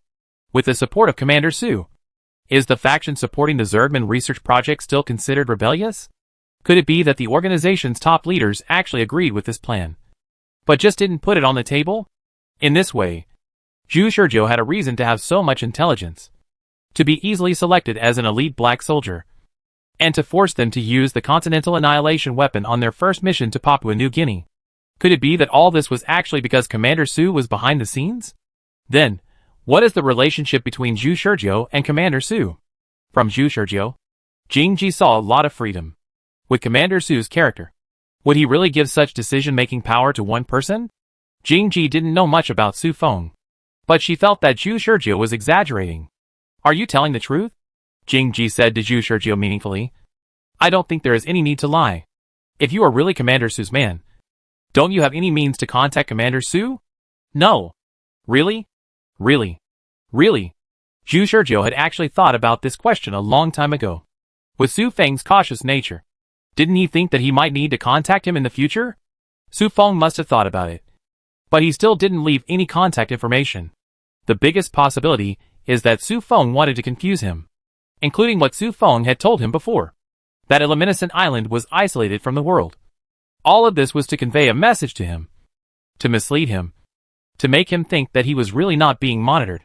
In this way, all her bold actions would be exposed in Su Feng's eyes. How much did Su Feng know about him secretly? Zhu Shizhou had no idea. In fact, if it weren't for such a major incident in Papua New Guinea, he really didn't want to contact Su Feng. All the experiences with Su Feng had already left an indelible impression in his heart. He was always worried that he would be figured out by Su Feng in a few words. However, this time he wanted to save more people. Last time on the cruise ship in the sea, he failed to save those innocent people. And now he wanted to save more innocent people. Thorn stared at Zhu Shizhou for a long time, and then after hesitation, He dialed the communication of the head of the headquarters. Generally speaking, black soldiers are not allowed to contact any communication equipment on Innocent Island at will during the mission. Even if they really contact, they need to go through many approvals. Unless it is a real emergency, the General Elite Captain has the authority to contact and communicate. And Thorns is now using the Emergency Contact Authority. The communication was quickly connected. Thorns didn't have much to say to the head of the headquarters. She just briefly explained Zhu Shurjio's intention to contact her, and didn't mention Commander Su. Why didn't you mention Su Feng? Thorns was cautious because she realized that the situation had become more and more confusing, and she really didn't want to be involved too much. If Su Feng was mentioned, it would prove that she knew more about the inside story. And in the eyes of others, she couldn't get away from it anyway. So the best decision is to pretend that you know nothing or only know some superficial information, and then get out at a suitable time. However, Zhu Shurjio took Jingji's mobile phone and said a word, which directly ended all the little thoughts in Jingji's heart. Minister, I request to contact Commander Su. And Captain Jingji is also aware of it. Jingji's rational thinking told her that this was not appropriate, and she wanted to take the phone back as soon as possible. But she didn't do it in the end. She now doubted that Zhu Shurjio's reason for not contacting Commander Su was just an excuse. Maybe what Zhu Shurjio really wanted to do was to drag her down. Jingji only heard Zhu Shurjio say a few words to the head of the headquarters. There was basically no repeated discussion. And then the head of the headquarters really transferred the call to Commander Su. In fact, Jingji had suspected whether Zhu Shurjio was bluffing before. Was the head of the headquarters really involved in the faction supporting the insect research plan? If this was true, it would be a big trouble. So she didn't dare to believe it before seeing solid evidence. However, everything that happened just now seemed to have been confirmed. Which new black soldier could make the head of his department contact Commander Su with just a few words? These two people were not in cahoots. And she didn't believe it herself. Little did she know that the head of the headquarters, who had just transferred the call to Su Feng, took a deep look at the phone number displayed on the communication phone. The lead black soldier, Jingji. Only the team leader can use the emergency contact authority. So the elite black soldier Jingji can contact her. Judging from the contact authority alone, this contact is normal. But at the same time, this is very abnormal. She was wondering why the elite black soldier Jingji actually agreed to Zhu Shurjio's request to contact her. Logically speaking, as the captain, Jingji would never agree to a rookie black soldier's reckless request. Not to mention that the rookie black soldier's request was to contact Su Feng. However, Jingji agreed to this request. What does this mean? This shows that in Jingji's eyes, this request is reasonable. To go further, Jingji believes that Zhu Shurjio's contact with Su Feng is feasible. So there is a very likely inference that Jingji is also Su Feng's man. After all, which rookie black soldier can make the captain use emergency contact authority with just a few words? Zhu Shurjio and Jingji are not in cahoots with each other. She doesn't believe this herself. She can gradually feel that Su Feng's tentacles are getting longer and longer. What plan is Su Feng hiding? On the other hand, Zhu Shurjio finally contacted Su Feng again after an unknown period of time. In the blank look of Jingji, Zhu Shurjio called out Su Feng's name. Su Feng, what are you waiting for? Chapter 356, Failure Without Fault. Success with Merit. This is the only thing that Zhu Shurjio can't figure out in this Papua New Guinea incident. Why didn't Su Feng take any action?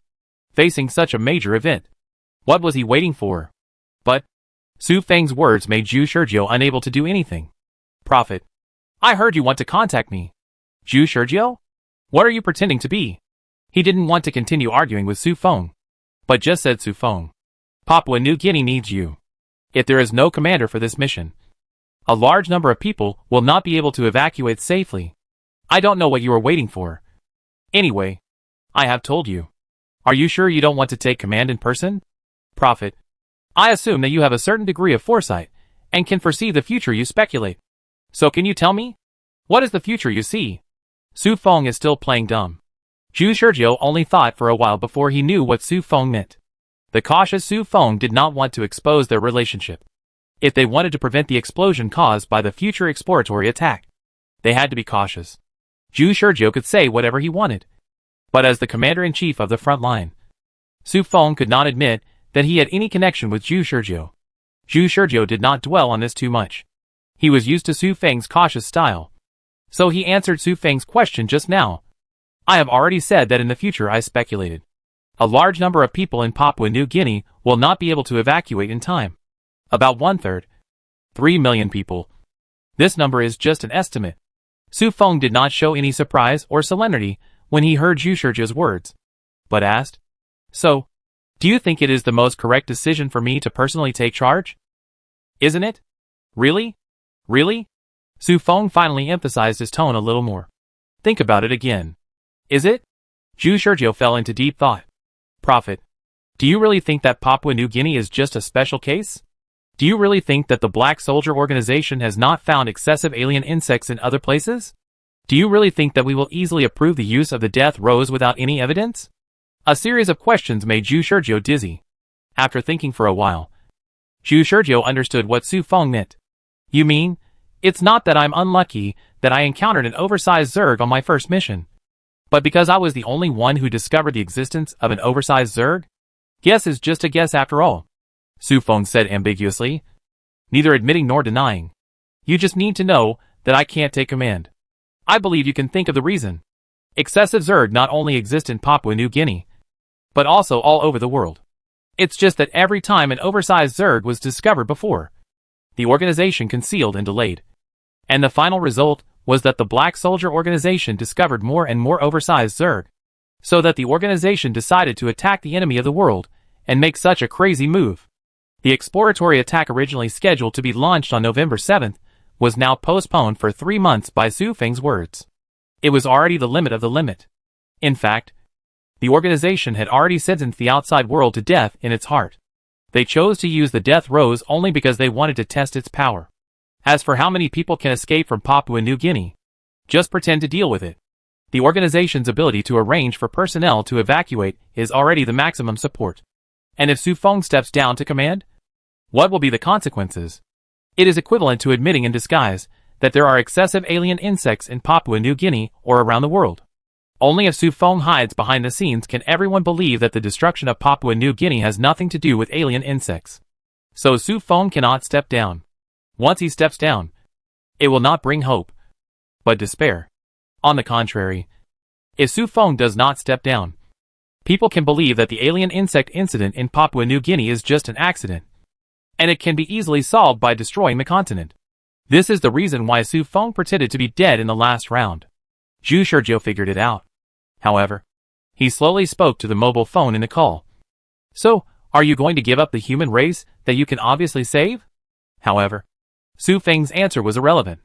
Prophet, your growth is quite beyond my expectation. If you continue to grow like this, you will definitely be able to replace me within a year. I have also seen such a future. Zhu Shizhou's heart suddenly moved. This sounds good, but Zhu Shizhou knows. Where do they have a year? At present, Su Feng has also tacitly agreed that human beings will face the end of the world in 3 months. So when he said the seemingly praiseful words, he was actually reminding Zhu Shizhou that there was not enough time. So what Su Feng meant was that, according to the current progress, if nothing is done, 1 year is far from enough. And Su Feng said replacement. However, even Su Feng himself can only postpone the attack plan for 3 months. Even if he can replace Su Feng, what's the use?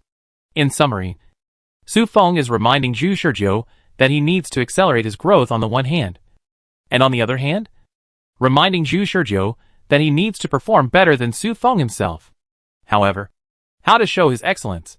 Su Feng has already given a vague answer. Prophet, I am very optimistic about you. Since you joined the organization, I have been paying attention to your growth. At this point, Su Feng paused, and then smiled. Although this time is very short. But the reason why you can become an elite black soldier is because of my recommendation. I hope you can perform better than I expected. Hearing this, Zhu Shizhou's eyes were cleared of mist, and then suddenly felt a little breathless. The reason why he could become an elite black soldier was because Su Feng was behind the scenes. So, thinking carefully, was this mission also specially arranged by Su Feng? How much did Su Feng know? He was specially put here. Was everything he did within Su Feng's expectations? Why didn't Su Feng leave? Was there another reason? But this reason was too heavy. Zhu Shizhou didn't know whether he could reach the step that Su Feng expected. Zhu Shizhou took a deep breath and said, I don't have authority. Su Feng said. The rise of any genius does not require authority. There are thorns on the road. Without authority, it is beyond authority. As long as you are good enough, no one can judge you. At this point, the conversation is no longer necessary. Su Feng's meaning is very clear. He wants Zhu Shizhou to save everyone on this continent alone. The last reason why Su Feng didn't leave was to make him the uncrowned commander in this mission, and to use the lives of 10 million people in Papua New Guinea to forcibly pave a road for him to take. Failure without fault. Success with merit. This is an open conspiracy. Chapter 357. Have you ever heard of the chess club? Jing Ji heard it.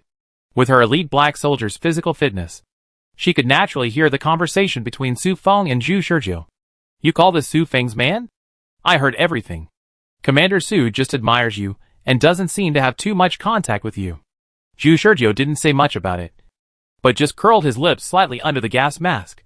Su Feng didn't want to have any overt contact with him, so that the conversation between the two just now became a pure reward from the senior to the junior in the eyes of others.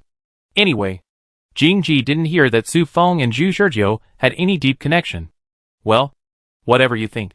Commander Su may really just admire me. And there is no other meaning. Just think I was joking just now. Jing Ji. Zhu Shizhou has figured out Su Feng's intentions. Although Su Feng's last words were ambiguous, Zhu Shizhou still understood. However, as a rookie elite black soldier who could not even rank among thousands of elite black soldiers, how could he be above other black soldiers and become the uncrowned commander of this evacuation campaign? This is a bit difficult. Right? Thorn and Zhu Shizhou returned to the team. Just like the previous round, Thorn performed the deployment of the team. As usual, Thorn set other team members to cooperate with the military to deal with the evacuation of the people and other related matters. And always pay attention to whether there are any alien insects attacking humans. After the other team members agreed to leave, Thorn and Zhu Shizhou stayed at the port together. They were responsible for explaining the upcoming black soldiers. Zhu Shizhou took this opportunity to say to Jingjiu, Captain Jingjiu, I have an idea. Why don't you be the temporary commander of this mission? Jingjiu looked at Zhu Shizhou. What? She actually heard it clearly, but she didn't expect what Zhu Shizhou meant. This mission cannot be without a commander. Jingjiu nodded. I know, but I believe the organization has its own decision. Well, I can't talk to Jingjiu anymore. Zhu Shizhou confirmed this. He has been dealing with Jingjiu for a long time and has basically figured out this guy's temperament. She allows her personal will to be distorted. But once it involves the organization, Jingjiu's belief is firmer than anyone else. Zhu Shizhou is thinking about it. His operation has made this mission carry out earlier. At present, a large number of elite black soldiers are rushing here, instead of arriving in Papua New Guinea like in the previous round. He knows that once the mission begins, these elite black soldier teams will follow their own wishes and fight against alien insects everywhere like wild horses. Even if Zhu Shizhou could go back, he couldn't do anything effective with the black soldiers without knowing their distribution, let alone command them as a commander. So the most important thing is to communicate with the black soldiers coming to Papua New Guinea and establish contact with them at the beginning. In the last week, Jingji said that there was no commander for this mission. So the information she knew came from the deployment of her own team members and other elite captains. Zhu Shizhou wanted to ask for more valuable information, but got nothing. The disadvantage of not building an intelligence exchange network is here. Everyone fights on their own, divides their own responsibilities in advance, and remains unchanged in the face of real-time changes. The final result is rigidity and inefficiency. The concept of the black soldiers is that the mission is where the responsibility is, and they must not leave without permission. Therefore, without the commander's order, they will not easily change their tasks. In the absence of a commander, the captain of each team is the highest commander of their team. So if you want to command the overall situation invisibly, you can only communicate with all the captains remotely through Thorns. In the Captain Communication Network, at least you have to establish contact with all the captains. Zhu Shizhou said to Thorns again. Captain Thorns, even if you don't want to be a commander, it's normal to establish a contact network with all the captains. After all, you are the captain who knows the situation best at present. I suggest establishing contact with all the captains who have come to Papua New Guinea. That is commonly known as adding friends. If the Captain Communication Network that will be established later is a group chat, then everyone can report their situation in the group chat. But it is not so easy for individual black soldiers to contact each other. In the previous round, All teams reported their team situations to the organization at regular intervals, and then waited for the organization to give orders. Only when they encountered emergencies would they announce it in the captain's communication network. At other times, there was almost no communication between captains. What Zhu Shizhou wanted to do was to add all captains as friends with Jingji as the center. And then during the mission, Jingji could initiate contact requests to all captains. Jingji thought about it, and thought that there was no harm in doing so. So he nodded, and agreed to Zhu Shizhou's suggestion. So, in the next 2 hours, Zhu Shizhou accompanied Jingji, and met one captain after another. However, the reality was not ideal. Only some captains landed at the port by helicopter. The other captains did not stay at the port and flew directly to different evacuation points, so that Jingji did not talk to other captains. Everyone has an evacuation plan, and the radar network showing the positions of all black soldiers also has their own captains. When the captains were notified by the organization to perform the mission, they had already joined the captain's communication channel. So many captains thought that there was no need to talk to Jingji to understand the situation. Everything can be communicated in the communication channel. Jingji is not the commander of this mission. There are not a few captains who have this idea. But fortunately, all the black soldiers who came to the port opened Jingji's contact rights. Just like the Captain Haagen-Dazs that Zhu Shizhou met in the previous round. He landed at the port first. 5 or 6 helicopters descended from the sky, and the noise from the propellers made the scene roar continuously. At the same time, the strong wind made it impossible to open one's eyes. As soon as Haagen-Dazs landed, he guessed the identities of the two, Captain Thorn and the Prophet. Captain Haagen-Dazs, we have been waiting for you for a long time. Before Thorn could speak, Zhu Shizhou greeted him enthusiastically. Thorn was secretly alert on the side. Captain Haagen-Dazs was also a member of the insect research project. Otherwise, there was no reason why Zhu Shizhou would know him. Haagen-Dazs said to the two, I'm here to learn about the situation. I was assigned to the Mount Hagen evacuation point by the organization. I will lead the team to evacuate the people in that area. Okay. We know. Thorn nodded, and then looked at Zhu Shizhou. Zhu Shizhou was already familiar with the situation, and said to Haagen-Dazs, if it's convenient, add our captain as a friend. If there is any emergency, and we need your support, our captain will contact you. I hope you won't be stingy with your help. Haagen-Dazs, like all the black soldier captains Zhu Shizhou had talked to, did not refuse. After all, this is not a bad thing. If you can have a black soldier who understands the situation on the scene to keep in touch with you, it will be beneficial. As far as he knows, it was the Thorn team that reported the excessive alien insect situation in Papua New Guinea, which was in the mission description. Haagen-Dazs and Thorn added each other as friends, and opened contact permissions to Thorn. After adding friends, Haagen-Dazs took the team members away by helicopter. The whole process stayed at the port for no more than 10 minutes. The conversation with Haagen-Dazs was basically a replica of the scene of the black soldier team arriving at the port. After Zhu Shizhou and his team added Haagen-Dazs as a friend, they successively established contact with the captains of the last batch of black soldiers in Papua New Guinea. Thorn said, in the end, there are still many captains who have not been contacted. This is already very good. Zhu Shizhou also looked through the list of captains who had established contact with them, and found many captains who were responsible for the alien insect outbreak at the evacuation point. Among them is Captain Haagen-Dazs. In fact, in this evacuation mission, the most important thing is not the combat power against the Zerg. Their biggest enemy is not the Zerg, but time. The real perfect ending is to evacuate all the people from the scene without wasting a single soldier or triggering a Zerg awakening. But this requires saving a lot of time. Where is the time wasted? Various conflicts among the people that the military failed to prevent delayed the evacuation process. The congestion caused by various traffic problems will also affect the time. The evacuation team formed spontaneously by the people seriously affected the evacuation efficiency of each evacuation point, which is also time. Next, Jingji was about to say that he would make further arrangements for the two, but Zhu Shizhou immediately interrupted Jingji. Captain Jingji, can I arrange this operation? Captain Jingji looked at Zhu Shizhou, and she saw an undeniable attitude in Zhu Shizhou's eyes. She had no doubt that if she denied it, this guy would immediately take out a gun and fight her. Jingji stared at Zhu Shizhou. What are you going to do? Captain Jingji, have you ever heard of the chess club? Chapter 358 The inspection team of the Jiqi Society appeared. the hidden faction that controls the insect research plan. When Jingji heard Zhu Shurjiu say the 3 words Jiqi Society, he instinctively thought that this was the hidden faction of the Black Soldier organization that was secretly researching insects. As expected, what Zhu Shurjiu said next was also in line with Jingji's expectations. Jiqi Society is a faction that parasitizes the Black Soldier organization.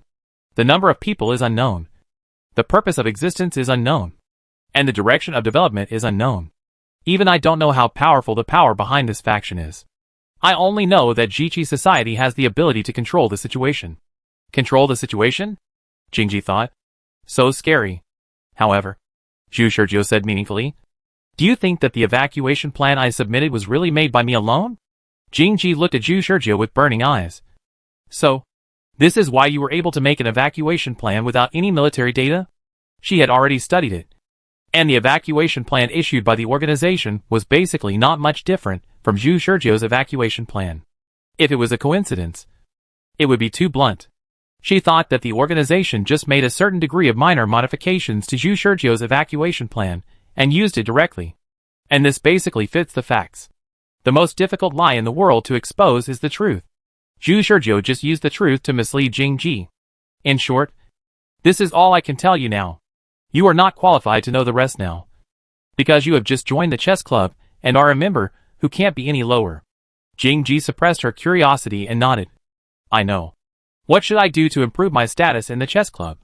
Or, what does your chess club want to use me for in this mission? She didn't forget that Zhu Shurjiu explained the truth about the chess club to her because he wanted to control this mission. So this so-called chess club must want to use her. However, she easily figured out another thing. That is why Zhu Shurjiu, as a newcomer, can have such a strong strength, and why he was promoted to an elite black soldier so easily. Listening to the conversation between Zhu Shurjiu and Commander Su just now, Jingji had already felt that something was wrong. Now thinking about it, it was really unreasonable. Why would Commander Su attach so much importance to such a small shrimp? And he also said to Zhu Shurjiu, you will replace me within a year, such high hopes? Is Commander Su really the boss behind the chess club? This is a possibility that she doesn't want to think about. But it is undeniable that the proportion of this possibility is getting bigger and bigger in her heart. Then, thinking about it, what is Zhu Shurjiu's identity? Is it the secret weapon that the chess club has put forward? Captain Jingji, I want to remind you that I tell you this because I want you to cooperate with us. Not to betray us, Zhu Shurjiu said, although Jingji's brain was working frantically. After hearing Zhu Shurjiu's words, he still answered calmly, I know. If your chess club has its own arrangements for this mission, then do it. If there is anything I can do to help, I will try my best to help. Of course, the premise of all this is that she must not violate her bottom line. Without violating her bottom line, follow the chess club, and then try to gain their trust and find out the power behind this faction. Now, Zhu Shurjiu, or the chess club, made the first request to her. Captain Jingji, we will investigate the evacuation routes of the entire Papua New Guinea. Jingji didn't understand what this meant. Hasn't the organization already arranged the evacuation route? No. In fact, this evacuation route is not the most perfect evacuation route. Our chess club actually just arranged the evacuation plan for the people in a hurry according to the current map. But in fact, the map on Papua New Guinea is not enough to record all the roads. Zhu Shurjiu told Jingji the information he learned in the previous round in advance. Some people will choose the best evacuation route they think, taking shortcuts and small roads. But in the end, they will find that their evacuation efficiency will be much lower than the normal evacuation under the control of the military. That's the problem. Jingji thought that the chess club seemed to be working normally for this mission, and did not say anything that violated her bottom line. On the contrary, if what Zhu Shurjiu said was true, then it would be a big problem. These evacuees who did not obey the organization's arrangements would lead to unreasonable allocation of evacuation routes. And there might even be a situation where one route was empty, and another route was full. Zhu Shurjiu's suggestion was reasonable. Jingji agreed. Zhu Shurjiu said, let's go without further delay.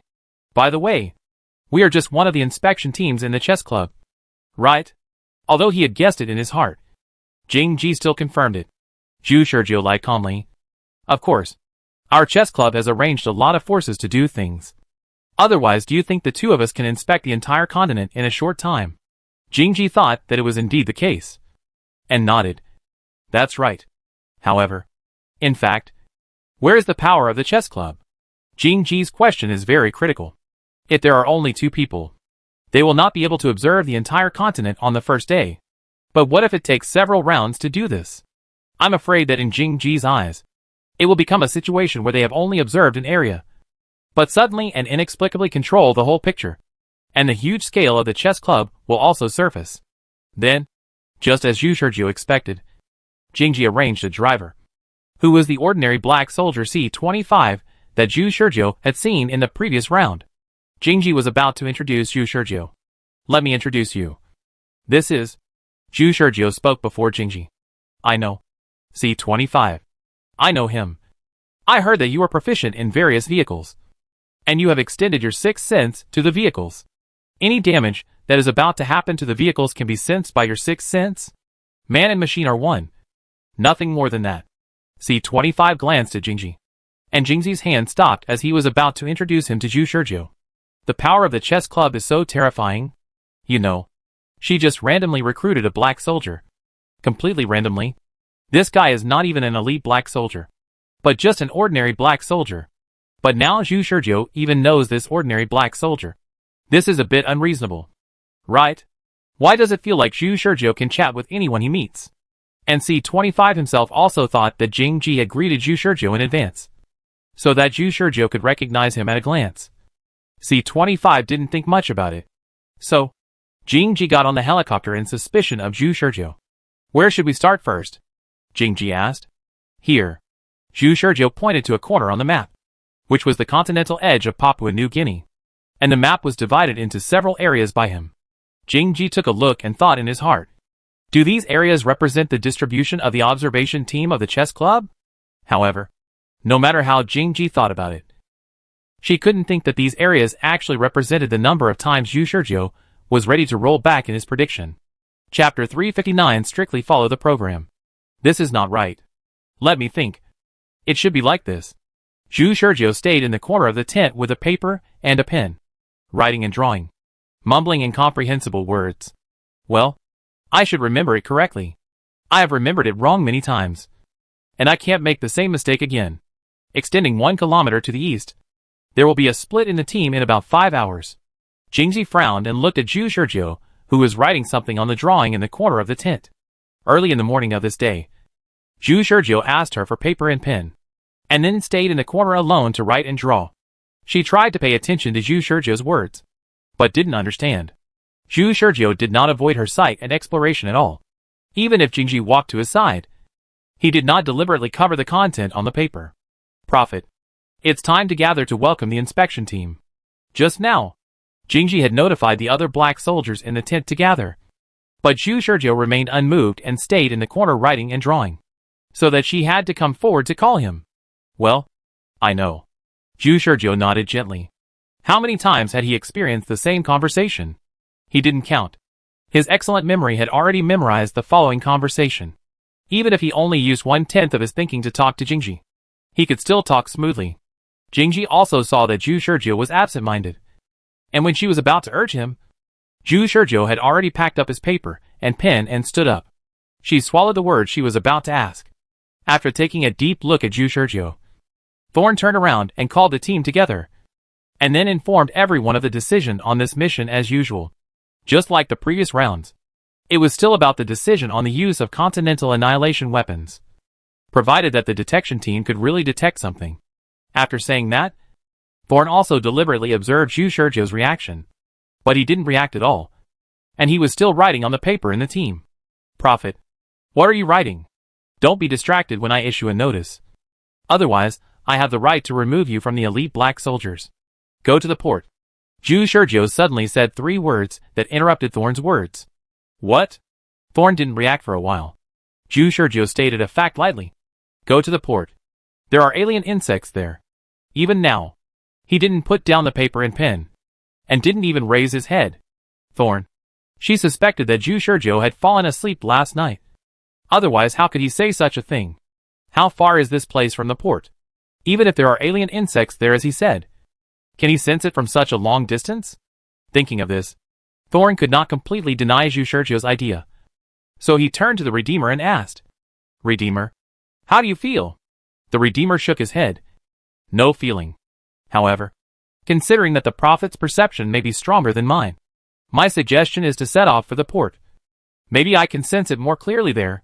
Thorn frowned and thought for a while, then looked at Zhu Shurjiu, who was still writing and drawing. She nodded. Okay. Let's go to the port. In the case of possible alien insects, the first priority of the black soldiers is to deal with the alien insects. No longer wasting time. Everyone immediately notified the military, and got on the armed vehicles, and headed towards the port. At this time, Zhu Shurjiu just wrote the last word on the paper. He completed a thick evacuation plan equivalent to a thesis in advance. But in the absence of data, almost no one could understand it. 03 took a look at it halfway, but was confused, because there are too many aspects involved, including various extremely detailed arrangements. And it is very thoughtful. Zhu Shurjiu handed it to Jingji. What is this? Zhu Shurjiu said concisely. Evacuation plan. You mean? This is the civilian evacuation plan you prepared in advance? Are you so sure that the organization will activate the Continental Annihilation Weapon? Jingji took it and flipped through it, and finally figured out what Zhu Shurjiu had been writing since morning. It turned out to be a very detailed evacuation plan for the people. Zhu Shurjiu didn't waste any words. When they arrived at the port, everything would happen as he had experienced. There was no need to say more at this moment. As he expected, the Redeemer noticed something unusual when the vehicle was halfway through. When they arrived at the port, the Redeemer directly stated that there are indeed alien insects. This verified Zhu Shurjiu's statement. As early as in the tent, Zhu Shurjiu had already noticed the danger here. Now think about it. This is simply abnormal to the extreme. More importantly, she glanced at the evacuation plan submitted by Zhu Shurjiu. This man seemed to have predicted the development of the current situation. His code name was Prophet. But there was no solid evidence yet. We still had to wait for the arrival of the inspection team to give the exact test results. Zhu Shurjiu had tried in several rounds, but he had never been able to skip this stage. The arrival of the inspection team was necessary. Although Jingji had the authority to skip the inspection team and directly let the organization choose to activate the death rows, she would not use it and had to wait for the inspection team to come for inspection. He had seen how stubborn Jingji was. So after trying a few times, he gave up this path and tried to shorten the time as much as possible in other ways. For example, the white inspection team landed at the port. Before Jingji spoke, Zhu Shurjiu walked up first. You are the logistics inspection team in this mission. Right? I am the Prophet. Jingji had a headache for a while. Zhu Shurjiu's rash action was beyond her expectations. Under normal circumstances, black soldiers were not allowed to act without orders. But Zhu Shurjiu had a special identity and acted quite casually. She couldn't control it at all. Just like now. She didn't know why Zhu Shurjiu suddenly stepped forward, and didn't know what this guy was doing. It seems that you didn't teach the Prophet how to obey orders. The Redeemer spoke at the side. The Thorn replied indifferently. I just gave him a certain degree of freedom. Actually, where is the freedom? This is completely Zhu Shurjiu's own decision. Zhu Shurjiu is a member of the faction supporting the insect research project. There is no telling how much huge power is behind him. The Redeemer is also suspected to be a member of this hidden faction. Her words are actually using Zhu Shurjiu's behavior to show goodwill to the Redeemer. The Redeemer was thinking, the right to freedom? Why was the Thorn so indulgent to the Prophet? This question was soon answered. Zhu Shurjiu began to follow a group of staff to help move the machine. At first, the staff dissuaded Zhu Shurjiu from doing it, because they were worried that Zhu Shurjiu would damage the machine due to improper operation. But soon they found that this guy was much more skilled in moving the machine than they were. With a black soldier helping to move things, the efficiency was indeed much higher.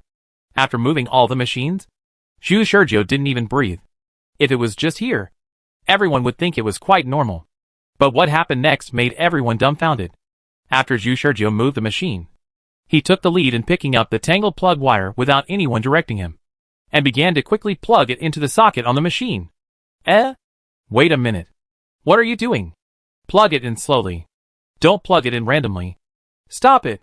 In response, Zhu Shurjiu not only did not stop, but plugged it in faster. He simply said to the white-clothed staff and the staff who came to stop him, don't look at how fast I plug it in. Just look at whether I plug it in correctly. The staff cursed in their hearts. You said it the other way around? How can it be plugged in correctly so quickly? However, when they looked at the wires that Zhu Shizhou had plugged in. They were all stunned. Plugged incorrectly? In the silence, Zhu Shizhou was still connecting the lines quickly. At this time, he was like a precise and efficient machine, perfectly executing the established procedures. Chapter 360. He knows them all.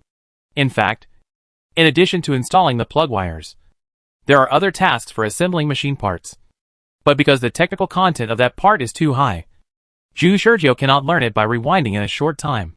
However, there is no need to learn, because the other white-clothed people are not idle either. When Zhu Shizhou was frantically assembling the plug wires, the other white-clothed people were also assembling the machine. In the eyes of these white-clothed people, Zhu Shizhou's assembly movements were so fast that they almost left after images.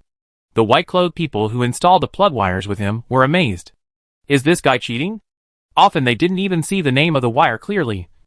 And this guy had already picked up a plug wire and plugged it in the right place. So when the machine was assembled, the staff were amazed. Too fast. Even the white-clothed people standing next to the Redeemer and the Thorns couldn't help asking. This prophet is from the logistics department? The Redeemer and the Thorns shook their heads and were silent for a while. The Redeemer knew that Zhu Shizhou was an all-round genius, but he didn't expect him to be so talented. Where did he get the time and energy to learn things from the logistics department? Do the black soldier training bases teach how to operate the inspection machines? Thorns was originally wondering why Zhu Shizhou suddenly came forward to make trouble. But now it seems that Zhu Shizhou is really confident. Even the white-clothed leader next to him said, the machine that was originally scheduled to take half an hour to assemble, with the help of the prophet, it only took 5 minutes. It's incredible. I believe what he said more and more now. The Redeemer said on the side. Zhu Shizhou's every move showed his confidence in the future development, including helping to assemble the machine quickly. If he had not foreseen the trend of the annihilation of the continent in advance, he would not have done such unnecessary things. Zhu Shizhou's actions all contained his confidence in the future he described. So the Redeemer also believed that there were excessive alien insects underground. The detection was restarted countless times. Zhu Shizhou knew that this part of the content could not be skipped or compressed. It was limited by the efficiency of the detection machine and the ability level of the white-clothed detection team. The detection time of each round was fixed. If he intervened, it would only disrupt their detection rhythm and prolong the time. So Zhu Shizhou returned to Thorn and the Redeemer and began to arrange the next part of the work step by step. I didn't expect you to have this skill, General, Zhu Shizhou said calmly. Now it is more important to inform the military to make preparations and investigations in advance. Isn't it? Preparation and investigation? You mean? Jingji thought of the evacuation plan that Zhu Shizhou had given her 1 step ahead of time. At that time, she thought it was all imagination. But different things would have different feelings when viewed at different times. Now thinking back, she felt that the content in the evacuation plan was very detailed. It seemed that Zhu Shizhou had prepared everything. Jingji took out the report prepared by Zhu Shizhou again and began to read it. As she had seen before, these contents were so detailed that they envisioned various emergencies and how to deal with them after the emergencies. However, the only drawback was that these things were based on the data he estimated. Without accurate data, it looks like a fantasy. And this fantasy is indeed qualified to be used as a reference for the organization and has a certain reference value. Now all that is missing is the various data that can be accurately substituted. The surprising thing is that Zhu Shizhou seems to have already grasped the development of the matter, and now comes to her to ask her to order the military to investigate the data accordingly. Jingji thought about it, and there was really no reason to refuse. Zhu Shizhou's proposal was just right. When Jingji called Max and the others, Zhu Shizhou said, also, I suggest that the military does not need material data, which is a waste of time. All Zhu Shizhou wants is for the organization to pass his plan. So the military investigation data is just a necessary prerequisite. As for whether this prerequisite needs to be very substantial, Zhu Shizhou said it is not necessary. After many experiences of replaying, Zhu Shizhou found that some of the military's data is actually useless. That is, it looks useful, but in fact it does not affect the organization's decision-making at all. This also allows us to infer that after the data is reported to the organization, what data will be the focus of the experts' discussion, and what data is not only useless, but will drag down the progress of the experts' discussion. So he decided to adjust this part of the data. The material data investigated by the Papua Guinea military that he told Jing Ji was completely useless data. Jing Ji thought about it, and did not deny his proposal. Because this was just preparatory work. And it was not certain whether the organization would decide to annihilate the continent in the end. Zhu Shurjiu took advantage of Jing Ji's mentality of underestimating the seriousness of future events. Thorn is still half believing and half doubting, and is easily influenced by Zhu Shurjiu's proposal. So, although the military did not know why, they quickly began to investigate. When the results of the investigation data came out, the results of the white-clothed inspection team also came out. As Zhu Shurjiu expected, the test results showed that there were indeed a large number of unidentified objects underground. And these alien insects formed a channel network underground, which was very likely to be alien insects, if calculated by quantity alone. The estimated number of alien insects in the port alone reached 20,000. The development of the matter was just as Zhu Shurjiu expected, and Thorn decisively reported to the organization the decision to use the continental annihilation weapon Death Rose. At the same time, more importantly, Thorn also reported the evacuation plan written by Zhu Shurjiu and the military data to the organization. Thorn also had his own little thoughts on this. While reporting these things to the organization, Thorn also deliberately added a sentence in the report that due to the seriousness of the situation, he hoped that the organization could send more personnel to support. There is no problem with this sentence alone. Even if an experienced redeemer looks at it, there is nothing unusual. But in fact, the problem with this sentence is that Thorn can use the organization's additional personnel to secretly report to the organization about the faction supporting the insect research plan. That's right. Until she faced such a major task, she did not give up looking for opportunities. If the organization can really send a large number of additional personnel, then she will have a chance. It is impossible that all the additional personnel sent by the organization are members of the faction supporting the insect research plan. Hee. That's ridiculous. That's too much. This is how Jingji feels right now. If she had to describe it in one sentence, she feels like she was 99% sure it would be sunny before going out. So she didn't bring an umbrella, but ended up finding it raining heavily. What's going on? Isn't this right? Thorns looked expressionlessly at Zhu Shurjiu meeting at the port. You are Himalaya, right? Ah. Yes. Yes. I am the prophet. And that person over there is my captain. Captain Thorns. Would you like to add me as a friend?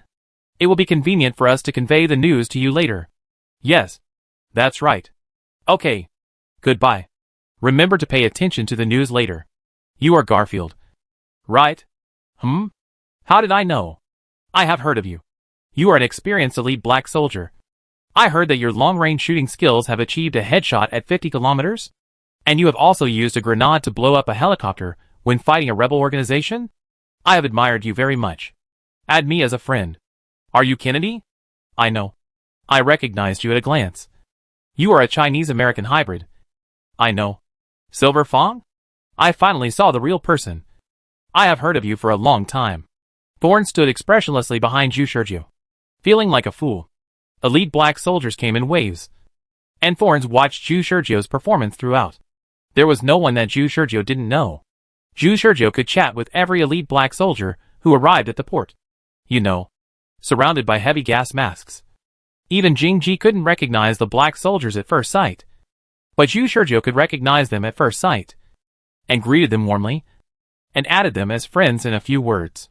He could even accurately tell the other party's intelligence, including some famous deeds and old stories. He actually knew them all. Jing Ji couldn't confirm whether Zhu Shurjiu had only heard the other party's intelligence, or these people were actually people who supported the insect research plan? Chapter 361, Man-Made Crisis. For Zhu Shurjiu, all of this was just a repetition of the same old mistakes. The machine had been assembled countless times, and it had been received countless times at the port. Later, he and Jing Ji had carefully checked countless paths throughout the Papua New Guinea continent. In countless replays, he had gradually lost his normal objective cognition of what he had done. In other words, he could not judge how amazing his various operations were in the eyes of others. After replaying, performing tasks according to established procedures was already a routine operation in his mind. But it was not the case in the eyes of Jing Ji and others. This was something that could easily defeat rational logic. And if Zhu Shurjiu filled in a logical key link for all of this, then all of this would be easy to explain. For countless times, Zhu Shurjiu told Jing Ji about the chess club. So that's how it is. It makes sense this way. Jing-ji muttered to himself. She had basically determined this truth in her heart. Although it sounds equally outrageous. Compared to Zhu Shurjio's various highlight operations, this explanation is undoubtedly much more reasonable. At least it completes the logical chain of thorns. So, what arrangements does your chess club have? Zhu Shurjio knew the next development very well, and took out the various small road distribution maps that had been prepared long ago from his arms. Take it. These are the spontaneous evacuation route maps of the people that our chess club investigated. In fact, this is the evacuation route map for the people who did not evacuate according to the established route that Zhu Shurjio and Thorns finally confirmed after they traveled all over Papua New Guinea.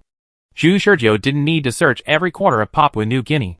He only needed to confirm in the helicopter that in addition to the evacuation route, there were also people who had left the route. He had confirmed it by looking down from the helicopter and marked it.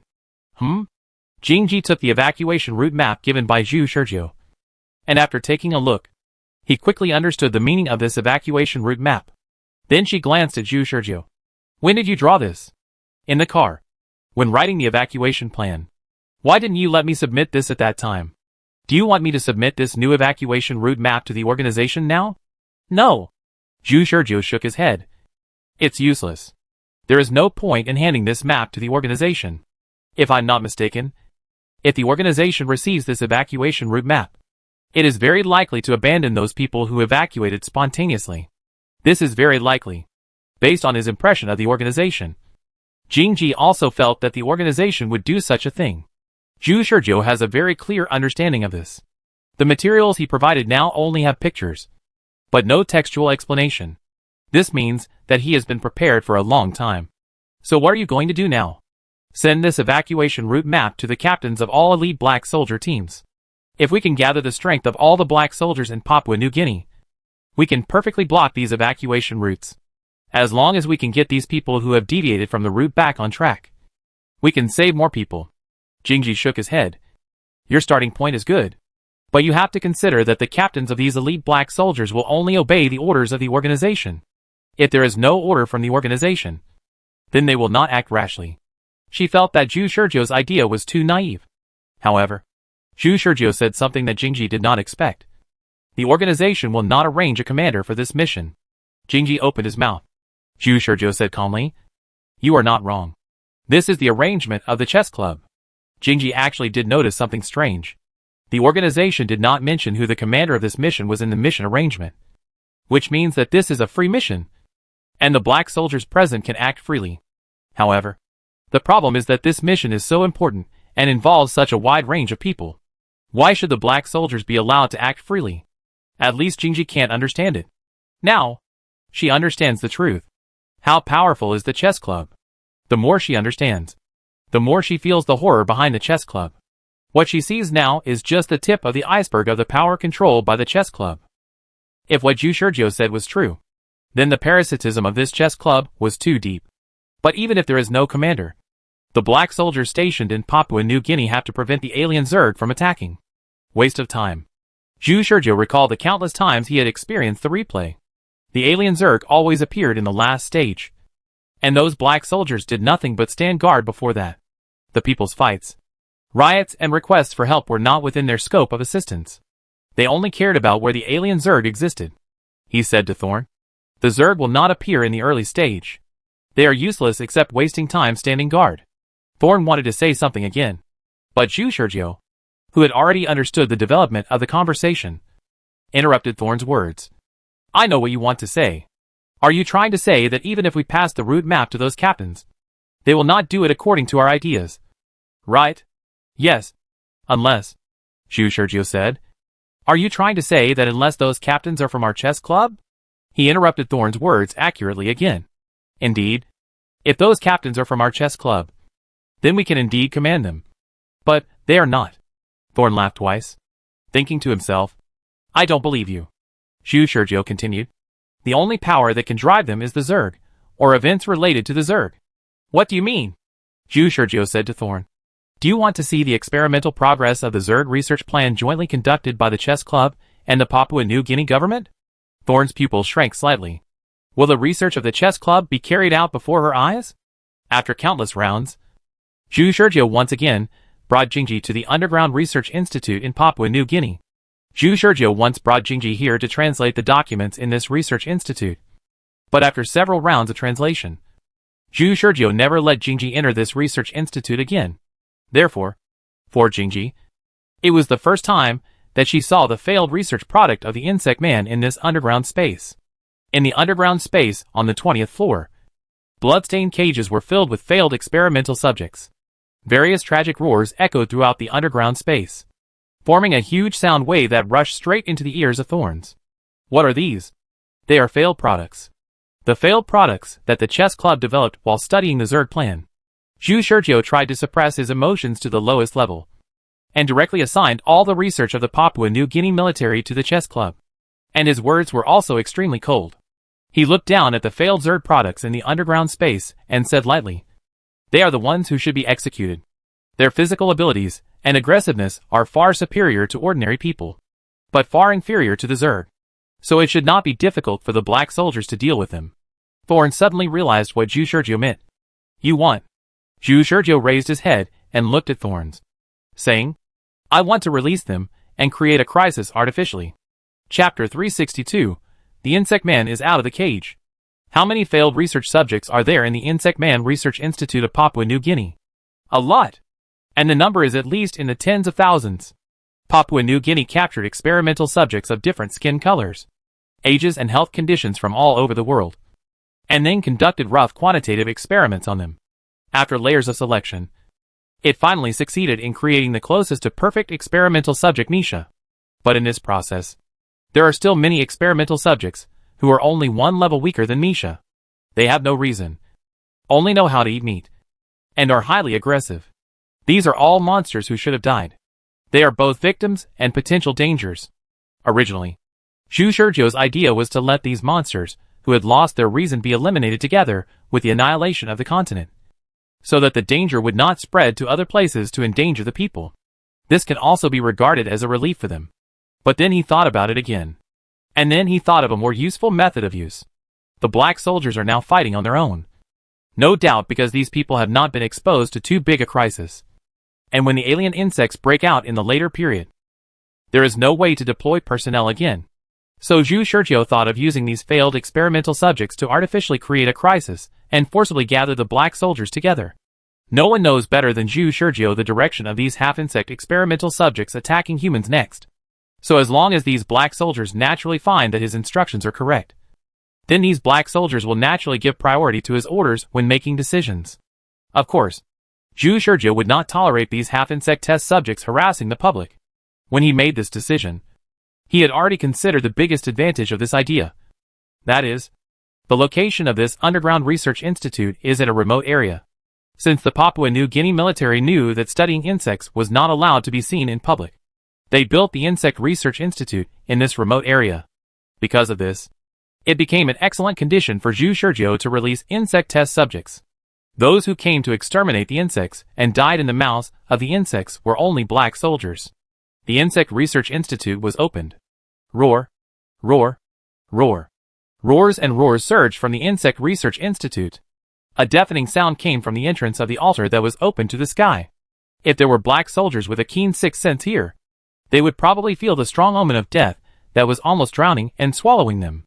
Just like Jingji, she has now sensed the extremely dangerous pheromones coming from underground. Zhu Shurjo took her all the way from the 20th floor underground to the entrance of the altar on the ground, opened all the passages, and then opened the electronic locks that blocked the insect experiment subjects. Jingji did not stop her because she knew that it was meaningless to stop Zhu Shurjo. There was no telling how much power there was in the chess club in Papua New Guinea. Even if she stopped Zhu Shurjo, someone else would come to open the electronic lock and release the insects. When the roar reached the sky, the strong pheromones bloomed in the air like a bomb, just like a dazzling white firework bloomed in the dark night, making everyone who heard it couldn't help but look at the distant sky. For a moment, the black soldiers patrolling the evacuation routes at different locations all raised their heads at the same time and cast their eyes towards a certain place with vigilance. This is, some black soldiers muttered to themselves. Another black soldier, who was a little close, moved his ears, and heard more accurately the roar that resounded through the sky and was almost inaudible here. A large amount of dangerous pheromones swept in all directions, like a tide with the Insect Man Research Institute as the center. Zhu Shurjiu and Jingji were staying outside the Insect Man Research Institute, about 3 kilometers away from the Insect Man Research Institute. The two of them sat in a helicopter and looked down at the scene below.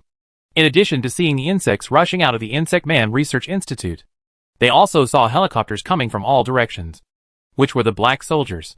Since this mission was a free mission, without the commander's deployment, many captains made the same choice. That is, to let half of the black soldiers in the team guard the evacuation route, and the other half of the black soldiers, under the leadership of the captain, headed towards the direction of the Insect Man Research Institute. Captain Jingji, what did you find? As the pilot, C-25 may be the person who knows the situation best besides Zhu Shurjiu and Jingji. But even he only knows that Jingji and Zhu Shurjiu got off the helicopter when they brought the 2 elite black soldiers to this area. And then, they hurried over about half an hour later, accompanied by a strong sense of danger. Can you contact the signal of the nearby helicopter? C-25 immediately replied, for the time being, we can only find 258 of our contact signals nearby. When he saw the helicopters coming from afar, he had already searched the contact signals of these helicopters to distinguish between the enemy and us. The helicopters of the Black Soldier Organization are generally equipped with contact signal encryption devices. If it is an ordinary helicopter, it will not receive any contact signal waves sent by the Black Soldier helicopter. In addition, the signals of other ordinary helicopters will also be distinguished from the Black Soldier helicopters. C-25 said. In addition, there is another ordinary helicopter, which is suspected to be a Papua New Guinea military helicopter. Thorne said seriously. Now immediately notify our contact signal that a large number of insects have appeared at the location I marked. All parties must stop the insects from approaching the people. C-25 is just an ordinary black soldier, and does not know about the insect research project that the organization has carried out. Therefore, when he heard Thorne's insect, he was completely confused. But he still transmitted the news of a large number of insects coming out of the cage to all Black Soldier helicopter contact signals according to Thorne's statement. At the same time, the Black Soldiers who received the contact signal were all stunned by this sudden news. They also confirmed the mission briefing they received on their phones. It was indeed a crisis related to alien insects. Right? Then where did the insects that suddenly appeared come from? They soon saw a helicopter hovering not far above the marked location in front of them. Requesting contact. Requesting contact. Please confirm the identity. Who is the reporter? Prophet Thorne. This is Thorne's voice. Soon Zhu Shurjiu's voice interrupted Thorne's words and appeared in the contact signal. Briefly explain the current situation. At the location we marked, we found the Insect Research Institute in Papua New Guinea, which contains a large number of insects. Now these insects are running wild. They are following the temptation of instinct to rush to the direction of evacuating the people. We need to stop them. As far as we know, these insects can't fly, but they have the ability to move at high speed. A small number of insects move faster than the dynamic limit of the Black Soldier's naked eyes. But most of them have great defects. Number. Currently, there are 30,000 known escaped insects. And this number is still increasing. Chapter 363 ending. When the roar came from the sky, Max felt that something was wrong, because the roar he heard came from the secret military research institute. There were a large number of failed insect research subjects imprisoned there, and each individual experiment subject that escaped would cause immeasurable harm to the people. But this was not the focus of his concern. He only cared about one thing. Will the Black Soldier Organization be alarmed? And the moment he thought of this question, he immediately thought of the information about himself stored in the institute. If the Black Soldier Organization wanted to hold him accountable, he would have almost no room for rebuttal. Whether he was forced to carry out the insect research project or not, he would die. Therefore, after hearing the roar of the insect research subject from afar, he suddenly shuddered, and cold sweat came down on his back. Then he found a private helicopter, and sat in the driver's seat himself. He himself has the ability to fly a helicopter, but he is not as good as a professional. His idea now was to rush to the research institute immediately, and destroy his own data. However, how could it be so fast? Max was about to cry when he saw a large number of helicopters flying directly to the research institute at a speed far exceeding his. He could never have imagined that the Black Soldier Organization would respond in the first place. This was purely because Max did not understand the sixth sense. which ensured that the black soldier could make a rough judgment on the degree of danger of the incident, and ensure that no danger would be missed. Therefore, when he arrived by helicopter, the black soldier who also arrived at the scene by helicopter had already started fighting with the insect man.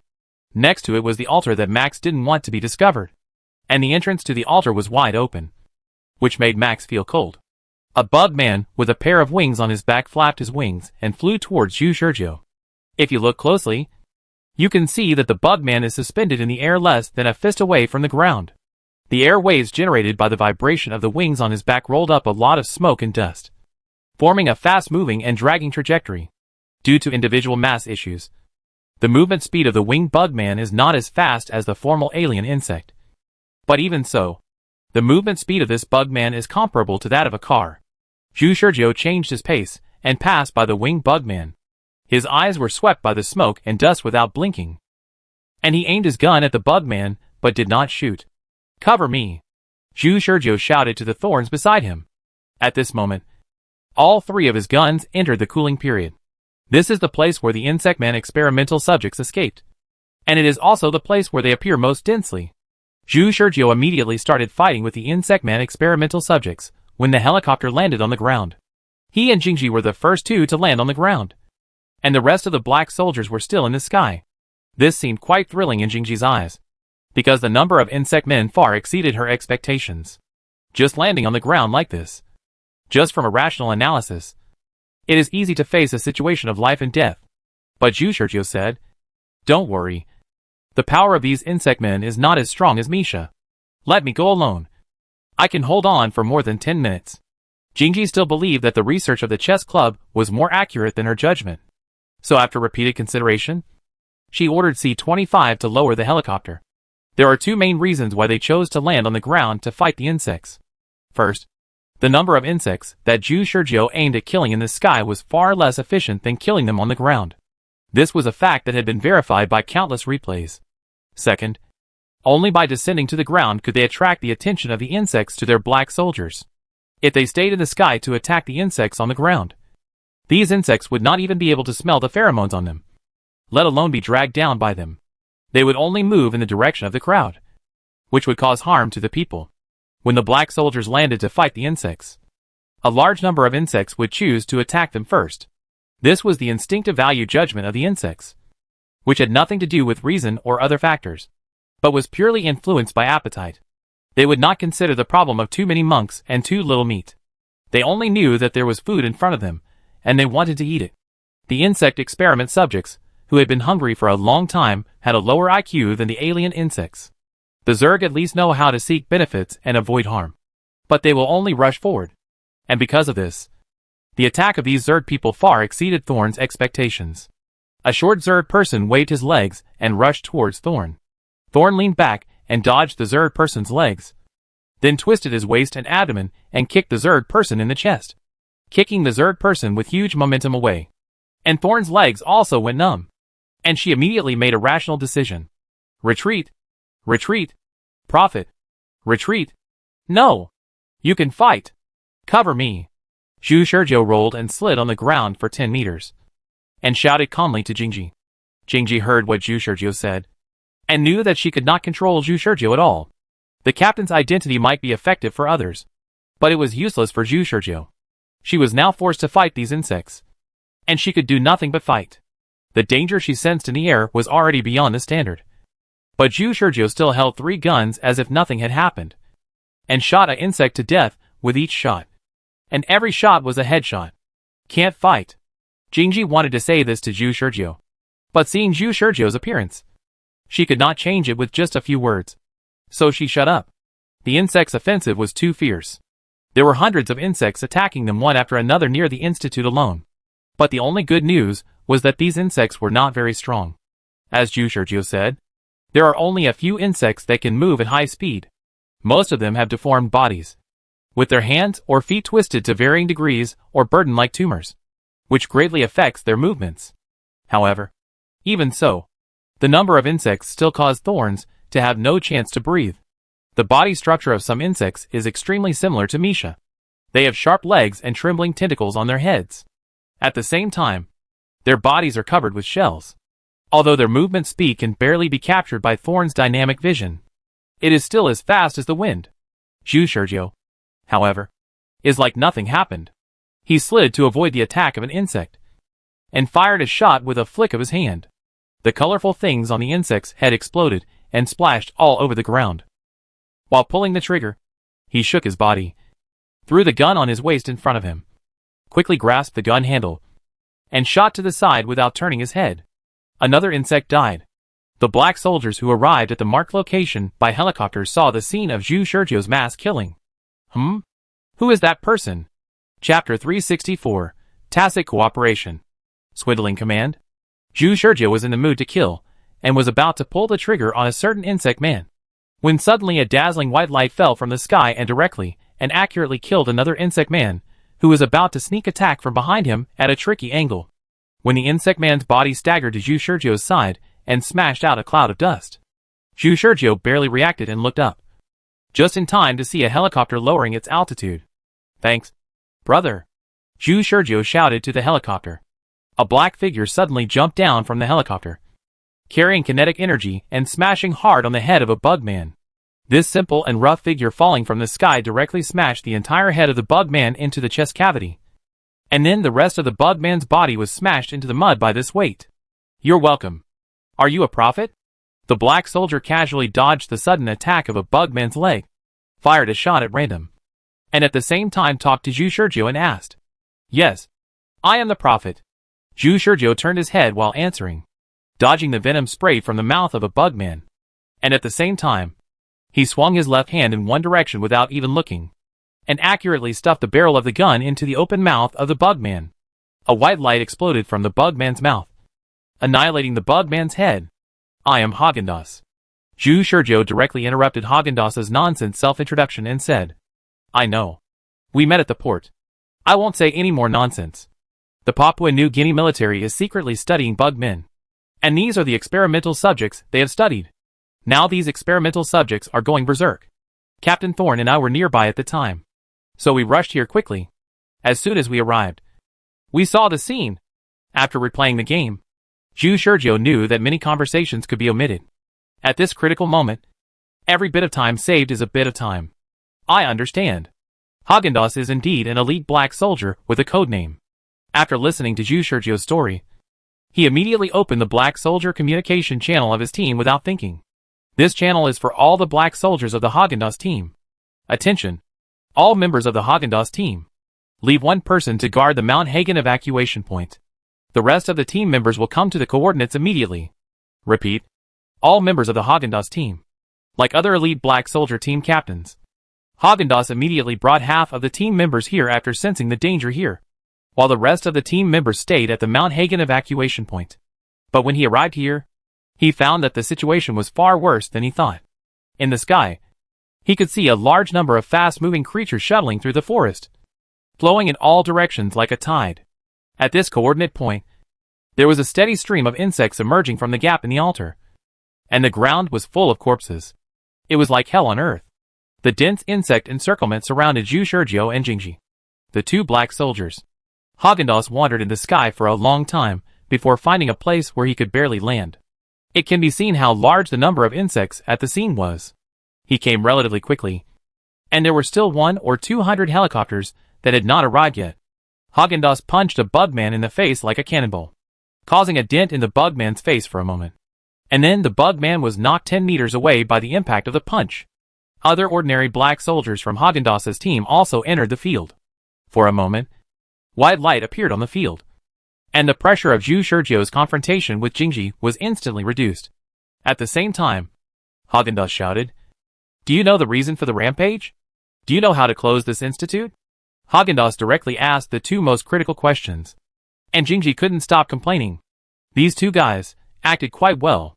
Zhu Shurjiu and Haagen-Dazs's conversation seemed as if they really didn't know the situation on the scene. But in fact, it was Zhu Shurjiu who opened the entrance altar of this institute. And after opening the Pandora's box, Zhu Shurjiu also said something meaningful to her.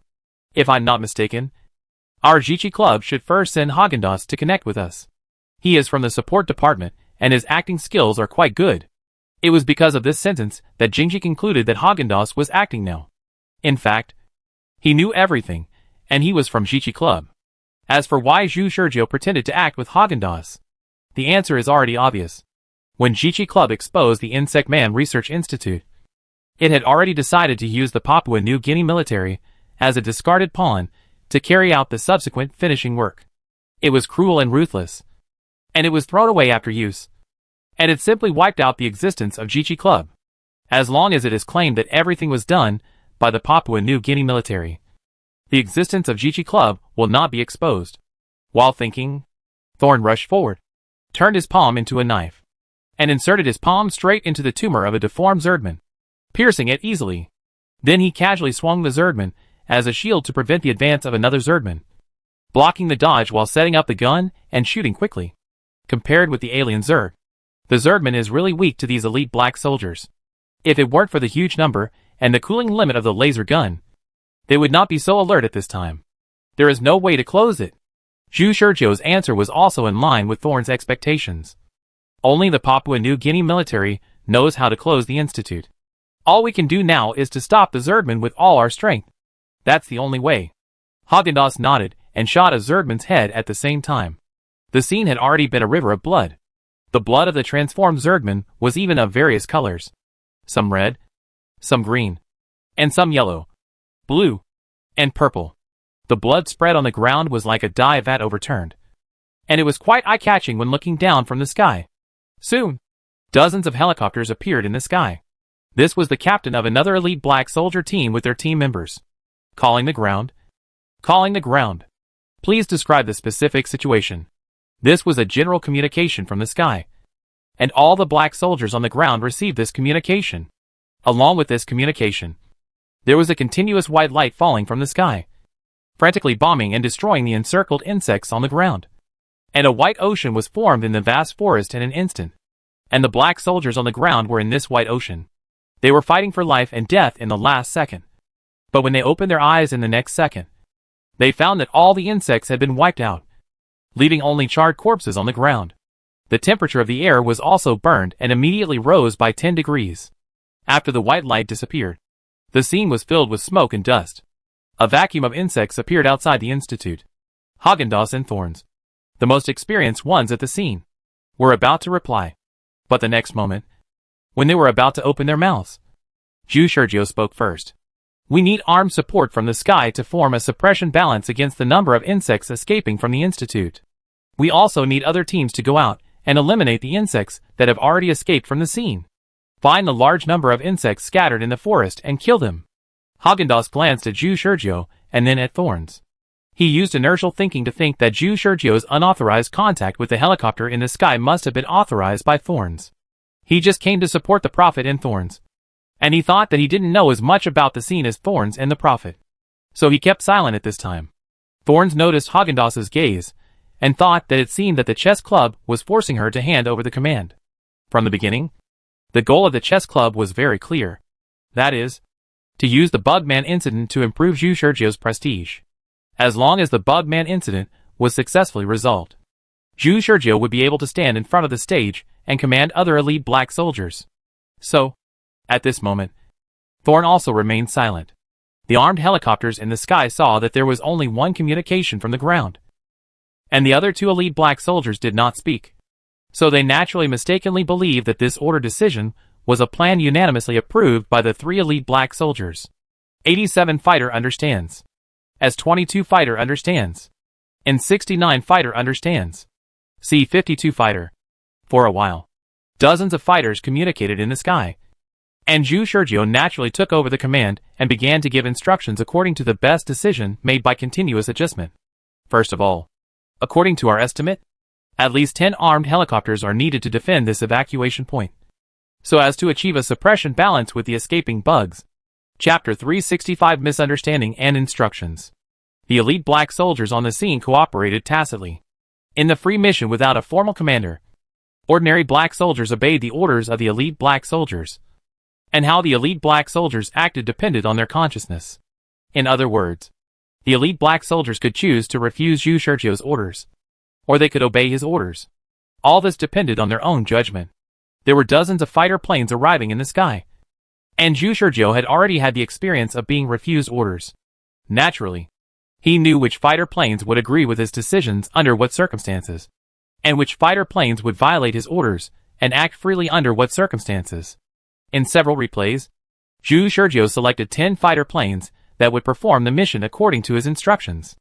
In other words, the elite black soldiers on the fighter planes thought his command was reasonable, so they chose to act according to the command. The elite black soldiers on other fighter planes had their own ideas. If Zhu Shizhou arranged them in the research institute to block the gap for the insect people to escape, the other fighter planes would choose to refuse. Zhu Shizhou's orders were both in line with the current situation and arranged according to the actual situation. There are a total of 10 fighters above. I'll leave it to you. You must strictly prevent the escape of the insects in this research institute. Received. Understood. Received. Okay. Received. For a while, responses came from the communication. All of them were responses that accepted Zhu Shizhou's orders calmly. This made Jing Ji stunned again. The reason was nothing more than that Zhu Shizhou's orders could be carried out so smoothly, and no elite black soldiers expressed doubts or resistance. This is so weird. Okay. She didn't know that Zhu Shizhou had made several adjustments. She only saw a simple fact that Zhu Shizhou gave an order. And then the 10 elite black soldiers on the fighter planes accepted Zhu Shizhou's order. Damn. How many fighter planes have come in total? Could it be that all the people here are members of the chess club? The more Thorns thought about it, the more he thought about it, the more he felt it was possible. After all, since the chess club decided to let Zhu Shizhou stand in front of the stage to command this mission, it must be to build momentum for this guy or give him a certain degree of assistance. But Thorns didn't expect that the chess club would be so open and above board. And the assistant was so stiff. This is not even acting. In front of her, he openly pushed all the insect research matters to the Papua New Guinea military, and tried to distance himself from the relationship. But now, he is unscrupulously taking the lead. Thorn, if I remember correctly, the Prophet was a member of your team in this mission? Haagen-Dazs asked on the side. Thorn nodded expressionlessly. That's right. No other explanation? Haagen-Dazs was a little confused. He thought it was unreasonable for Zhu Shizhou to stand up and command the other elite black soldier captains. No matter how talented the Prophet was, he shouldn't be like this. Right? At least, he should be suppressed by Captain Thorn. But he didn't expect Thorn to not explain anything, and just let the Prophet do what he wanted. This? Haagen-Dazs shook his head and said nothing. He just thought that Thorn recognized the Prophet's command ability, and rationally thought that it was a good thing to give the command to the Prophet. Speaking of which, in this mission, it seems that the Prophet was the first to discover that there were too many alien insects underground. And now he arrived at the Insect Research Institute faster than them. Haagen-Dazs did not think it was just a coincidence. It can only be said that this Prophet not only has a strong sixth sense, but may also be more sensitive to changes in the situation than them, including now that he seamlessly gives one command after another, as if he has not thought about it. But at the same time, the command is strict, and he does not look like a newcomer at all. Coincidentally, other elite black soldiers also feel that something is wrong. There are 3 elite black soldiers on the ground. But in the end, it is a new elite black soldier who gives orders here. What does this mean? Do you think this Prophet has enough ability to command us? This is a very reasonable thought. But it also leads them astray. Especially the elite black soldiers on the 10 fighter planes, who accepted Zhu Shizhou's orders. The reason they accepted the order was just because they felt that the order given by this elite black soldier just fits their thinking logic. If they were allowed to choose, they would probably choose to stay at this point to squat and wait for the escaping insect people. Because of this, they naturally accepted Zhu Shizhou's orders. But in the eyes of other elite black soldiers, it was not the case. In their eyes, the Prophet was already a commander recognized by everyone. Although they didn't know what happened between the Prophet and them, it was clear that everyone recognized the Prophet's ability. And this order to the elite black soldiers' captains was just the beginning. The rest of the captains look down and search from the sky, and make sure to find and eliminate all the insects without missing a single one. It would be best to form an encirclement and block the insect tide from moving towards the crowd according to the route the insects travel in the forest. According to my estimation, the insect's primary target should be the nearest evacuation point. Please keep in full communication and positioning status, and report to the communication in time if you find an uncontrollable insect. G11H6101782, Please search and inspect along this path in the southwest direction for the above 15 fighters. A77S45J904718. The above 20 fighters are responsible for the northeast direction, and the clearest order.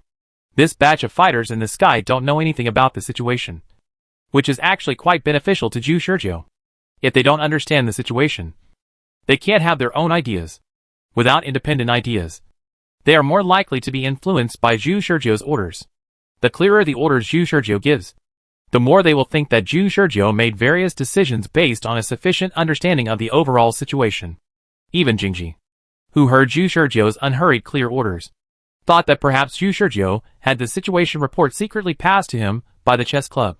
And now Zhu Shizhou probably gave orders based on the current situation. But in fact, only Zhu Shizhou himself knows. Where is the chess club? He is a club by himself. All the instructions given now are tested by himself through replay, which can complete the solution to the crisis of the escape of the insects to the greatest extent and with the highest efficiency. Others can only pass the level with one life, but he can adjust through continuous trial and error. The setbacks he experienced include, but are not limited to, being killed by the sudden attack of the insects in the middle of the game, the elite black soldiers resisting his orders and choosing to act freely, the insects breaking through the defense circle of the elite black soldiers and killing innocent people. Zhu Shizhou has experienced all of these. Now, he has already known the next development very well.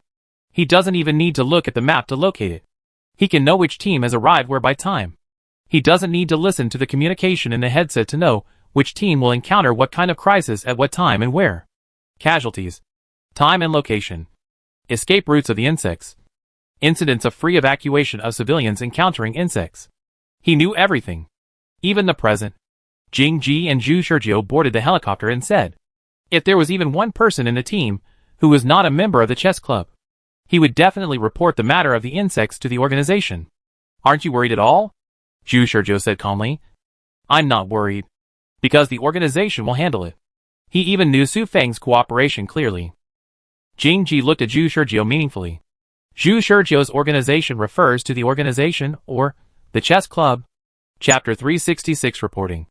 The organization did not respond. In fact, this unusual silence was the best response. It was equivalent to telling all the black soldiers to continue to act freely without command. They only needed to make their own arrangements according to their own ideas. What the elite black soldiers did not know was that all of this was Su Feng's work. Since Zhu Shizhou knew that Su Feng was behind all this, he knew that even if he did not have to say hello to Su Feng would try his best to arrange everything for him behind the scenes and not let any interference interfere with his deployment. The result was really like this. The organization did not give any response orders to the appearance of the insect man. Instead, they continued to keep their current pace to maintain the progress of the people's evacuation, as if the only thing the organization cared about was whether the people evacuated. And the existence of the insect man did not affect the organization at all. Zhu Shizhou and Jingji boarded the helicopter together. Before leaving, he suddenly seemed to remember something and turned around to say to the other elite black soldiers who chose to stay here, by the way, I can basically conclude that the appearance of the insect man is related to Papua New Guinea. You'd better pay attention to the military figures of Papua New Guinea. They may pretend that nothing happened and come here innocently.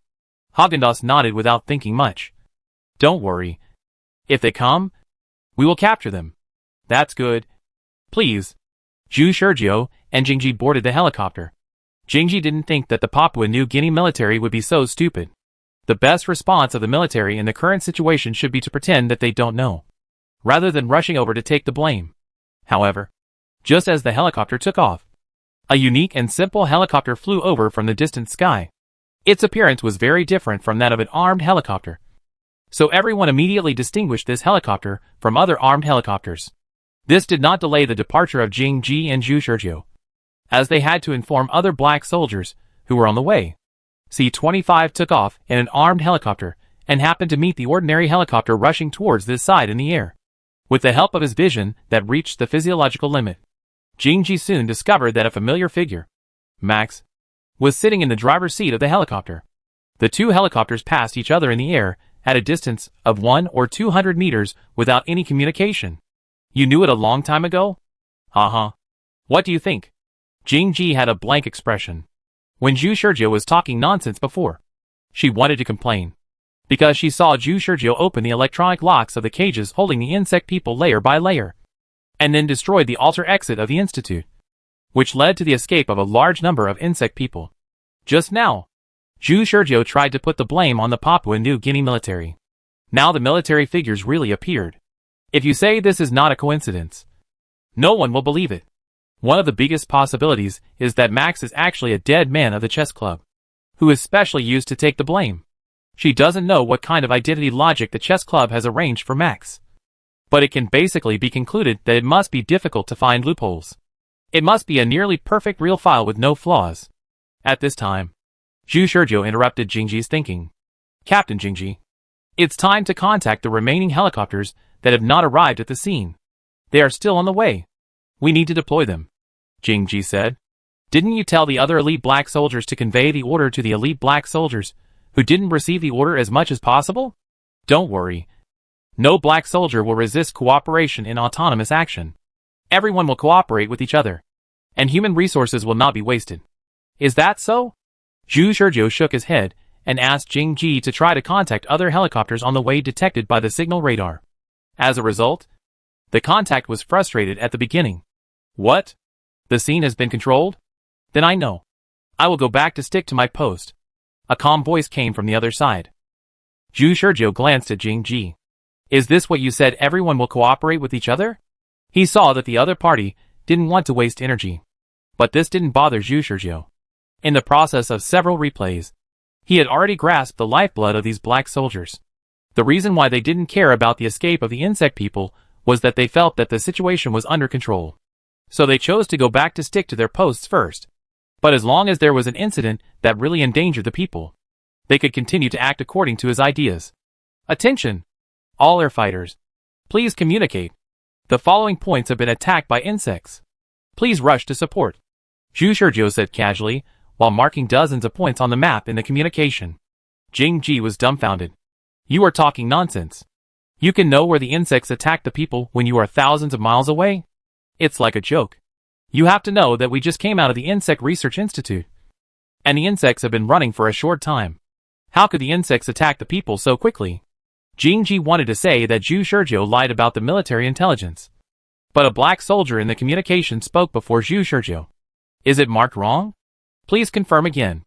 Zhu Shizhou said okay. After 10 seconds of silence, he pretended to confirm it, and then answered confirmed.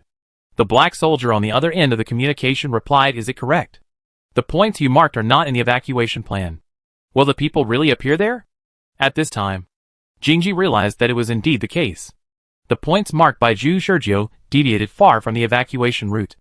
According to the investigation report of the Papua New Guinea military, those areas should be uninhabited no man's land, and living people should not appear. Confirmed. According to our investigation, those people deviated from the evacuation route on their own initiative. The reason is not clear yet. Please go and solve the insect attack crisis. It's not too late to go now. Received. Understood. Understood. Dozens of helicopters were transferred away by Zhu Shizhou in a few words. Basically, no one doubted that Zhu Shizhou was joking, because the black soldiers were powerful and rational. Everyone who became a black soldier was the most rigorous machine, loyal to the organization and firm in belief. Especially the elite black soldiers, who would not lie about military intelligence. The black soldiers had the greatest degree of trust in each other. Not to mention that the one reporting the situation now was an elite black soldier. Even if the one reporting just now was an ordinary black soldier, they would treat the report as a fact. The content they questioned at most was whether the reporter made a mistake in judgment. And Zhu Shizhou's false military intelligence now was indeed beyond Jingji's expectations. After that, they encountered waves of helicopters in the sky. Without exception, the points set by Zhu Shizhou were all remote places they had never been to, and the helicopters were successfully transferred one by one. Jingji was numb watching from the side. After confirming that no other black soldiers would come in the end, Zhu Shizhou looked at Jingji. Well, now it's our turn. Let's go to this place. Zhu Shizhou set a point to Jingji. What is this? Jingji was speechless for a moment. Zhu Shizhou smiled faintly. Haha. Do you think the points I reported are all nonsense? Isn't it? Zhu Shizhou shook his head. Let's go and save people. Chapter 367 Warning. Long-range sniping. The fundamental reason why Zhu Shizhou wanted to release the insect man was not because he wanted to gain merit. In fact, he just wanted to save the people who deviated from the evacuation route and make his instructions leave a deep impression in the hearts of the elite black soldiers, so that he could further command the black soldiers. In order to achieve this goal, he did not hesitate to go to war. Zhu Shizhou has been able to control the actions of the elite black soldiers while ensuring that the insect man will not harm the people in several replays. But it is not enough. There are currently 258 helicopters rushing to the Insect Man Research Institute. On some helicopters, the captain of the elite black soldiers came with half of the team members to check the situation. And on some helicopters, the captain of the elite black soldiers came with only 2 or 3 black soldiers to explore. Zhu Shizhou confirmed in several replays that on average, each helicopter was loaded with 1 elite black soldier plus 4 ordinary black soldiers. In this way, the number of black soldiers who came here to meet them was 1,290. This number seems huge, but in fact it is not too much compared to the vast area of Papua New Guinea, especially the limited number of transportation vehicles, which makes it impossible for the black soldiers to cover all areas. Zhu Shizhou deployed these black soldiers just to let them prioritize the most urgent incidents, which does not mean that he has arranged everything.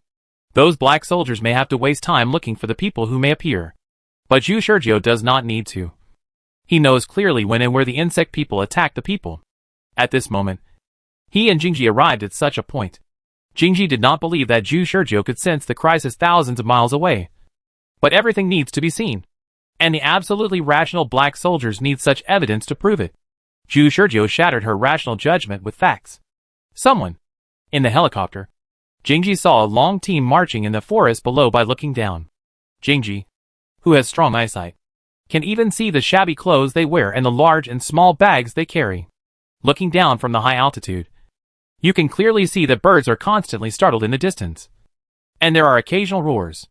There is no doubt that those roars are naturally the roars of insect people. But the people who are moving forward certainly don't know. The leader heard the roars and thought that it was some wild beasts roaring in the distance. So he shouted to the people behind him. There are wild beasts in the forest.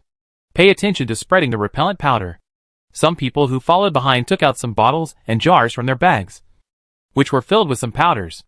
They sprinkled the powders on the ground, and immediately a spicy and pungent smell spread around. Repellent powder is just their own name. In fact, the ingredients of these powders are just some spicy powders with pungent smells that wild beasts hate. There are a lot of undeveloped land in Papua New Guinea, and wild beasts are in an endless stream in the forest. Therefore, these repellent powders are necessary when entering and leaving the forest. Almost every hunter has a bag of them. Wild beasts have a very sensitive sense of smell, and the diffusion effect of repellent powders is very strong. Under normal circumstances, these repellent powders are enough to drive away some ferocious beasts from a distance of 1 kilometer. But this time, for some unknown reason, as time went by, the roars in the distance came closer and closer, from being barely audible at the beginning to becoming louder and louder and louder, gradually deafening. What's going on? Just by listening to the sound, we know that there are definitely not just 1 or 2 beasts. Could it be that we have encountered a beast tide? It's getting closer and closer. What's going on? The leader shouted to a young man in the team. Bahar, you are the most agile and have the best eyesight. Climb up the tree and see what's going on. Bahar is the youngest and strongest among the hunters. He often hunts for the village, and has long been accustomed to various survival skills in the wild. Even climbing a 20-meter high tree only takes him a dozen seconds. Bahar lifted his long sleeves, quickly climbed up a towering tree with his hands and feet, and began to look far away from the height. He could see everything within his sight.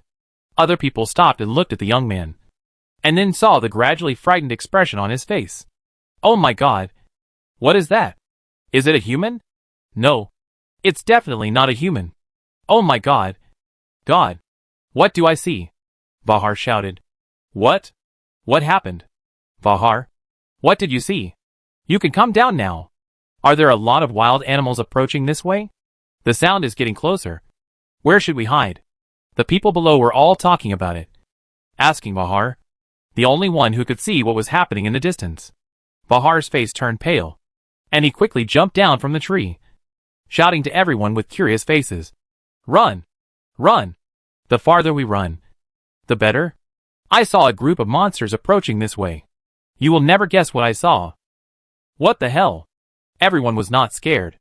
After all, they didn't actually see what kind of monster was in the distance. So they didn't understand Bahar's fear. Just as everyone was gradually becoming confused because of Bahar's panic, the sound of propellers suddenly came from the sky. An armed helicopter flew straight towards this side from a distance, passing over their heads with strong winds. What is that? Suddenly, Bahar thought he understood something. The Papua New Guinea military claimed to them that a meteorite would fall into Papua New Guinea tomorrow. So the military had to evacuate the crowd urgently. But in fact, it turned out that because this kind of monster appeared in Papua New Guinea, the military had to deal with it secretly. Bahar only felt that his worldview was shattered. What exactly were those monsters that looked like human beings that he saw? Aliens? Or were they the product of the military's secret laboratory research? Just as Bahar was thinking about it, an armed helicopter flew over their heads and suddenly turned on the loudspeaker. Attention, people below. Attention, people below. Danger ahead. Please return to the designated evacuation route immediately. Repeat. Danger ahead. Please return to the designated evacuation route immediately. The reason why the people appeared here was naturally because they did not want to follow the evacuation route designated by the military. Now that they heard the call from the armed helicopter, everyone looked at each other for a while, and did not take it seriously.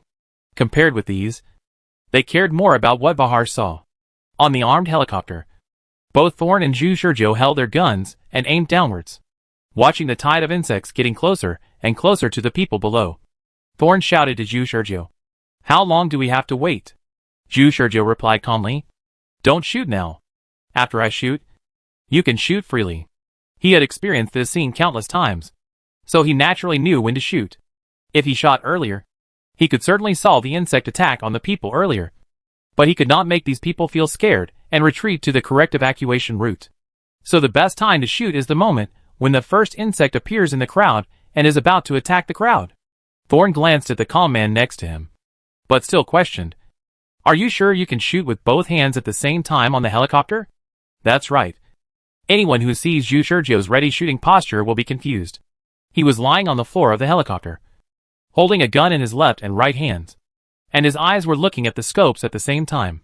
It looked like a joke, but it conveyed an unusually calm and familiar sense of nature, as if in this man's eyes, shooting in this posture was an extremely common thing. But Jingji knew that this was completely different from the three-gun flow used by Zhu Shurjo in the battle. Although the three-gun flow was amazing, it actually relied more on the sixth sense of the fighter. And the fighter was the attacked. And Zhu Shurjo, who used the three-gun flow, was essentially still in close combat. Now, the insect people were attacking the people. And the black soldier's sixth sense could not perceive the movements of the insect people when attacking the people. So now the black soldiers needed to rely entirely on pure long-range shooting to deal with the insect people. Zhu Shurjo held a gun in both hands, which made Jingji doubt whether he could really shoot long-range with both hands at the same time. In Jingji's questioning eyes, Zhu Shurjo's fingers suddenly pulled the trigger. Two white lights burst out from the muzzle of the gun, drawing a long trajectory in the air, falling straight down like lightning from the sky. Before Jingji checked the result, he heard Zhu Shurjo say, "There are 102 insects in this wave. Captain Jingji C-25. I need you to take care of 51 of them. The other 51 will be left to me." Jingji looked in the direction of Zhu Shurjo's shooting, and the two headless insects rolled on the ground due to inertia, leaving two long trajectories. Zhu Shurjo took out another gun from his back and said, "I still have 49 left here. Come on." As he said that, he fired another shot. A faint voice came. 48. Chapter 368 I Can Protect You. When Zhu Shurjo just finished saying that he was responsible for half of the task of killing the insects, the first reaction of Jingji and C-25 was that this guy was too arrogant. But when Zhu Shurjo fired 3 shots in a row, all of which accurately killed the insects attacking the people on the ground, they suddenly felt that this guy had the capital to be arrogant. The reason was that it was too fast. What Jingji and C-25 did not expect was not Zhu Shurjo's accuracy, but Zhu Shurjo's 3 shots that were fired easily without any aiming. What were those 3 shots so casual? Zhu Shurjo was talking to them while shooting at the ground, with both hands working at the same time, which could be regarded as doing 3 things at once. But if that was all, Jingji and C-25 wouldn't have to do it. What happened to the 3rd shot? pulling the gun from the back and pulling the trigger. They could see clearly that Zhu Shurjiu didn't aim at all. Jingji knew at a glance that Zhu Shurjiu's shooting skills were far superior to hers. When it comes to shooting, the black soldiers pursue only two things. One is shooting accurately, and the other is shooting quickly. As a shooting expert, shooting accurately is just the basic of the basics, which is equivalent to the basic quality that every shooting expert must have. But shooting quickly is very particular. When two gun kings duel, aiming time is a very important standard. The world's martial arts can only be broken by speed. This sentence is also applicable in the shooting world. The more the black soldiers compress the aiming time to the limit, the greater the advantage they have in the duel. And if they can compress the aiming time to almost zero while maintaining accuracy, they can be called gun kings. This technique of compressing the aiming time to almost zero is also equivalent to the sword drawing technique in the shooting world. When the gun is raised, the shot has been fired and the opponent has been shot through, not giving the opponent even a millisecond of dodge time. This is the simplest and most difficult shooting technique. It is said that American players are particularly good at this move. And this move is also jokingly called American II. It sounds simple, but this operation is actually more amazing than the three-gun flow mastered by Zhu Shurjiu. As soon as Zhu Shurjiu fired the third shot, Jingji and C-25 knew that Zhu Shurjiu's previous words, that he killed half of the insects alone, were not false. The three looked down from the sky, and the crowd had begun to riot and scream and run around. What the hell is that? Run! Monster! Monster!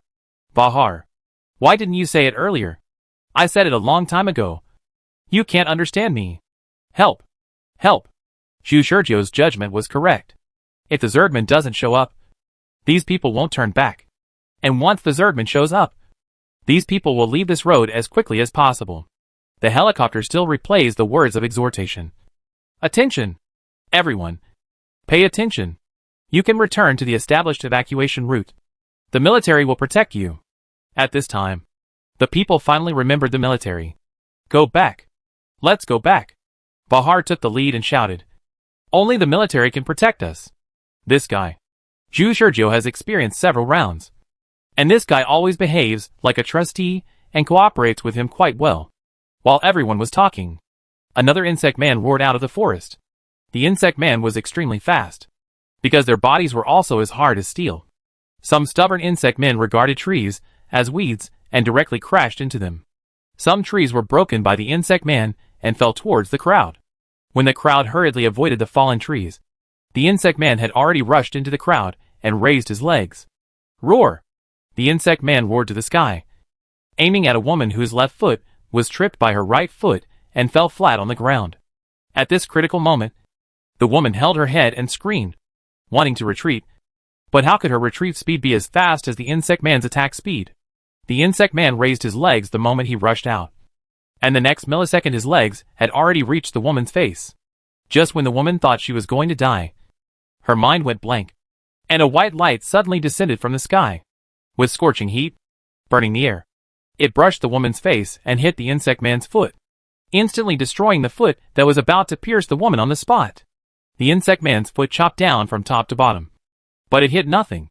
When the white light dissipated, the foot had disappeared. Even the insect man's beast-like irrational thinking was stunned for a moment. Now!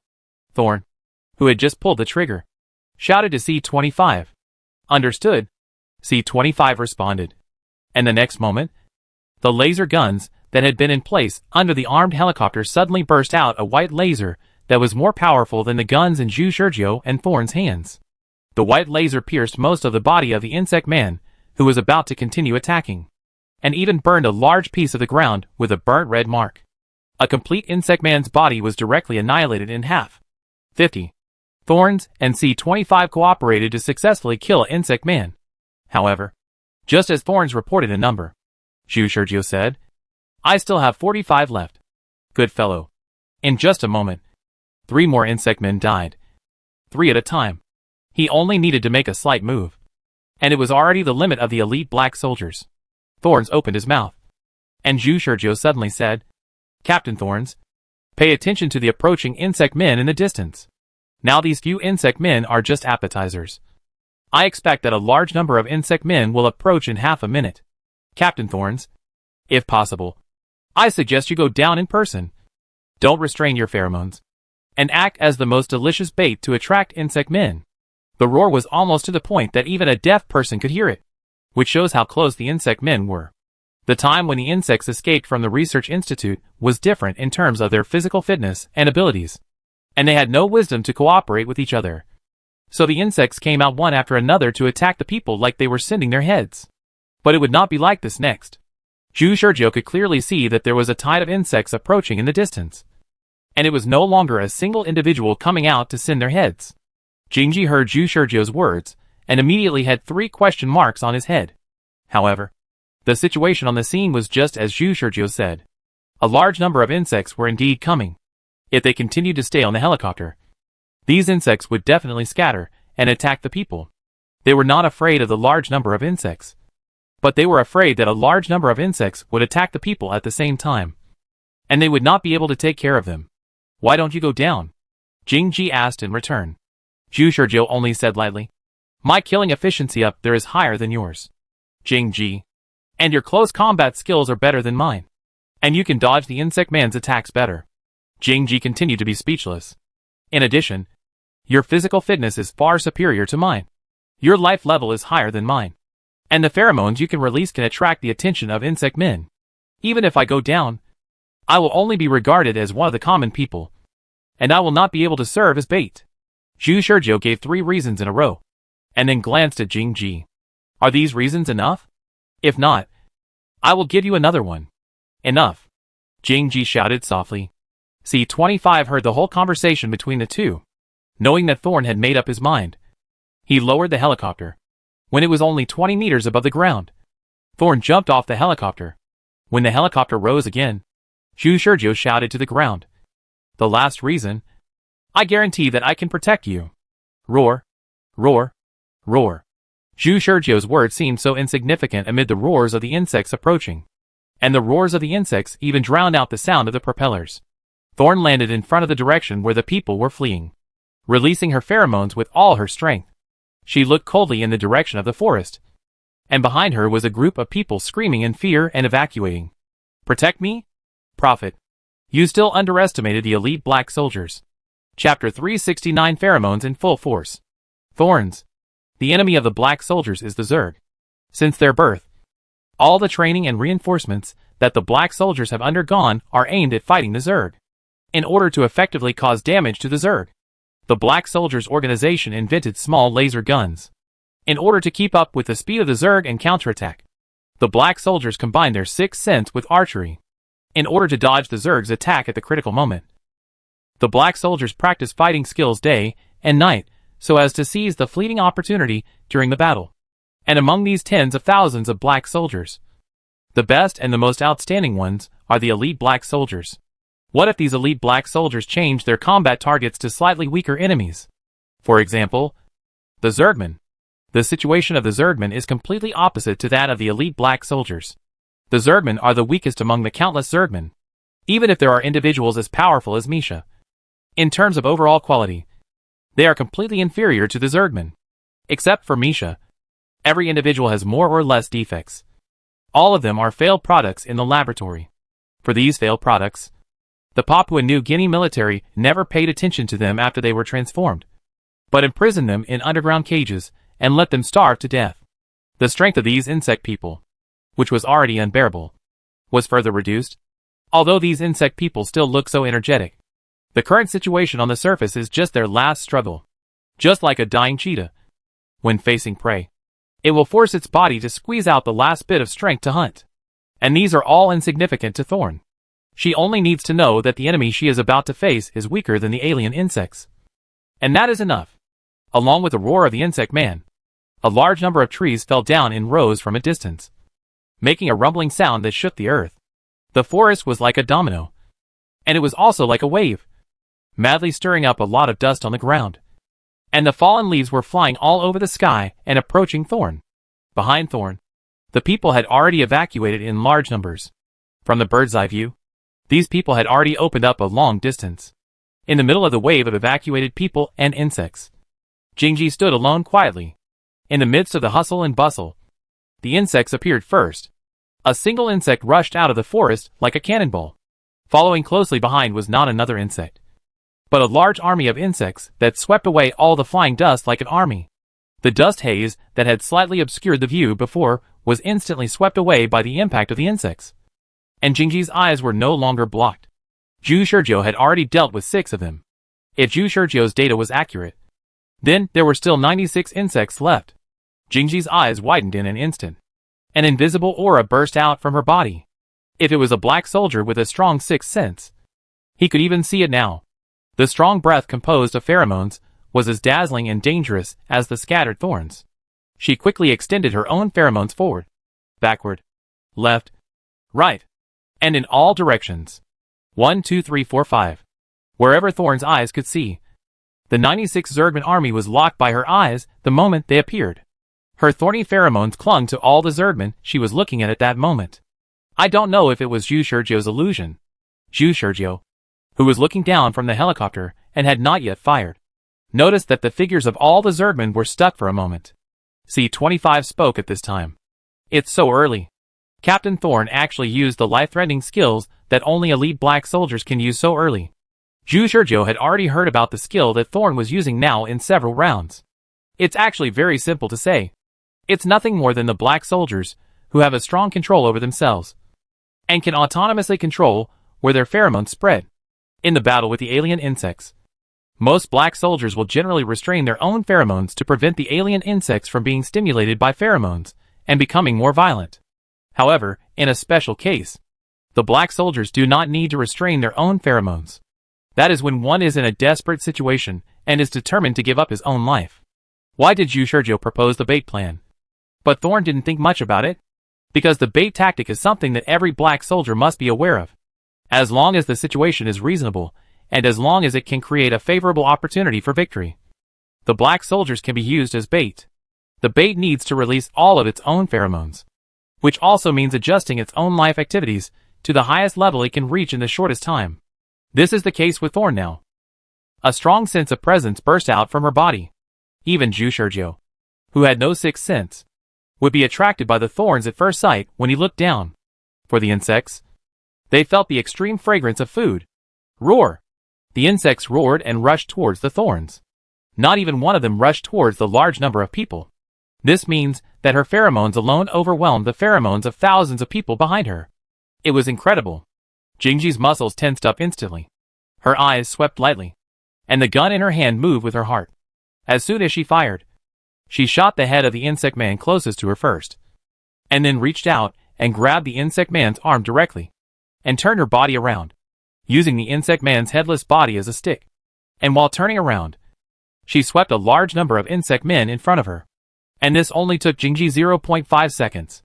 The skills of the black soldiers are far superior to those of ordinary people. Compared with ordinary people, they are as fast as lightning. What about the elite black soldiers? If the elite black soldiers really want to speed up, then their speed will be so fast that even ordinary black soldiers can hardly catch them with their eyes. Jingji half crouched with his legs, and the thigh and calf muscles cooperated to pour all the strength of his body into the ground. The powerful force generated instantly stomped the soil, which was not hard, into a spider web-like crack. At the moment the crack appeared, Jingji's figure disappeared from the spot with a bang. When she looked again, her palm had already pressed down the head of an insect man, and she slammed the insect man, who was originally rushing forward, into the ground. The insect man's head was pressed directly on the ground by her bare hands. The insect man is not like the alien insect. 90% of the insect man's body has similar vital points to humans, and his body is also extremely similar to that of humans. So the fighting skills developed by humans for humans happen to be perfectly applied at this time. At the same time, the 4 insect man's legs pierced straight from behind Jingji. Jingji didn't hear the sound of breaking air. But how could she not be sensitive to the insect people's attacks, since she had already covered all the insect people with her pheromones? 7 seconds. Thorn turned around and jumped up. He made a 360-degree turn in the air like a gymnast. And at the same time, a single whip kick was ready to go. 8 seconds. A whip kick with rotational inertia kicked a bug man's head. The owner of the whip kick adjusted his posture in the air and landed on the ground with the recoil force, and then stepped on the ground and exploded in an instant. In a flash, he arrived in front of the second bug man, and an elbow hit the bugman's face. In just 0.1 seconds, the green juice exploded, and another bugman died? 1 second. Jingji turned around and thrust the barrel of his gun into the mouth of the third insect man. It went straight through the insect man's head from front to back like a spear. The muzzle of the gun went straight out from the back of the insect man's head and hit the face of the fourth insect man. At the same time, a strong white light shot out, annihilating the insect man's head. Jingji's accurate grasp of the gun's cooling time had already penetrated into his bones. Not even 0.1 second could be wasted. Jingji's figure moved forward again, rushing straight into the insect group to kill them all. Chapter 370. Pheromones disappear. Zhu Shizhou's turn. No matter how many times I see it, it feels very strong. In the helicopter, Zhu Shizhou muttered to himself while aiming. This is Captain Thorn. C-25 suddenly spoke up. Captain Thorn is different from other elite black soldiers who were selected in advance. She was promoted from an ordinary black soldier to an elite black soldier through fighting again and again. She has experienced more battles and life and death dilemmas along the way than most elite black soldiers. Zhu Shizhou didn't know it at first, and it was only after C-25 told him in the previous rounds that he knew it. Now he heard C-25 repeat Thorn's experience again. These insect people are actually just stronger humans. After all, they have a humanoid body structure, and they also have various defects. Their bodies are not as stiff as real alien insects. If I'm not mistaken, I'm afraid even ordinary firearms can cause damage to insect people. Zhu Shizhou glanced at C-25, and he knew that C-25 was half right. In fact, in the first few rounds of releasing the insects, Zhu Shizhou had already tried to use ordinary firearms to fight against the insects, and then found that some insects could even be killed by ordinary firearms. These insects are originally very weak, and can be easily dealt with by normal methods. The insects that can be killed by ordinary firearms have terrifyingly strong vitality. One round of bullets may only be able to kill one insect, which is not very efficient. Not to mention that a considerable number of powerful insects have hard skulls and shells all over their bodies, and ordinary bullets cannot penetrate the vital parts of insects. So after comprehensive consideration, Zhu Shizhou finally chose to fight the insect man in a normal way, with Thorns fighting in close combat below. He and C-25 supported from above. This was the most efficient way to kill insects. When are you going to shoot? C-25 looked at the silent Zhu Shizhou and asked. Zhu Shizhou shook his head lightly. It's not the right time yet. Captain Thorns is in a killing mood. If I shoot randomly, it will only disrupt her fighting rhythm. Really? Zhu Shizhou asked C-25 in return. What about you? Why don't you shoot? Not everyone can have super shooting skills like you. What's more, C-25 was driving a helicopter, and his gun was mounted on the helicopter. His shooting ability was not as strong as normal gun shooting. If he was not careful, it would easily cause a misunderstanding. I see. Are you worried about accidentally hurting Captain Thorns? A wise choice, Zhu Shizhou said, and continued to aim downwards. In fact, no one knows that in the past countless rounds, in order to practice his shooting skills, he had accidentally killed Thorn. And more than once. That's right. It was an accidental killing, not an accidental injury. Shooting on a helicopter is still too difficult for him. However, people are trained. In the repeated deaths, he has changed from an idiot who doesn't know how to provide long-range support to a strongman with formal black soldier shooting skills at medium and long distances. Possessing the shooting skills of a formal black soldier and knowing when to shoot will achieve the greatest results. The result of external performance is that he occasionally looks super god. But it's not time for him to become a super god yet. Thorn is continuously killing insects with super high efficiency. Her pheromones lock all the insects, which means she is extremely sensitive to all the movements of the insects, especially when it comes to the actions of the insects attacking her. She can dodge or counterattack as if she had predicted it in advance. Thorn showed her superb melee skills, moving freely among the insects. Combined with the bursting white light, she forced the insects to create flaws in the encirclement. She blasted a female insect's chest with her fist, and the female insect's chest immediately sank. Then the insect let out a hoarse roar, and was grabbed by Thorn's hand on the sternum. The whole body was thrown out by Thorn, and a large group of insects were knocked over. With a light shout, Thorn's muscles further solidified.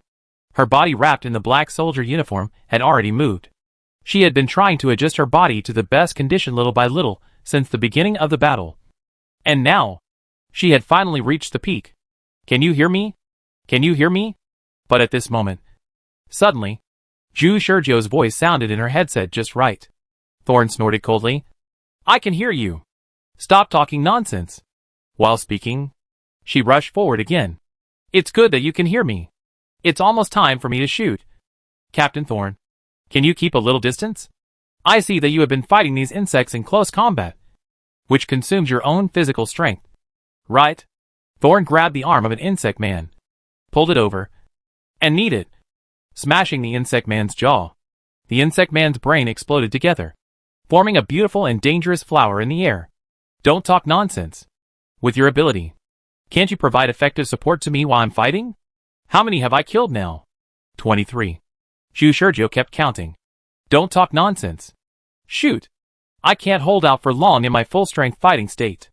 Zhu Shurjo knew that he was actually talking to Jingji now to distract Jingji's attention and let her withdraw from this peak state as soon as possible. He knew that if Jingji continued to be in this peak state, she would only be able to fight this one battle. And there would be more battles after that. And she would only be able to play a supporting role. Jingji was too strong. Zhu Shurjo once tried not to support her and let her fight below. As a result, Jingji killed all the insects on the ground by herself. And she was only slightly injured. And she was done with a bandage. She said that she couldn't hold out for long. But in fact, she could hold out for a long time. However, considering sustainable development, Zhu Shurjo had to force Jingji out of his peak state. While the two were talking, Jingji killed 3 more insects. Take a break. You will assist next, Zhu Shurjo said to the communicator. As soon as he finished speaking, he held his breath and pulled the trigger with his right hand. White light bloomed from the sky and fell straight on an insect who attacked Jingji from behind, destroying most of his body. Jingji originally wanted to dodge, but the next moment, the sense of danger from behind disappeared. So she continued to fight the insect in front without looking back. Back off. Zhu Shurjo's voice sounded again in the communicator. Captain Jing, your body's movements are too high now. You can slow down the rhythm. Put the focus of the battle on dodging, not attacking. Another white light fell from the sky, annihilating a bug man. You? Jing was about to say something, stretched out her leg to kick a bug man's chest. And suddenly another white light shot out, directly piercing the head of the bug man she was about to attack. Zhu Shurjo grabbed the head. Captain Jing, your role is just bait. Then leave it to me and C-25. Jing was not a person who dragged his feet. She knew that if it was an ordinary black soldier, he would never be so reckless or even force her to make a decision at this moment. But Zhu Shurjo was different. This guy seemed to have hardly listened to her orders from beginning to end. She withdrew from the peak state, no longer moving forward, but retreating violently. In an instant, she opened up a large distance from the insects. Let's start. On the helicopter, Zhu Shurjo said to C-25 in the driving seat without turning his head. C-25 responded understood. Then the helicopter began to adjust the most suitable shooting position in the sky. Zhu Shurjo picked up the 2 guns again, one on the left and one on the right. Next, it was shooting without thinking, without any hesitation, just to get the timing right. Aim at a specific direction at a specific time, and no mistakes were allowed. For a while, Zhu Shurjo also entered the state. C-25 was driving the helicopter, and suddenly seemed to notice something, and turned back to look at Zhu Shurjo, who was silent like a stone. In his perception, Zhu Shurjo's pheromones disappeared. Chapter 371 0-Hour Aiming. Laser Rain. Pheromone convergence is a skill that any official black soldier can do. When Zhu Shurjo first came to Papua New Guinea, his level of this skill was terrible. Pheromone convergence ability is the ultimate means to reduce one's own life activities. It is an ability that can be learned naturally when the ability to control the body reaches its peak. Just like Thorn fully releases his own pheromones to attract insect people. Both are essentially the ultimate use of pheromones. This means that the user can freely control his own breath. And it is also a proof of being a strong person. In ancient times, assassins concealed their breath by converging their own pheromones, which could kill people invisibly. When assassins restrain their pheromones, they will turn themselves into a machine that runs strictly according to the program. When making any action, there is no psychological fluctuation, no emotional influence, no burden of thinking, and they turn themselves into lifeless puppets. In this way, Even the most perceptive strongman in the world cannot sense the murderous intention of every move and style of the assassin approaching. It is said that some people can perfectly restrain their pheromones. C-25's strength is not too good among the black soldiers. After all, he is just an ordinary black soldier. But compared with other ordinary black soldiers, he has a relatively outstanding advantage. That is, his perception. That is, his sixth sense is quite good. He can even extend his sixth sense to the vehicle he drives, which is something that many elite black soldiers cannot do, which shows how powerful his sixth sense is. For him, the sixth sense is equivalent to another semi-normal sense. Extending the sixth sense to the vehicle allows him to vaguely perceive the life activities of all creatures on the vehicle. If he blindfolds him and closes his five senses, and then lets people sit on his vehicle, he can accurately judge how many people are on the vehicle. However, now, he can't sense Zhu Shurjiu's pheromones. Perfect. C-25 murmured. This is the perfect level of pheromone convergence. Zhu Shurjiu didn't hear C-25's mumbling. He has now completely abandoned all other distractions and focused on aiming. He didn't actually go out of his way to pursue the convergence of his own pheromones. He just deliberately put himself into a calm and peaceful state during the process of aiming. This is what he learned from Du Fei when he was still learning archery. And it is also a strong state of mind that was forcibly built by countless deaths. In several rounds, every time he aimed, he subconsciously used his calm mind to seek shooting accuracy. His shooting level became higher with each replay, and his pheromones gradually became more and more convergent. These were changes that he didn't even notice. Until now, he has been able to achieve perfect pheromone convergence. But Zhu Shurjiu knew nothing about all this. He was immersed in aiming, and all the subsequent operations had already been deeply engraved in his mind after continuous replay. The insect man below was still attacking the thorns relentlessly. And the thorns did indeed, as Zhu Shurjiu said, begin to abandon the dangerous melee style and focus on dodging. Only when she couldn't dodge, she would fight back against the insects. The insects were being circled by the thorns.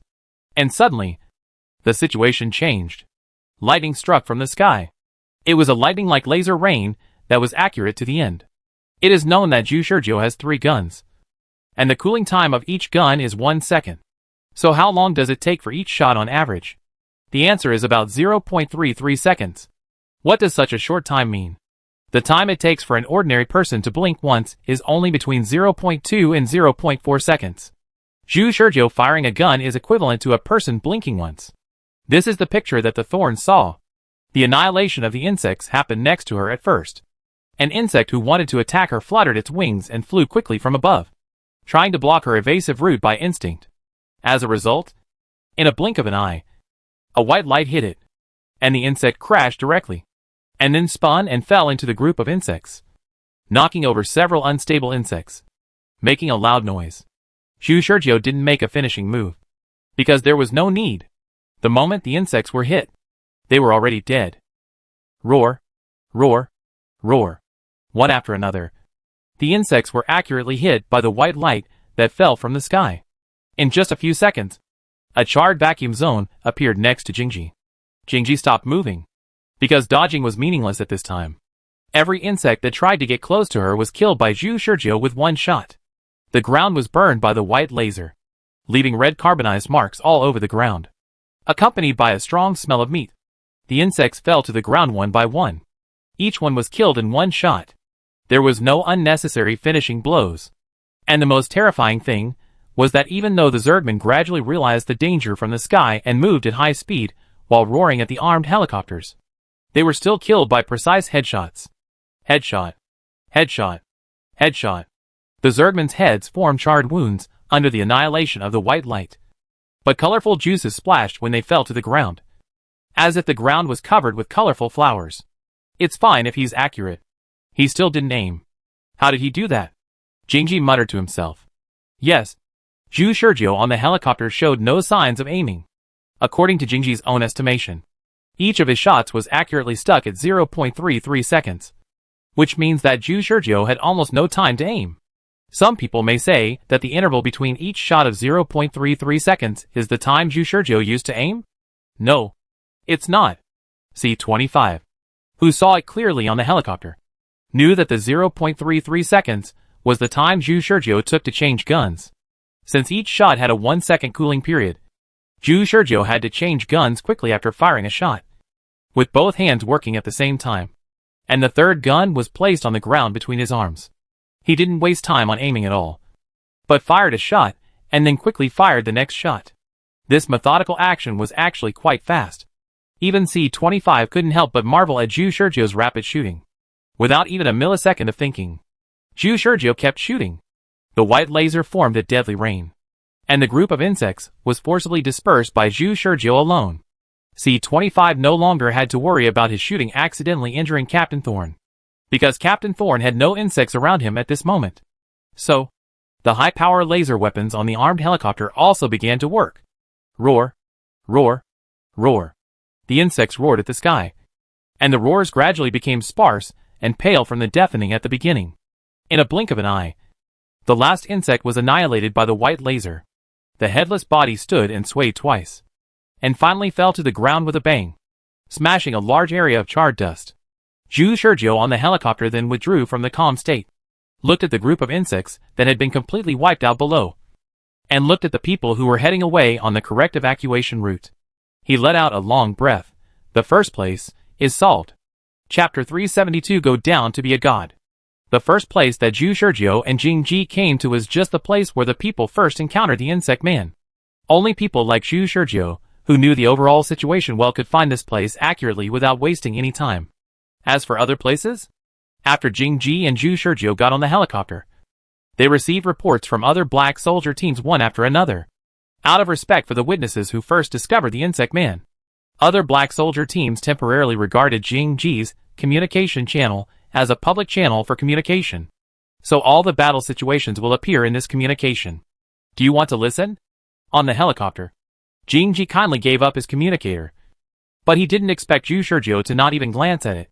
Zhu Shizhou held 3 guns in his arms, leaned lazily on the seat, closed his eyes, and said lightly, "I know the situation," without listening. Jing Ji didn't answer. Obviously, Zhu Shizhou's words once again confirmed the existence of the mysterious chess club behind him. If it weren't for the information from the chess club, how could Zhu Shizhou have the confidence to say this? Jing Ji wanted to test him a little more. But then he heard Zhu Shizhou ask, "By the way, you should be tired now, right?" "Not bad. I don't think so. If you are tired, take a rest now. There are still a series of battles waiting for us." "Okay." Jing Ji still told the truth. "The call of pheromones just now was too much of a burden on me." Zhu Shizhou nodded. "If I'm not mistaken, you call your own pheromones by forcibly increasing life activities?" "Not bad." Jing Ji nodded in agreement. "This is the most superficial, but also the simplest and most effective method. A black soldier, as long as he forcibly improves the functions of his body, can naturally emit strong pheromones." Although Jing Ji's manipulation of pheromones has reached the standard of an elite black soldier, he still cannot control the coming and going of pheromones by other methods. He can only forcibly stimulate the body's life activities and keep the body in a highly active state. When fighting with the insect group, pheromones are emitted from the pores in the body, directly making her a human hormone-making instrument. Under such a high-intensity load, even an elite black soldier can't last long. Fortunately, the battle started and ended quickly. The only advantage of fighting monsters like insects or alien insects is that the battle process is very short. Jing Ji said to Zhu Shizhou, "This move is called pheromone burst. I hope you won't need it in the future." After that, she also began to close her eyes and rest. After a short pheromone burst, Jing Ji's body urgently needs to recover. It doesn't mean that she is not injured and her body is fine. In fact, pheromone bursts consume a lot of physical energy. If used for a long time, a black soldier's pheromone will dry up. That is, the body can no longer squeeze out a drop of it. Pheromones are linked to the sixth sense. Once the pheromone is destroyed, the black soldier's sixth sense will also be destroyed. If he encounters Zerg or Zerg again, the result is obvious. In a previous round, Zhu Shizhou tried to let Thorne solve more than 100 Zergs alone in the first game. As a result, Thorne's performance became worse and worse in the next few waves. From the beginning, he could shuttle freely in the dense Zerg group, but later he was directly split in half by a single Zerg from the front. It was all because Zhu Shizhou squeezed Thorns too hard. Pheromone burst. Well, it's a very useful technique. Zhu Shizhou said lightly. But in fact he cursed in his heart. Only ghosts would use this crappy technique. Even if I, Zhu Shizhou, was killed by alien insects and jumped down from here, I would not use this shitty technique. This is a practical technique specifically used for sacrifice. And the word sacrifice has never been related to him. Pay attention to the left. Pay attention to the 10 o'clock direction. Shrink the encirclement. Assault team ready. A1 tactics. G formation. Listen to my command and shoot. Captain, request support. This is a wilderness where the black soldiers are fighting hard. A helicopter crashed not far away. And the flames from the explosion were setting off a wildfire with the wind. Thick smoke and black fog filled the air, covering everything within a radius of 3 kilometers with a layer of gray color. And visibility did not exceed 10 meters. And the range covered by this black fog is still expanding, because the wildfire is spreading. In this area covered by wildfires, with extremely low oxygen concentration and high air temperature, a group of black soldiers and an unknown number of insects were fighting. Who could have thought that this would be the result? They were also a small team of black soldiers. When they were stationed at the evacuation point, they sensed a sense of danger from afar, because they were worried that alien insects were infested. The elite black soldier captain took them on a helicopter. As a result, halfway through the journey, before they even saw the actual situation, they suddenly encountered other communication signals and learned about the insects' infestation. Although this news was not verified by their own eyes, the most basic qualities of black soldiers were reflected. Without the slightest doubt, they seamlessly switched to the task execution state, obeyed the instructions of the black soldiers who knew the situation best, and went to an area to explore. Then they really found the bug man. This was a good thing, because it gave them a chance to deal with these dangerous factors that might endanger the people. But the bad news was that one of the bug men could fly. The winged bug man flew over from a perspective that was difficult to observe from the helicopter, and directly broke the tail of their helicopter. Fortunately, the black soldier driving the helicopter was a master of driving. He forcibly adjusted the position of the helicopter, and when it lost power in the air, he forced the helicopter to crash in the direction of the densest trees. The black soldier's dynamic vision and body control far exceeded that of ordinary people.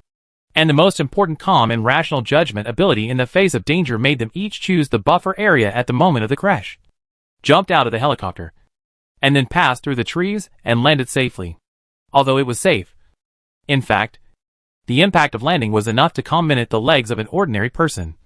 But they only staggered a little after landing. Among them, the injury. The most serious black soldier only had his cheek burned by the flames produced by the helicopter explosion. But this minor injury was not considered an injury to the black soldier. After landing, they immediately started fighting with the Zerg. At the beginning, it was very smooth, because the Zerg's ability was not as strong as the alien insects. Although the specifications of each Zerg were different, which made them a little uncomfortable. The Zerg had no power to fight back in their hands. However, an accident soon happened. The helicopter landed in the densest part of the forest. And then the flames produced by the explosion burned the trees. And then suddenly a forest fire formed. Under the gentle caress of the breeze, the forest fire spread in the direction of the black soldiers' battle. The forest was full of combustibles. The smoke and ash produced by the burning trees and the scorching high temperature produced by the burning fire directly turned this area into a hell on earth. The gas mask isolated the smoke and ash. In order to cope with the toxic gas environment, the black soldiers' uniforms themselves have the function of producing and transporting oxygen. So the black soldiers can still hold on. However, it is not an easy task for the black soldiers to deal with the insects while adhering to the environment that is unbearable for humans. The temperature is rising little by little. The air temperature alone has risen to 70 degrees Celsius under the burning of the surrounding fire. As time goes by, the temperature continues to rise. If all the surrounding combustibles start to burn, the temperature of the wildfire will rise to 400 degrees Celsius.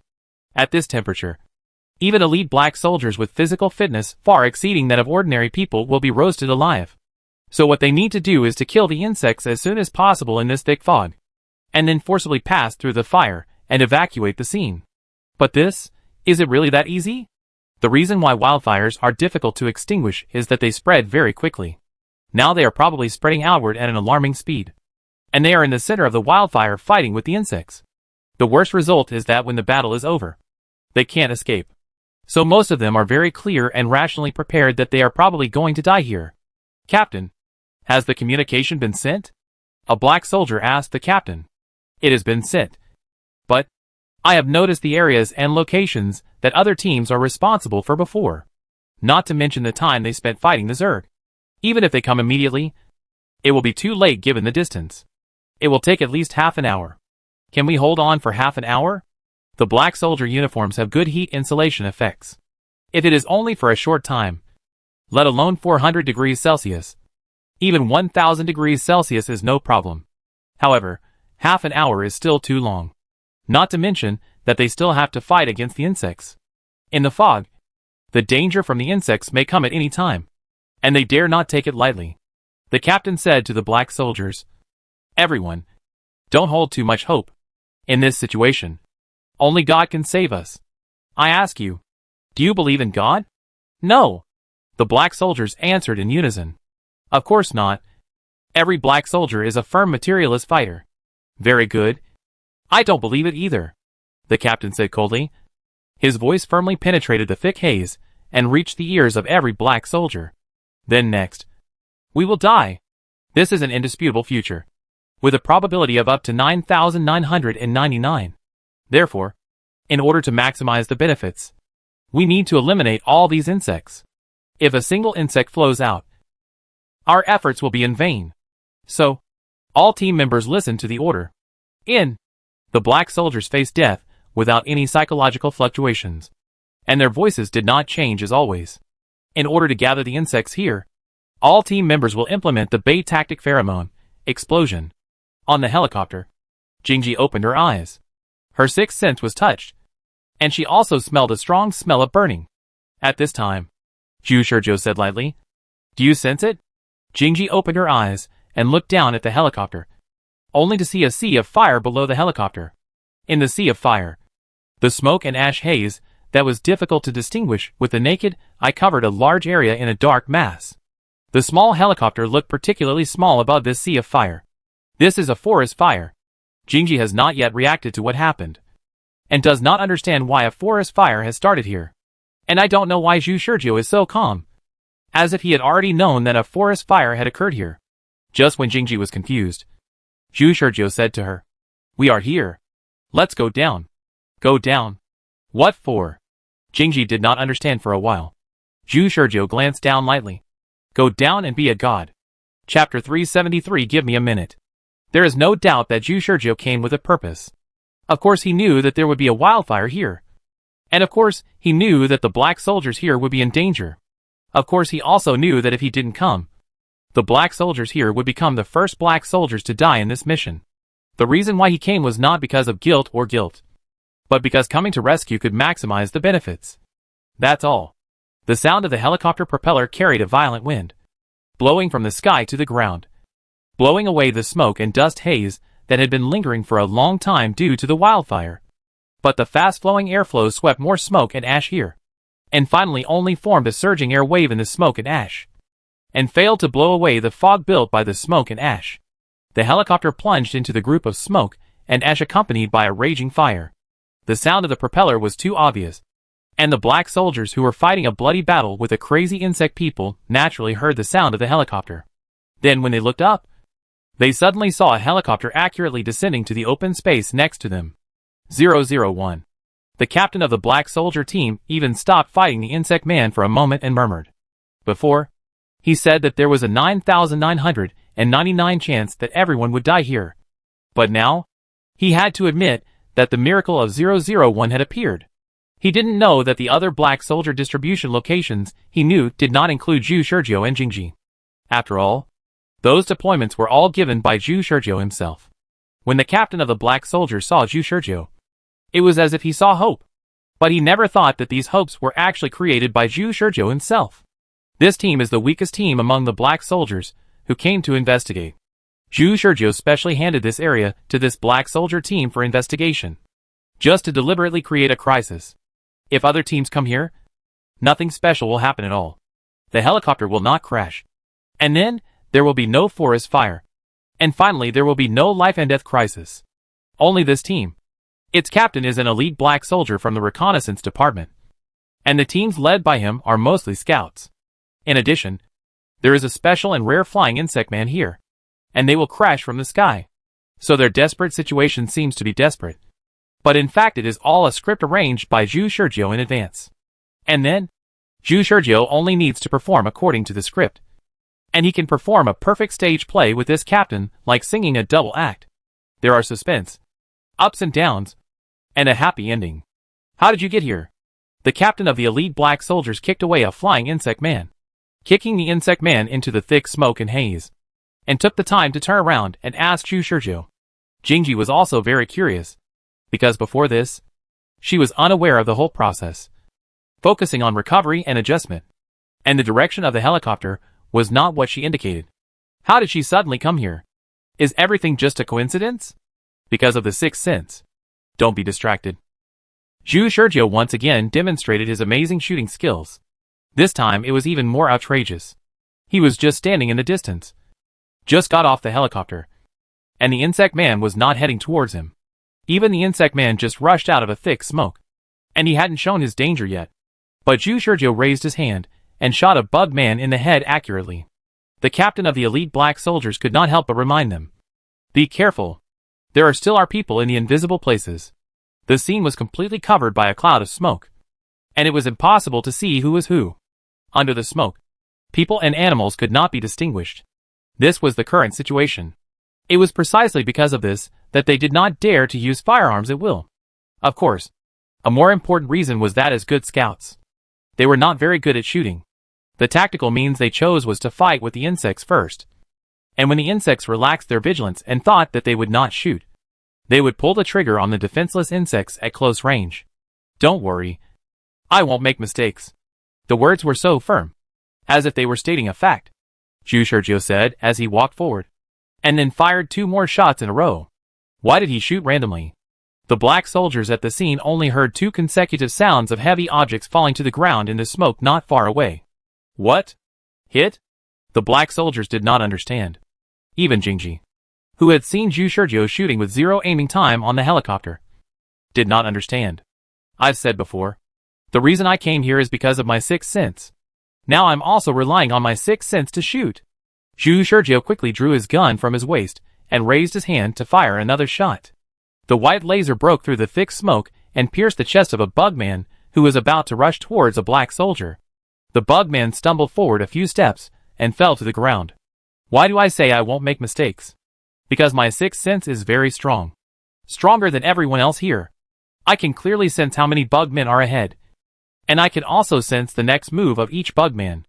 Zhu Shurjiu continued to walk forward slowly. And while he spoke calmly, he raised his hand and fired several shots in succession, killing the insects one by one before they showed up. The one who knows the future is the prophet. Nice to meet you. I am the prophet. Zhu Shurjiu came to the captain of the elite black soldiers, who had stopped fighting, and introduced himself briefly. The prophet. The captain of the elite black soldiers silently recited the name, and then nodded. I remember you. You are better than us. Without any shame. The captain of the elite black soldiers directly admitted this fact. And the other black soldiers did not refute, but nodded. So, you said you can sense where the insects are.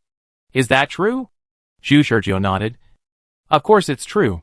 Even if the insects didn't attack us? Yes. After Zhu Shurjiu said this, the captain of the elite black soldiers understood that this prophet had super high perception and good shooting skills. He was now an intelligent autonomous shooting radar. As long as he could sense where the insects were in the heavy smoke and ash, he could solve the insects one by one. However, these were only one-sided words of the prophet. He did not think that the prophet was lying, but that a person would always have cognitive biases, which was not objective enough. So he looked at another elite black soldier who came to support him. Thorns finally understood what Zhu Shurjiu meant by the inexplicable go down and be a god he said before.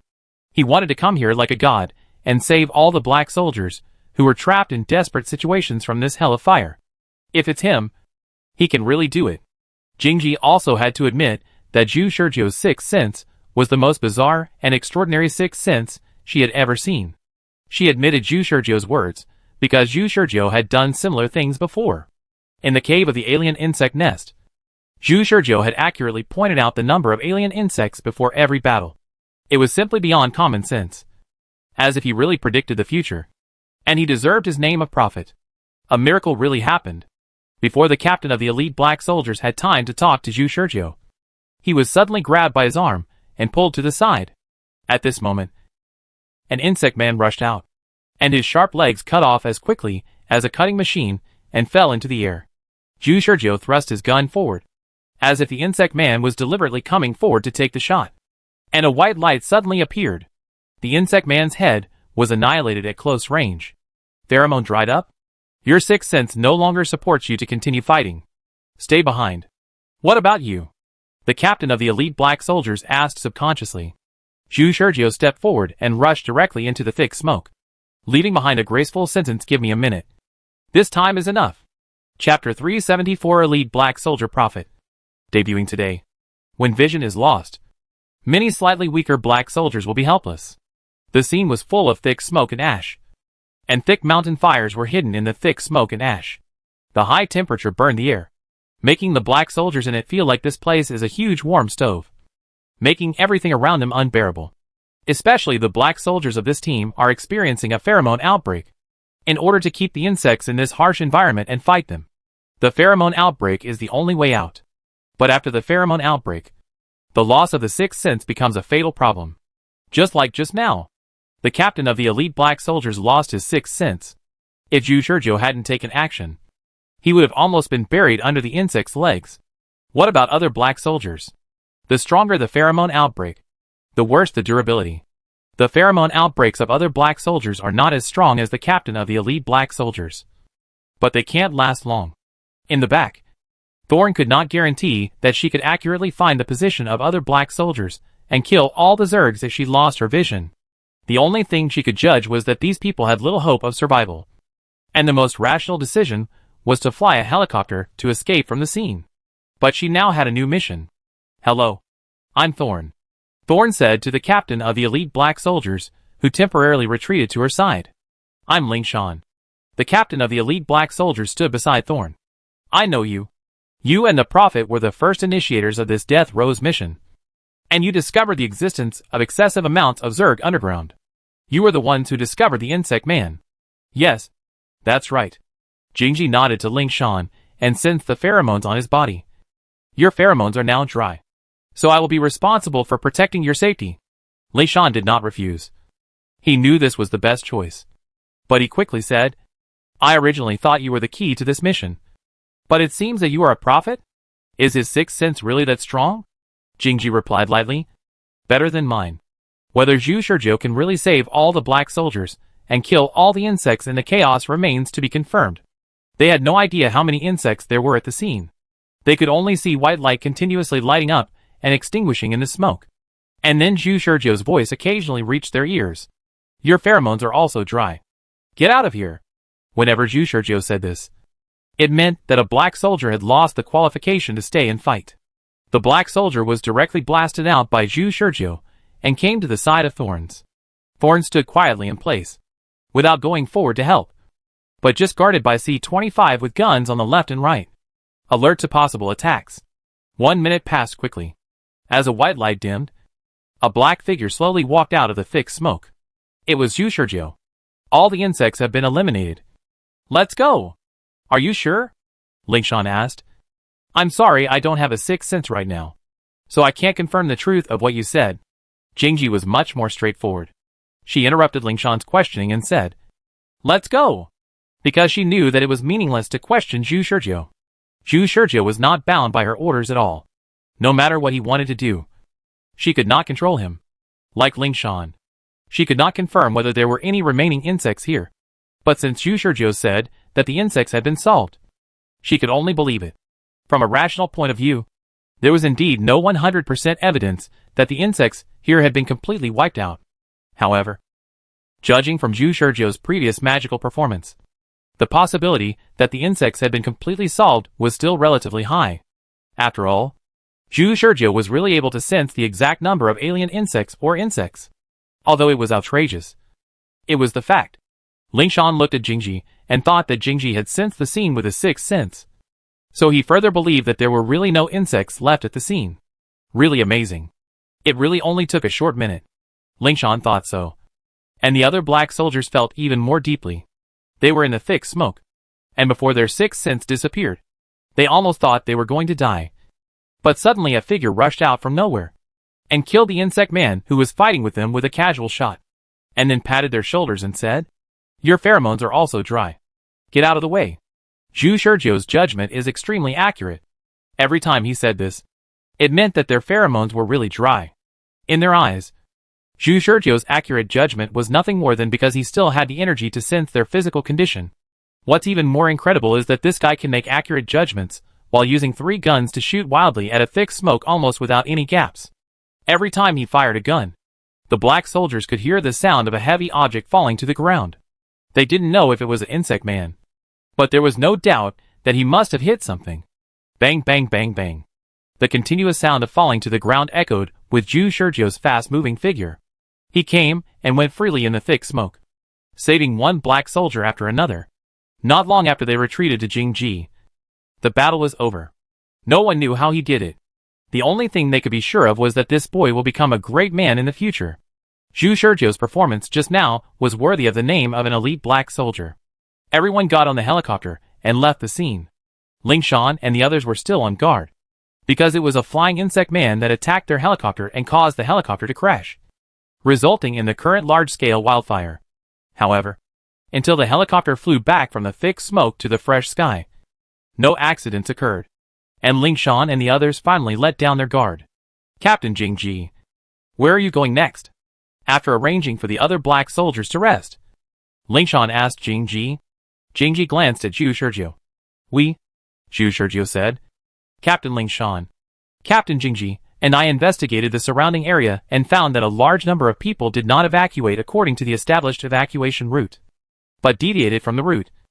And the Papua New Guinea military did not notice this situation, so that in the end tens of thousands of people may be left in Papua New Guinea." Jingji was speechless. She and Zhu Shurjio investigated together? This was clearly an investigation by the chess club. But now she could not refute it, and could only remain silent. Li Shan did not doubt him and asked, "What do you mean? Your pheromones are depleted. It's not realistic to ask you to fight the Zerg again." Zhu Shurjio had already prepared the next action plan for them. He directly added their communication friends, and sent them a map with serial number marks. "This is part of the marked routes we sorted out.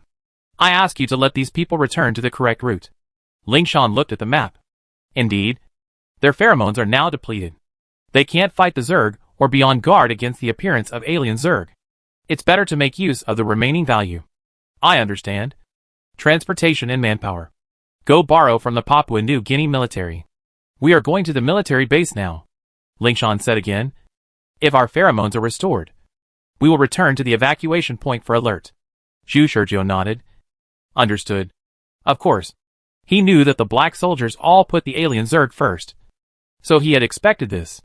Therefore, he did not put all his hopes on this team. There were many similar situations to Ling Shan's team. There were many black soldiers whose pheromones dried up after the pheromone outbreak.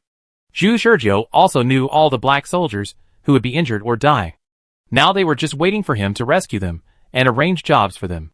In this insect outbreak, he was destined to become the most dazzling V.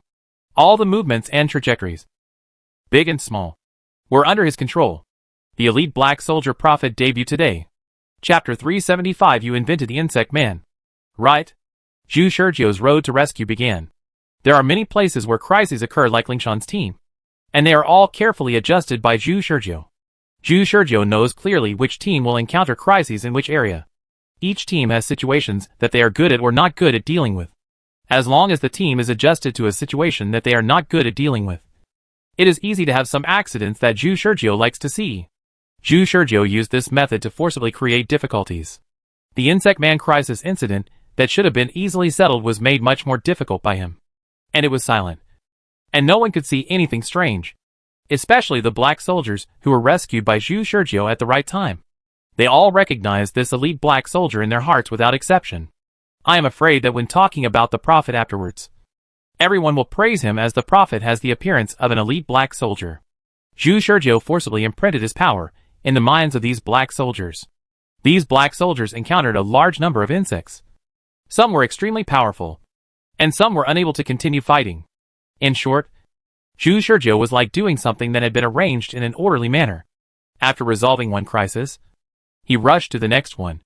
After 2 or 3 hours, Zhu Shizhou had saved more than 30 black soldier teams like thunder. Without exception, these black soldiers were willing to cooperate with Zhu Shizhou's temporary instructions because they had experienced pheromone depletion. Go and cooperate with the military to bring the people who have deviated from the route back to the correct route. Then, I'll leave these locations to you. Zhu Shizhou passed a map to the last elite black soldier in his memory that could be used. Understood. The elite black soldier took Zhu Shizhou's map and flew away on a helicopter. At this point, Zhu Shizhou was truly relieved. Okay. In this case, everything is arranged properly. He was talking about the safety of tens of thousands of people. Those people had originally deviated from the route. If no one paid attention to them, when the military determined that the evacuation was over, these people would be forgotten in Papua New Guinea, or suddenly appear to add variables to the evacuation plan. But now, all the people have returned to the correct evacuation route, without any omissions. Only Zhu Shizhou knew that this was truly perfect. Now even Thorns understood that the chess club made up for the omissions in the organization's hasty arrangements. Your chess club. Jingji shook her head and stopped talking halfway. You are a beautiful woman. Why do you steal? Obviously, the starting point of the chess club is good. She watched the whole process and saw that the chess club saved tens of thousands of people who should have died in the wild, and also ensured the safety of all the black soldiers. Under Zhu Shizhou's efforts, no team suffered casualties. He relied on his own ability to forcibly save those black soldiers who should have died in the mouth of the insects. But what can I do? The chess club secretly studied the insects without telling the organization, which is something that cannot be turned a blind eye to no matter what. In the end, Jingji didn't say the words of advice, but asked, So how did you do it? Zhu Shizhou and Jingji got on the helicopter and continued to patrol Papua New Guinea to confirm the mission for the last time. Zhu Shizhou fought continuously, and his body could still hold on, but his spirit was already tense to the limit. So now, he was sitting in the helicopter with his eyes closed. When he heard Jingji's question, he asked back, How did you do it?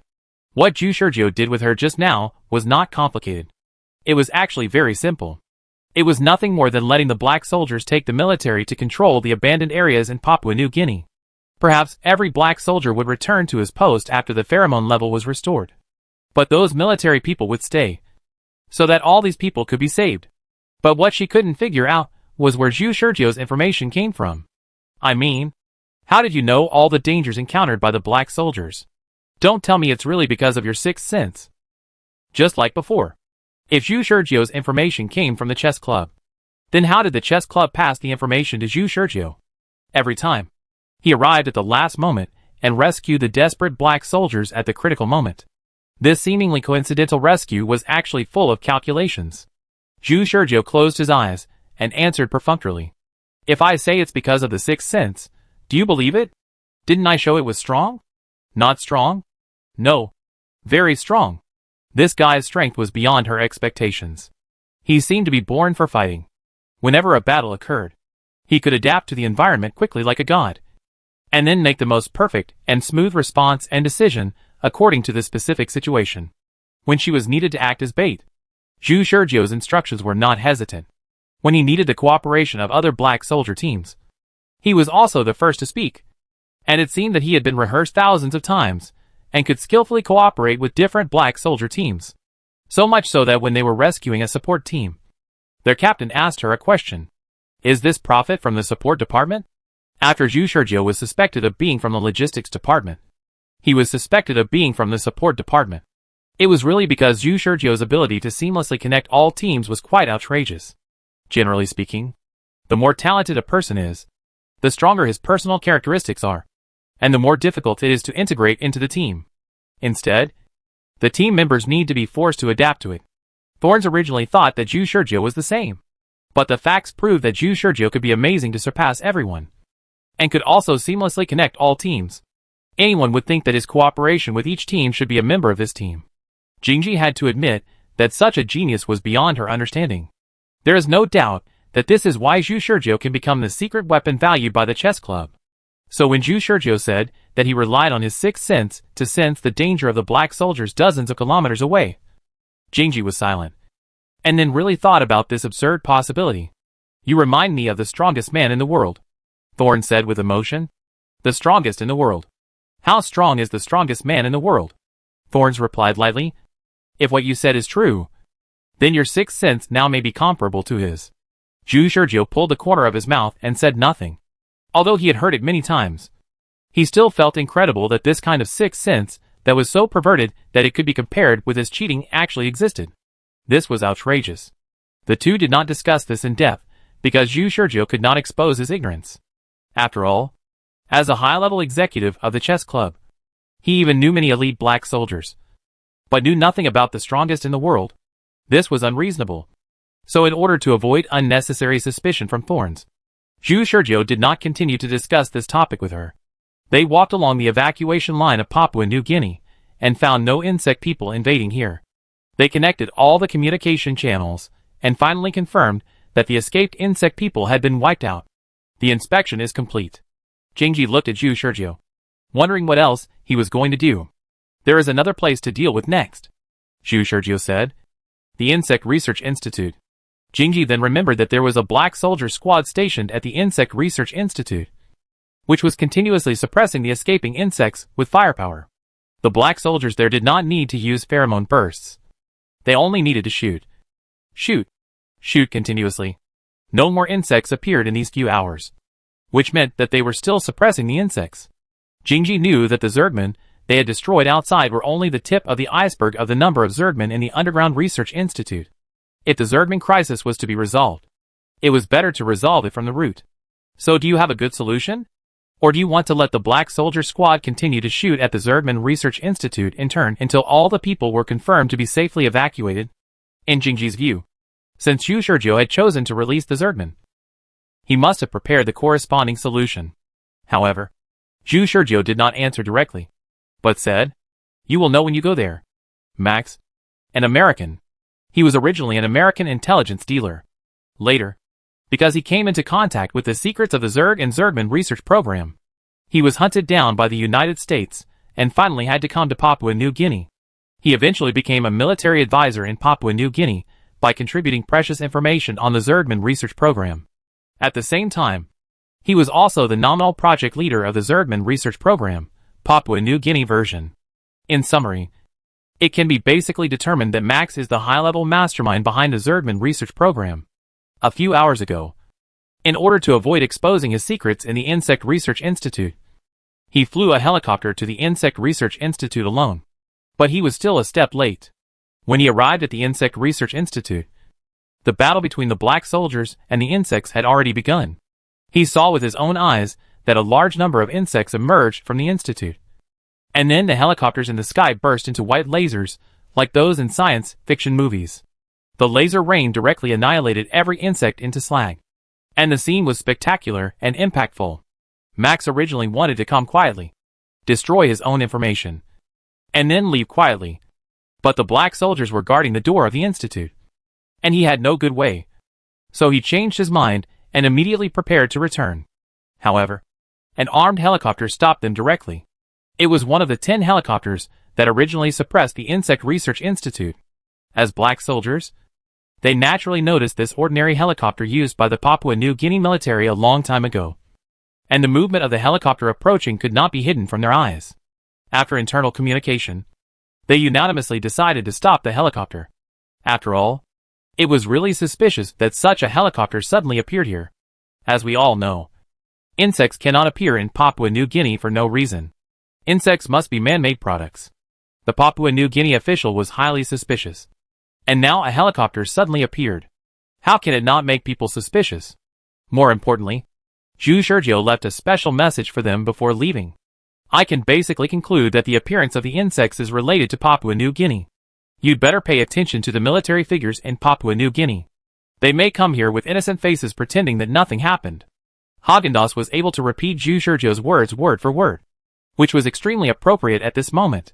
The helicopter responsible for stopping was the armed helicopter where Haagen-Dazs was. He immediately connected to the communication channel of this ordinary helicopter. Stop the helicopter ahead. Please inform your purpose and land for inspection. Please cooperate. Max was so anxious that he was sweating coldly. Originally, He was still holding a fluke mentality, thinking that these helicopters were annihilating the insects and should not notice him. But unfortunately, this expectation was still dashed. He couldn't find a good excuse for a while. So he said to the communication channel, "I am a military staff officer of Papua New Guinea. Sorry. I saw a lot of helicopters flying towards this side. So I came here out of curiosity. Please don't attack me." Haagen-Dazs was unmoved. "Please land immediately for inspection."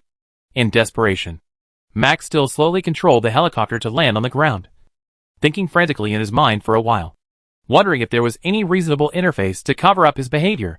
Unexpectedly, when he climbed down the helicopter and saw a group of tightly dressed black soldiers, the black soldier in the lead spoke and scared him half to death. "Insect Man? It was developed by your Papua New Guinea military, right?" Chapter 376 Double Act. When Jingji and Zhu Shizhou arrived at the scene, they happened to hear Haagen-Dazs questioning Max. Jingji thought to himself that it was not good. This thing actually happened. The chess club escaped from the Insect Man research plan. But the Papua New Guinea military took the initiative to take the blame. No. The Papua New Guinea military may not be willing. Perhaps, as she had guessed before, Max was a chess piece of the chess club, used to throw dirty water on the military. Jingji was thinking about it. But Max didn't care about how Jingji thought about it. He was scared now. Bug people? I don't know. Max's first reaction was to deny it.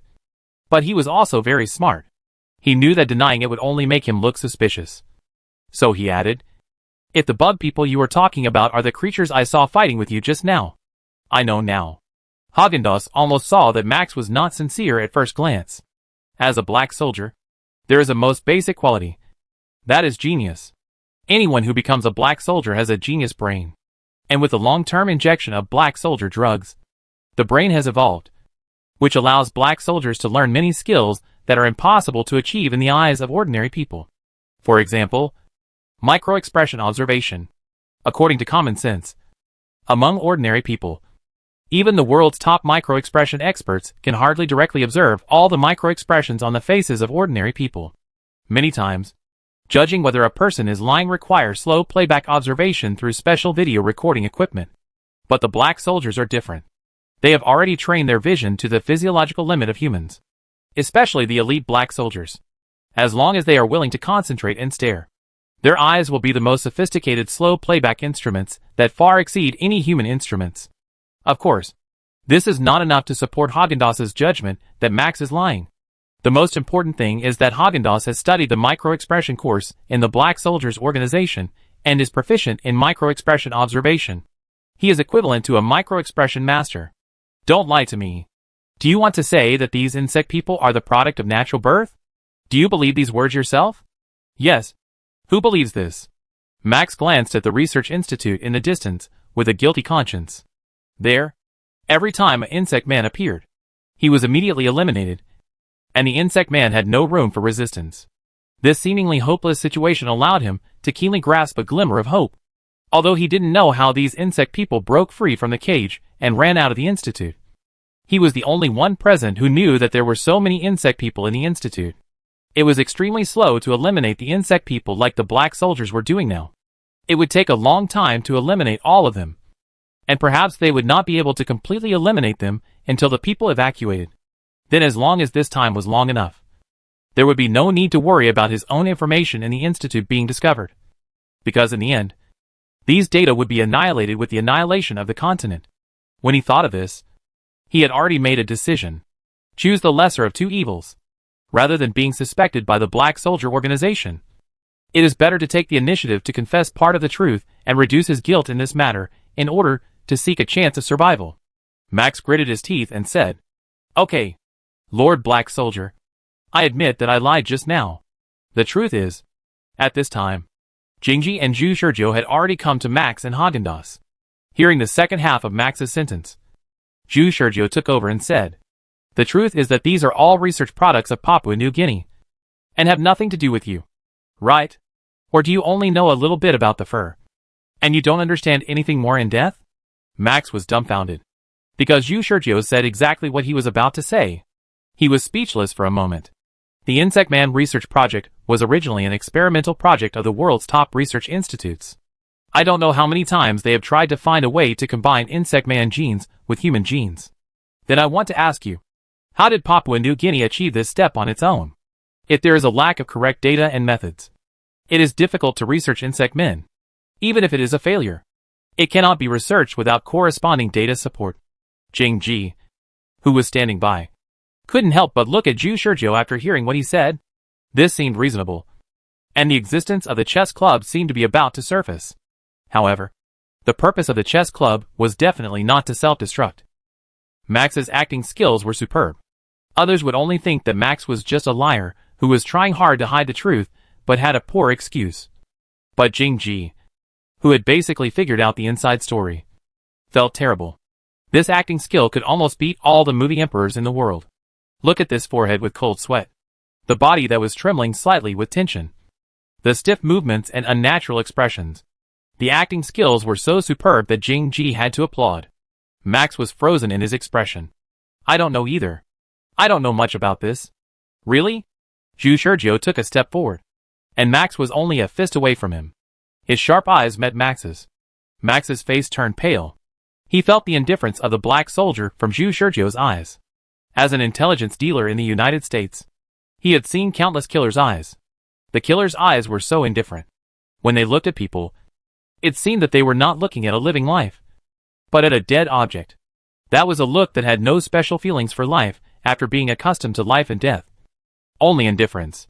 In addition to the killers, he had only seen it in the eyes of the black soldiers. Now that these eyes were staring at him, the fear in his heart was almost overflowing.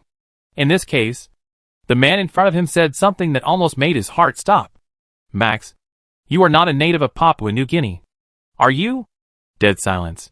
Max was completely uncontrollable and held his breath. Caught a big fish? Haagen-Dazs came up and patted Max's shoulder expressionlessly. Brother, just confess. You can't imagine what kind of pain we can inflict on you. If you don't confess, we promise to make you live a life worse than death after taking you back. Max collapsed on the ground as if he was exhausted. He wanted to say that he was a local, but all the identities he forged in Papua New Guinea could not stand up to scrutiny and would be exposed once checked. What he didn't understand was why Zhu Shurjiu could reveal his identity so accurately and accurately grasp his lifeline. I confessed everything. Just hope you can let me go. Zhu Shurjiu squatted down and said with a fake smile. Don't worry. Confess, and you will be treated leniently. I will try my best to get you the opportunity to be an experimental subject. Jingji watched Zhu Shurjiu and Max's double act from the side, and was silent. Chapter 377 Interrogation. Preparing to enter the institute. Max confessed, but not completely. He told Zhu Shurjiu and others half-truthfully that he was keenly aware that the U.S. officials were conducting a dangerous secret experiment. And then out of his inner sense of justice, he stole the core secrets of the insect research plan and fled to Papua New Guinea. In the insect research incident, he packaged himself as a victim, emphasizing that the Papua New Guinea military forced and tortured him to hand over the insect research plan. And finally, he was forced to hand over the core content of the insect research plan, in order to better monitor me and prevent me from leaking this matter. The military made me a military advisor. In fact, to better control me. Haagen-Dazs asked. So you say that all this is the responsibility of the Papua New Guinea military, and you are at best a victim? Max was slightly embarrassed. That's it. Although it sounds unbelievable, I am absolutely not lying. Haagen-Dazs almost saw at a glance that Max was still lying. Maybe there is some truth in it, but from Max's reaction, he is definitely not completely honest. And once you hear this confession, you can tell that Max has packaged himself as a victim and tried to shirk his responsibility. Then I have a question. Haagen-Dazs asked seriously. Why didn't the Papua New Guinea military kill you after getting the core content of the Insect Man research plan from you? Max originally thought that his lies were enough to deal with these black soldiers. But when he heard Haagen-Dazs' questioning, Max was speechless. Considering the overall strength gap between Papua New Guinea and the United States and the Black Soldier Organization, it is hard to imagine that they would have the courage to spare your life. So one thing I am very curious about is, why didn't they kill you? Aren't they worried that you would resist or leak the secret? In Haagen-Dazs' opinion, this is the biggest loophole in Max's story. Max's forehead was covered with fine cold sweat. Jingji watched Max being questioned and couldn't help but glance at Zhu Shurjiu. thinking that this is the method prepared by your chess club? However, Max's next speech directly pierced through all of Jingji's doubts. I didn't want to say it, but, alas, Max's eyes were full of resentment, and there was a trace of indelible hatred in the depths of his eyes. He sighed after hesitating for a long time. In fact, General Wudik is a gay. What does this mean? Although Häagen-Dazs guessed what Max was going to say in an instant, he was still prepared to let Max say it himself. Max was entangled and asked, "Do you really want me to say it?" Häagen-Dazs said calmly, "We don't accept any hints or confessions with any ambiguity. The video equipment is still on now, and everything you say will become a first-hand confession. We can't judge the meaning behind your confession with subjective speculation." Max's expression suddenly became depressed. "Okay. I'll tell you. That bastard Wudik fell in love with my face, but almost the first moment he saw me. And he forced me to have sex with him." Häagen-Dazs interrupted. "Having sex? Explain it clearly." Max couldn't believe it. "Having sex? Does this need to be explained?" "Generally speaking, it doesn't need to be explained. But now you are giving a confession, so you need to explain it more clearly. To what extent did he violate your body? Is this violation a form of forced confession? Did you hand over the insect research plan after he violated you? After you became a staff officer, did you continue to compromise with this violation? Did you cooperate with the military because you didn't want to be violated by him? After being violated, did you have more information that you didn't reveal to the military? Häagen-Dazs said a lot of things, which made Max dumbfounded. He didn't expect there were so many details, and there were so many questions to ask. What Max didn't know was that Häagen-Dazs asked so many questions. On the one hand because he wanted to understand it clearly, and on the other hand to confirm the truth of the matter. When Max talked about his experience of being violated, his micro-expressions showed the most real state. What Max said was true. He had told a lot of half-true and half-false experiences before, but none of them were as true as the fact that he was violated.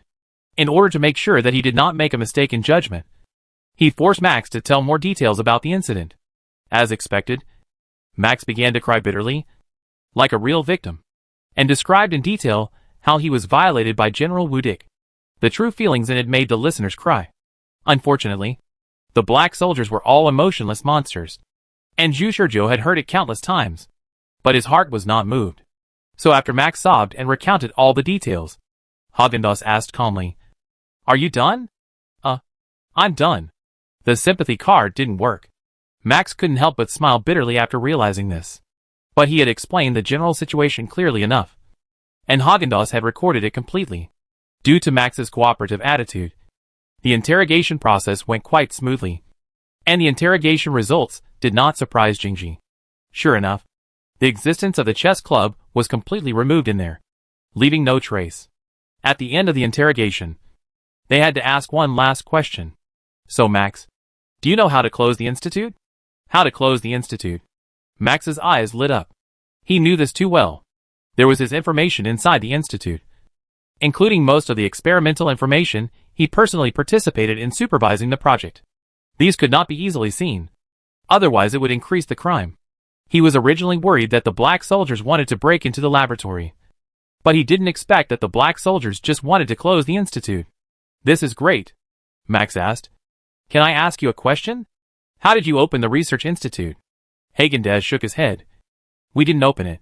He then looked at Zhu Shizhou and Jingjiu, the two who were the first discoverers. Jingjiu and Zhu Shizhou naturally shook their heads. "We didn't do it either. Don't expect to see micro-expressions on the faces of black soldiers. The theory of human micro-expressions does not apply to black soldiers." Häagen-Dazs had no way to judge whether Jingjiu and Zhu Shizhou were true or false, but he did not doubt it too much. After all, they were black soldiers, and elite black soldiers, and would never do such a thing. "That's strange. How did the insect man get out of the institute?" Max muttered. And at the same time, he suspected other senior military officials, but he had no way to infer the truth. In the end, he could only shake his head and said to everyone, "If you just want to close the institute, there is a force-blocking device on the negative first floor of the institute. It requires iris and fingerprint authentication of senior military officials, and you also need to enter a 13-digit password." Häagen-Dazs interrupted Max directly. "Can you pass the authentication?" Max nodded without hesitation. "Yes. No risk. no gain. In order to cut off the possibility of the black soldiers obtaining his intelligence, he was ready to take a risk and enter the institute with these black soldiers. But before that, the black soldiers needed to form a team to ensure that they could escort Max to the negative first floor of the institute. Faced with a large number of insect men, the ability of this black soldier team must be guaranteed. During the entire interrogation, Zhu Shurjiu did not say a word of superfluous words. But at this time, he stood up and said lightly, "Count me in." Chapter 378, Attracting Firepower. Is this number of people really enough? Max looked at the team in front of him and felt a little uneasy for a while. The reason was that the list of the team going to the Underground Research Institute had been released, and there were a total of 11 black soldiers standing in front of Max. But no one answered Max's question. The elite black soldiers were lining up. The Thorn Prophet, Haagen-Dazs, Night God Six Fingers, Woodcutter Saint Hand, War Madman Rasho Manshura, Tesla. The above is the list of the expedition this time. It is composed of all elite black soldiers to form a temporary elite team. Among them, Tesla is the commander of the whole team. The Thorn Prophet is the reconnaissance team. Haagen-Dazs, Night God Six Fingers is the assault team. The Woodcutter Saint Hand is the logistics team. And War Madman Rasho Manshura is the emergency mobile team. The responsibilities of each team are: the elite black soldier standing in front of the black soldiers is the elite black soldier named Tesla.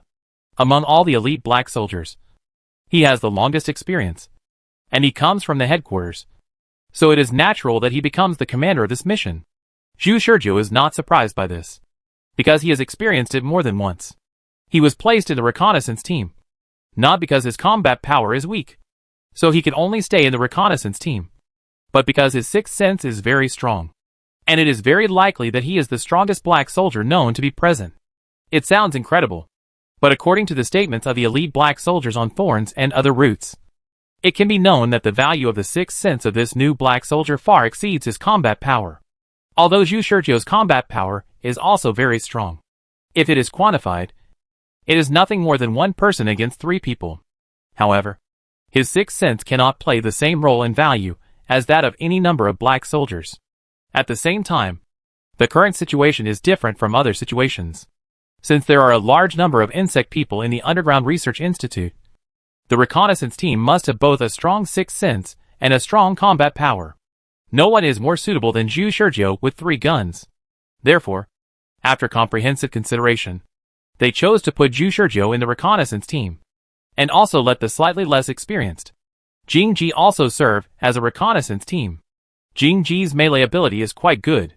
2 black soldiers lead the way in front, and the assault team led by Haagen-Dazs Night God Six Fingers is the second echelon to connect with them. The emergency mobile team led by War Madman Rasho Manshura is used to guard against the insect people rushing up from all directions and corners to besiege them. And the logistics team led by the Woodcutter Saint Hand is responsible for treating the wounded. Tesla's primary responsibility is not to command the whole team, but to protect Max's safety. If Tesla, as the commander, accidentally dies in battle, the position of commander will be postponed and Shura, who has the second highest seniority, will serve as the commander. The team did not support the team this time, so once the black soldier died, he was really dead, and there was no replacement operation, so we could not expect someone to fill his position at a critical moment. Except for the commander, all other positions are one less. The whole team here are elite black soldiers. In addition to Zhu Shurjiu and Jingji, there are 9 elite black soldiers who have died. There were originally a total of 10 elite black soldiers stationed in the institute. Now there is naturally an elite black soldier left outside the institute, leading a group of ordinary black soldiers, still persevering in shooting at the insects escaping from the institute. "Let's go!" Tesla arranged the formation, with Zhu Shurjiu and Jingji at the front, the assault team on the left and right wings of Zhu Shurjiu and Jingji, advancing forward in an arrow-shaped formation, and the emergency mobile team in the back, protecting the logistics team command team, and Max in the center in a circle. Under Tesla's order, the white laser rain from the sky gradually became sparse. In order to prevent accidental injuries, the pressure came to them. As soon as the insects escaped from the institute, they targeted these elite black soldiers who had not restrained their pheromones. At the scene, these black soldiers were living food called humans.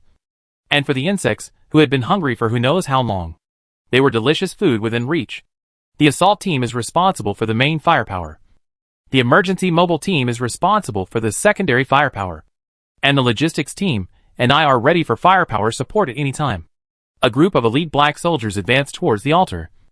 And Tesla spoke with a precise command that was transmitted to the ears of all the elite black soldiers. However, halfway through this command, Tesla suddenly realized that something was wrong. At the front, the reconnaissance team, which he had not counted as a combat force, fought with the insect man at the first moment. And everyone at this moment could only look in that direction where the prophet was. An insect man roared and flew towards Zhu Shizhou. Even with the abnormal dynamic vision of the elite black soldiers, they could only see a residual image left in the air. However, Zhu Shizhou raised his hand quickly and fired a shot. After the white light suddenly bloomed, everyone saw a headless insect man falling from the air, and inertia hit the ground heavily, creating a cloud of dust. Accurate headshot. There are two known ways to kill Zergs. The first is to shoot them in the head, which is the most effective and clean way to kill them. The second is to destroy the Zerg's body, which means firing several shots in a row to destroy most of the Zerg's body, so that the Zerg will naturally not pose a threat. Although the Zerg's high-speed movement is not as fast as that of the Zerg, it is still very fast for humans. So even the elite black soldiers are not sure that they can adapt to the battle and accurately shoot the Zerg in the head with one shot at the beginning of the battle. However, Zhu Shizhou fired the first shot without hesitation, and shot at the Zerg's head with great confidence, which shows how confident he is in his shooting skills. More importantly, he actually shot him in the head successfully. This is not over yet. Zhu Shizhou was holding the gun with both hands at this time, and there was another gun hanging on his waist. The first shot was fired with his right hand, and the second shot was pulled by his left hand finger in another direction. A white light flashed, and Zhu Shizhou did not turn his head. A flying insect man without a head fell from the sky. Before the left hand fired, Zhu Shizhou's right hand had already thrown the gun into the sky lightly, and then quickly reached for his waist like lightning. He also fired another shot in another direction without aiming and without turning his head. Headshot. Still a headshot. The above. The whole process only happened in a short second. At the beginning of the battle, Zhu Shizhou gave everyone a stunning impression. All the elite black soldiers were thinking of the three-gun prophet at this time, and his reputation was well deserved. In just 1 second, the other elite black soldiers could only kill one insect man each, but Zhu Shizhou killed 3 alone. The elite black soldiers continued to advance towards the altar, and the armed helicopters in the sky also provided support from time to time, covering the elite black soldiers approaching the direction of the Insect Man Research Institute. Therefore, what happened below also fell into the eyes of the black soldiers on the helicopter. Among them, the one who attracted the most firepower was the new elite black soldier prophet with the least experience in the whole scene. They were all stunned for a moment. If I remember correctly, that guy seemed to be the reconnaissance team in this team? Chapter 379 Night God. 6 Fingers. The most difficult part about the insect people is not how powerful a single individual is, but the endless number of insect people. The so-called quantitative change leads to qualitative change, which refers to the group of insect people. When Zhu Shizhou and others rushed to the entrance of the institute, the insect people continued to pour out of the entrance. Zhu Shizhou took 2 steps back and handed the stage to the black soldiers such as Thorns and the assault team. Zhu Shizhou never forgot that he was a fragile mage with high attack and low defense. If the body of the elite black soldier is as hard as iron in front of the insect people, then his body is like paper in front of the insect people. Even the weakest insect man can easily break a few of his bones with his high-speed moving body. So Zhu Shizhou chose to retreat in this close combat situation and did not show off his strength. Thorns and the assault team and others knew Zhu Shizhou's situation tacitly, and took the initiative to undertake the task of forcibly advancing into the institute. The assault team was composed of 3 elite black soldiers, Haagen-Dazs, Night God, and 6 Fingers. Haagen-Dazs's fighting style is similar to Thorns. Both are better at close combat than long-range shooting. He is extremely skilled in pistol fighting. He first kicks a bugman over, steps on the bugman's head, and shoots forward. At the same time, when a bugman rushes towards him and swings his limbs, he can also use the force to fight back, grab the bugman's limbs, and stab it into the body of another bugman. Fighting in the bug group is as smooth as flowing water. Night God. His vision is far superior to other elite black soldiers. Whether it is static vision, dynamic vision, or night vision ability to see in the dark, it is far ahead of other elite black soldiers. It was because he had once undergone an experiment to enhance the ability of his body in the organization. And he became the only black soldier who had undergone the enhancement without sequelae in the experiment. His eyes could clearly capture the trajectory of the bullet. It can be said that the speed of the alien insects was nothing in front of him. And he could see everything clearly. But compared with his vision, his body was not that strong. His physical potential was limited. Most of the time, his eyes could keep up, but his body could not. So that his combat level was not that amazing. But even so, it was quite strong. Because the human eye is always the organ that receives the most external information. Whether it is smell, touch, taste, or hearing, the amount of information received per unit time is far less than vision. It is precisely because of this that Yishin's sixth sense is also quite strong. His brain receives more information than other elite black soldiers. So the sixth sense born after brain processing also contains more information. Most of the time, any movement of the alien insects is as clear as black words on white paper in front of him. Not to mention the current insect man. This also creates a very amazing picture at this moment. Whenever a bug man was about to attack Yishin, Yishin would always raise his gun and shoot at the bug man in anticipation, killing him quickly. If a bug man approached during the gun cooling period, Yishin would be able to dodge away without haste. His movements did not seem like dodging at all, but more like a rehearsed double act. When Yishin threw his punches and kicks into the air, the next moment a bug man would rush forward and take his punches. The other elite black soldiers were dodging at their limit and attacking the insect man at lightning speed. But Yishin's movements were obviously not fast. But he could always dodge just right. And his attack was as leisurely and relaxed as eating and drinking. Zhu Shurjiu was surprised when he first saw Yishin's fighting style, and even doubted whether Yishin could also rewind like him. But now, he has become accustomed to it. The third elite black soldier in the assault team is codenamed Six Fingers. This codename is easy to understand, and simply, and clearly describes the characteristics of this elite black soldier. He has 6 fingers on each hand. Of course, if there is only one more finger than ordinary people, but this finger cannot move freely, then this extra finger is just a burden. Therefore, it can be inferred that his 6th finger is not a burden. Otherwise it would have been removed long ago. The 6th finger of 6 fingers can not only move like a normal person, but also controls the 6th finger, which is another brain in the body of black soldier. That is, the sub-brain. According to research, when 6 fingers was still in the mother's womb, the cells split, and the split cells should have become 2 different individuals. But they eventually intertwined and fused, resulting in some redundant organs in 6 fingers' body, and the limbs were just one more finger on each hand. More importantly, 6 fingers' brain also had a redundant phenomenon. At first, he would occasionally have another consciousness in his mind when making decisions about anything, such as when he was shopping. He wanted to buy candy, but another consciousness suddenly popped up in his mind, wanting to buy toys. There are many similar things. During the exam, he wanted to choose A, but another consciousness in his mind made him choose B. Of course, his behavior is not affected by this extra consciousness. He does what he wants to do, and his autonomy is still very large. However, this extra consciousness gradually grows with the passage of time, and gradually becomes more deeply autonomous, as if he can think independently, giving birth to all kinds of ideas, which are everywhere in life. And even when he sleeps, he will think independently, disrupting his work and rest, almost driving him crazy. Then, he joined the Black Soldier Organization to solve this problem. The solution of the Black Soldier Organization is very simple. That is, to format this secondary brain and turn it into a tool for pure rational thinking, equivalent to a small computer. From then on, Liuji had an auxiliary intelligent brain. According to his own description, in his eyes, he can outline the movement trajectory of an object in front of his eyes. And various data that do not need his brain to calculate can also appear freely next to it. And when fighting, he only needs to fight according to the best battle program calculated by the secondary brain. His secondary brain is the most intelligent in the world, and it is also the only biological computer that far exceeds modern human technology.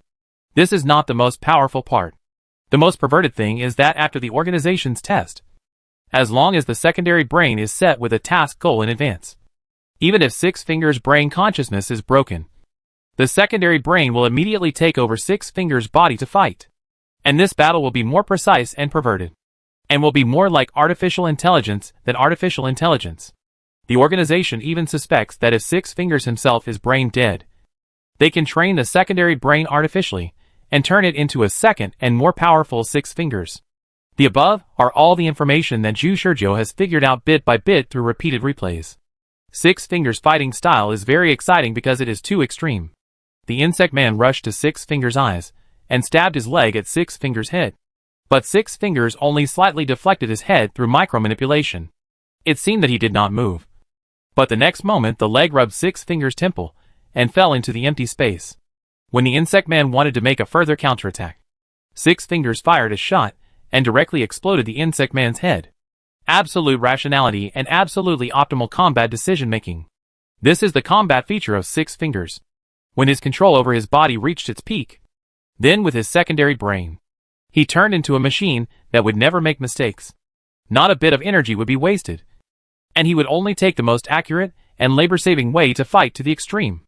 Under the advancement of the assault team, the elite black soldier team forcibly opened a gap in the tide of insects at the entrance of the institute and forced their way in.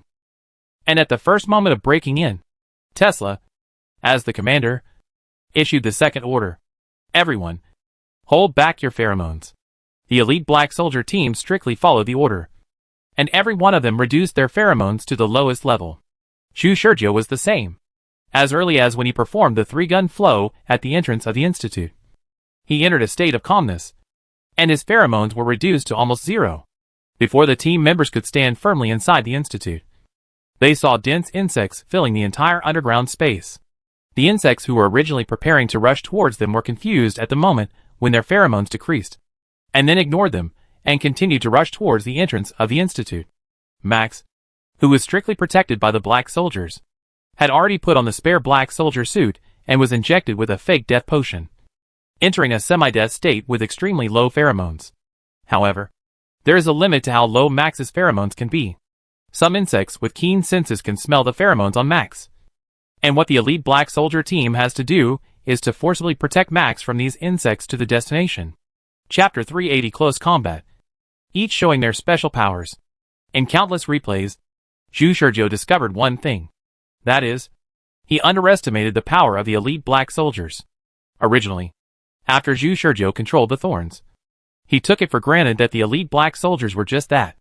After all, no matter how superb the close combat skills of the thorns were, how their physical fitness was, and how powerful their sixth sense was, he could subdue the thorns by constantly replaying.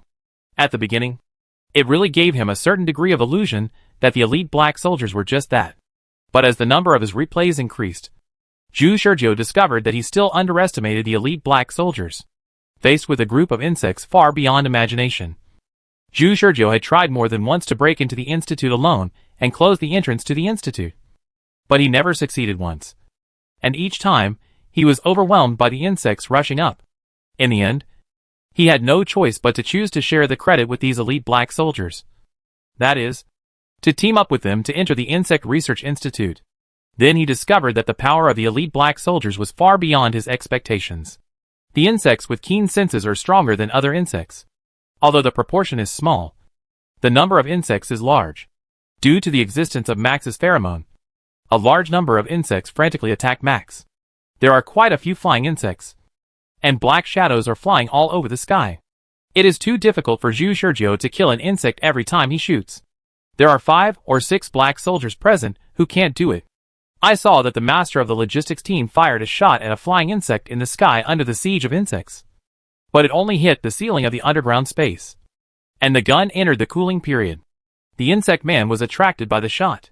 The crisis of life and death told it that it needed to resist. So it was originally just looking for an opportunity to attack in the air. But after the shot, it immediately turned around and dived down. But the next moment, the insect man's head was accurately exploded by a white light. It was not Zhu Shizhou who fired the shot, but Yishin. He could see things in the dark as if it was daytime, while dodging the attack of an insect man like strolling in the garden. He raised his hand and shot the insect man in the sky. Before he put down the gun, he turned his head to dodge a sharp leg. "Don't shoot if you are not sure," Yishin said to the saint hand of the logistics team. "Understood. Then I am afraid I can't help much." The saint hand was not embarrassed, but replied in the middle of the team. This was not a word of anger. but a message to inform that he would not make more unnecessary attempts next time, because this environment was not suitable for him. His ability lies in medical treatment.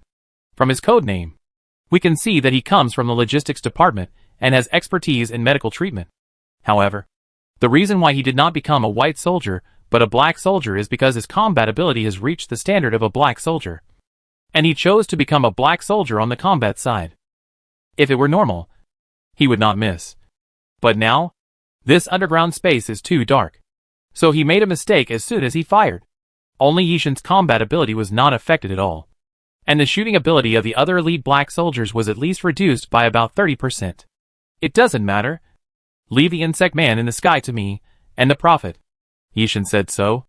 Originally he wanted to say that he would leave it to him, but when he looked at the results of the battle on the prophet's side, he immediately changed his words and added the prophet's name. Good guy. Is the prophet playing a shooting javelin game? The prophet only looked up and shot upwards, and 3 guns were flying in the air in turn. This man fired with his left and right hands in turn. Every time he pulled the trigger, he would let go and throw his gun into the air. The 3 guns rotated in his hands in turn, and he could accurately reach out and intercept the gun in the air and pull the trigger. White laser shot out from his hands brilliantly, continuously, with almost no time for people to breathe and aim. The insects in the air fell like rain, and there was no time to launch a charge at all. Yishin's killing efficiency was not very high, but he was also the second main force to kill the insects in the air. His left hand turned into a knife, and as his feet turned quickly, he pierced through the chests of the insects fighting him in close combat. He dodged to the left and dodged to the right. While fighting with the insects in close combat, he did not forget to raise his gun and shoot at the insects in the air. Of course, such a distracted move naturally could not take care of all the situations around him. Occasionally, an insect would take advantage of his shooting in the air to shoot at him from a blind spot. An insect flew from the front in an S-shaped route, dragging a residual shadow. A sharp leg slashed to the left side of Yishin with a sound of breaking through the air in the darkness. Yishin did not even turn his head and completely ignored the attack. Yes, he sensed it, but he did not dodge, because the danger sensed by the sixth sense disappeared in the next moment with the arrival of Haagen-Dazs. Haagen-Dazs flashed behind the insects and reached out his hand like lightning to grab an insect by the neck. His arm muscles were tense, and he only exerted a little force to hold the insect's palm, and easily crushed the back of the insect's neck. After violently destroying the insect's body, he threw the insect at another insect that was rushing towards this side. Bang! The insect's body flew out like a cannonball, and the powerful impact directly broke the legs of the insect. The insect's body is very hard, but the hardness of their bodies is similar, so we can use the insect's body as a weapon to counterattack the insect. Not long after the battle started, Haagen-Dazs immediately discovered the use skills of the insect's body, and told it to other elite black soldiers. Good. It was Six Fingers who spoke. Just like Haagen-Dazs was protecting and assisting Yishin, he and Thorn were also protecting Zhu Shurjo. After Zhu Shurjo showed his powerful 3-gun shooting ability, they immediately realized that Zhu Shurjo might not have the spare energy to deal with the insects close to him. So they looked at each other tacitly, and then determined the tactics of protecting Zhu Shurjo at close range. A bug man waved his limbs and chopped down vigorously in the direction of Liuji, while Liuji was still micromanipulating to the extreme, turning his body away, raising his gun at the same time. A white light flashed, and the laser turned into a sharp blade, directly breaking the limb of a bug man. The limb rotated in the air and was directly grasped by Liuji, so his left hand had a short knife-like weapon. In this case, then divide 30 computing power to the left hand, Liuji muttered, and then took a step forward, waving the insect man's limb blade with his left hand and moving. A knife flashed, and cut off the head of a bug man.